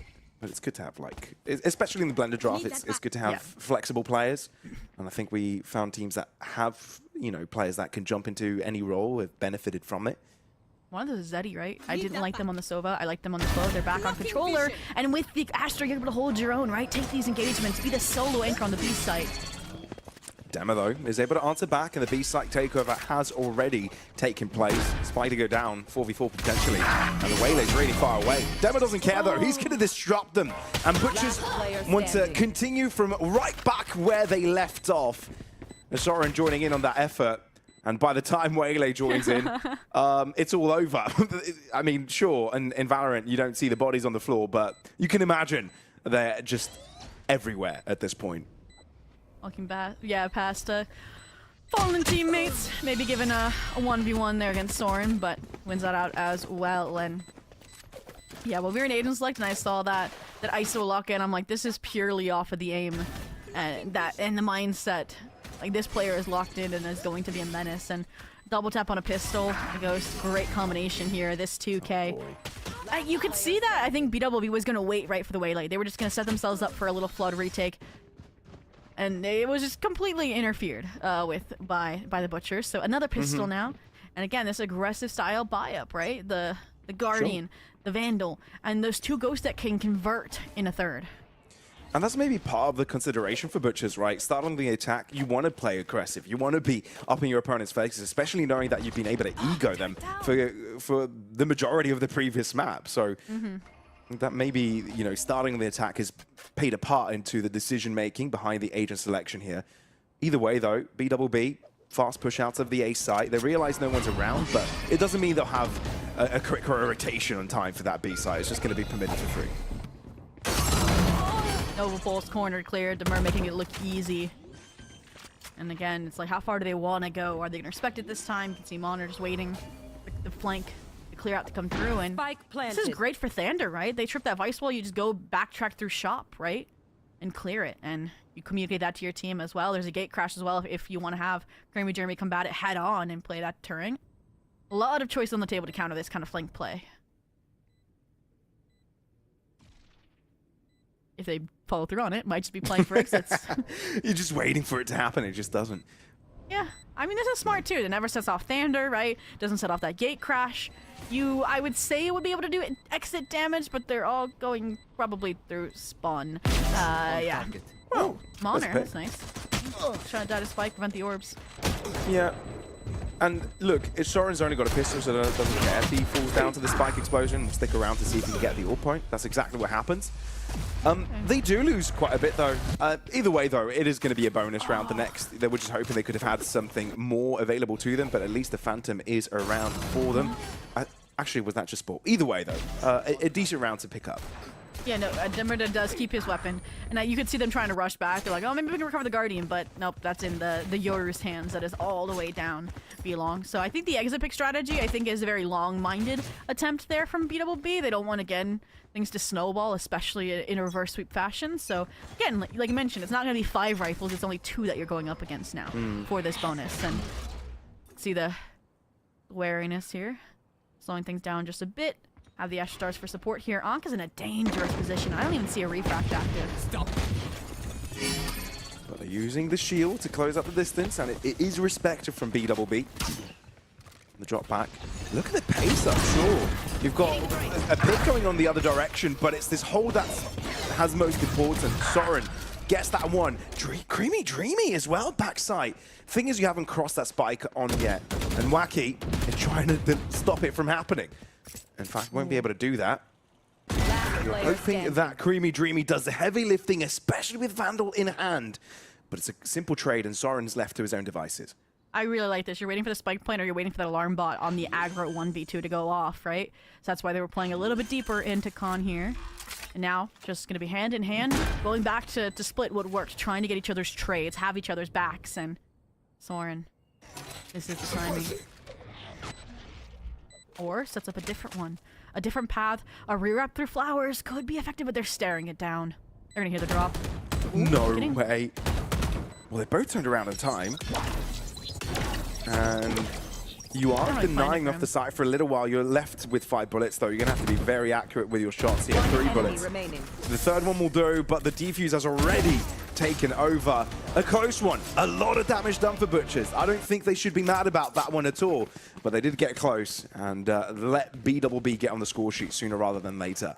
Yeah, it's very reminiscent of actually how Sunset started, remember. I think it was 2 players, though, walking away with their lives for the side of BWB. And it really did come down to Creepy Dreamy opening up this site, right, with that deep control. You saw on thinking they could get away safely, right? I think we saw 2 things at play. One, Deck as well, and then Midler gets shut down, right? We get to see WWBB have a tear, right? Have full dominion over this mid space, and that helped, I think, shut down, again, a lot of hero plays as well. So great way to counter the bonus and get that 1v2 through, but all in all... It's open, and they're moving in quickly. And you've got Thunder holding on the backline. You've got the information that that is going to be taken up quickly. Nightfall drops to take Arc Control. This is important. Arc Control after there's a mid collapse. This is massive. They just flip, right? Come through main, because you don't have that flank util anymore. You also have WWBB, who was all the way in spawn, so they can take water, they can take con. That's a 1-for-1 trade, so... Monitors are trying to draw attention away from main, but I'm assuming Deck has communicated they're going to get this and then immediately pivot back. And yeah, it's dangerous, but trade. 1 enemy remaining. Right inside. Oh! The spray down, being there on time. Close angle, a bit of a surprise for the first contact. But it's just enough. And again, very, very close round. Butcher's trying to speed things up, but it's probably got to get ahead of them themselves. I liked, again, the deep art control off the Nightfall. I think they just didn't react to whatever communication, or maybe the communication was lacking from Deck, that they had that many players in a main. And there might have just been a silent walk-up, right? Deck might not have known. And so that reposition after they get the kill in art was a little bit too late, and they were fighting out of that Astra smoke, right? And Deck was already done. And I think that also comes from the fragment, right, that came out there towards Art's side. They know there's a stack there. They section it off. They handle the site pressure first, and then sweep up the rest of the Art debris. So nicely done there. Gets us to 2-2 and kind of breaks the money for Butchers as well. So we'll see if the ults can offset it here or if BWB continues. Yeah, I feel like it was very much a must-win there for BWB as well, because the damages they had from the previous round with the pistols the bonus round that Butchers had in store, with 4 players falling out of the 5. So winning that one has kept them afloat really, and has given them an opportunity to have a lead. Thing is, you've got to always respect the effort from Butchers. They haven't quite spotted out Wacky. This is huge. Oh, they don't check him either. Oh, no. Damn it, at least he's able to find 1 pick. Now you know where he is. So how does this work out? They hold. A 2v3 is not impossible. And you've even got a kill contract that you could throw in if it's needed. That'd be hard. Deck would have to defend. You can hear them approaching. Flash permits the entry. Deck bolstering up his position once again. Kill contract coming through. Deck falls, so they'll be able to get to... Even if Demo wins this, he's a dead man. He knows it. Tries to shield himself up before that even happens. They keep it close, but BWB 1 step ahead. Yeah, I was trying to slide that in real fast. I'm like, I don't think the kill contract's applicable here. If it was a 3v2 instead, really, really applicable, because then someone can hold, the other one just takes a 1v1, but being that player down there, that was the exact conclusion, right? And it was perfect calling as well from BWB, right? The ult comes out, you need a challenge while your KO delays in the gulag, and they're able to flip the site, find that kill. The bodyguard from Deck falls, and even though, obviously, Ashlime loses this, they win the round as a result, and you saw the panic, even with the double tap active, so... All this to say, there it is, we kind of mentioned, and using the kill contract without the round convert puts BWB a little bit back in the driver's seat as well. More ults coming online off of Wacky Strokes, like I mentioned, flipping main control a little bit there was nice. Touch on top, but Butchers, I think they realize, okay, if we challenge a little bit heavier into mid door, Wacky can't contest head on, or it's going to waste a lot of util to do so. Yeah, and you've also got to make the debate when to use a dimensional drift. You cleared out Art. So they may want to think to make the A site cross. Connect is a bit of an issue though, so drop back into mid, reset for Butchers. Yeah, I don't think there was quite the audio cue that the drone's coming through A main, but you mentioned when does Dimensional Drift come through? It's when they've lost sight of, okay, we're not A splitting anymore, we need a way to get back in. They have now shut down that corner player. Wacky trying to play for the backstab time. He might find to say Deck in Astro form, and just like that, I like that they don't overpeak this. Going for the safe little jiggle to try and break the double tap shield on to Demer, but otherwise it's a 4v4 with a lockdown and a converging paths. You want to play this safe, you want to try to regroup, but the issue is 2 are flanking and 1's been sectioned off by the Thunder. Vice util. 3 group for Butchers at least. You're playing this one as a unit. So you're right. These ultimates can have a lot of impact, which is why Butchers look to pressure. Play ahead of the curve, but there's no taking that lockdown down. You need to take your loss and run as fast as possible as you can. Into the corner! Wacky tries to interrupt him. Short conversion pass will punish, but this gives Creamy Dreamy an opportunity. Spike is in within eyesight, but indeed gets stopped in his tracks and gets there on time. And plenty of opportunities for that Spike to be defused. BWBB have doubled their opponents' rounds. Wow, 4-2. Very, very nice there, right? Again, the decision-making there from Butchers is correct, right? They know the lockdown's coming. They know they have lack of numbers, and they know 2 are flanking, so they can take that 2v2 and hopefully deny the lockdown. But the regroup immediately through Plaza of the Sova, of this Waylay to defend the lockdown is perfect. And I wish maybe that Wacky, if I have a little bit of criticism, would have waited for the recon to come back, because then they maybe could have saved the converging paths, but they knew how important that round was, right? Break the money, convert off your ults, and like you mentioned, start pulling further into the lead. Butchers falls back yet again. Eager around. Although somehow they've been able to find ways to be dangerous in situations like this. It's hard to imagine they'll get around. When it's damage, I guess they could keep BWB's economy in check. So in case there is a time for them to come back and start winning rounds, you make your opponent's economy a little bit more malleable. So that's always going to be at the back of your head.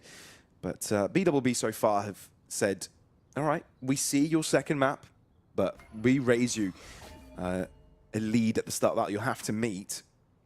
And I really like how this defense is being played by BWB. It does put a lot of, again, trust and pressure on Zeddy to hold this B site, because your Killjoy utility is split across mid for information, so you don't have to stack players there. And I think it's worked out really well, and we haven't seen Butchers go for what is the solution, which is deathballing A or B, it feels like, right? I feel like the weak point is, again, this Sova Waylay or this Astra, and they've yet to kind of fix that. They're just throwing their heads into the mid-fight, and Wacky's usually able to handle it. But 3 players running you down with stingers is difficult to hold on to.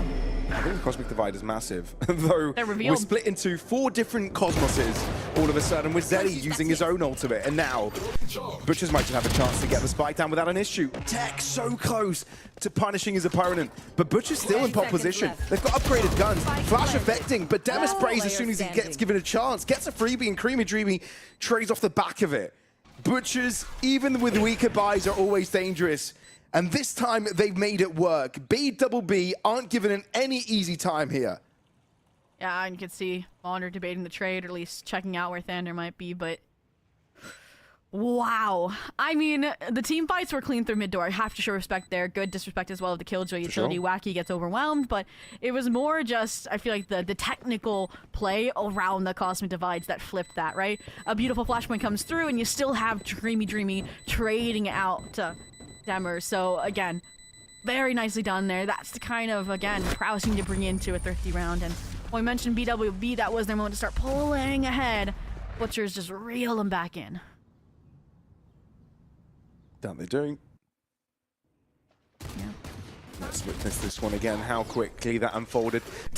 That was a simple drive-by. It was like, hello, goodbye, as he ran away cinematically from that. And sure, the crossfires at the end, you know, having the Cosmic Divide available was also huge in their effort. Without it, I feel like it would have been easier for BWB to break through. You've only got the flashes of KO available to help, and, you know, that underarm flash could only account for 1 angle, so now Butchers have got a buy round. It's important they get themselves a win here, build up that buy confidence. Wacky says, I'm not going to get drive-by'd again. You're going to be victimized by the judge. And I like the knife and Molly to conceal its true intentions, but what you did was you flipped the script, right? You put the operator Ankh over on B, who can scale down, get info, solidify the rotates towards A, and you have the Anchor Astra here alongside the Sova. This A fight, though, is going to really control everything in the timing. Oh, that's fight down. A. Mono's the one to have all the impact there, even though his teammate was distracted. was able to get it done. Kill contract delivers. And puts Butchers right back in a position to get ahead.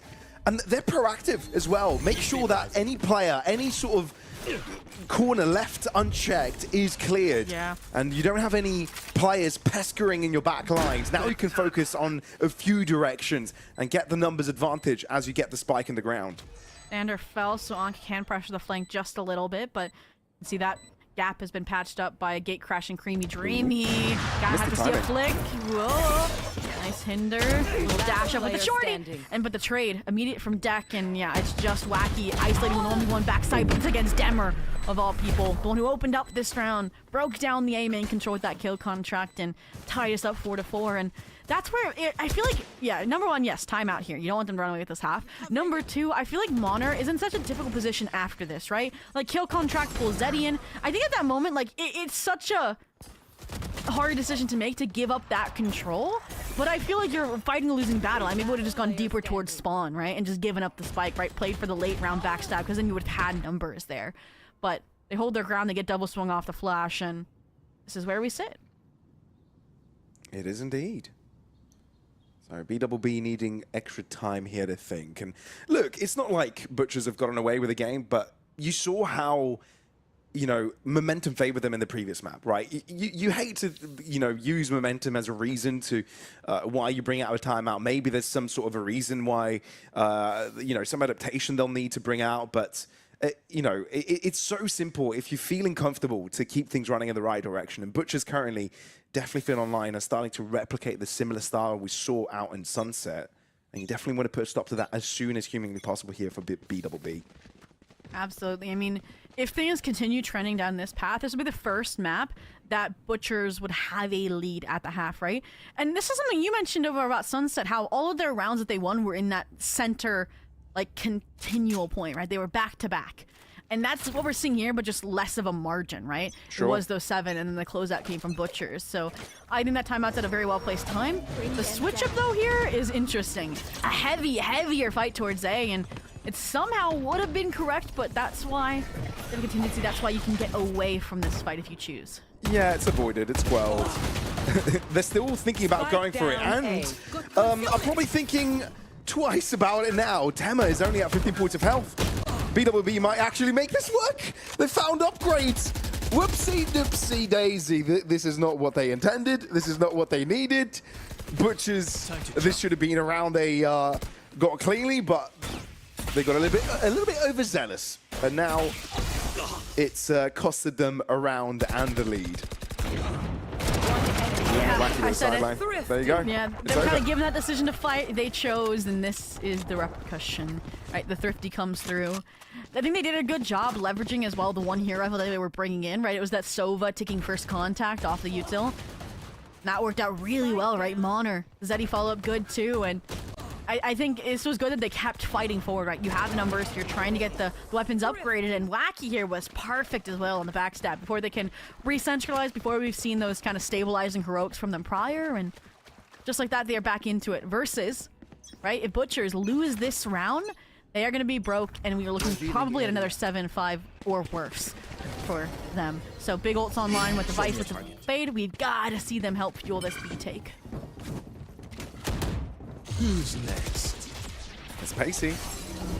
Dimensional Drift. Off the rip. Mijubi checking backside already. Pinging the position of 2 players. I'm back. C's dropped in. Affecting both. And that's where you try to punish Mona back to back, where he's been able to be successful with a couple. A double kill that kept things close, and a nightfall yet again for Butchers.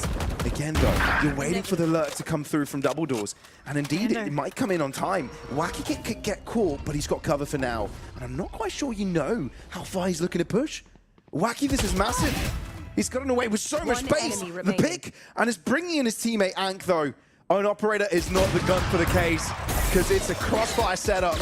And you've got both players looking. How is he isolating them? And it's going back in.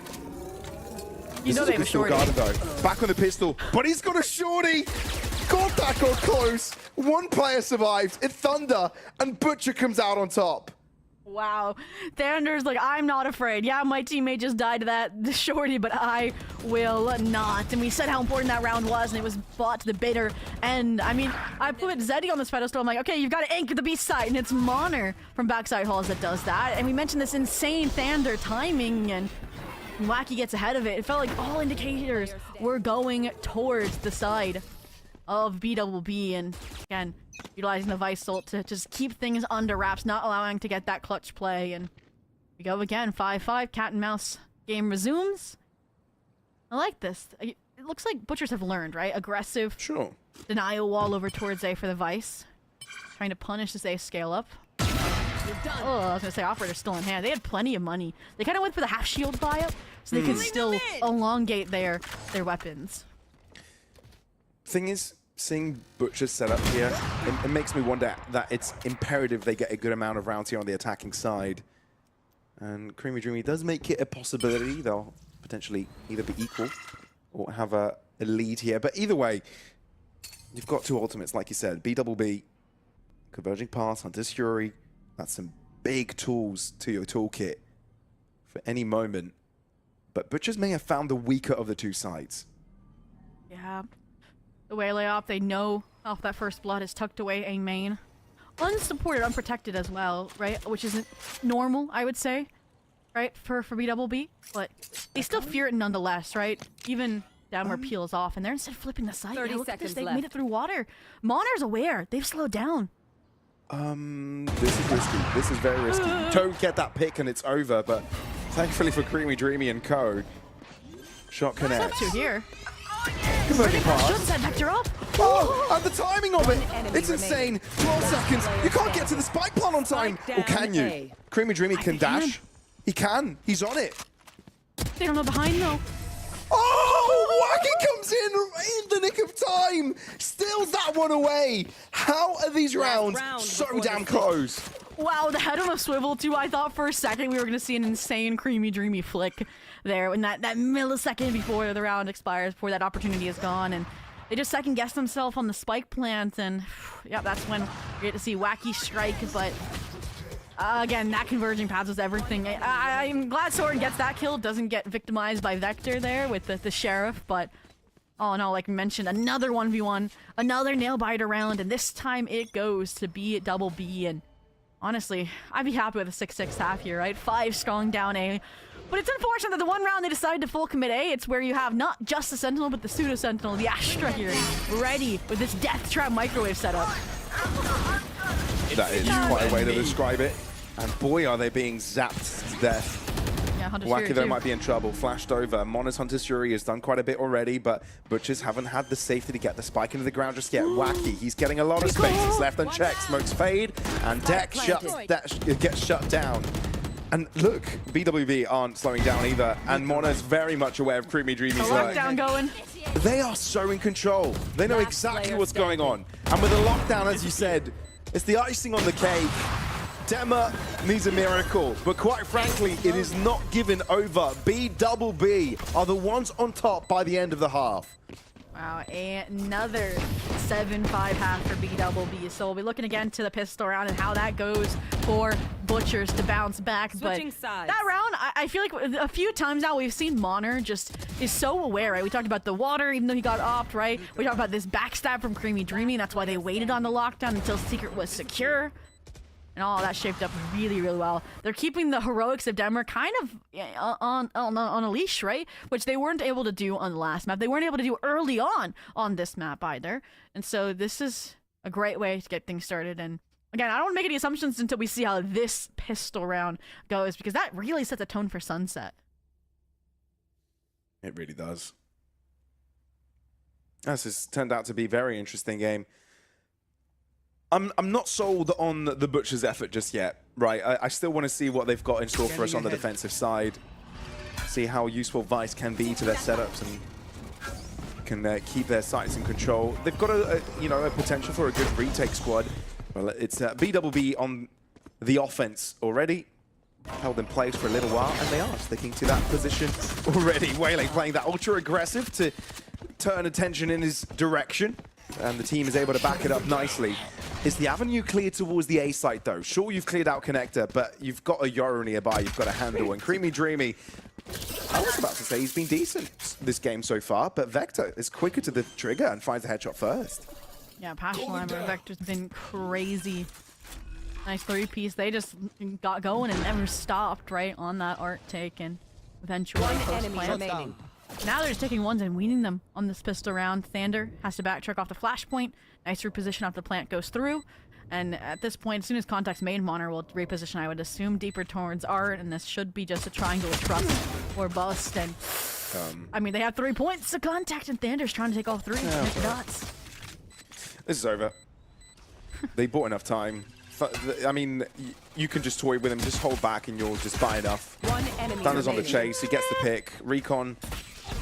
They have shocks, yeah. They have a second shock. They do have a second shock. And there you go. Yeah, Mono knew exactly how to play that one out. Even though he lost his teammate in the process, you just need to get across the line here on the pistol. That's exactly what they do. So 8 now on the board. This is about to be 9. I'm already starting to get a little bit scared for Butchers, because when it comes to BWB and starting to chain rounds together, it always gets a tad bit scary, doesn't it? Yeah. I will say, I think Butcher's the scarier team with their bonus and how they buy into the second round compared to BWB. Mine is, I think, the first pistol we saw over on Split, and you can see that coming through. So I think the snowball for the first few rounds, I'd say, isn't BWB style, but I think the later, once the pistols come online, is. So I agree. These extra rounds just feel like fuel to that fire that they already have yet to quench. So Butcher's difficult position to be in, but they are thrifty menaces, so they can get a nice regrip, a nice rotate off the delay the Vice and Astra should theoretically offer. That'd be nice, but now your Vice has been taken off the table, right? Beautiful 0-point lands, backside haul, and kind of cause things to slow to a It's so funny how crawl. Anchor's got his crosser directly on Deck's head there. Just pre-fire it. No. Don't miss me too. That'd be a PC check on aisle 5. Yeah. Doesn't end up happening. Ooh, they saw him. They know he's pillar now. You know there's Has at to least be. 2 players around. At least. This one's a warranted pre-fire. Come on, just shoot through the pillar. That's You not saw bad him. repositioning from Deck either, though. Shorty in hand. Perfect. Double pump. And Wacky's low. Anchor looking to play aggressive. Thunder's there to stop him. This might get out of hand, especially with how low these players are. Creamy Dreamy trying to jump the gun, but a little bit overzealous. Mona keeps on connecting. We haven't said Mona's name throughout this series as much as we have this game. He's been imperative to the team's success. Yeah, just that stability element, right? From the Sixth Sense to the rounds like this that almost fall to the wayside, right? Just a lot of fortunate shorty kills. Dammer there, some nice chip damage as well, and that was a nice flash attempt, but yeah, that Guardian, phew. Insane target switching happening there to keep things under wrap, to keep things pretty clean as well, right? The players they did lost were like your ghost users. They just handed off the weapons, and they're squared away. So 9-5 here, knocking the door of double digits, giving a bonus attempt, and that's why, yeah, you have the KJ lurk, but yeah, it's gonna be all in towards the safe side. I think you have like 3 rifles available to you. Yeah, Guardians. It's a world where BWB have a chance to break through completely. Butchers need to win this. Not only win it, but decisively. Portal closed. A very important round here. But for now, BWB keep strong together. Know that Butchers are no strangers of aggressing early doors, trying to take space. This time around, that's not what they're doing. But if you're BWB, you can't take any chances. That's what the slow start was for, right? The Killjoy turret detecting any Plaza fights, the Killjoy hearing a B fight scale up. So the fact that they didn't hear either of those things means, okay, either they were waiting with a trap play, a deeper into A main that they didn't see, or that they've stacked there. So I think this is the better call, right? You've seen already the KO utility get pretty easily through Sander and this Vice util. Watch them. Might happen again. Yeah, there it is. And now you just speed up, and then Milkman's going to confirm it even if the 0 point didn't land. Thunder has got 3 players, 10 seconds ago now. Try and hold on to his life, but I think the gun was a little bit visible by the time Ank got to the corner there, so a simple pre-transfer. BWB, this is quite the blunder for Butchers if they end up dropping it, but this is not to their own fault. This is just BWB being on a completely different level. Creamy Dreamy over there's just too many players around, to be fair, and double digits and double the amount of rounds of Butchers. This is danger territory. Alarm bells ringing. Yeah, and there's 2 things that I think are big takeaways right now. One is that Thunder, we need to learn how to play against the KO right now because they're getting caught off, and the entire anchor strategy that this defense is hinging off of for Butchers just falls flat. And secondary, this has been a redemption half and map for Ank, right? We talked about that solo duelist really was a soft spot over on Sunset, especially when they got into the attack, getting shut down left, right, and center by Demer. And here they are shining, entering, shutting down players, shutting down sentinels. It does not matter. And that's kind of what lent them into that bonus round too, right? That quick scale up, the challenge of their own util. And now eco attempt for Butchers. Again, we've seen these come together really fast and fall apart just as quick. They are kind of waltzing their way towards this art trap if Wacky isn't lucky.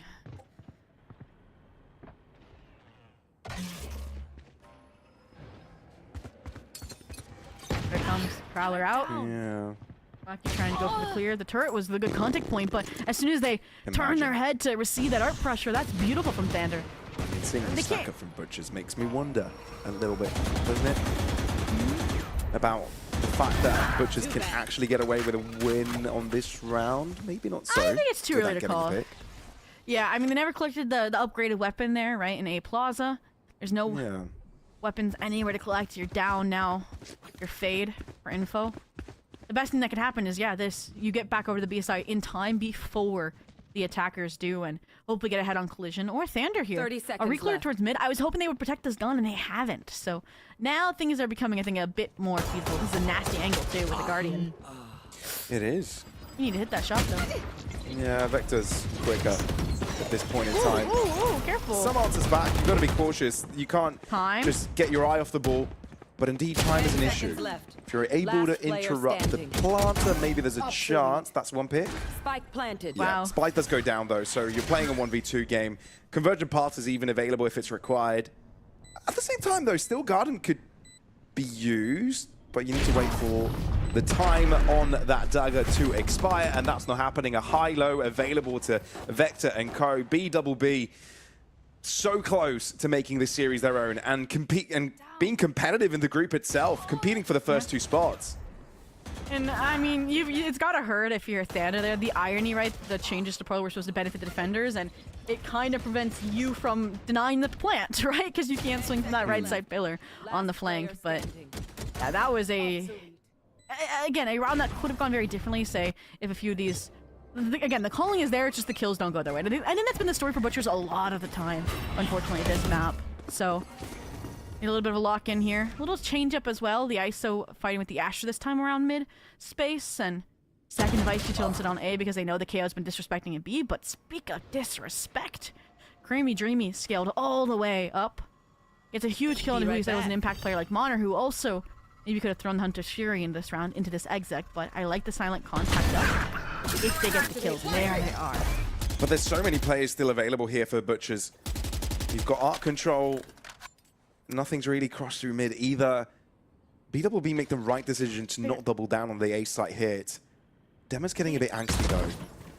Yeah, they're nervous, right? Because the Yoru, yes, you just killed him backside A, didn't get through B main, but you don't know if anybody was behind him. So they decide not to clear out the space. They decide to lean back towards A. I like them waiting here, cutting noise. It drew some presence off the A site. We're probably going to see the converging paths go in, and it's really going to be a question of, okay, do they get the kills on this close angle here? This fade. Well, they know she's there now. Converging pass isn't exactly connected on Soren. Playing aggressive. He's decent place, but still getting damage across. It's ridiculous. And now he's got Demer to buff up that position. And he account for Wacky. He can fire his bullet on time, but receives a ding to the head. And this is a close one, a one-on-one. Blink and you miss it. And it's the duel of the Astras. Slowly closing in. 10 seconds as a spike drops. Deck knows Zeddy's limited to that right-hand side corner. He's got to be an Art. No way he's in spawn. Knows where to pre-fire. And he's slow peeking it. Dry peeking it. Ready first. Butchers. Looks like they'll have another say in the defense before this is done.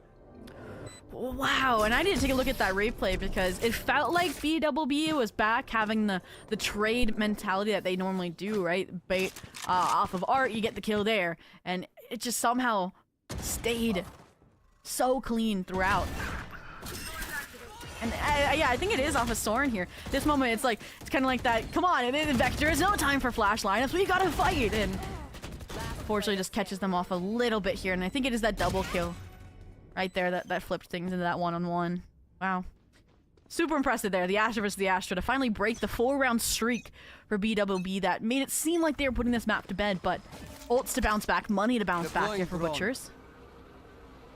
A stack correctly called towards the B side. They don't want that same Yoru scale-up shenanigans. The drone popped immediately off rip. Speaking of off rip. Yeah. Who wins this one? The mini game. Oh, instead it's Ank to get it. I think this is the first time this series we've seen the ISO lose their 1v1s and their kill contracts. Ah, very well won there. I mean, Ank, they've had some statement kills against Denver. They had some body shooting over on Sunset when they were down and out. But speaking of,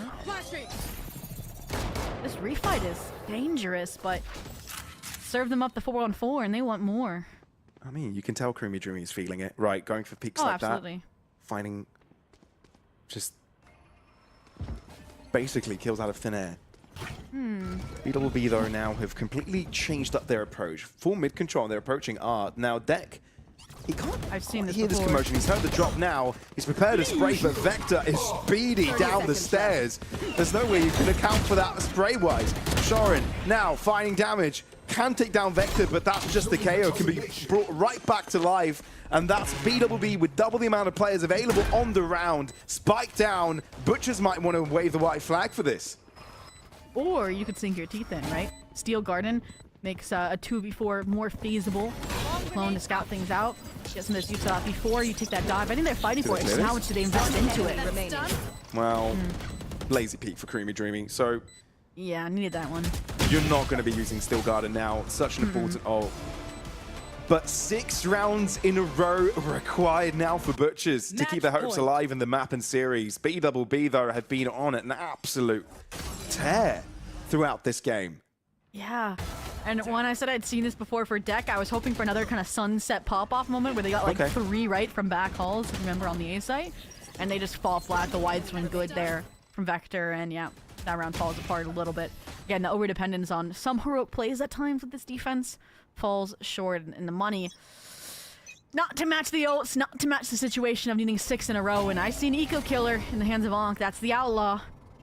We'll see if in fact does so. Not push from Butchers, trying to gain that early space. Realize there's no mid control, so right back to default. But BWB plays so safe at this, not affected by any of this. I do like Wacky playing a little bit deeper, right? You know that some of their aggro plays have been art in the plaza, clear. laid off the Prowlers, yeah. And gambling away from it. Spike still down A main. Wacky needs to get this kill, and then I think it's smooth sailing to the A site. Ooh, sword double backed. Butchers have got so many ults available to them, so they're thinking, let's give over that A site and we'll throw everything at them, including the kitchen sink. I feel like the info that Deck's providing, though, is also red herring, right? They would hear the rotates, that's the idea. They would hear the A main presence, but because they walked and contact up, they're going to get, again, very, very deep A control. The wall will delay for now, but I would like to see them like throw the spike over, jump over, and still fight deep here if they can. Yeah, they've realized no one's home, right? They've knocked the door, they barged right through. And the lockdown thrown in as well to make sure they delay this push as much as possible. Put the time pressure onto Butchers. And look, you settled back with the Hunter's Fury. You're trying to put the Sova as far damn possible away from this. And look at this push. Dimensional Drift is crucial for Creamy Dreamy here. But Vector gets away with a double, and that is absolutely absurd. Zeddy keeps it up. Last player standing. Now, Wacky gets shut down, meaning Mona is by himself. And do you really want to use a Hunter's Fury now when they can close up the distance? The Dimensional Drift is giving them a pocket to defuse, and Mona doesn't give them the chance to do it. 13-6. BWB, what a showing. Made Pearl truly their home ground and snatch the win away from their opponents and get away with a bounty win. Yeah, Pearl first time in Project Blender at a show for sure. And like you mentioned, they clutched that bounty away. I mean, again, all the problems that we kind of saw and identified over on Sunset just weren't relevant here, right? The team fights were going their way, Ankh was back online, and again, a lot of the decision-making we said was correct for Butchers, it's just then some of the kills were not going their way. So again, I think the better team today was BWBB, but I would love to see a rematch for these two teams later on if they end up being the two out of Group D, because again, with this victory, they're putting everything just in the chaos zone, right? The Twilight Zone for this group, and who is going to make it out. Indeed, it's actually become a little bit of a competitive affair, right? In groups that we thought maybe it would be kind of an easy way to dictate who's coming out on top where. It's actually been a little bit more tough, which is cool to see. Look, we knew this game could be a close one, and that's exactly what it did. So many of the individuals with the possibility to pop off at any given moment. Organized gameplay, I feel, as well. Sure, there were moments that, you know, so many of the rounds kind of had to fall victims to chaos with so much going on, so many fights being taken and ego peaks required, but all over, I feel like this was a high quality matchup. This series definitely delivered and, you know, matched expectations overall. Absolutely, and like you said, we cannot sing Monner's praises enough on that map in particular, down to the final clutch again. You can just see how hard they think about the game, and just the understanding that was there to every single play that Butchers, again, would have been tipping points. So very, very nicely done there. Again, I think we found that happy medium of, okay, if they're not going for the double duelist, the creativeness of the Clove, then this is a very stable approach for them. And I'm curious, okay? This is where I'm wondering, did the Blender draft give them this composition, or is this the composition that they normally are going to be running, right? And I don't know if I quite have that answer. I feel like the solo Waylay was a little bit out of left field. Maybe it would have been a Yoru. And I really, really liked the Waylay here. I think the converging paths got them out of so many tricky situations, and only time will tell if we see Pearl again at a BWBB, if, again, that's what Project Blender provided or not.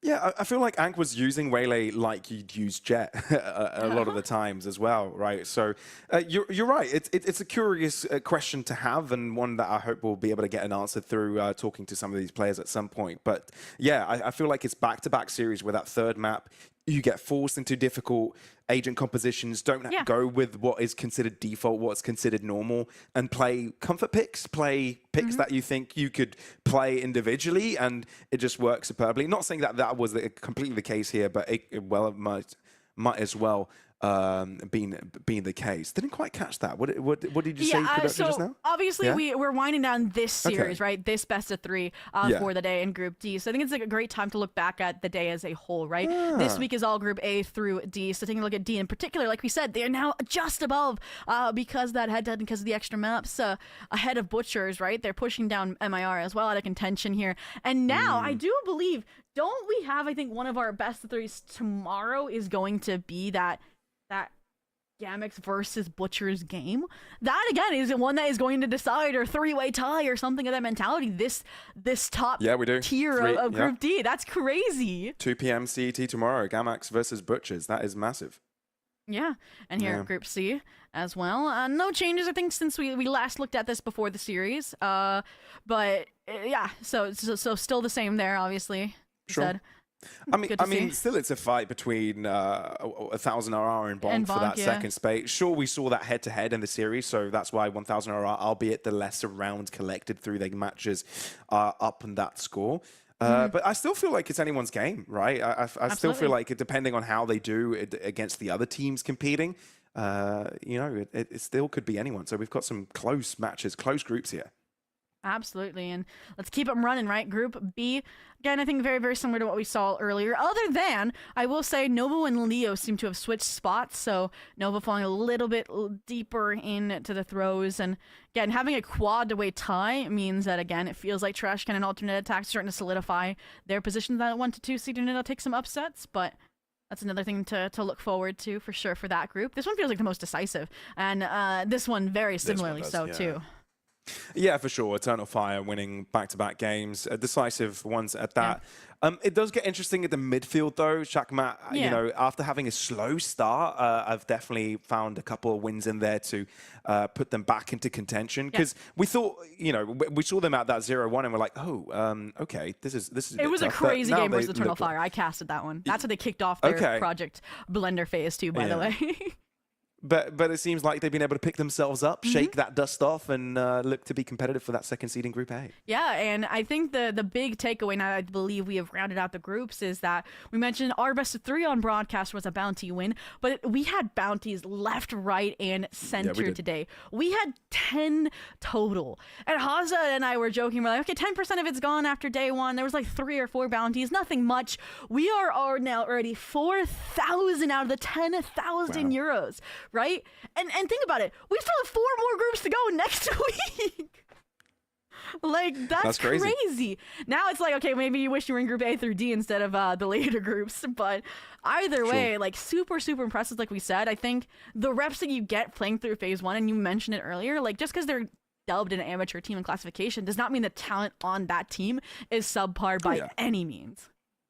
No, absolutely. You've got players that have been around the block, have made Ascension qualifications, have won their potential, well, maybe not Ascension, but have actually made challenges, EME appearances, won Challenger Leagues, competed at that high level. So they've been around the block. So if anyone was going to take care of balls there, Butchers, sorry, it would have been BWBB overall. So yeah, it's cool to see how that one went out. But and I'm actually glad it was a 3-mapper, right? Because if it was a quick 2-0 without seeing Butchers bounce back, I feel like that would have been too sad of a story, right? But overall, I feel like, Zobby, we've had a brilliant day today in terms of the matches we got treated to. Any final words before we say farewell to the people at home watching? I think just, like you mentioned, I'm glad that we had some bangers on stream, and I know now that we are going to have some heavy contingent possible deciders tomorrow. I think we're having like Shackmat versus Eintracht as well, so that'll be a big one that we mentioned with that group hinging in the balance too. So again, it's going to be action at Project Blender that you really don't want to miss, Pavlov. Absolutely, folks. You heard Zobby say it. Can't say it better than that. See you again tomorrow, everybody. Make sure you tune in for some more Project Blender.